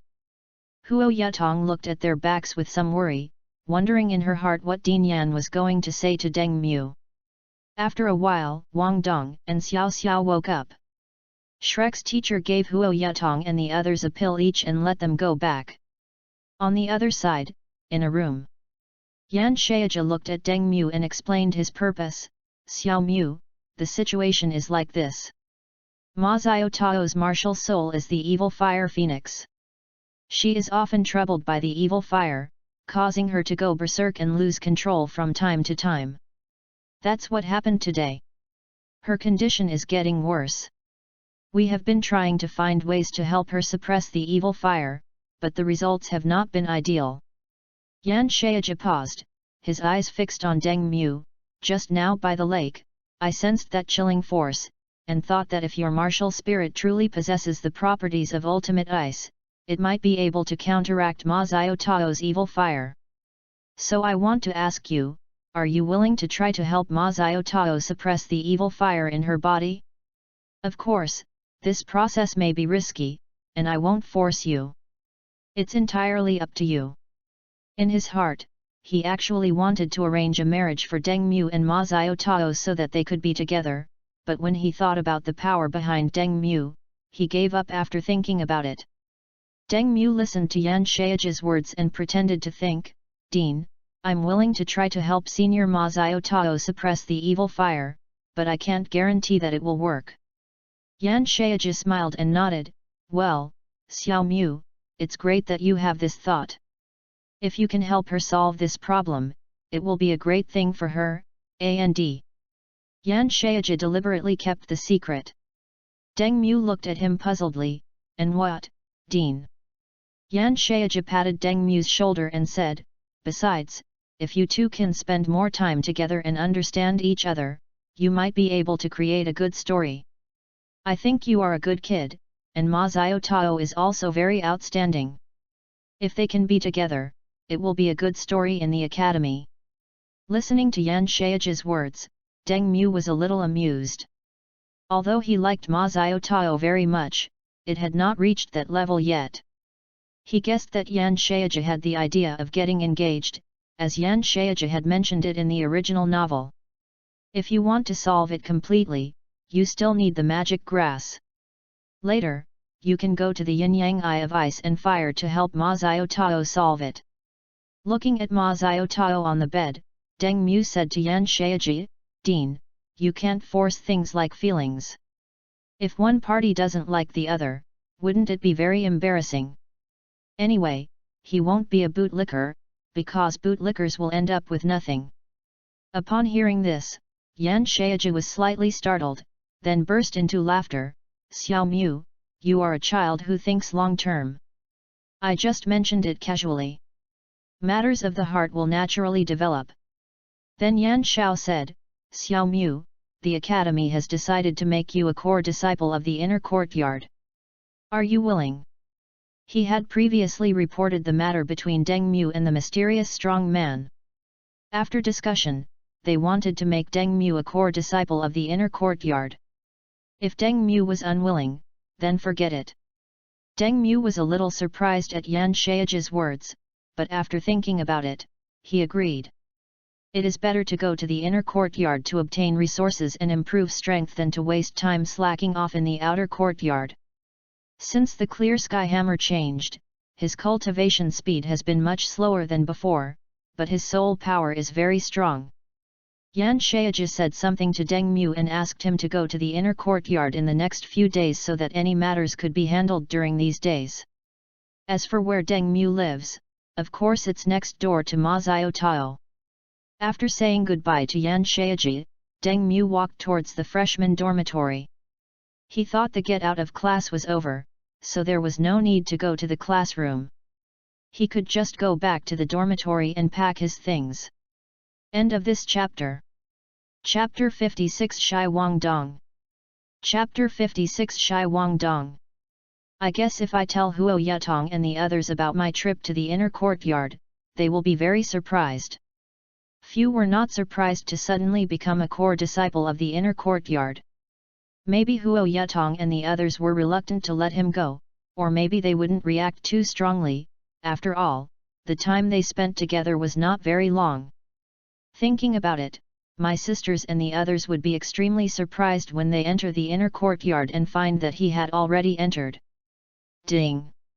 Huo Yutong takes the soul-boosting pill, his soul power increases, and he begins sharing. Ding! Congratulations on your soul power increase. Deng Mu sensed his own cultivation level.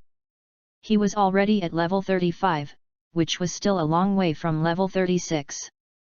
He couldn't reach that level in a short while. He remembered that Tang San and the others' cultivation speed slowed down when they reached the Soul Master level. After taking the Immortal Grass, their levels were greatly improved and their talents were also changed. The Magical Grass is the most powerful plug-in in Doluo continent, which can help people change their fate. Before he knew it, Deng Mu arrived at the door of the dormitory, opened it and walked in. King! Deng Mu was stunned when he entered. He saw a patch of white. He had told Wang Dong before that if she wanted to take a shower in the dormitory, she could do so after dinner at night. She would take a shower in the dormitory while he would go out for a walk. Wang Dong is a girl, so it is impossible for her to go to the public bathhouse for boys. As for the women's bathhouse, that's even more impossible. She is a boy now. She knows what will happen if a boy enters a women's bathhouse. What? It was only then that Wang Dong noticed Deng Mu, who had returned at some point. Wang Dong's face flushed instantly, and a terrified scream pierced the silence in the room. He frantically grabbed the towel and wrapped it tightly around himself, his eyes reddening with shame and anger. Deng Mu, when did you come back? Deng Mu finally came to his senses when he heard Wang Dong's voice. He retreated and said, I'm sorry, Wang Dong. I didn't know you were taking a shower in the dormitory. After saying that, he stepped outside and closed the dormitory door. Although Shrek Academy is stingy, the sound insulation of the dormitory is very good and did not attract the attention of other dormitories. After a long while, Wang Dong's voice, slightly calmer but still filled with anger, came from inside the room. Okay, come in. Deng Mu carefully pushed the door open and walked in, only to see Wang Dong looking at him with his arms crossed, but Wang Dong's whole face was extremely red, like a ripe apple. Looking at Wang Dong, Deng Mu scratched his head and said, Wang Dong, I really didn't mean it. I didn't know you were taking a shower. Wang Dong bit his lower lip, his cheeks burning, and scolded, You, please be more careful. I'm so embarrassed. Fortunately, no one saw it. She felt ashamed and angry. She knew that she couldn't blame Deng Mu for this. After all, they had an agreement before, and she was also negligent and didn't pay attention to the noise outside. But she felt very embarrassed when she thought about her body being seen. Although she liked Deng Mu, she sighed secretly, thinking that this was a lesson learned and she would have to be more careful next time. Wang Dong thought about it and changed the subject. By the way, Deng Mu, where have you been? After she woke up, she found that Deng Mu was missing. She thought something had happened to Deng Mu and was very worried. She was relieved when she learned from Huo Yutong that Deng Mu had left with an old man. Deng Mu scratched his head and replied, I just came from the dean's place. He told me something and brought me some big news. I was in no hurry to get back to the dormitory and wanted to share it with you right away. I didn't expect to run into such an embarrassing situation. Wang Dong raised an eyebrow, his blush gradually fading, his curiosity growing stronger. What's the big news?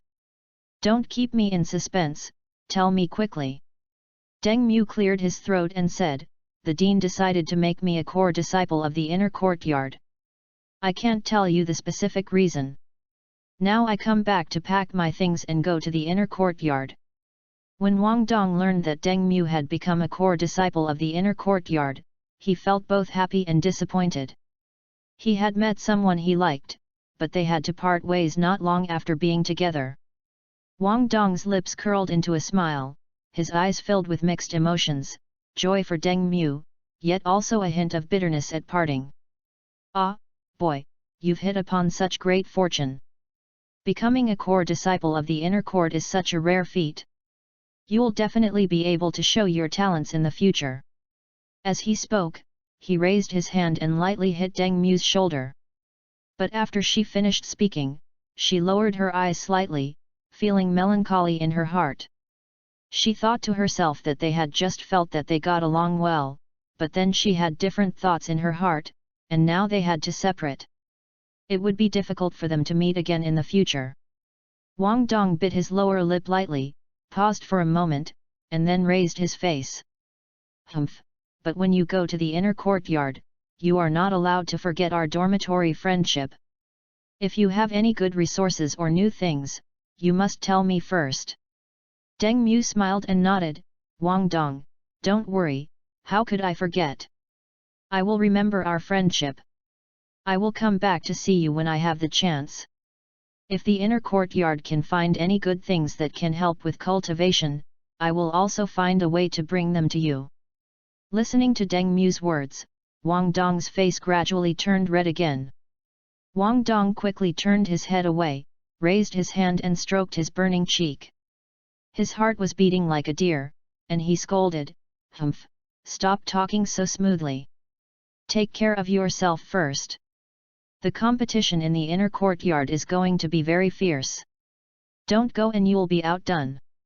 Although his words were tough, his eyes were full of concern.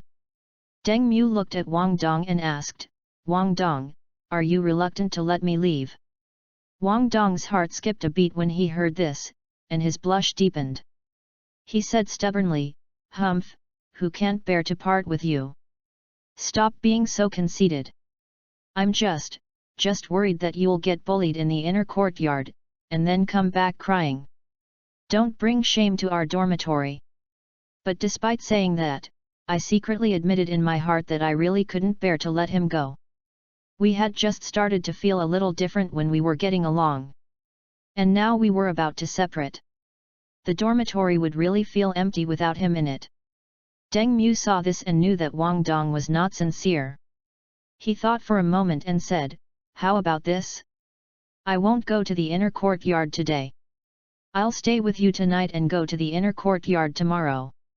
Wang Dong's eyes flashed with surprise when he heard this, but he quickly concealed it and snorted, "Humph, who cares if you go a day later for me?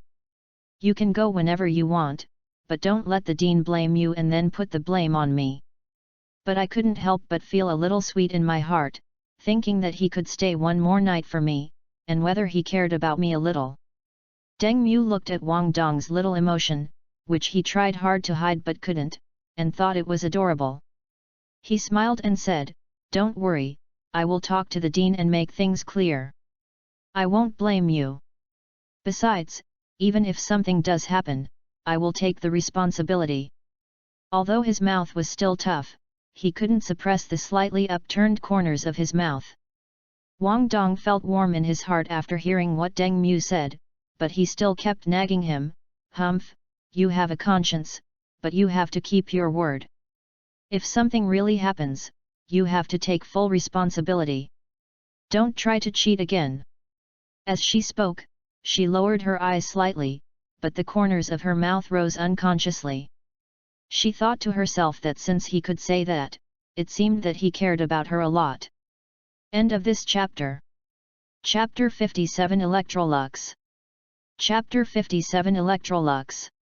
Then, Wang Dong raised his eyes and looked at Deng Mu, his eyes more gentle, "Then we have to get together tonight. After all, if you leave, we don't know when we will meet again." Deng Mu thought of Huo Yutong and the others and said, "I should call them Yutong and sisters. You are the few friends I have in Shrek Academy." He remembered that the inner courtyard was still relatively free, so if he wanted to find Wang Dong and the others in the future, it would be easy. After a while, he went out with Wang Dong and others and bought the 10,000-year-old rubber whale.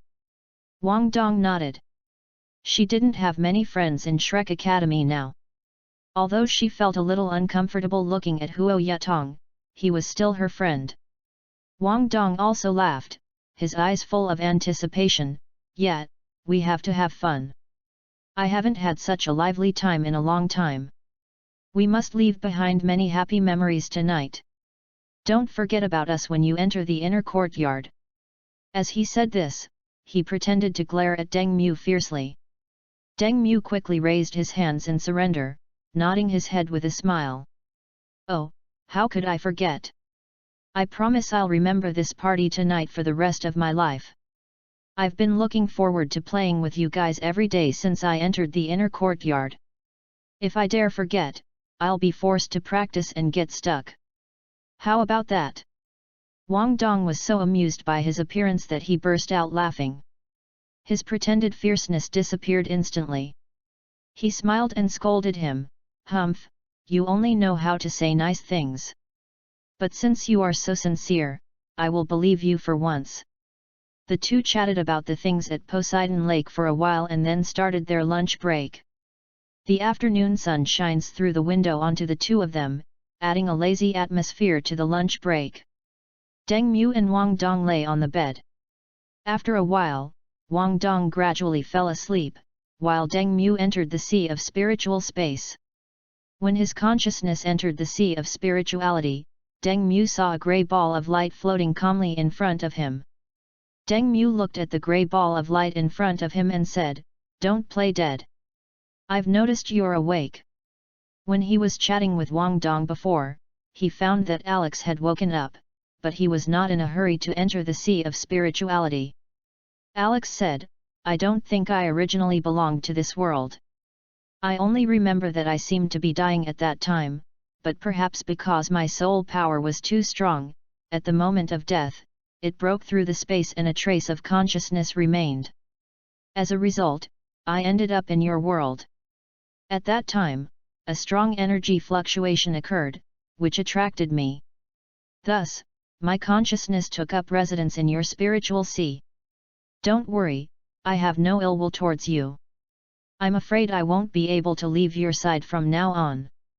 Deng Mu thought for a moment and asked Alex, "Senior, do you still remember what happened before?" He remembered the present Alex, who seemed to have no memory of what happened before. "I don't remember. I only have a wisp of consciousness left, which is very fragile. It will take time to gradually repair itself before I can slowly recover all my memories."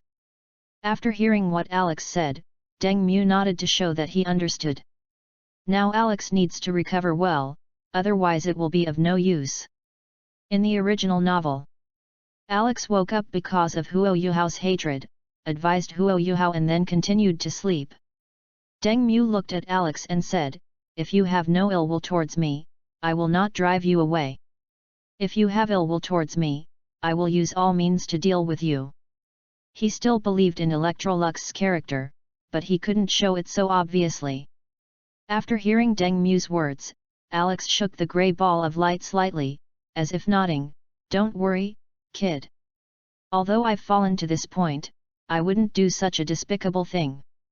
When I slowly recover, maybe I can still give you some help." Deng Mu said to Alex happily, "Then we'll see how Senior recovers. I hope you can recover your memory soon, so that you can know about your past." After that, Deng Mu prepared to exit the sea of consciousness.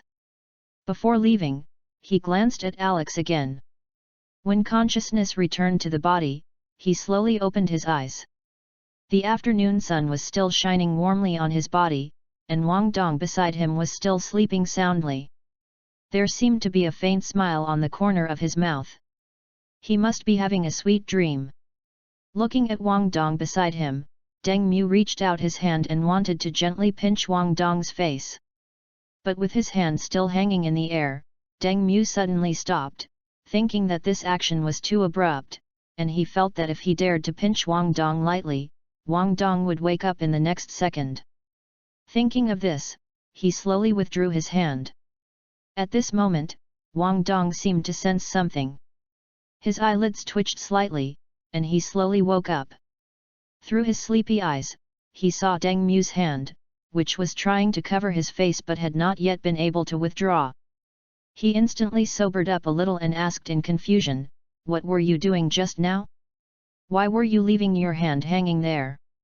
Deng Mu looked embarrassed, scratched his head and laughed, "Nothing, I just saw you were sleeping so soundly, I was afraid you would catch a cold, so I wanted to tuck you in."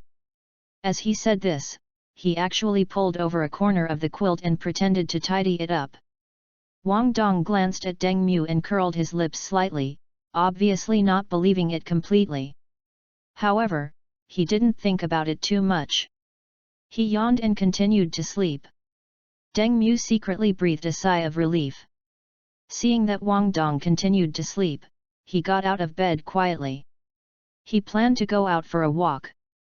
After leaving the freshman dormitory, Deng Mu strolled alone on the path of Shrek Academy. He was thinking about how to inform Huo Yutong and Xiao Xiao. He couldn't go to their dormitory to find them, and he didn't have a cell phone, which was very troublesome. Before he knew it, Deng Mu arrived at the martial arts arena and saw Tangya and Zhang Nanan sparring with each other. "I'm really stupid. How could I forget about Sister Xiaoa and my sister?" Looking at Zhang Nanan and Tangya who were sparring with each other, Deng Mu patted his head lightly and said. He quickly quickened his pace and walked to the edge of the martial arts arena, waiting for the sparring match between Tangya and Zhang Nanan to finish. After a while, the two of them stopped fighting. Tangya wiped her sweat with a smile and was talking to Zhang Nanan about her feelings during the sparring just now. Deng Mu quickly approached and greeted Tangya and the others with a smile, Sister Xiaoa, sister. Tang Ye and Zhang Nanan turned around when they heard the voice, and saw that it was Deng Mu, and smiles appeared on their faces. Tang Ye's eyes lit up, and she came over, smiling and saying, "Isn't this Xiao Mu? How come you have time to come to the martial arts arena today?" Deng Mu scratched his head and said with a smile, "Sister Xiaoa, sister, I have something to tell you." Tang Ye tilted her head, her eyes full of curiosity. She pulled Zhang Nanan closer and urged, "Hey, stop keeping me in suspense. Tell me what's going on. You're so mysterious." Zhang Nanan also smiled and waited quietly for Deng Mu to speak. End of this chapter. Chapter 58 Party. Chapter 58 Party. Deng Mu cleared his throat and said, "The thing is, I have become an inner courtyard disciple and will go to the inner courtyard tomorrow." Tang Ye and Zhang Nanan were both stunned when they heard this, and then their eyes were filled with surprise. Tang Ye jumped up excitedly and shouted, "Wow, Xiao Mu, you're amazing! You became an inner court disciple so quickly. That's amazing!" Although Zhang Nanan had expected this, she still wore a gentle smile and said softly, "Yes, Xiao Mu, I knew you could do it. Not everyone can enter the inner courtyard. The fact that you were selected so quickly is enough to prove your ability." The two of them felt that they should be able to enter the inner courtyard, but it would not be so easy to enter. Tang Ye felt more and more that it was a wise choice to get engaged to Deng Mu. Not only did she have a powerful husband, but she could also revitalize the entire Tang clan. Deng Mu scratched his head, a shy look on his face as he replied, "Thank you for the compliment, sisters. I'm just a bit lucky. I was planning to get together with everyone tonight, but I'm worried about how to notify Huo Yatong and Xiao Xiao. It's not convenient for me to go to their dorms. Could you please help pass on the message, sisters?" Tang Ye patted her chest and took the responsibility, saying, "I'll take care of this. Sister Nan Nan and I will go find them right away and make sure to pass on the message. You can just go and prepare some delicious food and drinks. Make sure you have a great time tonight." Zhang Nanan also responded, "Well, don't worry, we will go and notify them right away. We won't miss your party." After saying that, Tang Ye pulled Zhang Nanan and hurried over to Huo Yatong and Xiao Xiao. Deng Mu walked out of Shrek Academy while thinking about the party. Thinking about having a good time with everyone tonight, I have to prepare everything carefully. After leaving the college gate, the streets were bustling with traffic and people coming and going. Shops lined both sides, and the signs of bars and restaurants fluttered in the wind. Deng Mu looked at each house, his eyes full of scrutiny, determined to find the most suitable place. After walking for about a quarter of an hour, he stopped in front of a restaurant called Jufulu. This restaurant looks very grand, with a 3-story wooden pavilion with carved beams and painted buildings, and the colorful paintings on the eaves and brackets are eye-catching and sparkling in the sunlight.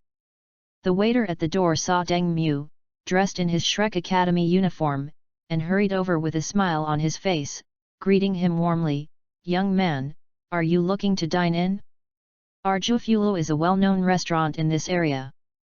The food is excellent, and the private rooms are exquisitely and comfortably decorated. Please come in." Deng Mu nodded slightly and walked into the restaurant. The lobby was spacious and bright, with tables and chairs neatly arranged. The laughter of diners and the sound of clinking cups and plates were intertwined. The shopkeeper, upon seeing a guest enter, immediately came out from behind the counter to greet him, and asked with a smile, "Young master, are you here for a quick meal or to stay the night, or perhaps you'd like to book a private room for a banquet?" Deng Mu said bluntly, "I want to book a private room. I want to have a party with my friends tonight."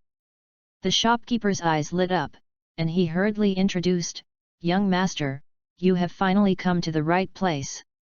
Our private rooms are all unique. There is Wangsha Pavilion, where you can enjoy the street view from the window. It is elegantly decorated." Deng Mu listened to the shopkeeper's introduction and weighed it in his mind. He thought that everyone should be able to chat and laugh freely when they get together, and a spacious place would be better. So he said, "Then I'll book the Juxian Hall. By the way, how about your dishes? You must bring out your best dishes. These are all important friends tonight." The shopkeeper patted his chest and made a promise, and described the restaurant's sign. Deng Mu listened to the description, the corners of his mouth slightly raised, he nodded with satisfaction, paid the deposit, and carefully reminded that the dishes should be served after everyone arrived, and not to be served too early or they would get cold and lose their flavor. After making all the arrangements, Deng Mu returned to the college and walked towards the freshman dormitory. Arriving at the freshman dormitory, Deng Mu ran into Tangya and Zhang Nan who were coming downstairs. Deng Mu looked at Tangya and Zhang Nan and asked, "Sister Xiaoa, sister, how are you?" Tangya patted Deng Mu's shoulder with a smile and said, "Don't worry, Xiao Mu, I've got your message." They are so happy. They said they would go together tonight and kept praising you for being so great to be in the inner courtyard. Zhang Nanan also smiled and nodded in agreement, "Yes, everyone has been notified. You can just focus on preparing for the party tonight. They should be preparing by now as well." Thinking of the looks of Huo Yutong and Xiao Xiao, she couldn't help but want to laugh. Upon learning that Huo Yutong and Xiao Xiao already knew about it, Deng Mu thanked Zhang Nanan and the others. Tangya waved her hand and said nonchalantly, "Why are you being so polite to us? This is just a small matter. By the way, how are your arrangements going? Have you booked a private room?" Deng Mu replied with a smile, "Everything is arranged. We've booked a room in the Juxian Hall at the Jufulu. It looks like a nice place. The dishes are also ready. We're just waiting for everyone to arrive tonight to have some fun." Tang Ya's eyes lit up as she said excitedly, "Oh, Jufulu. That's a great place. I heard their food is delicious. I have to try it tonight. Okay, let's go back and get ready. See you tonight." Zhang Nanan also nodded and said, "Okay, see you tonight. Xiao Mu, you should check again too, don't forget anything." After saying that, Tangya pulled Zhang Nanan away in a hurry again. Seeing Zhang Nanan and Tangya leave, Deng Mu walked towards the dormitory, waiting for the party tonight. In the blink of an eye, it was night.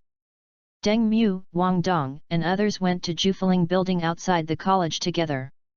Half an hour later, Deng Mu and his group arrived at the entrance of Jufulu. The doorman saw them and immediately came over to greet them warmly, smiling broadly, "Dear gentlemen and ladies, we've been waiting for you. Please come in. The private rooms are ready for you." Everyone followed the waiter into Jufulu and arrived at Juxian Hall.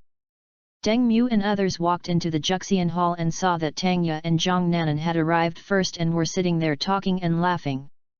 As soon as Tangya saw them, she stood up immediately, smiled and waved, saying, "You are finally here. Sister Nan Nan and I have been waiting for a long time, looking forward to the party starting quickly." Zhang Nanan also stood up, smiled and nodded, "Come and sit down, this Jufulu looks really nice." Everyone took their seats and looked around the exquisitely and comfortably decorated private room. The tables and chairs were brand new, and there were several elegant calligraphy and paintings hanging on the wall, adding a touch of elegance. Tea and some appetizers have been placed on the table, emitting an enticing aroma.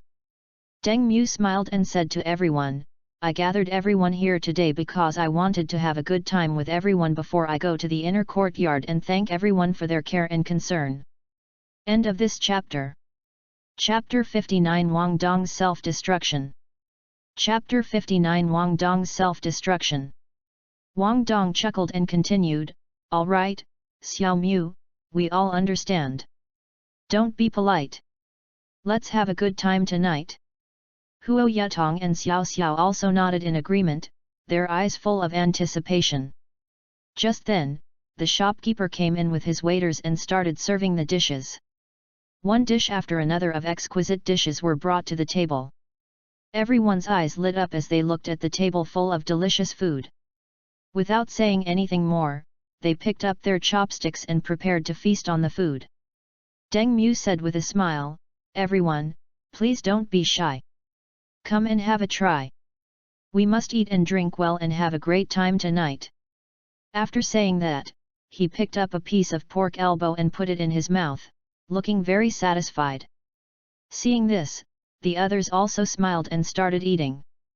For a moment, the private room was bustling with the sounds of dishes colliding and laughter. Tang ate while mumbling in praise, "Wow, the food at Jufulo is really as good as its reputation says, it's so delicious." As he said this, he picked up another big piece of shrimp with chopsticks and put it into his mouth. Zhang Nanan also looked very happy and nodded gently, saying, "Well, the taste is really authentic. Xiao Mu really chose this place." Huo Yatong's cheeks were bulging with food, like a little hamster. She also gave Deng Mu a thumbs up and said, "Brother Mu, you are really good at choosing. This dish tonight is delicious." Xiao Xiao also followed suit, stuffing food in her mouth and making hum and ah sounds, which made everyone laugh. Wang Dong was quick to pick out his favorite dishes and put them in his bowl. He also teased Deng Mu, "Humph, considering the delicious food, I'll forgive you for going to the inner courtyard. You must always think of us and bring us here to eat delicious food again." Deng Mu nodded repeatedly and replied with a smile, "Of course I will. I won't forget you all. I will definitely come here to get together again if I have the chance in the future." Tang looked around and found that there was no fruit wine. She asked, "Xiao Mu, why is there no fruit wine?" Deng Mu was stunned for a moment, then smiled and replied, "Oh, look at my memory, I almost forgot about the fruit wine. I'll ask the waiter to bring some." With that, Deng Mu quickly stood up and walked out of the private room. He found a nearby waiter, explained the situation, and asked him to quickly send over a few jugs of good fruit wine. After a while, the waiter came into the private room carrying a few jugs of fruit wine. The fruit wine was bright in color and had a refreshing fruity aroma. Deng Mu took the wine pot, poured a glass for Tang Ye, and said with a smile, "Sister Xiaoa, here's the fruit wine. Let's try it and see how it tastes." Tang Ye picked up the wine glass, took a sip, her eyes suddenly lit up, and she said with satisfaction, "Well, this fruit wine is good, just to my taste." Seeing Tang Ye's reaction, the others also became interested and asked Deng Mu to pour them a glass as well. Deng Mu smiled and filled everyone's glasses with fruit wine. The wine swayed in the glasses, and the fruity aroma became more and more intense. Everyone picked up the fruit wine, gently shook the glass, looked at the clear color, smelled the tempting fruity aroma, and couldn't wait to taste it. After Huo Yatong took a sip, her eyes sparkled and she said with surprise, "This fruit wine tastes really good. I love it." Xiao Xiao also took a sip, nodding and praising vaguely, "Yeah, it's really delicious. I feel that drinking this fruit wine makes eating more delicious." Wang Dong drank in big gulps, glancing at Tang Ye from time to time, with a look of unwillingness to admit defeat, as if to say, "Look, I drink as well as you." Seeing this, Tang Ye was not to be outdone. After taking another sip, she deliberately swirled the glass slowly and raised an eyebrow at Wang Dong. Wang Dong drank several large gulps in one breath, burped as he put down the glass, wiped his mouth with the back of his hand, and said loudly, "This fruit wine is so delicious. It's so satisfying. Xiao Mu, you really know how to choose wine." After saying that, he picked up the wine glass and prepared to drink again, but his eyes were still fixed on Tang Ye's movements, hoping to surpass her in drinking. The others couldn't help but burst into laughter when they saw their childish competition.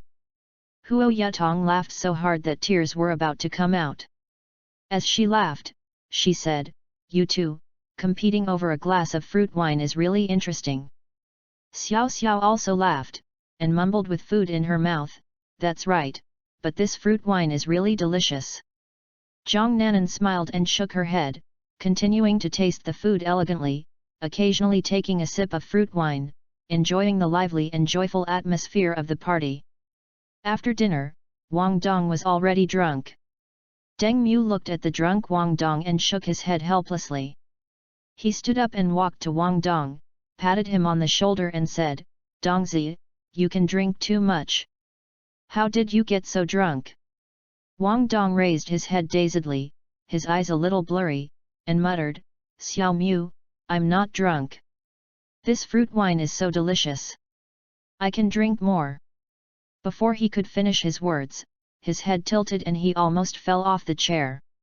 Deng Mu quickly supported him and turned to the others, saying, "We need to send Dongzi back home to rest first. The party is almost over. We'll meet again next time." Zhang Nanan came over to help support Wang Dong. "Then let's send Wang Dong back first, don't let him suffer here." The others nodded and it was time to go back to the dorms. So, everyone helped the drunk Wang Dong out of Zhufiulu and walked towards the college under the moonlight. Back in the dormitory, Deng Mu put the drunk Wang Dong on the bed, sat on the edge of the bed and planned to take off Wang Dong's school uniform. Wang Dong was a little dazed and hugged Deng Mu. "Xiao Mu, I have a secret to tell you." Listening to Wang Dong's words, Deng Mu asked curiously, "Dongzi, what's the secret?" Wang Dong held Deng Mu in his arms in a daze, his eyes wandering as he muttered, "Xiao Mu, let me tell you, actually I'm not a boy, I'm a girl, hee, this is my big secret, I'm just telling you." Hearing this, Deng Mu looked at Wang Dong with some surprise. He didn't expect Wang Dong to reveal her true gender. Looking at Wang Dong's drunken appearance, Deng Mu touched Wang Dong's face and sighed. After Wang Dong mumbled out the secret that she was a girl, he suddenly leaned over and gently kissed Deng Mu on the cheek when he was off guard. At this moment, Deng Mu was completely stunned. He had never expected such a thing to happen. He could clearly feel the warmth and softness, as well as the breath with a hint of alcohol coming towards him. After Wang Dong kissed him, he seemed to be dazed for a moment, then he closed his eyes in a daze, mumbling something inaudible. His hands gradually let go of Deng Mu, and he lay back on the bed and fell into a deep sleep, breathing evenly and long. End of this chapter. Chapter 60 Inner Courtyard. Chapter 60 Inner Courtyard. Deng Mu sat on the edge of the bed and subconsciously raised his hand to touch the cheek that was kissed. The warm touch seemed to still remain and could not be shaken off. Seeing Wang Dong sigh, Deng Mu helped Wang Dong take off his school uniform and went to the public bathroom to take a shower. After a quick shower in the bathroom, Deng Mu returned to the dormitory to sleep. Deng Mu had just laid down on the bed, thinking about something, when he felt Wang Dong beside him turn over in his sleep. Then an arm came over and hugged him tightly, treating him as a pillow. His body suddenly stiffened. He turned his head to look at Wang Dong's face, which was still slightly flushed in his sleep, and shook his head helplessly. Good night.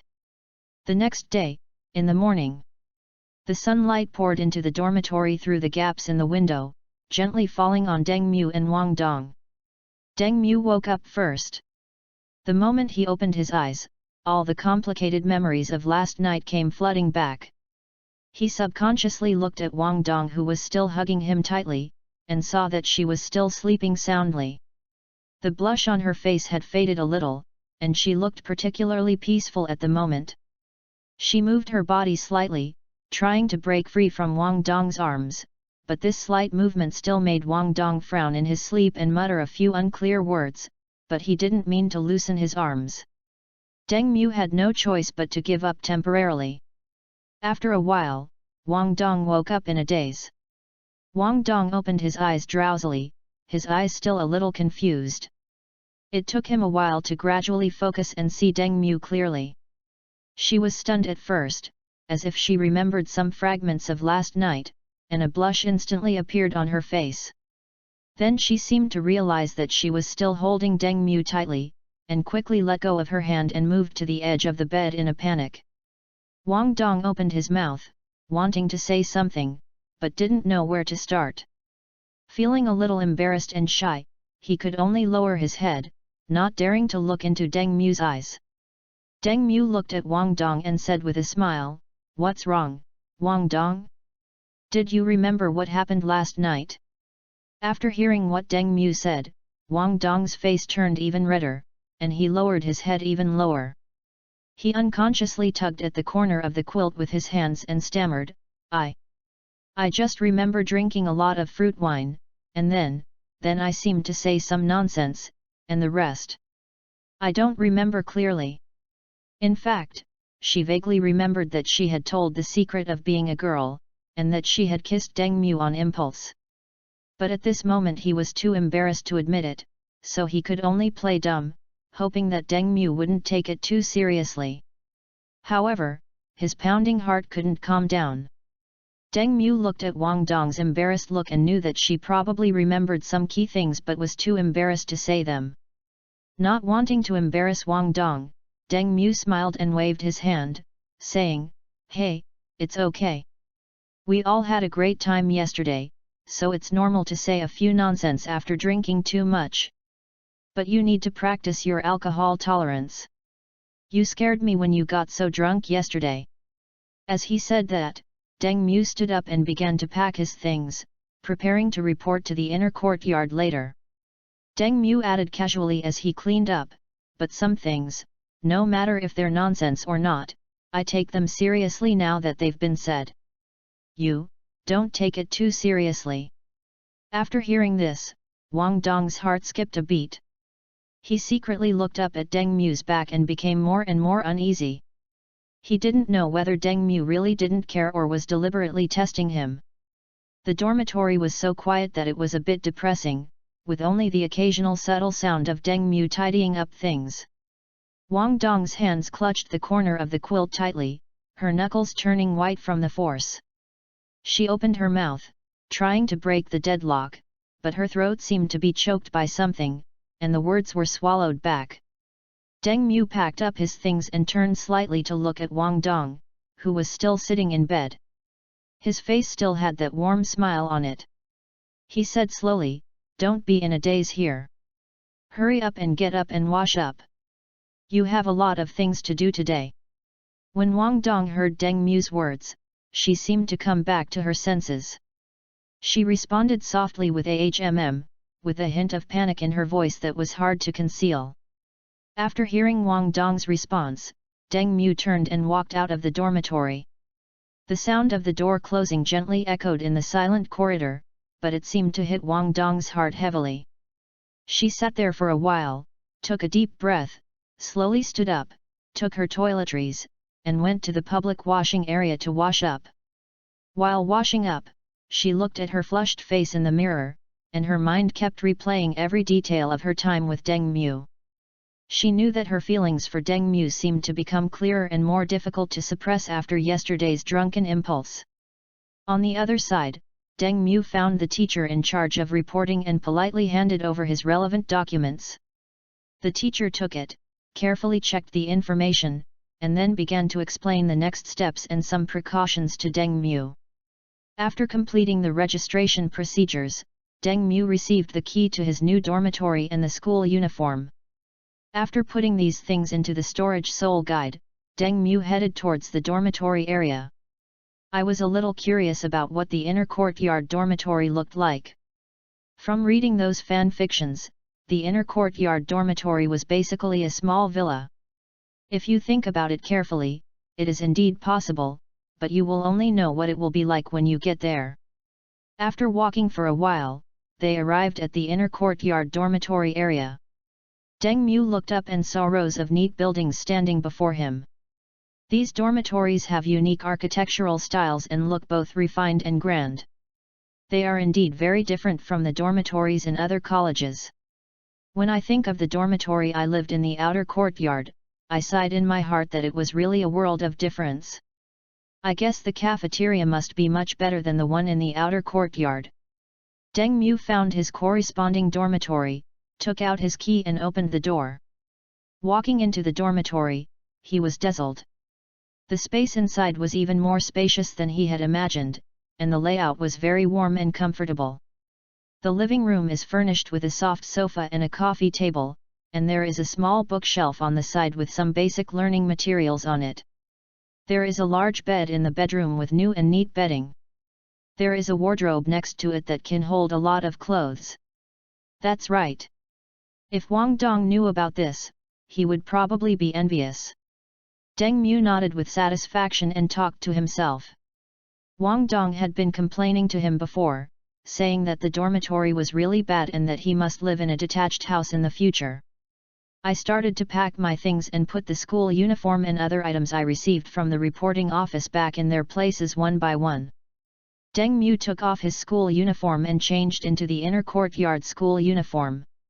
In terms of material, the school uniforms of the inner school crush those of the outer school, not to mention other aspects. End of this chapter. Chapter 61 Encounter with Zhang Lexuan. Chapter 61 Encounter with Zhang Lexuan. After changing his clothes, Deng Mu went to the inner courtyard canteen. While going through the formalities, he asked about the location of the canteen. He learned from his teacher that the meat in the inner courtyard cafeteria was all from soul beasts and was said to be delicious, but he had never eaten it and didn't know the details. Deng Mu walked hurriedly through the winding bluestone path, around several buildings with carved beams and painted rafters, and finally saw the vermilion gate of the cafeteria. The two big words canteen were engraved on the plaque of the door. Entering the cafeteria, Deng Mu was a little surprised at the situation inside. The hall had a high dome, painted with grand scenes of many soul beasts hunting and fighting. Under the bright lights, it looked like living creatures walking around, adding to the fantasy atmosphere. The tables and chairs are neatly arranged, and most of them are made of thick solid wood. I sighed in my heart that the outer courtyard and the inner courtyard were really worlds apart. There was not even a chair in the outer courtyard, but it was obvious that a lot of thought had been put into the inner courtyard. However, there were not many students in the cafeteria. They were probably in class or training. This was somewhat similar to the daily routine at university in his previous life. However, here, besides studying and training, there was obviously more time to arrange on one's own. Deng Mu walked towards the food window, and the sound of his shoes hitting the ground was particularly clear in the empty hall. The chefs behind the window are busy in an orderly manner. Steam is rising from the stove, and various cooking utensils are making crisp sounds. The rich aroma of meat fills the air, and it penetrates into the nose, making people's appetites surge. After ordering a few dishes, Deng Mu found a seat and sat down to eat. Good. Deng Mu took a few bites and commented secretly in his heart. I guess if Wang Dong knew about this, he would be so envious that he would die. After finishing his meal, Deng Mu left the cafeteria and wandered aimlessly in the inner courtyard, wanting to familiarize himself with the college. When passing by the martial arts training ground, a person caught Deng Mu's attention. The other person had long black hair that reached down to her waist, a delicate face that was fair and flawless, and a calm and gentle temperament. Senior Li Xian, you're amazing. Of course, senior sister Li Xian is a genius at Shrek Academy. Several students were whispering about Zhang Lexuan not far away. When Deng Mu learned that the other person was Zhang Lexuan, he looked at her with some surprise. He didn't expect that he would meet Zhang Lexuan by such a coincidence. He remembered that Zhang Lexuan liked Bai Bei, but Bai Bei treated her as a family member. Bai Bei's life is almost arranged. She is chosen as one of the new generation of 7 monsters. She will then compete to gain fame, take the entrance exam for the inner courtyard, and then marry the eldest senior sister. She will steadily take over Yan Shaiji and the Poseidon Pavilion. If nothing unexpected happens, the next generation leader will be either Bai Bei or the eldest senior sister. Because of the sudden appearance of Tang and then Huo Yuhao, all preparations were wasted. Now his appearance seems to have changed the situation. These things are none of his business. He just needs to do his own thing and save the fate of those who are on good terms with him. Moreover, the two of them probably won't have much interaction in the future. Thinking of this, Deng Mu stopped looking at Zhang Lexuan and walked towards the dormitory area. When he was almost at his dormitory, Deng Mu was slightly stunned when he saw Ma Xiaotao standing at his door. Ma Xiaotao's iconic long red hair fluttered gently in the breeze like a dancing flame. She stood at the door with her arms folded across her chest. After coming to his senses, Deng Mu came to Ma Xiaotao and said with a smile, "Sister Xiaotao, why are you here?" The last time they met was in the Star Do Great Forest. They hadn't seen each other since then. At that time, Ma Xiaotao was reluctant to let him go and asked him to come to Shrek Academy to find her. Ma Xiaotao looked at Deng Mu, a smile on her lips, and said, "Why, can't I come to see you? I heard that you entered the inner courtyard, so I wanted to see how you are doing." Deng Mu scratched his head and replied with a smile, "Sister Lao Xiaotao, I'm sorry for worrying about you. I just entered the inner courtyard and am getting familiar with everything." As he said that, he opened the dormitory door and invited Ma Xiaotao in. After entering the dormitory, Ma Xiaotao looked around, then sat down on the sofa. Her long fiery red hair was casually scattered behind her, making her look even more bold and casual. Deng Mu stood aside and said, "Sister Xiaotao, I don't have anything to treat you, just some ordinary tea." Then he went to pour tea.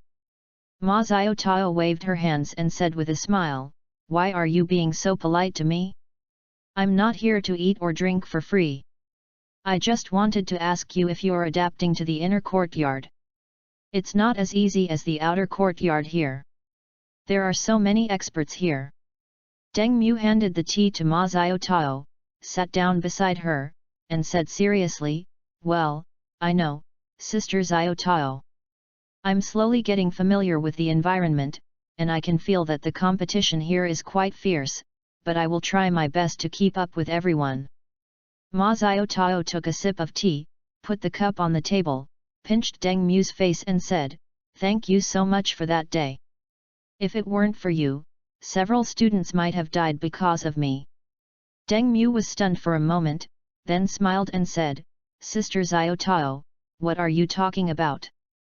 Under the circumstances at that time, I certainly couldn't just stand by and do nothing. Anyone else would have helped." Ma Xiaotao shook her head gently, her eyes serious. "Don't say that. When that evil fire erupted, I couldn't control it myself. If you hadn't appeared in time and used that special method to help me suppress it, the consequences would have been disastrous. Those students would have been in danger. I would have been so guilty."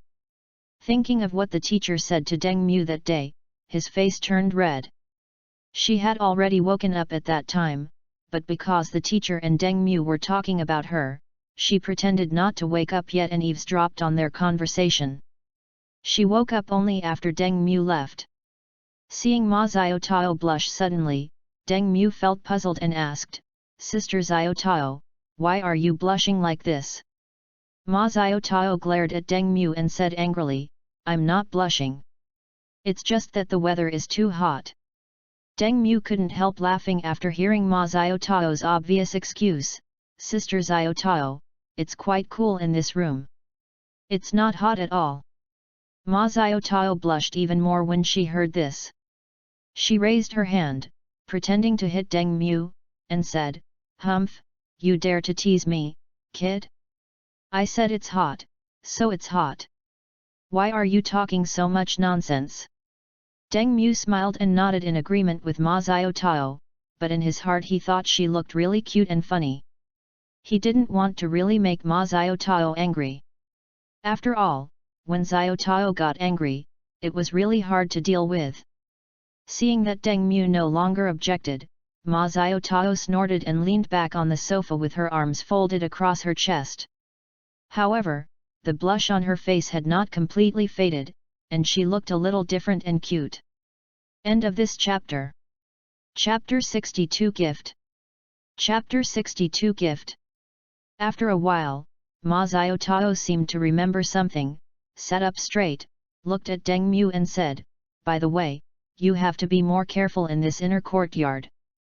Although everyone seems polite on the surface, the competition for cultivation resources is fierce behind the scenes. If you encounter anything unfair, or if someone deliberately makes things difficult for you, you must tell me, understand? Deng Mu nodded hurriedly and said seriously, well, I know. Thank you for your reminder, Sister Tao. I will be careful. If anything really happens, I will definitely ask you for help first. He didn't think so in his heart. With his talent, there was nothing to be afraid of. Once his training speed improved, he would strive to become a titled Doluo at the age of 18. Then Ma Xiao Tao said with a smile, from now on, I'll trouble you, Xiaomu, with the problem of evil fire. Listening to Ma Xiao Tao's words, Deng Mu felt a little upset. He had no way to help Ma Xiao Tao suppress it. No, there is still a way, that is to practice dual cultivation with Ma Xiao Tao.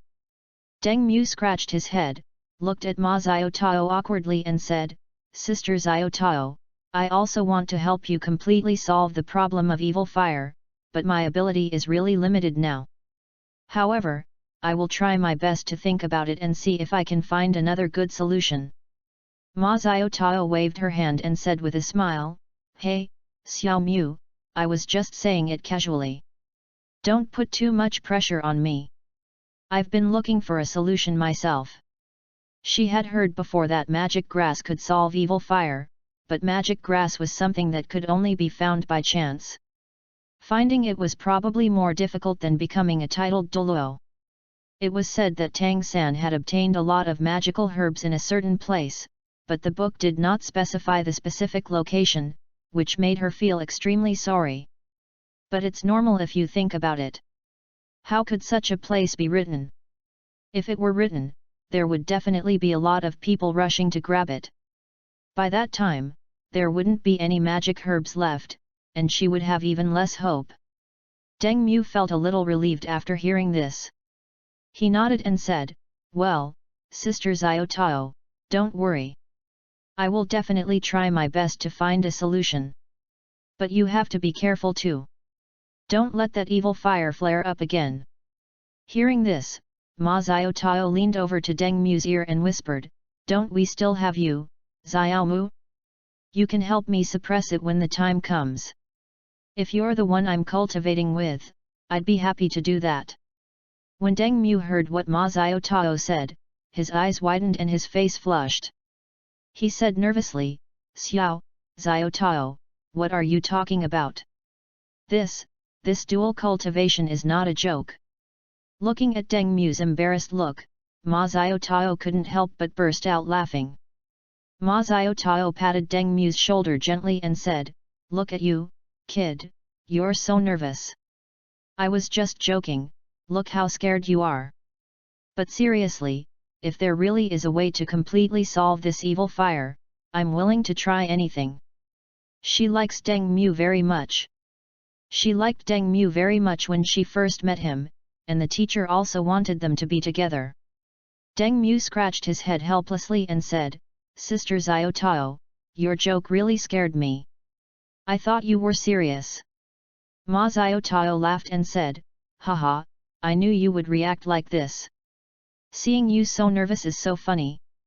But I really hope to solve this evil fire problem. It has been bothering me for too long. Deng Mu nodded and said seriously, Sister Xiao Tao, I understand. Don't worry, I will do my best to help you find a solution. Ma Xiao Tao rolled her eyes at him and feigned annoyance, saying, Humph, you only know how to say nice things. But you're really quite likable. By the way, if you come across anything interesting, remember to tell me about it. Don't just focus on your own cultivation. Deng Mu responded, okay, if Sister Xiao Tao has anything interesting, I will share it with you as soon as possible. Listening to Deng Mu's words, Ma Xiao Tao nodded in satisfaction and took out a gift from her soul storage device. She handed it to Deng Mu and said with a smile, Xiaomu, this is for you. It's a small gift to welcome you into the inner courtyard, and also as a reward for your hard work in researching my evil fire problem. She spent a long time choosing this gift. Deng Mu quickly declined, waving his hands and saying, Sister Xiao Tao, this is impossible. I haven't helped you yet, how can I accept your gift? Ma Xiaotao pretended to be angry and said with a serious face, just take it if I tell you to. Why are you being so polite to me? If you keep refusing, I will be really angry. Listening to Ma Xiaotao's words, Deng Mu took Ma Xiaotao's gift. It was a delicate sandalwood box, warm and cool to the touch. When he opened the sandalwood box, he saw a soul guide accessory emitting a soft glow inside. The accessory had a unique shape, seemingly carved from the bones of some rare soul beast. It was inlaid with several tiny but dazzling soul gems, emitting a faint colorful halo. It was obvious at first glance that it was not an ordinary item. Ma Xiaotao introduced it to Deng Mu with a smile, this is a defensive soul guide that can protect your life. I read Deng Mu's information yesterday and thought this defensive soul guide was pretty good. It could protect Deng Mu's safety and could also be used as a decoration. Deng Mu took out the gift from Ma Xiaotao and put it on his right hand. Thank you, I like this gift very much. I started thinking about what I should give Ma Xiaotao in the future. If someone gives him something, it is impossible for him to give nothing in return. Although he has nothing to give now, he should have the idea of giving something. Seeing that Deng Mu was very fond of it, Ma Xiaotao came up to him and said, then, Xiaomu, should you give me something?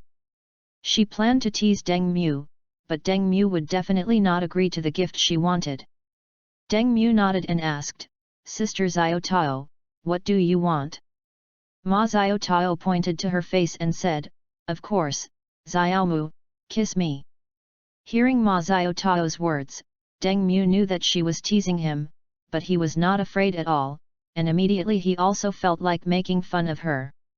Deng Mu pretended to be thinking seriously, stroking his chin, frowning slightly, and after a while he slowly said, Sister Xiaotao, your request is not simple, but since you have asked, I can't be stingy. Having said that, he kissed Ma Xiaotao on the face without hesitation. Ma Xiaotao had never expected that Deng Mu would actually kiss her. She was stunned for a moment, her eyes widened, and her face flushed instantly. She was so dazed that she forgot to react for a moment. After several seconds, Ma Xiaotao came back to her senses. Feeling embarrassed and annoyed, she raised her hand and gently hit Deng Mu, scolding him, oh, Xiaomu, you really kissed me, I was just joking. End of this chapter. Chapter 63 1 Years in a Hurry. Chapter 63 A Year in a Hurry. But there wasn't much blame in that tone, more of shyness and panic. Deng Mu looked at her with a smirk on his face, scratched his head and said, Sister Xiaotao, since you asked for a gift, how dare I not give it to you? Ma Xiaotao was both angry and amused by what he said. She rolled her eyes at him and said, Hey, you're the only one who thinks you're right, right? You're getting bolder and bolder. Although she said this, her heart was beating wildly for some reason, and the blush on her cheeks had not faded. Looking at Ma Xiaotao like this, Deng Mu kissed her again. Ma Xiaotao was so shocked that her eyes widened and she couldn't help but cry out, ah! Her face instantly turned redder, like a ripe apple, and the deer in her heart began to beat wildly and panic. Xiaomu, you, come on! Ma Xiaotao was both embarrassed and anxious. He raised his hand to hit Deng Mu again, but when his hand was raised mid-air, he gently dropped it and just glared at him in reproach. Seeing this, Deng Mu quickly smiled and begged for mercy, Sister Xiaotao, I was wrong. I couldn't help myself because you were so cute. As he spoke, he took 2 steps back, acting as if he was afraid of being beaten. Ma Xiaotao was both angry and amused by Deng Mu's behavior. She bit her lip and said, Humph, you only know how to say nice things. This time you really went too far. But there was still not much sense of real anger in that tone, more of that kind of shyness that could not be hidden. Deng Mu hugged Ma Xiaotao's arm and apologized to her, I'm sorry, Sister Xiaotao, I won't kiss you anymore. After hearing Deng Mu's apology, Ma Xiaotao felt an indescribable feeling in her heart. She pouted slightly and said, "Humph, that's good enough. Let's see if you dare to be so presumptuous next time." But her eyes unconsciously glanced at Deng Mu, and the shyness in her eyes was still there. Deng Mu nodded hurriedly and said sincerely, "I won't do that anymore. Don't be angry, Sister Xiaotao. I really know I was wrong." As he spoke, he gently shook Ma Xiaotao's arm, looking like a child who was eager to be forgiven after making a mistake. Ma Xiaotao couldn't help but burst out laughing when she saw him like this. She patted Deng Mu's hand and said, "Okay, okay, I'm not really angry." Then Ma Xiaotao whispered, "If you want to kiss me in the future, don't do it in front of other people. I'll be embarrassed." Deng Mu was a little surprised when he heard this, and that naughty smile appeared on his face again. He said, "Sister Xiaotao, does this mean I can kiss you when there's no one around?" Seeing this, Ma Xiaotao's face flushed again. She raised her hand and gently hit Deng Mu on the head, scolding him, "Oh, you kid, you always try to find fault with me. I didn't mean that, humph." But there was a hint of coquettishness in her eyes, not much real blame. Deng Mu smiled and dodged, scratching his head and said, "Okay, okay, Xiao Tao, I know, I will listen to you and will not mess around anymore in the future." Ma Xiaotao rolled her eyes at Deng Mu, but couldn't help but raise the corners of her mouth slightly, saying, "That's better. Remember what you said, or I'll be really angry." Seeing Ma Xiaotao's mouth corners raised, Deng Mu nodded and assured Ma Xiaotao. The two of them were joking with each other. And from time to time they would burst out laughing because of each other's witty remarks. "Okay, I have other things to do, so I'll leave first. Xiao Mu, if you have time, you can come find me next door. I live next door." Ma Xiaotao stood up and prepared to leave, and said to Deng Mu. Deng Mu nodded quickly and said, "Okay, Sister Xiaotao, you go ahead and do your thing. I'll come find you when I'm free." Watching Ma Xiaotao turn and leave, Deng Mu's lips curled up unconsciously. Time passed day by day. Deng Mu studied hard in the inner courtyard. Ma Xiaotao would come to play with Deng Mu every now and then. In the blink of an eye, a year passed. During this year, Deng Mu devoted himself to studying soul master knowledge and soul guides. He listened carefully to every class taught by his instructors, took full notes, and whenever he encountered questions he didn't understand, he would ask his instructors or seniors for help. As for soul guides, he spent a lot of time understanding their structural principles, production processes, etc.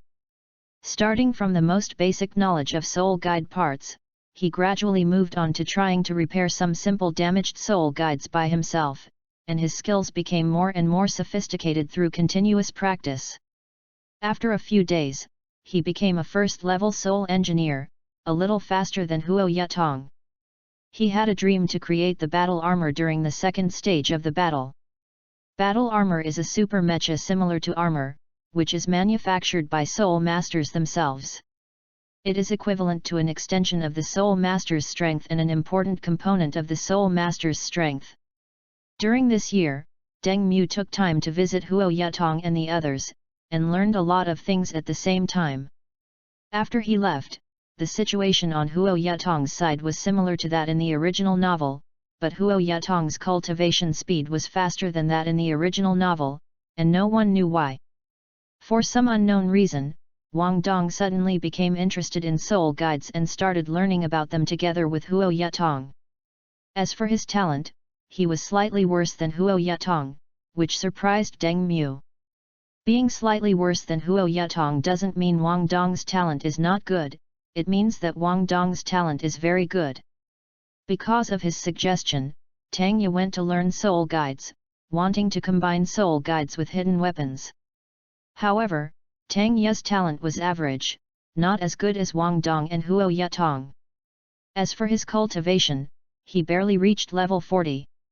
If he had not shared the effect of the elixir taken by Huo Yatong, he should be level 39 now, a little short of level 40. Well, it's vacation time. It's time to go back to see mother and Naer. Deng Mu stretched his body, leaned back in his chair, and talked to himself. I don't know whether Naer has left or not. If Naer suddenly leaves without saying goodbye, her mother will definitely be extremely worried about her safety. I made an appointment with Tangya and the others a few days ago to go back together after the holiday to visit my mother and Naer. This time they rented a carriage. The horses were specially trained and were much faster than ordinary horses, so they could reach the North City faster. Of course, the price is very expensive, and ordinary soul masters cannot afford to rent such a carriage. Xiao Mu, what are you doing? At this time, Ma Xiaotao's voice was heard, and then Ma Xiaotao climbed in through the window. Deng Mu was startled by the sudden movement. After seeing that it was Ma Xiaotao, he smiled helplessly. Sister Xiaotao, why are you climbing through the window again? The door is not locked.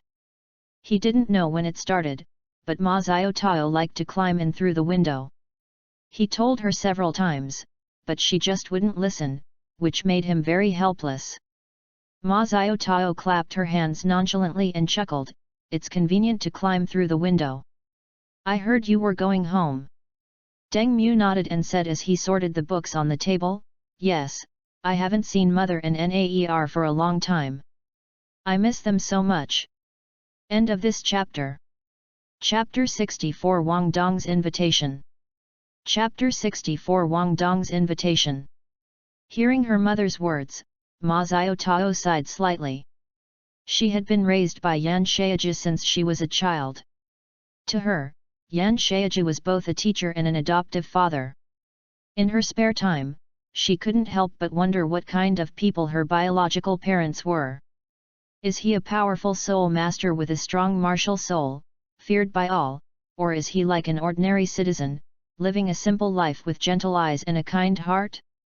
Seeing Ma Xiaotao was silent, Deng Mu couldn't help but ask, Sister Xiaotao, what's wrong?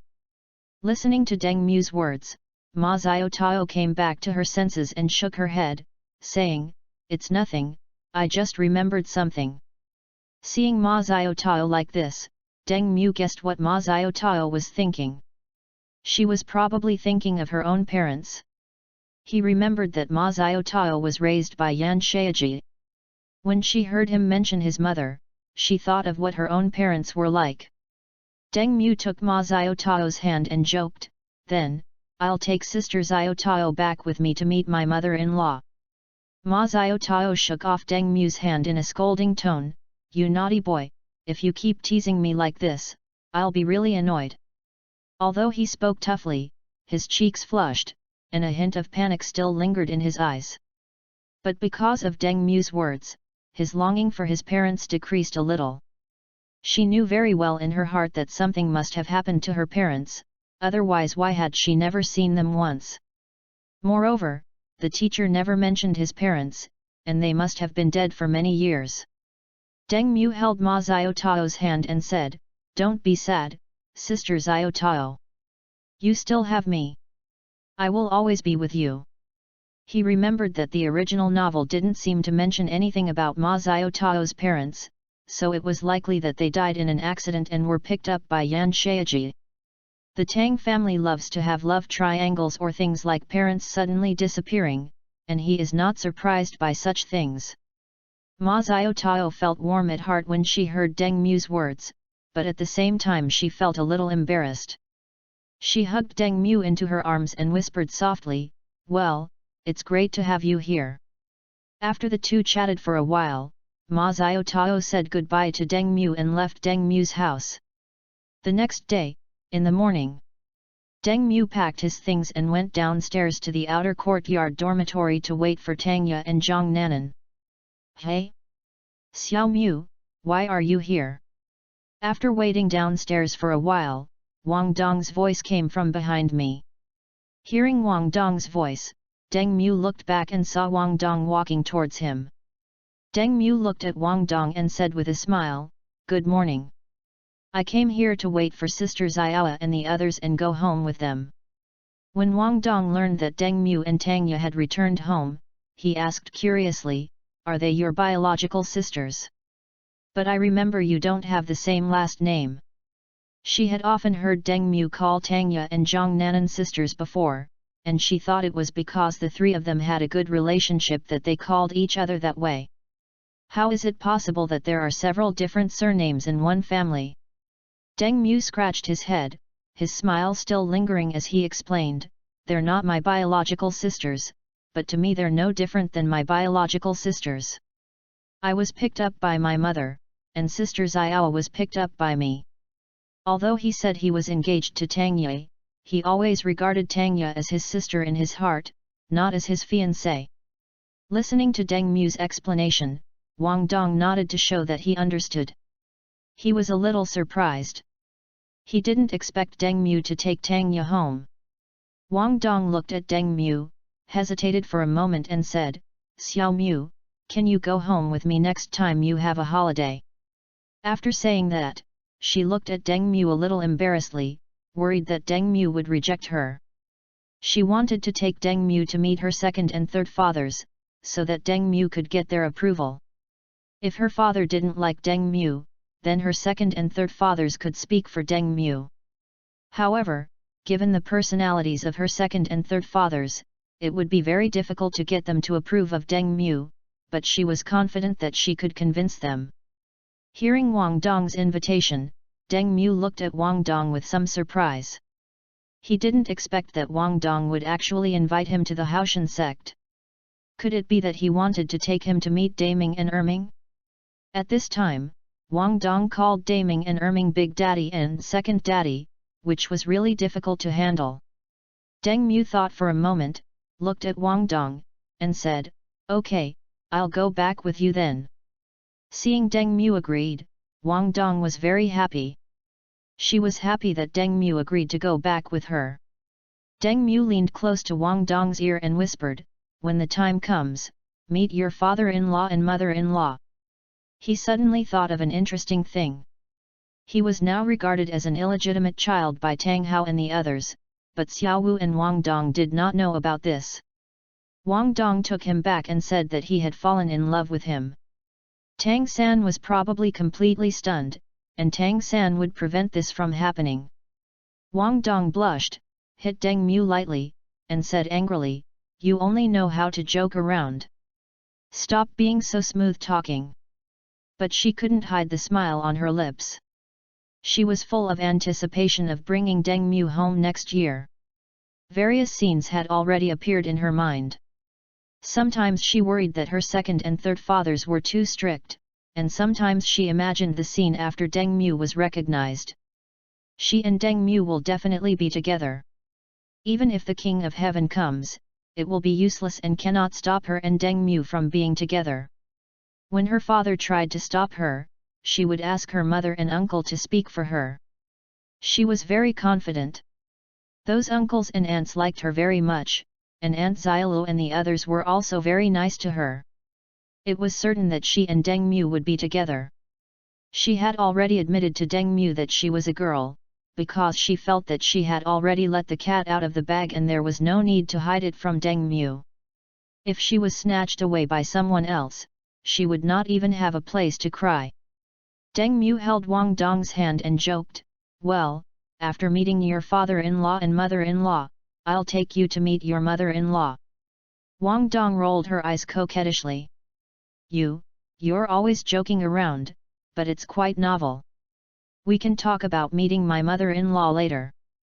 Although I said this, my heart was like a little rabbit, full of anxiety and longing. I imagined the scene of getting along with Deng Mu's family, feeling nervous and expectant. Listening to Wang Dong's words, Deng Mu smiled and said, "It seems that Dong you admit that you like me." Wang Dong's cheeks flushed red as he turned his head away, muttering, "Humph, you're the only one who knows so much. It's so obvious, yet you still insist on asking.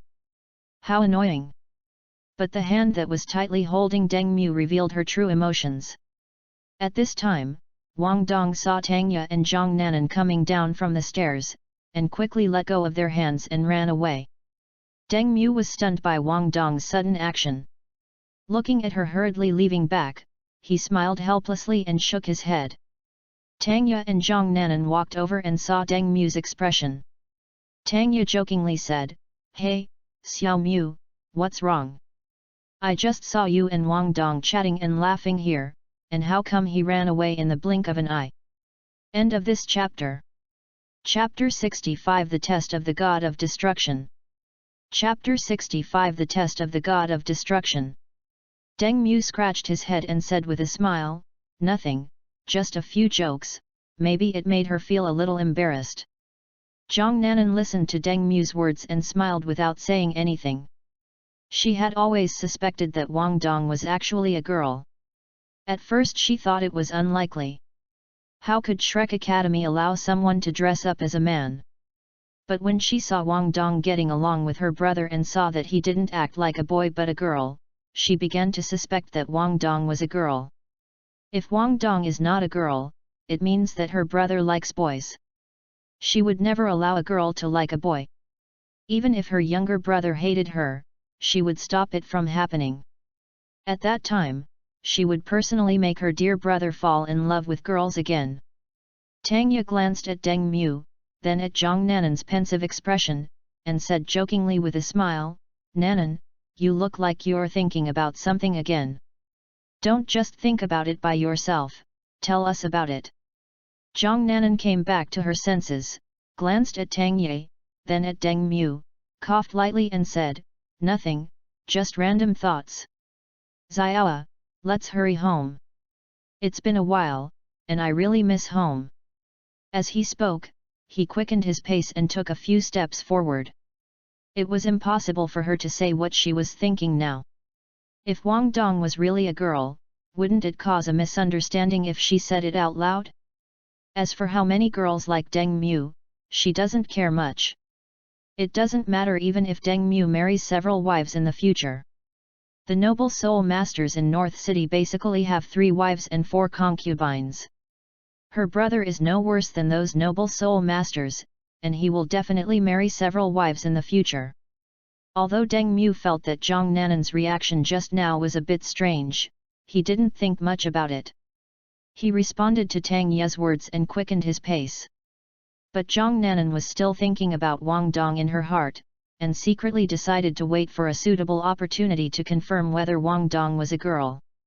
But she can't let her brother go down the wrong path of liking boys.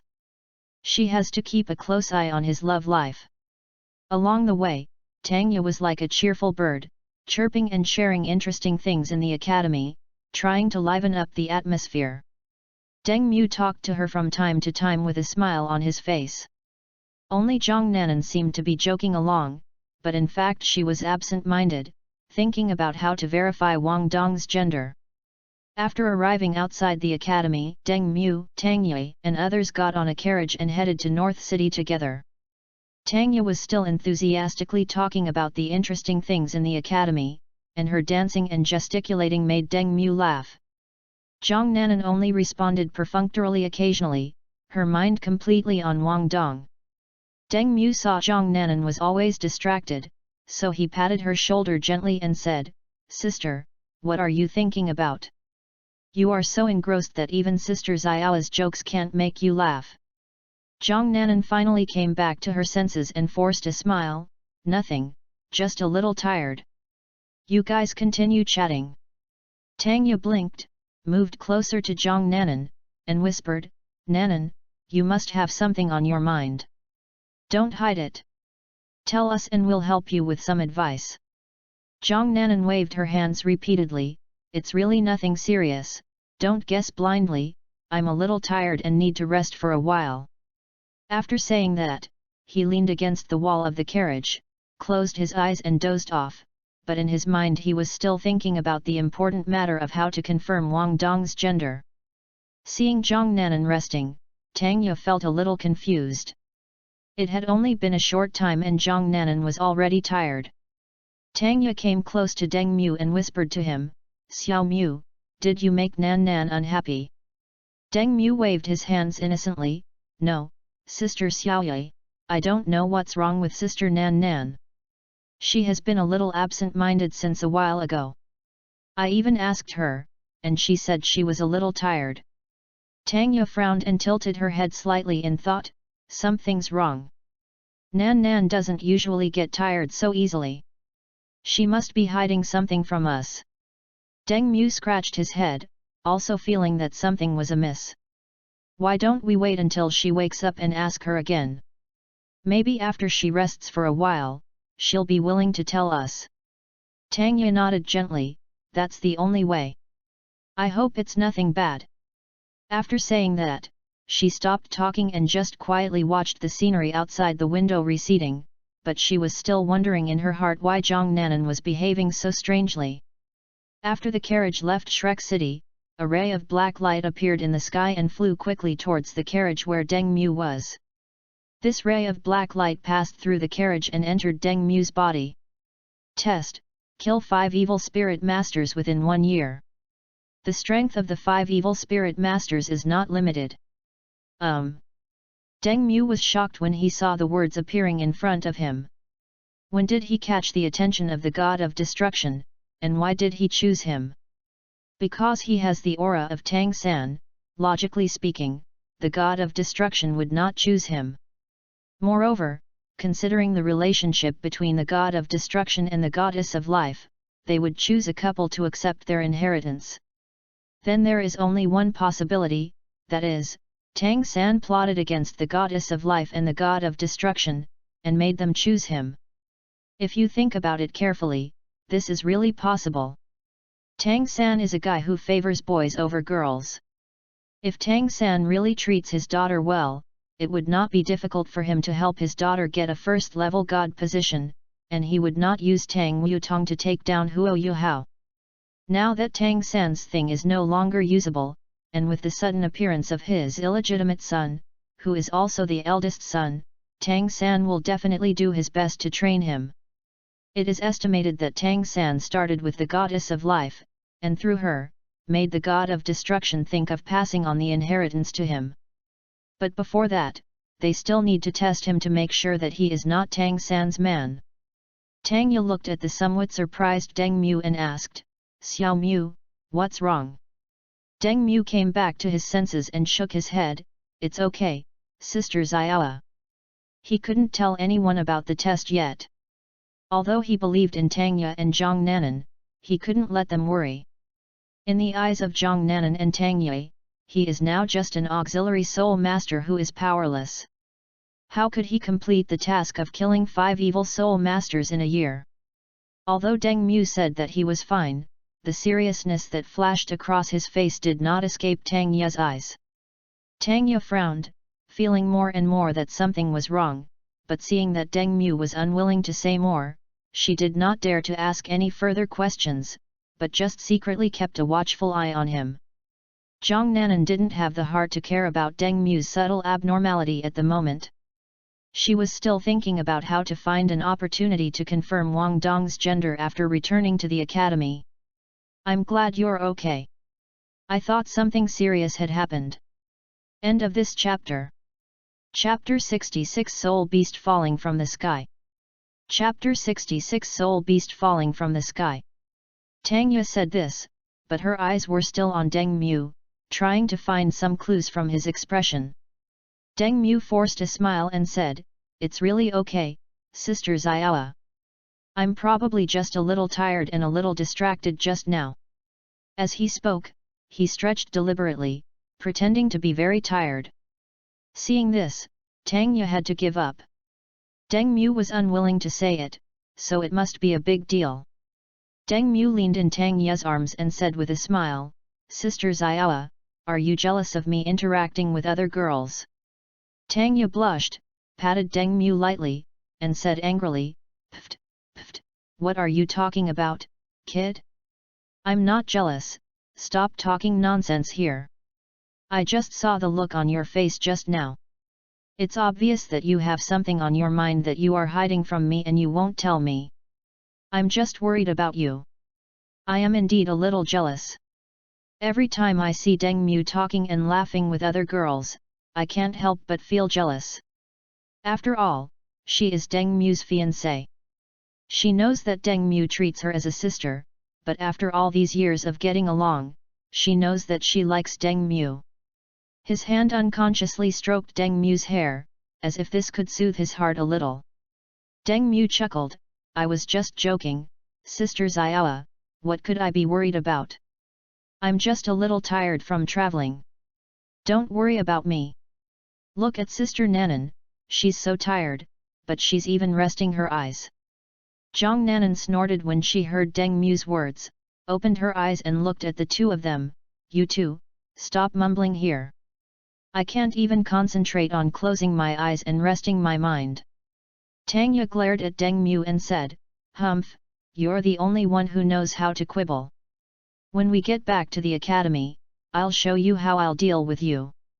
I'll definitely dig out all your little tricks. But her hand did not stop stroking Deng Mu's hair, and she could not hide the love in her heart.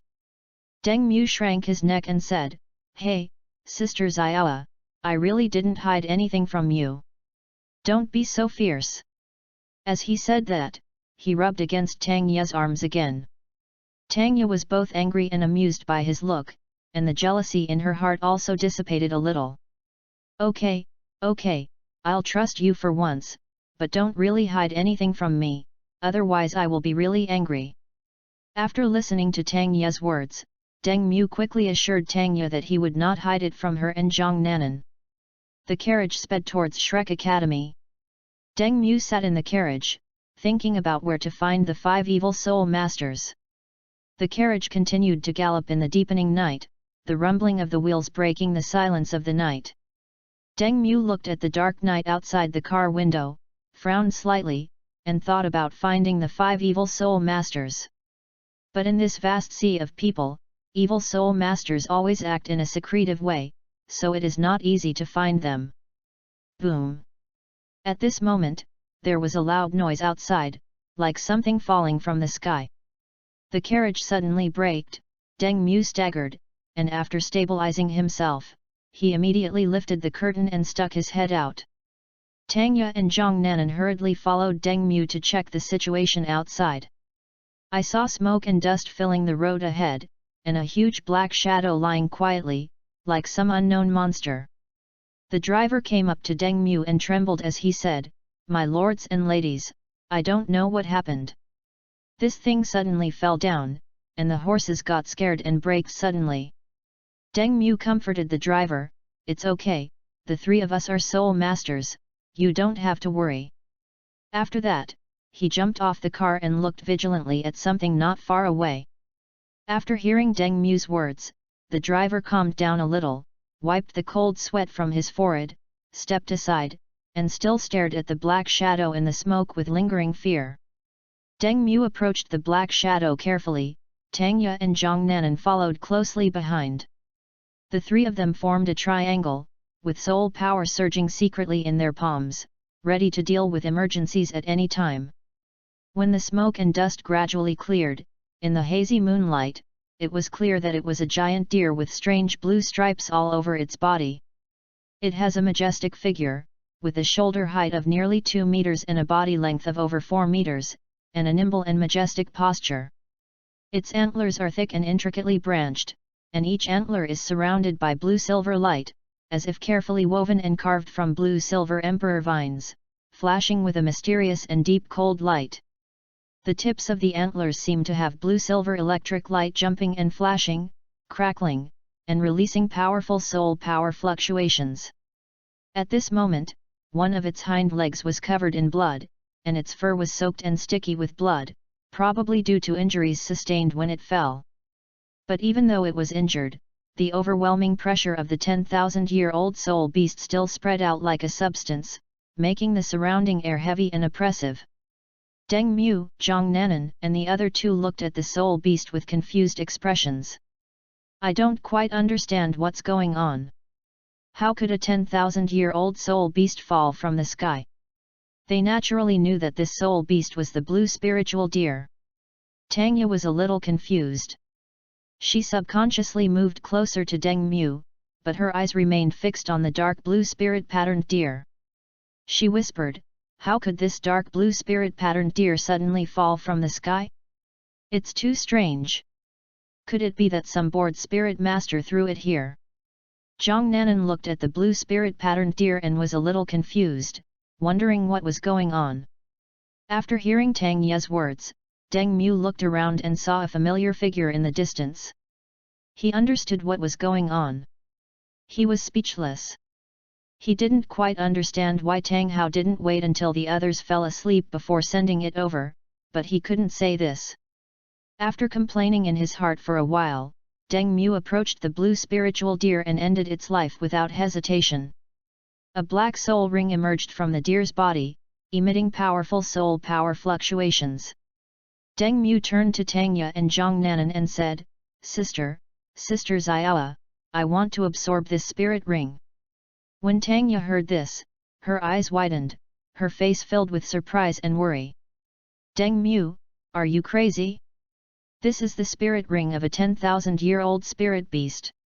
Are you sure you can handle it? What if something goes wrong?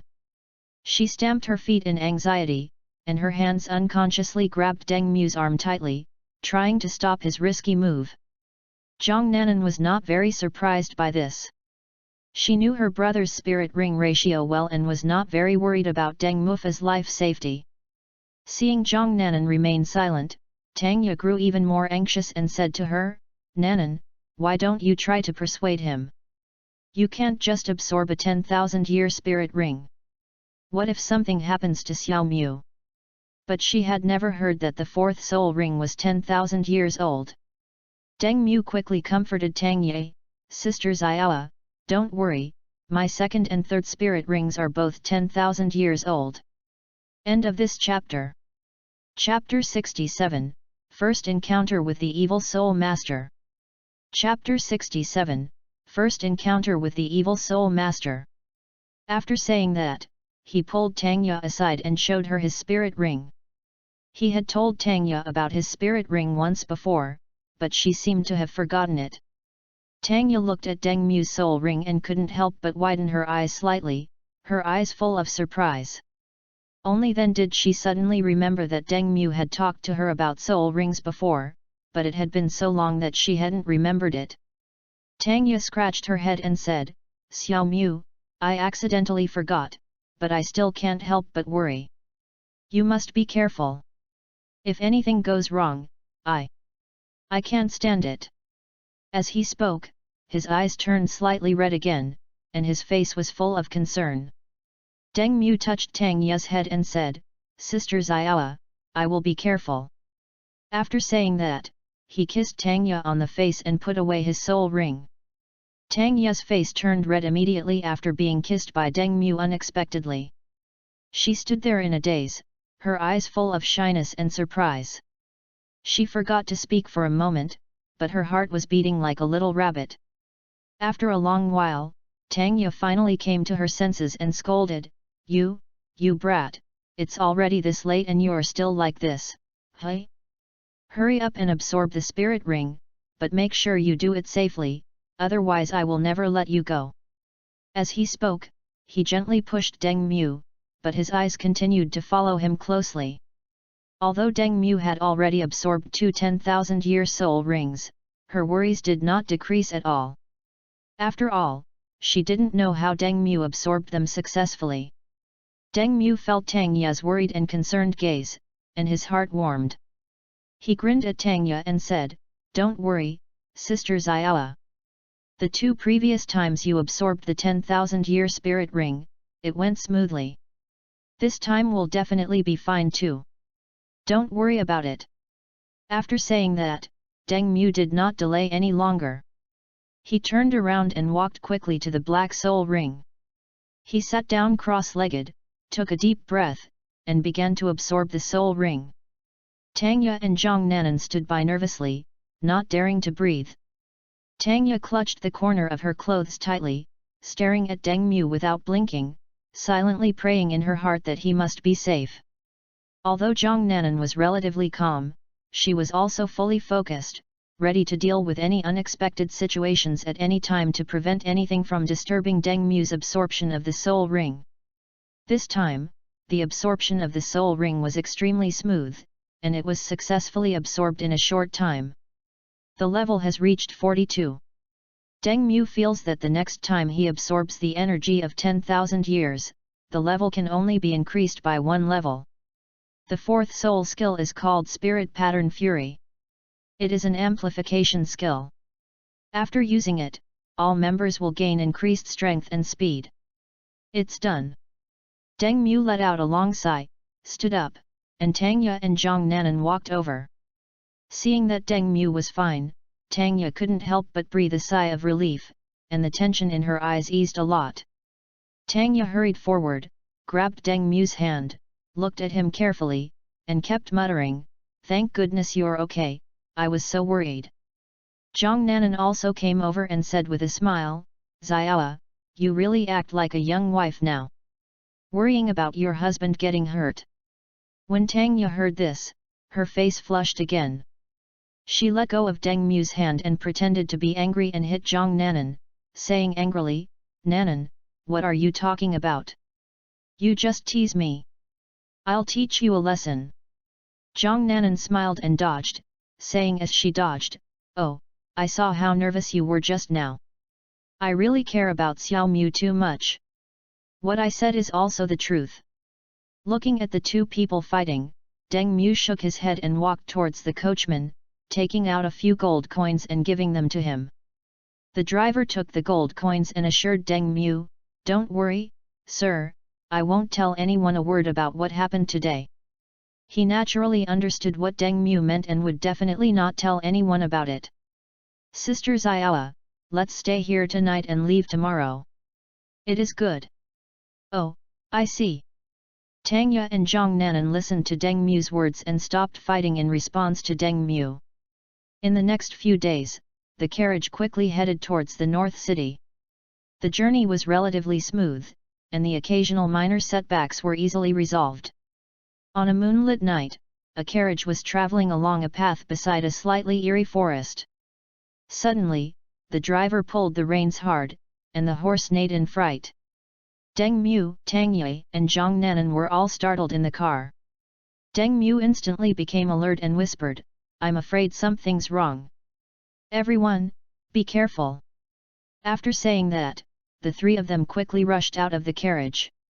In the dim moonlight, they saw a figure slowly walking out of the shadows not far ahead. The man was dressed in a black robe and exuded a gloomy and strange aura. He was undoubtedly the evil soul master.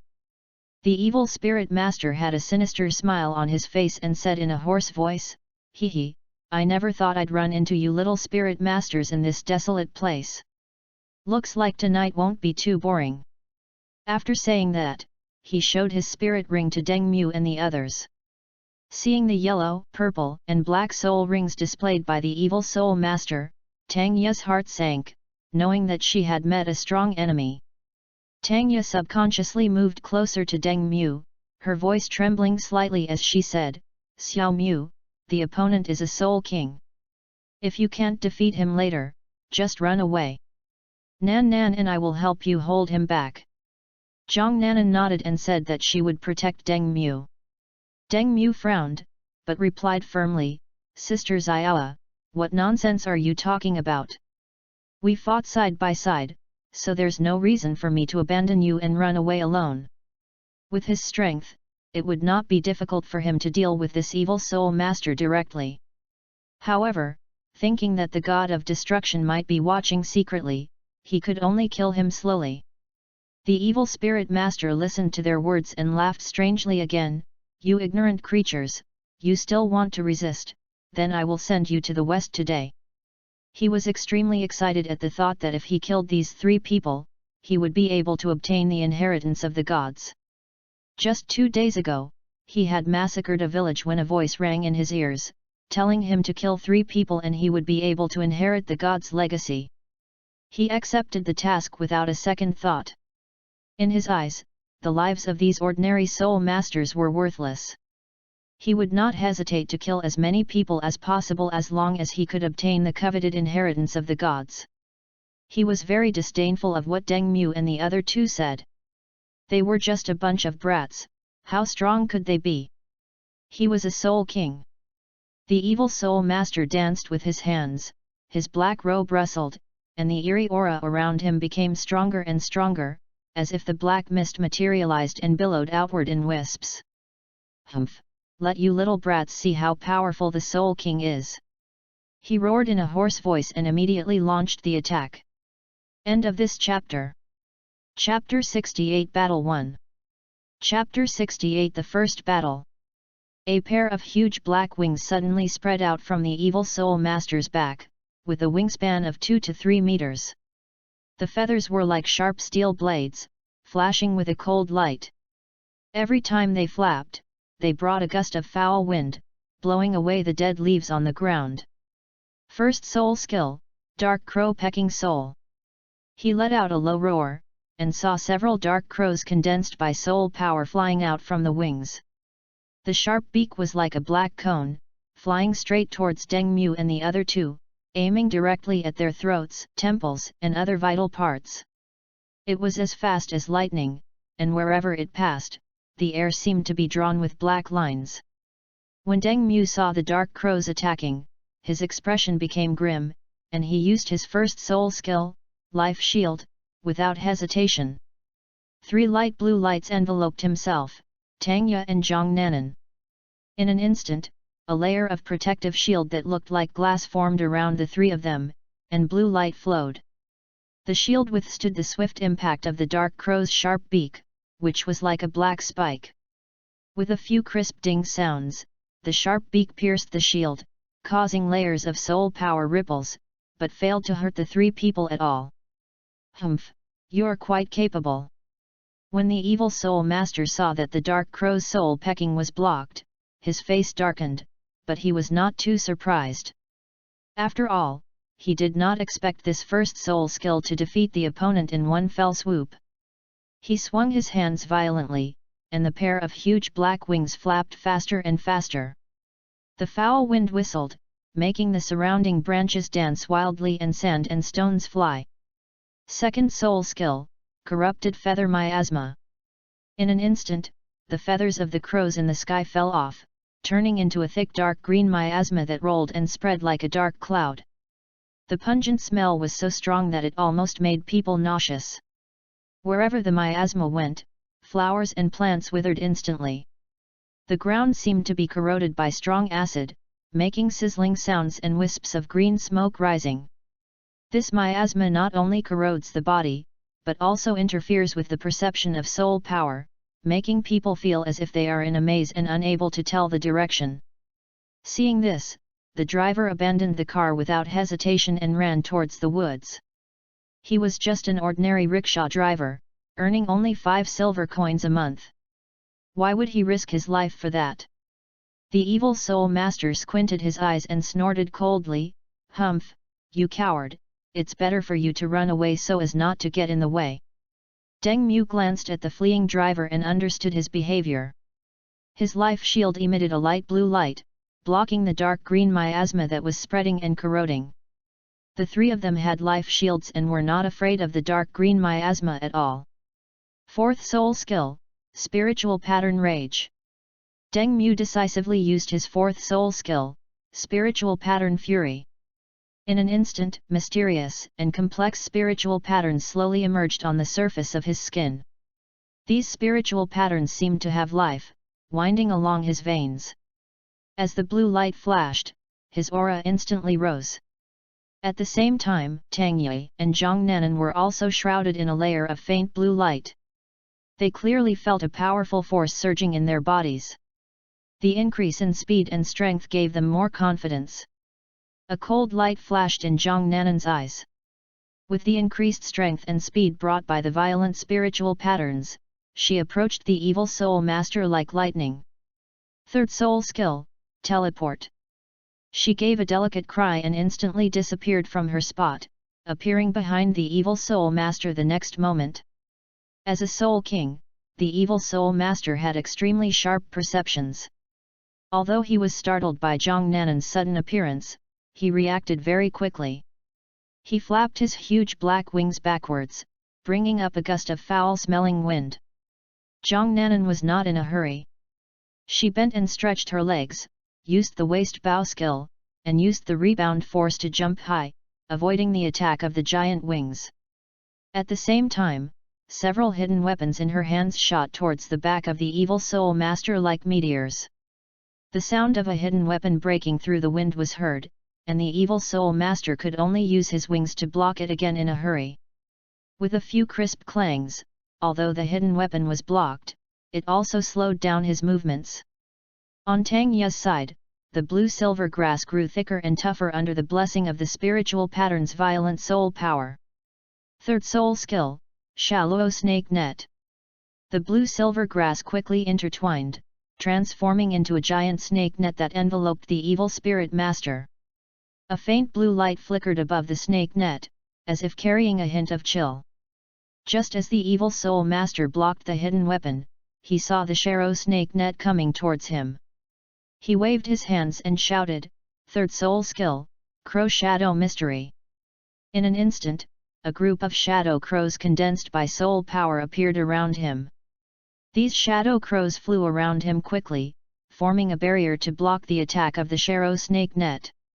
When Deng Mu saw the evil soul master using Crow Shadow to block Tang Ye's attack, he snorted coldly, suddenly changed his steps, and unleashed the Chaos Cloak Hammer technique.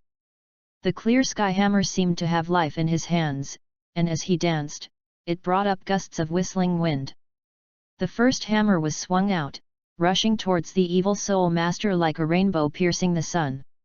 Wherever it passed, the air was torn apart, making a sharp explosion. This force hit the shadow crow barrier formed by Crow Shadow, causing the shadow crows to become chaotic and the light to flicker. The evil soul master was shocked. He didn't expect Deng Mu's attack to be so powerful. He hurriedly increased his soul power output, trying to stabilize the barrier. However, Deng Mu's chaotic cloak hammer technique continued, and the second hammer was struck immediately afterwards, with more power than the first hammer, causing cracks to begin to appear in the barrier. Clear Sky Hammer! The evil soul master exclaimed in fear, as he was well aware of the power of the Clear Sky Hammer. Seeing Deng Mu using such a powerful hammer technique, and the power was still increasing, he felt very troubled. He gritted his teeth and decided not to defend blindly. The evil soul master suddenly broke free from the shaky barrier formed by the Crow Shadow, flapping his wings frantically, his soul power surging around him, and shouting, "Fourth soul skill, Dark Feather Split the Sky." In an instant, the feathers on his huge black wings stood up, flashing with strange black light, and then shot towards Deng Mu like sharp arrows. These feathers were extremely fast. Wherever they passed, black cracks were torn into the air. The air was filled with the stench and evil soul power, and rushed towards Deng Mu like an overwhelming force. Deng Mu showed no fear, and continued to swing the Clear Sky Hammer without stopping. The third hammer smashed down with the power to destroy the world, shattering some of the feathers into powder, but there were still many feathers that broke through. The remaining feathers were all blocked by the life shield, and some cracks appeared on the life shield.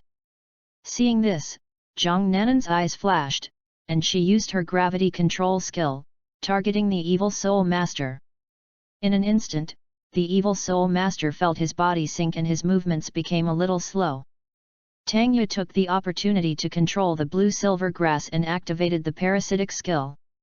The blue-silver grass quickly took root in the evil soul master and began to absorb his soul power. The evil soul master was shocked and angry at this time, and wanted to break free from the parasitic bondage of the blue-silver grass, but Tang Ye continued to increase her soul power output, and the blue-silver grass wrapped around her tighter and tighter. Deng Mu showed no sign of stopping. The spiritual patterns on his body glowed brighter and brighter. He raised the Clear Sky Hammer high in the air and shouted, "Chaos Cloak Hammer Technique, the sixth hammer." End of this chapter. Chapter 69 Solution. Chapter 69 Solution. The power of this hammer was even greater than before, as if it could create the world. As the hammer was swung, an immense force surged out, squeezing the surrounding air to make crackling sounds, as if it was about to be torn apart by this force. The clear sky hammer attacked the evil soul master, wanting to kill him with one hammer. The evil soul master was well aware of the power of this hammer. He was unwilling to sit and wait for death, so he gathered his soul power and flapped his wings rapidly, creating a black soul power vortex in front of him, trying to use it to resist the edge of the clear sky hammer. However, the clear sky hammer was unstoppable, and its tremendous force easily broke through the soul power vortex and continued to roar towards the evil soul master. The evil soul master widened his eyes in horror, and at the critical moment, he suddenly dodged to the side. The clear sky hammer brushed past his body and fell. With a bang, a huge deep pit was instantly blown out on the ground, soil and rocks flew everywhere, and the surrounding space was distorted by the impact. Although the evil soul master managed to avoid the fatal blow, the aftermath caused his blood to surge, blood oozes from the corners of his mouth, and his black wings become tattered, with feathers falling in disarray. Ahem, as expected of a member of the Haoshan sect, his strength is surprisingly powerful. The evil soul master spoke with difficulty while coughing up blood, his eyes showing both fear of Deng Mu and a hint of unwillingness. It is unlikely to get rid of Deng Mu and the other two. He can only find an opportunity to kill them next time. He will definitely inherit the gods. A hint of ruthlessness flashed in the evil soul master's eyes, and his body suddenly turned, rushing towards Tangya like a black lightning. He intended to capture Tangya first and use it to threaten Deng Mu. Logically speaking, it would be easy for him to kill Deng Mu and the other two, but Deng Mu was extremely powerful, like a humanoid soul beast, and he could not defeat him at all. First soul skill, Dark Crow Pecking Soul. The evil soul master used his soul skills without hesitation to attack Deng Mu and the other two. In an instant, a group of dark crows formed by black soul power appeared behind him. These crows exuded a strange aura. They screamed and flew towards Deng Mu, Tangye, and the others like sharp black arrows. The beak of each dark crow flashes with a cold light, as if it can easily penetrate the human soul. Deng Mu's eyes flashed when he saw this. He slammed the clear sky hammer to the ground, and a golden soul power ripple spread out from him. The approaching dark crows were hit by the ripples of soul power, and their bodies suddenly froze, and some even dissipated directly in the air. Tangya was horrified. The life shield that originally protected her was instantly shattered by the crazy attack of the dark crow and turned into specks of light and dissipated. Seeing this, Zhang Nanan hurriedly used her gravity control skills to increase the gravity around Tangya with all her strength, trying to slow down the attacking crows. But these crows seemed unaffected by gravity and continued to rush towards Tangya. Seeing this, Deng Mu rushed towards Tangya like lightning, and the clear sky hammer in his hand danced again, bringing up gusts of wind. Deng Mu swung his hammer, smashing the crows that approached Tangya one after another, and shouted loudly, "Sister Xiaoa, don't be afraid." However, there were too many dark crows. As soon as one wave was defeated, a new wave came rushing in. Tangya gritted her teeth and controlled the blue-silver grass to continuously intertwine and entwine in front of her, trying to build a new defensive barrier, but the blue-silver grass was torn into pieces by the sharp beak of the dark crow as soon as it appeared. Just as a dark crow was about to peck at Tangye, Deng Mu finally arrived and used his body to block Tangye. The dark crow pecked Deng Mu's back fiercely, pecking his clothes to pieces. Xiao Mu. Tangye was filled with self-blame and emotion at this moment, with red eyes. She knew very well that if her strength was not insufficient, Deng Mu would not have been put into such a difficult situation where he had to fight against the evil soul master and protect her at the same time. Deng Mu, however, didn't care about the damaged clothes on his back. He looked at Tangya and comforted her, "Don't worry, Sister Xiaoa. He can't hurt you because I'm here." Zhang Nanan's heart tightened when she heard Tangya's exclamation. She wanted to go to Deng Mu and the others to see what was going on, but her eyes were fixed on the evil soul master's every move. The evil soul master was overjoyed when he heard Tangya's exclamation. Deng Mu was injured, so it would not be difficult for him to kill Deng Mu and the other two. The evil soul master's face was ferocious, and he shouted, "Fifth soul skill, shadow erosion soul split." In an instant, the space in front of him seemed to be swallowed by darkness, and endless dark power gathered like a surging tide, forming a huge black crack. Black soul blades as solid as substance spurted out from the black cracks. These soul blades carried an evil aura that corroded the soul and roared towards Deng Mu. Deng Mu felt no fear when he saw the evil soul master display the terrifying fifth soul skill. He knew that he had to go all out at this moment. For some unknown reason, the million-year soul ring released a dark blue light. That light was like the abyss of the deep sea, instantly illuminating the surroundings with a cool and clear atmosphere. Around the clear sky hammer, phantom hammers slowly emerged. They were exactly the same as the real clear sky hammer in Deng Mu's hand, and each of them was surging with substantial soul power fluctuations. Deng Mu's eyes narrowed, he shouted loudly, and swung the clear sky hammer in his hand violently. In an instant, the phantom hammers all rushed towards the whistling black soul blade. Some phantom hammers were like nimble dragons, winding and shuttling back and forth, colliding precisely with the soul blades, making a loud noise like the collision of metal and splashing dazzling soul sparks. The other phantom hammers attacked the evil soul master from all tricky angles. The evil soul master was horrified. He did not expect that Deng Mu could perform such a strange and powerful soul skill. He tried desperately to dodge, but the phantom hammer was too fast and its attack trajectory was too strange. Just when the evil soul master was distracted, a phantom hammer broke through his defense and brushed past his arm. The evil soul master only felt an icy and piercing soul power instantly invading the depths of his soul. A gloomy and terrifying scene suddenly appeared before his eyes. Countless wronged souls were wailing in the darkness, and cold ghost hands were constantly pulling at his soul. His spirit suffered an unprecedented huge shock, and his soul power began to dissipate uncontrollably and was absorbed by the phantom hammer. This brief chaos caused a flaw in the evil soul master's fifth soul skill. Deng Mu seized the opportunity and gathered all the absorbed soul power and his own powerful soul power into the clear sky hammer. Die! The clear sky hammer smashed towards the evil soul master with the power to destroy the world. The evil soul master looked at the oncoming hammer, his eyes filled with despair, and was completely unable to resist. Boom! With a loud bang, the evil soul master's body was smashed to pieces by the clear sky hammer, turning into powder and dissipating into the air, disappearing from this world forever. End of this chapter. Chapter 70 Narcissistic Tang 3. Chapter 70 Narcissistic Tang San. It's still exposed. The skill is quite powerful. Deng Mu looked at the original position of the evil soul master and talked to himself. But the problem is not big. Only my sister and Tang Ye know about it, and they won't tell anyone.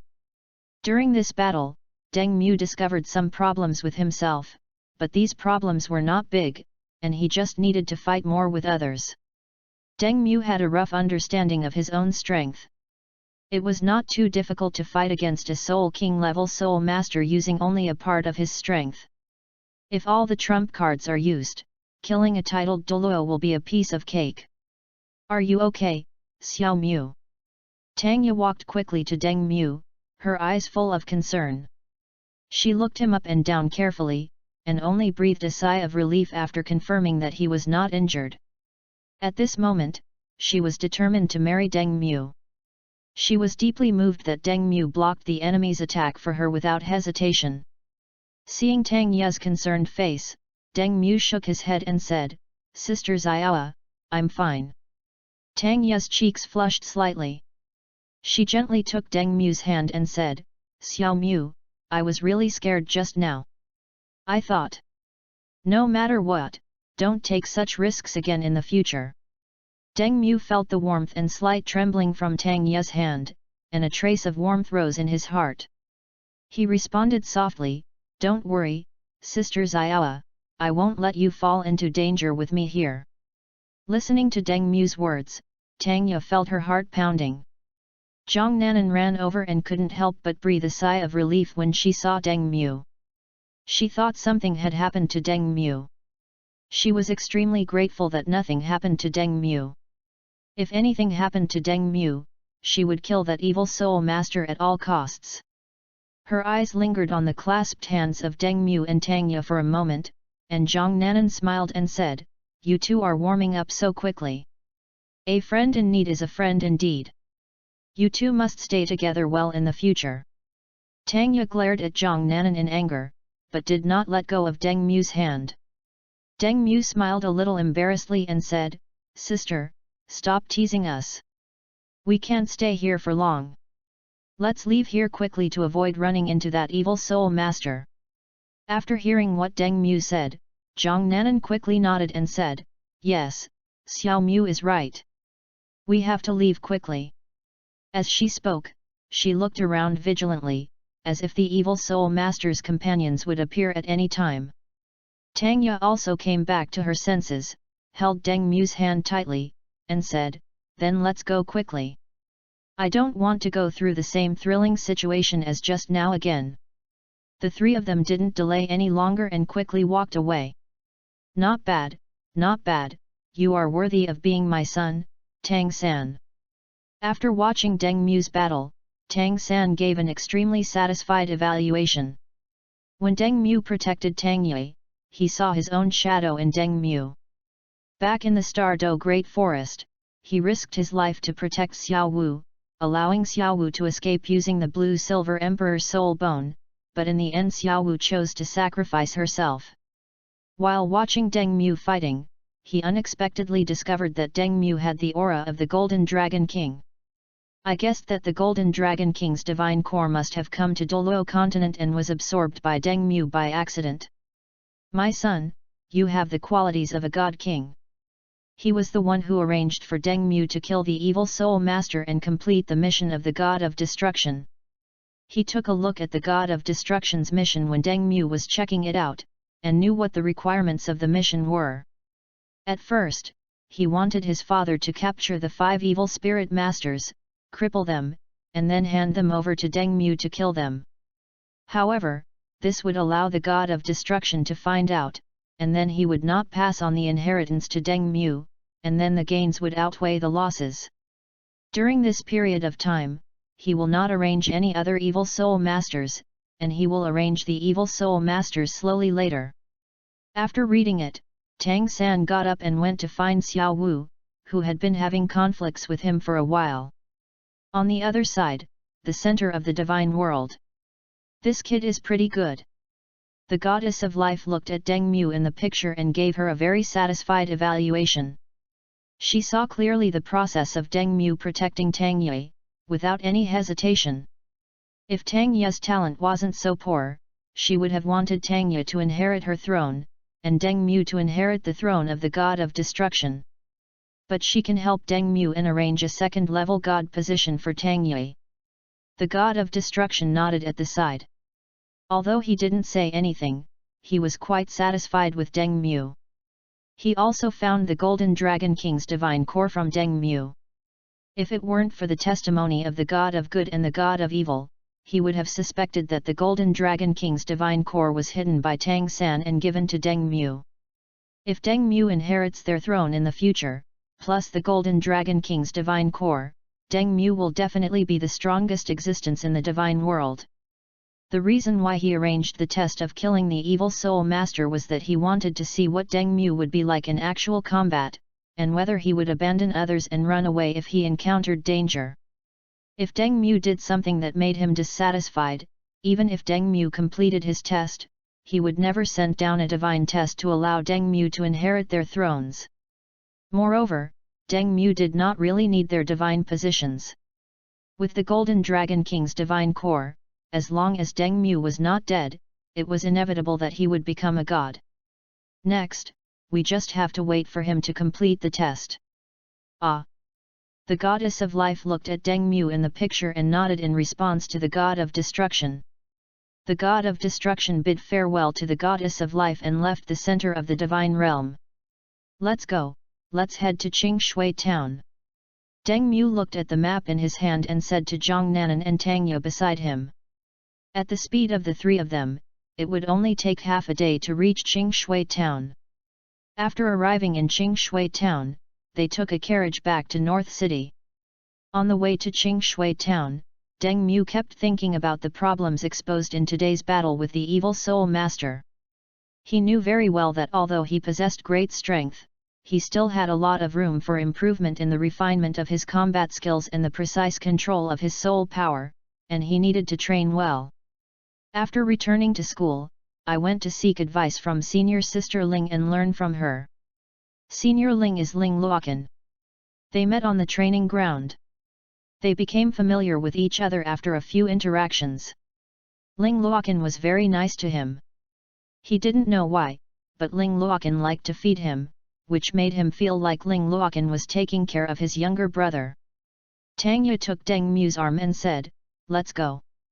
I haven't seen godmother for a long time. I miss her very much." Deng Mu nodded slightly. Yan Yehua's appearance appeared in his mind, and a trace of longing arose in his heart. When he was at Shrek Academy, he would write a letter home every month to find out about the situation at home. Zhang Nanan smiled and said, "I don't know if Mom has prepared anything delicious for us." End of this chapter.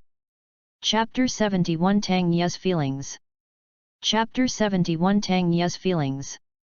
Along the way, the three of them talked and laughed, and they felt relaxed and comfortable. Soon, they arrived at Qingshui town. After arriving in Qingshui town, Deng Mu and the other two found a restaurant and had a meal. "Sister Xiaoa, how about we rest here for a day and set off tomorrow?" After dinner, Deng Mu asked Tang Ye and Zhang Nanan for their opinions. Tang Ye looked at the surroundings, nodded slightly and said, "That's good. I'm really tired after coming all the way here. It would be good to rest here for a day to adjust my condition." Zhang Nanan stretched and agreed, "I have no objection. It's a good opportunity to visit Qingshui town." So the three of them found a hotel in town to stay in. Tang Ye and Zhang Nanan went out shopping together. Along the way, Tang Ye was attracted by all kinds of exquisite accessories on the street. Zhang Nanan patiently accompanied her to choose and gave some pertinent suggestions from time to time. Deng Mu went to the carriage shop, planning to rent a carriage and take it back to North City tomorrow. The coachman was probably trying to survive in the wilderness. If he was unlucky, he might have been eaten by a soul beast. Doluo continent is not Earth. Uninhabited places are very dangerous. Even ordinary soul masters dare not go there for fear of encountering. Deng Mu came to the carriage dealership and saw all kinds of carriages parked inside, some with gorgeous decorations and some with simple and practical ones. He found the owner of the carriage dealership and explained his purpose. The owner enthusiastically introduced to him the characteristics and rental prices of different carriages. Deng Mu carefully selected and finally chose a spacious and fast carriage. He paid the rent and agreed with the owner on the departure time for the next day. After renting a car, Deng Mu bought some gifts on the street, intending to give them to Nair, Yan Yehua and others after returning to North City. In the evening, Deng Mu returned to the hotel, and Tang Ye and Zhang Nanan also returned with their gains. Tang Ye saw the gift in Deng Mu's hand and asked curiously, "Xiao Mu, what are you buying these for?" Deng Mu smiled, held up the exquisite necklace and bracelet in his hand and said, "This is a gift for Naer and Mother. I want to give them a surprise." He also bought gifts for Tang Ye and Zhang Nanan, but he didn't plan to tell Zhang Nanan and them now. He would give them a surprise after he returned. Tang Ye's eyes lit up, and she came forward to look at the accessories carefully. "They are so beautiful, they will definitely like them very much." Zhang Nanan also came over, smiled and nodded, "Xiao Mu is really thoughtful." Deng Mu carefully put away the gift, then looked at Tang Ye and Zhang Nanan, Sister Xiaoa, how was your shopping today?" Tang Ye excitedly opened her package and took out several exquisite pieces of jewelry to show Deng Mu. "Look, Xiao Mu, I bought a lot of beautiful jewelry. Isn't this necklace very exquisite? And this hairpin, the pattern on it is very unique." Zhang Nanan added, Xiao was very serious when choosing jewelry. She compared each piece repeatedly and made sure to pick the most beautiful one. Deng Mu smiled and praised, "These accessories are very suitable for Sister Xiaoa. She will definitely be more beautiful when she wears them." Tang Ye's cheeks flushed slightly, and she said a little embarrassedly, "It's not that exaggerated. I feel a little embarrassed." After chatting for a while, the three of them had dinner together and then returned to their rooms. As the night deepened, Deng Mu sat in his room in meditation, cultivating his soul power. Tang Ye tossed and turned in her room, unable to fall asleep. Her mind was full of Deng Mu's figure. After struggling for a long time, she finally got up and walked gently towards Deng Mu's room. Tang Ye paused outside Deng Mu's door, took a deep breath, and then slowly knocked on the door. Deng Mu heard a knock on the door and felt a little confused. He got up and opened the door, and saw Tang Ye standing at the door with a hint of nervousness and shyness in her eyes. "Sister Xiaoa, it's so late, what's wrong?" Deng Mu asked softly. "I feel that Tang Ye might express her love to him today." Tang Ye lowered her head slightly and said softly, "Xiao Mu, I just want to stay with you for a while longer. When I was shopping today, you were all on my mind." She knew in her heart that Deng Mu treated her as a sister, but because of what happened yesterday, she planned to express her feelings in advance. Deng Mu had an idea and stepped aside to let Tang Ye enter the room. After Tang Ye walked into the room, Deng Mu gently closed the door. The atmosphere in the room became somewhat solemn. Tang Ye took a deep breath and said slowly, "Xiao Mu, I know you have always treated me as a sister and not as your fiancé, but I have always liked you and don't know how to express my feelings to you." Tang Ye took a deep breath and continued, "Yesterday you blocked the attack for me without hesitation. At that moment, I became more certain of my heart. I don't want to just play the role of a sister by your side.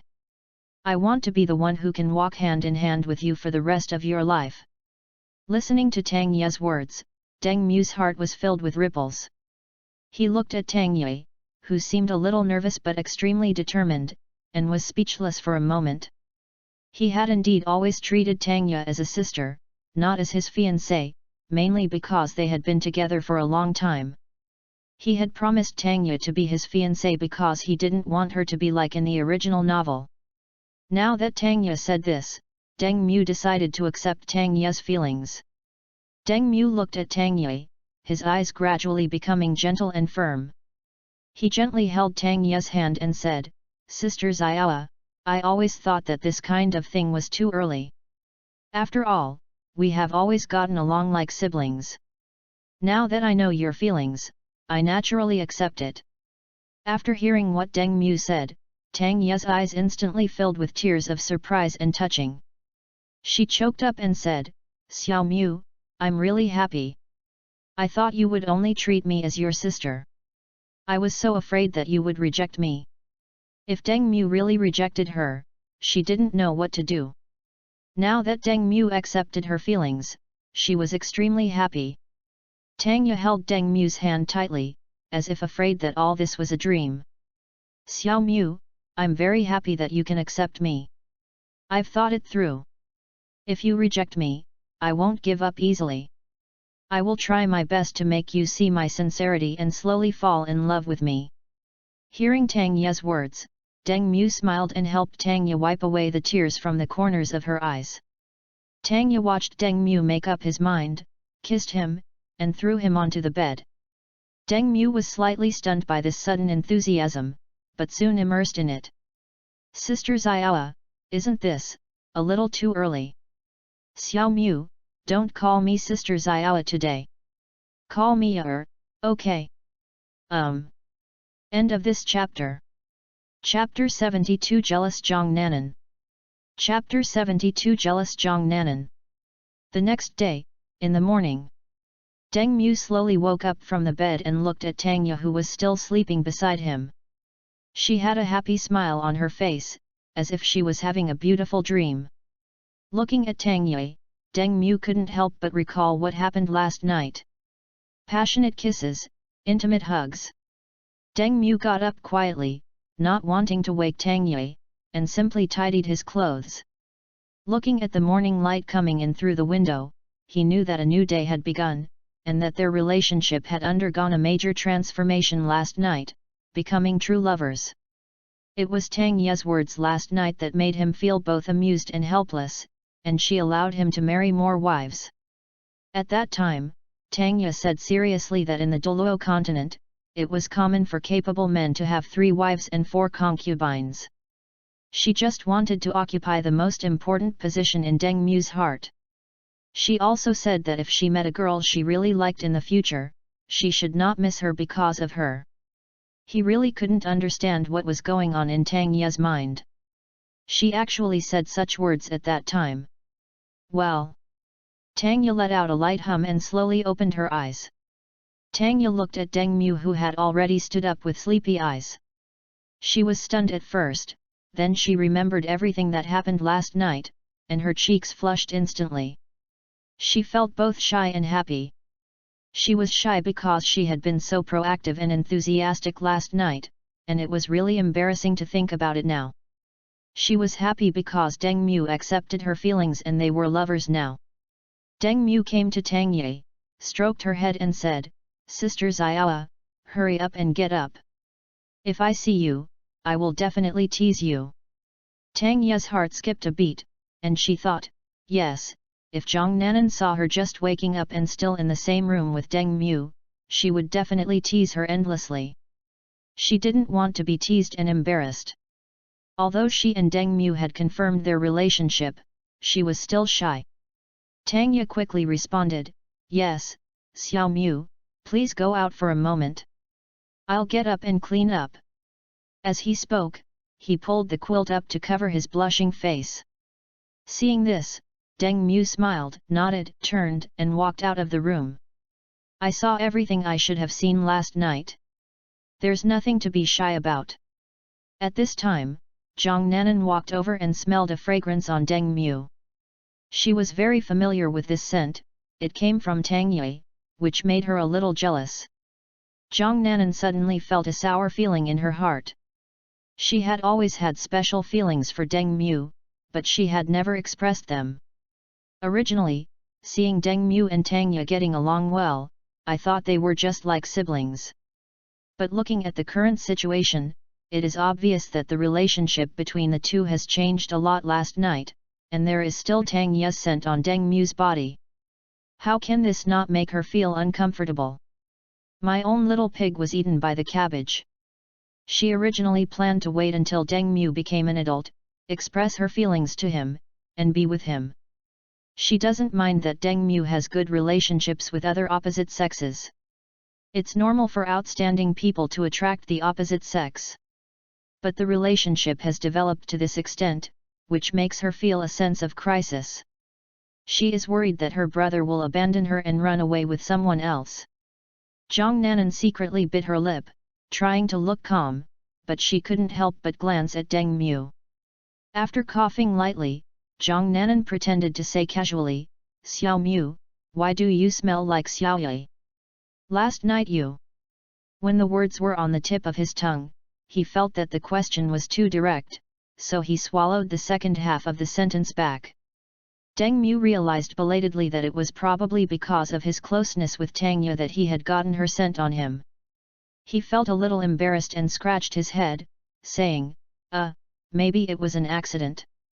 Sister Nan Nan, don't think too much about it." Zhang Nanan forced a smile, "Oh, so that's the case. Why should I think too much? I was just asking casually." Although she said this, she couldn't suppress the jealousy in her heart. She just hoped that Tang Ye could come out soon. She wanted to see what Tang Ye looked like at the moment. Seeing this, Deng Mu quickly said to Zhang Nanan, "Sister, let's go down first." He wanted to get Zhang Nanan out of the way first, so that Tang Ye wouldn't be teased again when she came out. He also noticed that Zhang Nanan seemed to be in a bad mood, so he wanted her to leave here and calm down. Although Zhang Nanan was reluctant to leave like this, she couldn't refuse directly, so she snorted and said, "Okay, then go down first." After saying that, he turned around and walked downstairs. Deng Mu secretly breathed a sigh of relief, looked back at the door of his room, and silently told Tangya to pack up quickly, then hurried to catch up with Zhang Nanan. Along the way, Zhang Nanan didn't say much, but her face looked unhappy. Deng Mu could only find some irrelevant topics from time to time to ease the atmosphere, but Zhang Nanan just responded perfunctorily, and the jealousy was still churning in his heart. The two of them came to the restaurant and Deng Mu ordered 3 breakfasts.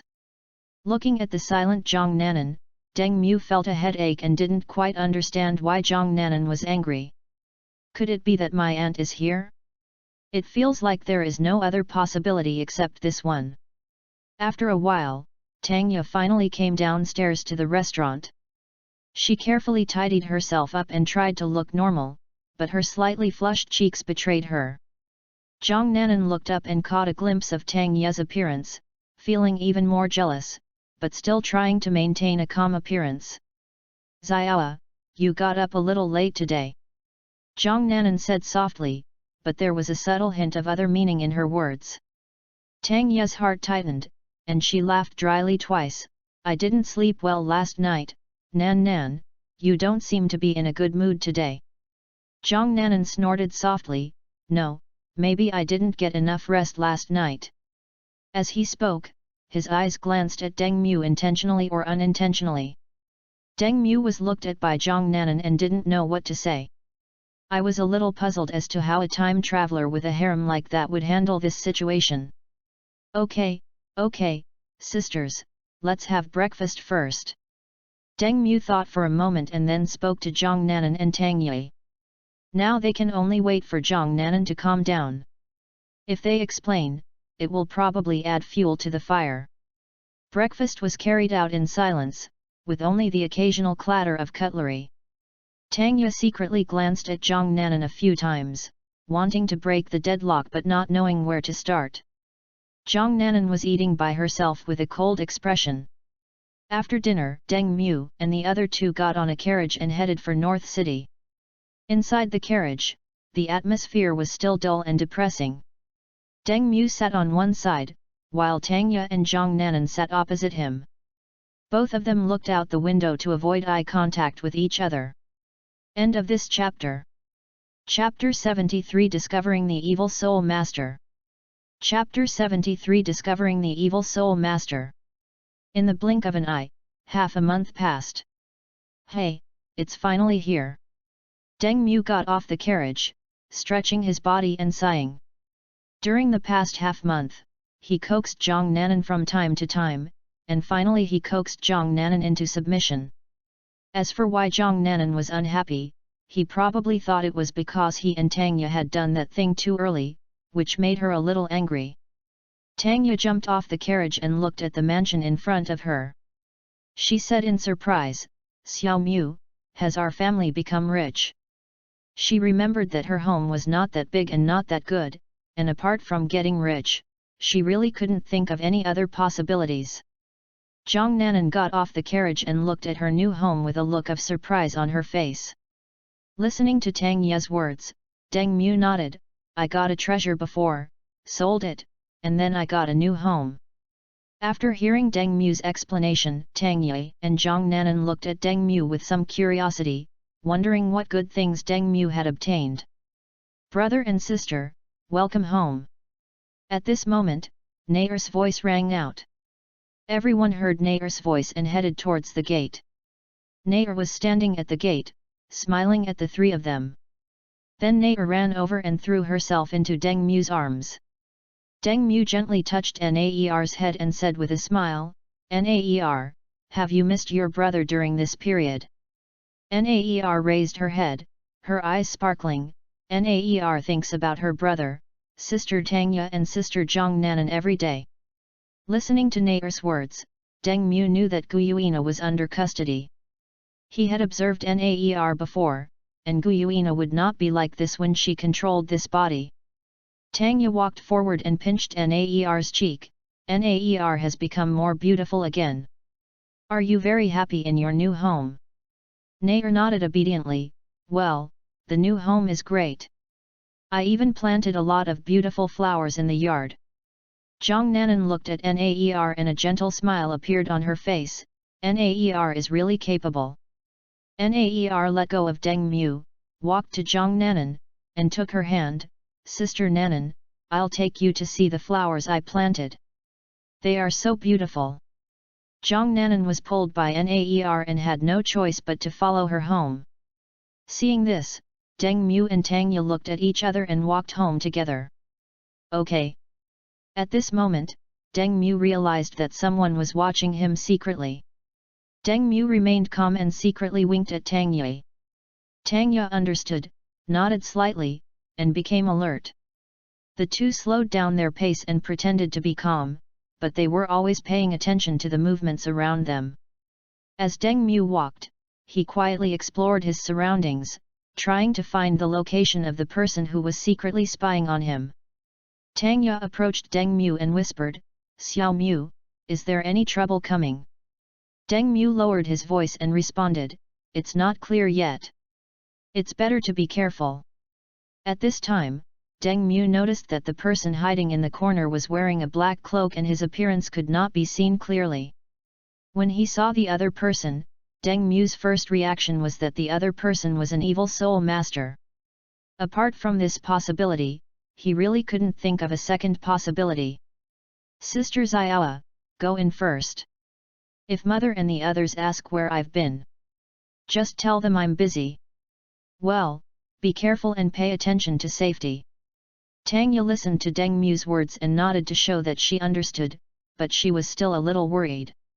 During the battle that day, she witnessed Deng Mu's strength, but she was still worried that something might happen to Deng Mu. Deng Mu whispered, "I will be careful, Sister Xiaoa, don't worry." He felt that if he didn't deal with the other party now, the other party would most likely come over at night. It would be difficult to deal with at that time. The other party might take his mother as a hostage. If he were to be attacked by surprise, it would not be a big deal. Listening to Deng Mu's words, Tang Ye sighed and went into the house. Deng Mu watched Tang Ye enter the mansion, then turned and approached cautiously in the direction of the man in black. The man in black seemed to have sensed Deng Mu's intention, and he flashed and quickly rushed out of the city. Deng Mu hurriedly used his skills to catch up with him, not daring to slack off at all along the way, and kept close to the opponent's tracks. Soon, the two of them arrived in the wilderness, one in front and one behind. This place is overgrown with wild grass and surrounded by rolling hills. Occasionally, the growls of wild beasts can be heard, adding a sense of eeriness. The man in black finally stopped and slowly turned around. His black cloak fluttered in the wind, emitting a faint, disgusting, evil aura.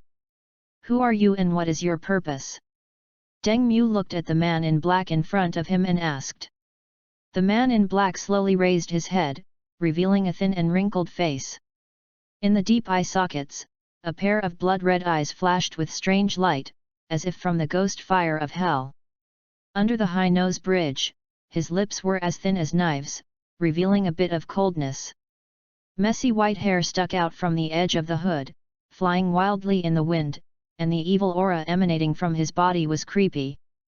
The man in black looked at Deng Mu and laughed strangely, "Boy, it doesn't matter who I am. What matters is that you will die in my hands." He secretly thought to himself that the god's task was really simple, actually asking him to kill a little kid. As for Deng Mu's strength, he felt that he was at most a great soul master. Listening to the words of the man in black, Deng Mu understood that the other party was lured here by Tang San. "Then let's meet Zhenjiang." Deng Mu let out a low shout, and the blue-silver emperor martial soul was released instantly.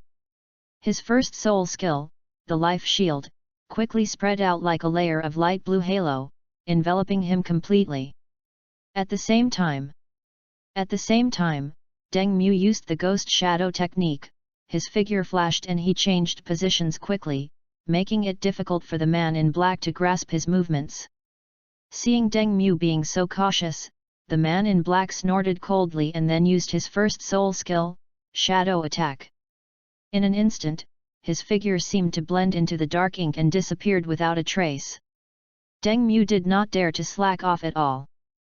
He opened his purple demon pupils to their full potential. Purple light flowed in his eyes, penetrating through the layers of darkness and tightly locking onto the direction where the man in black was about to appear. Just as the man in black appeared behind Deng Mu like a ghost, and was about to grab him fiercely with his shadowy soul-devouring claws wrapped in dark green soul flames, Deng Mu seemed to have eyes on his back. He stepped lightly, dodged to the side, and cleverly avoided the fierce attack.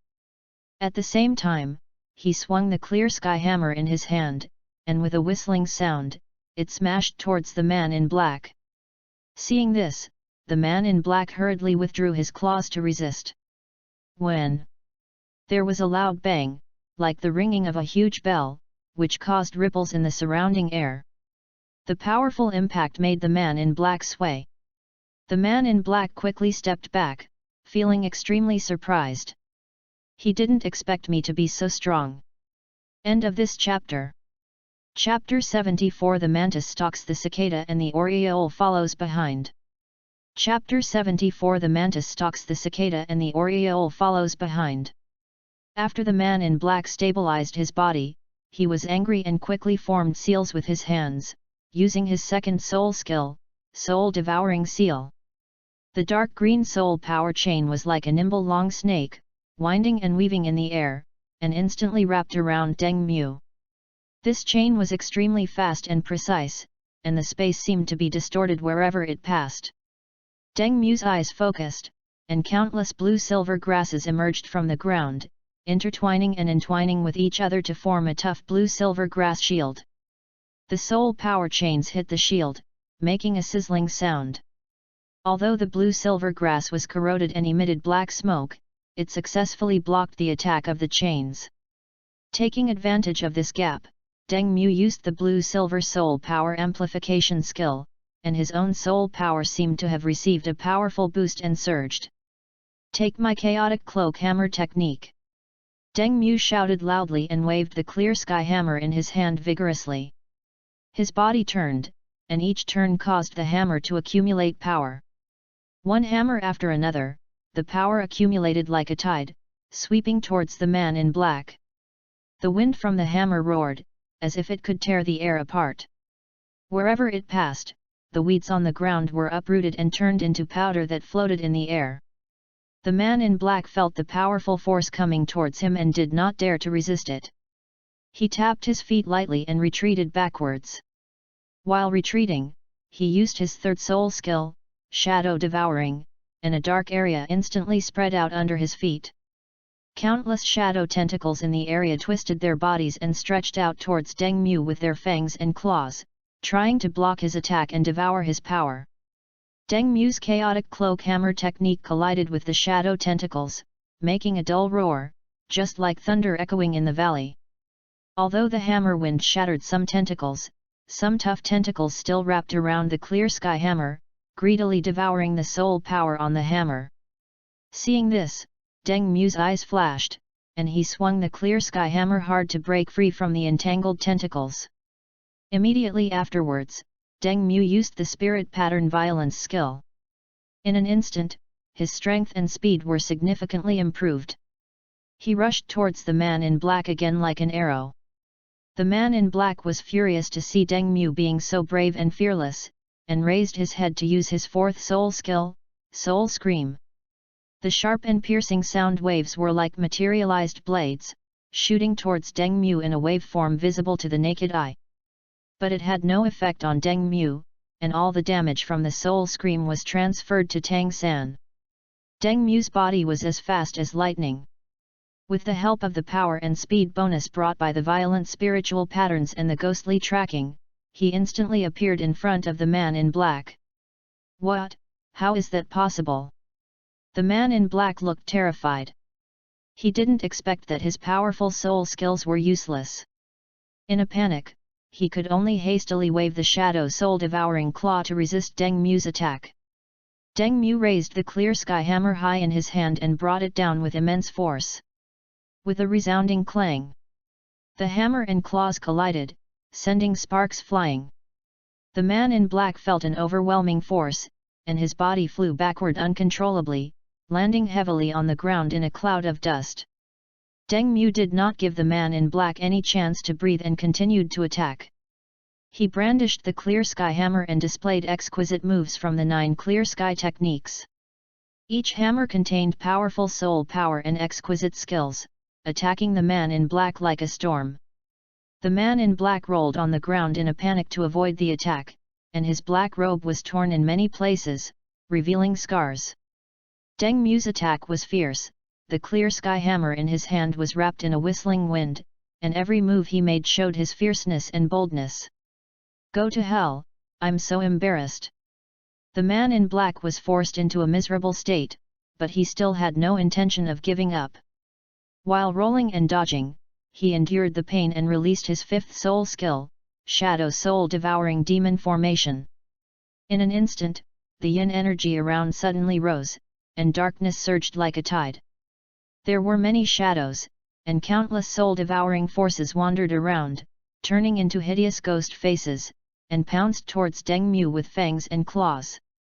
Within the magic array, shrill roars echoed, seemingly shattering the human mind.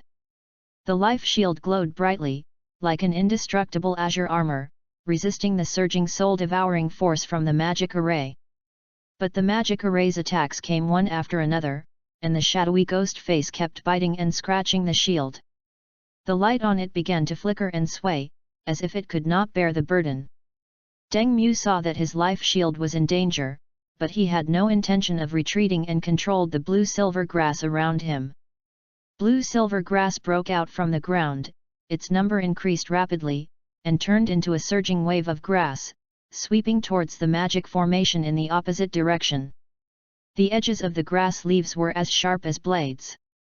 Wherever they passed, the ghost faces of the shadows were cut and crushed, and the offensive of the magic array slowed down. Deng Mu took advantage of the situation and said in a low voice, "You are not qualified to trap me." He tapped his feet lightly, performed the ghost shadow technique, and shuttled through the magic array like a ghost, swinging the clear sky hammer in his hand more and more rapidly. The hammer whistled, carrying with it powerful soul power. Each blow accurately hit the point in the magic array where the soul power surged most violently, trying to find a flaw and break it in one fell swoop. Seeing this, the man in black had a ferocious look on his face, and he desperately tried to maintain and increase the power of the magic array. For a moment, the darkness in the magic array was as thick as ink, and the soul-devouring power was like black lightning, crisscrossing, and the attack became more and more violent. "Break it for me!" Deng Mu jumped high, and the clear sky hammer, wrapped in powerful soul power, smashed down. This hammer poured some of his power as the Golden Dragon King, and the air around the hammer surged like a small storm vortex. Click! With a sound, a crack appeared in the magic array, and violent soul power burst out from it. The man in black screamed, vomited blood, and fell to the ground due to the backlash. Deng Mu was not willing to give up. He kept walking and instantly approached the man in black, using the Chaos Cloak Hammer technique again. As his body turned rapidly, each hammer contained an overwhelming force, smashing heavily on the man in black, smashing his bones so hard that they were almost broken and he was sunk deep into the ground. The man in black was dying, but he still tried to fight to the death, with his soul power surging chaotically. "It's over!" Deng Mu let out a low roar, and the clear sky hammer smashed down with an unstoppable momentum. Boom dash! It was like a loud thunderclap, and the man in black was blown to ashes, leaving no trace of his body. The magic circle collapsed, the darkness receded like a tide, and the surroundings returned to silence, with only the wild grass rustling in the breeze. Deng Mu sat on the ground, pretending to be tired, and looked at the ground panting. "Not bad, little brother." Deng Mu looked in the direction of the voice and saw a woman in a gorgeous brocade robe who appeared at some point. She had a graceful figure and a beautiful face, but a coldness in her eyes. Her narrow and long eyes were slightly narrowed as she looked at Deng Mu with interest. Deng Mu quickly stood up and pretended to be weak and asked, "Who are you?" End of this chapter. Chapter 75. I treat everyone equally. Chapter 75 I treat everyone equally. The woman moved lightly with lotus steps and chuckled, "Don't be so nervous, I'm just a spectator passing by.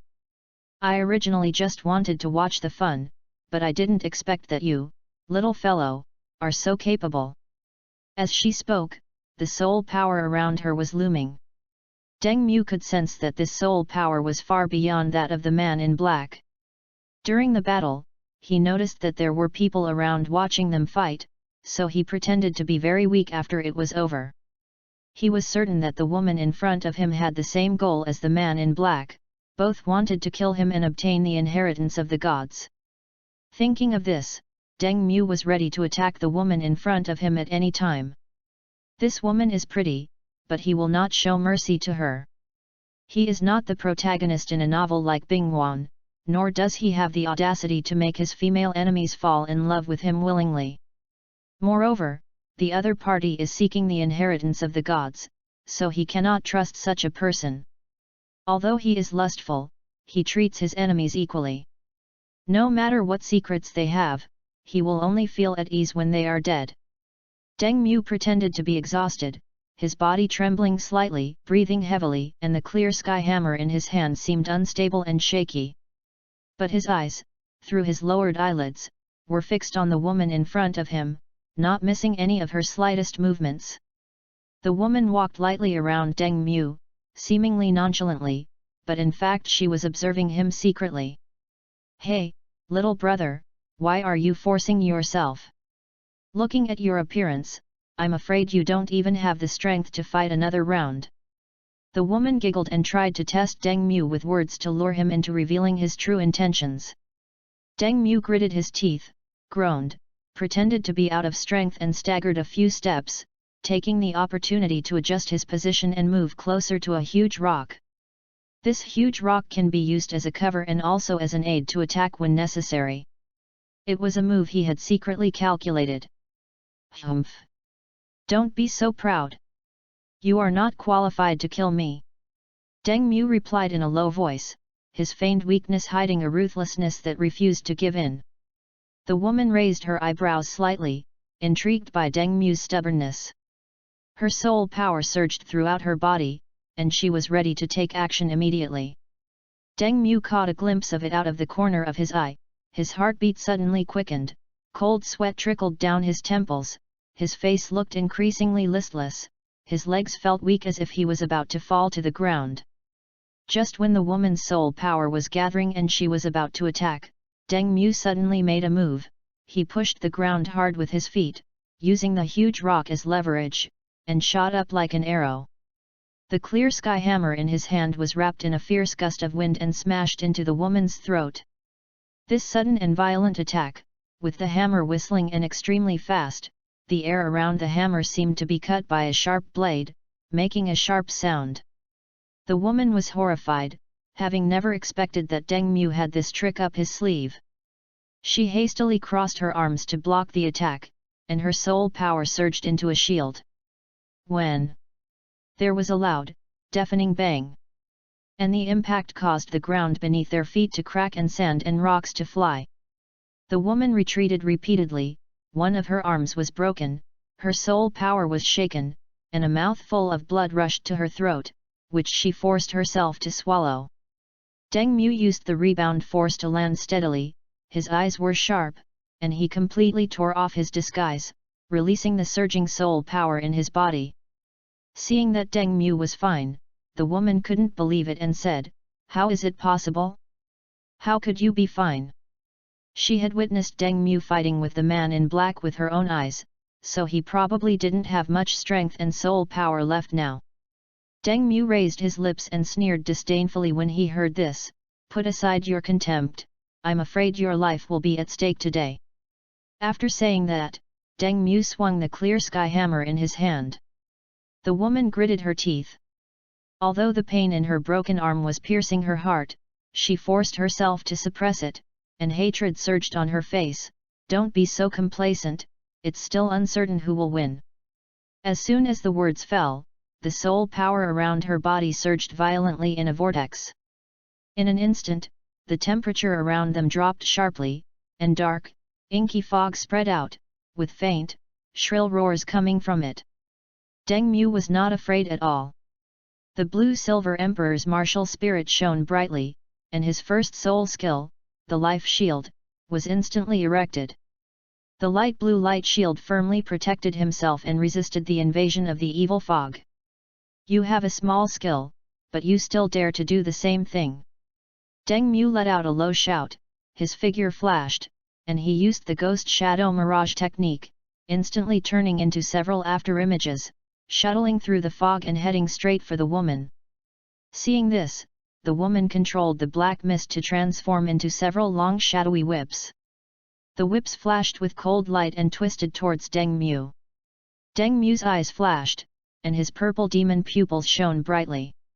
He easily saw through the trajectory of the long whip, swung the clear sky hammer in his hand, and unleashed the chaos cloak hammer technique. Every time the hammer fell, it was packed with the power to split mountains and crack rocks. The wind from the hammer whistled and hit the long whip accurately, shattering it. Taking advantage of the woman's astonishment, Deng Mu spotted the flaw, used up all his soul power, raised the clear sky hammer high, integrated the exquisite killing moves of the 9 clear sky hammers, and smashed it down. The woman had no way to escape, and used all her remaining soul power to form a shield to resist. Click! The shield was shattered, and the woman was smashed deep into the ground, spitting out blood. Please let me go, I'll do anything. Seeing that she was about to die, the woman quickly begged Deng Mu for mercy. I felt extremely regretful. If I had known Deng Mu was so strong, I should have helped the man in black. Deng Mu frowned, the clear sky hammer in his hand hovering in mid-air. He listened to the woman's plea for mercy, but his face remained unchanged. Isn't it too late to surrender now? You didn't show any mercy when you wanted to kill me. He couldn't help but sneer in his heart. There was no way he would let this woman go. Only Erbai would let this woman go. He was kind-hearted enough not to torture the woman to death. The woman's tears streamed down her face. The blood from her severed arm had stained a large area of her clothes red. She used her last bit of strength to crawl forward a few steps and looked up at Deng Mu. I was blinded by greed and will never do it again. Please forgive me this time, and I will do anything you want. Deng Mu's eyes were as cold as iron, and he was not shaken by the woman's pleading. He swung the clear sky hammer in his hand down with a killing force. Boom! There was a muffled sound, and the woman's eyes widened. The vitality disappeared in an instant, and she collapsed to the ground without moving. A wisp of her soul floated away, as if whimpering unwillingly. She never expected that her beauty did not arouse Deng Mu's desire. Deng Mu put away the clear sky hammer and breathed a sigh of relief, his tense nerves finally relaxing a little. He glanced at the corpse on the ground, frowned, and controlled the blue-silver grass to cover the woman's body to prevent anyone from discovering it. After everything was settled, Deng Mu identified the direction and rushed home at full speed. Deng Mu felt very refreshed after this battle, but he wanted to find an opponent of equal strength to have a good fight with. When he was almost home, Deng Mu changed his coat. End of this chapter.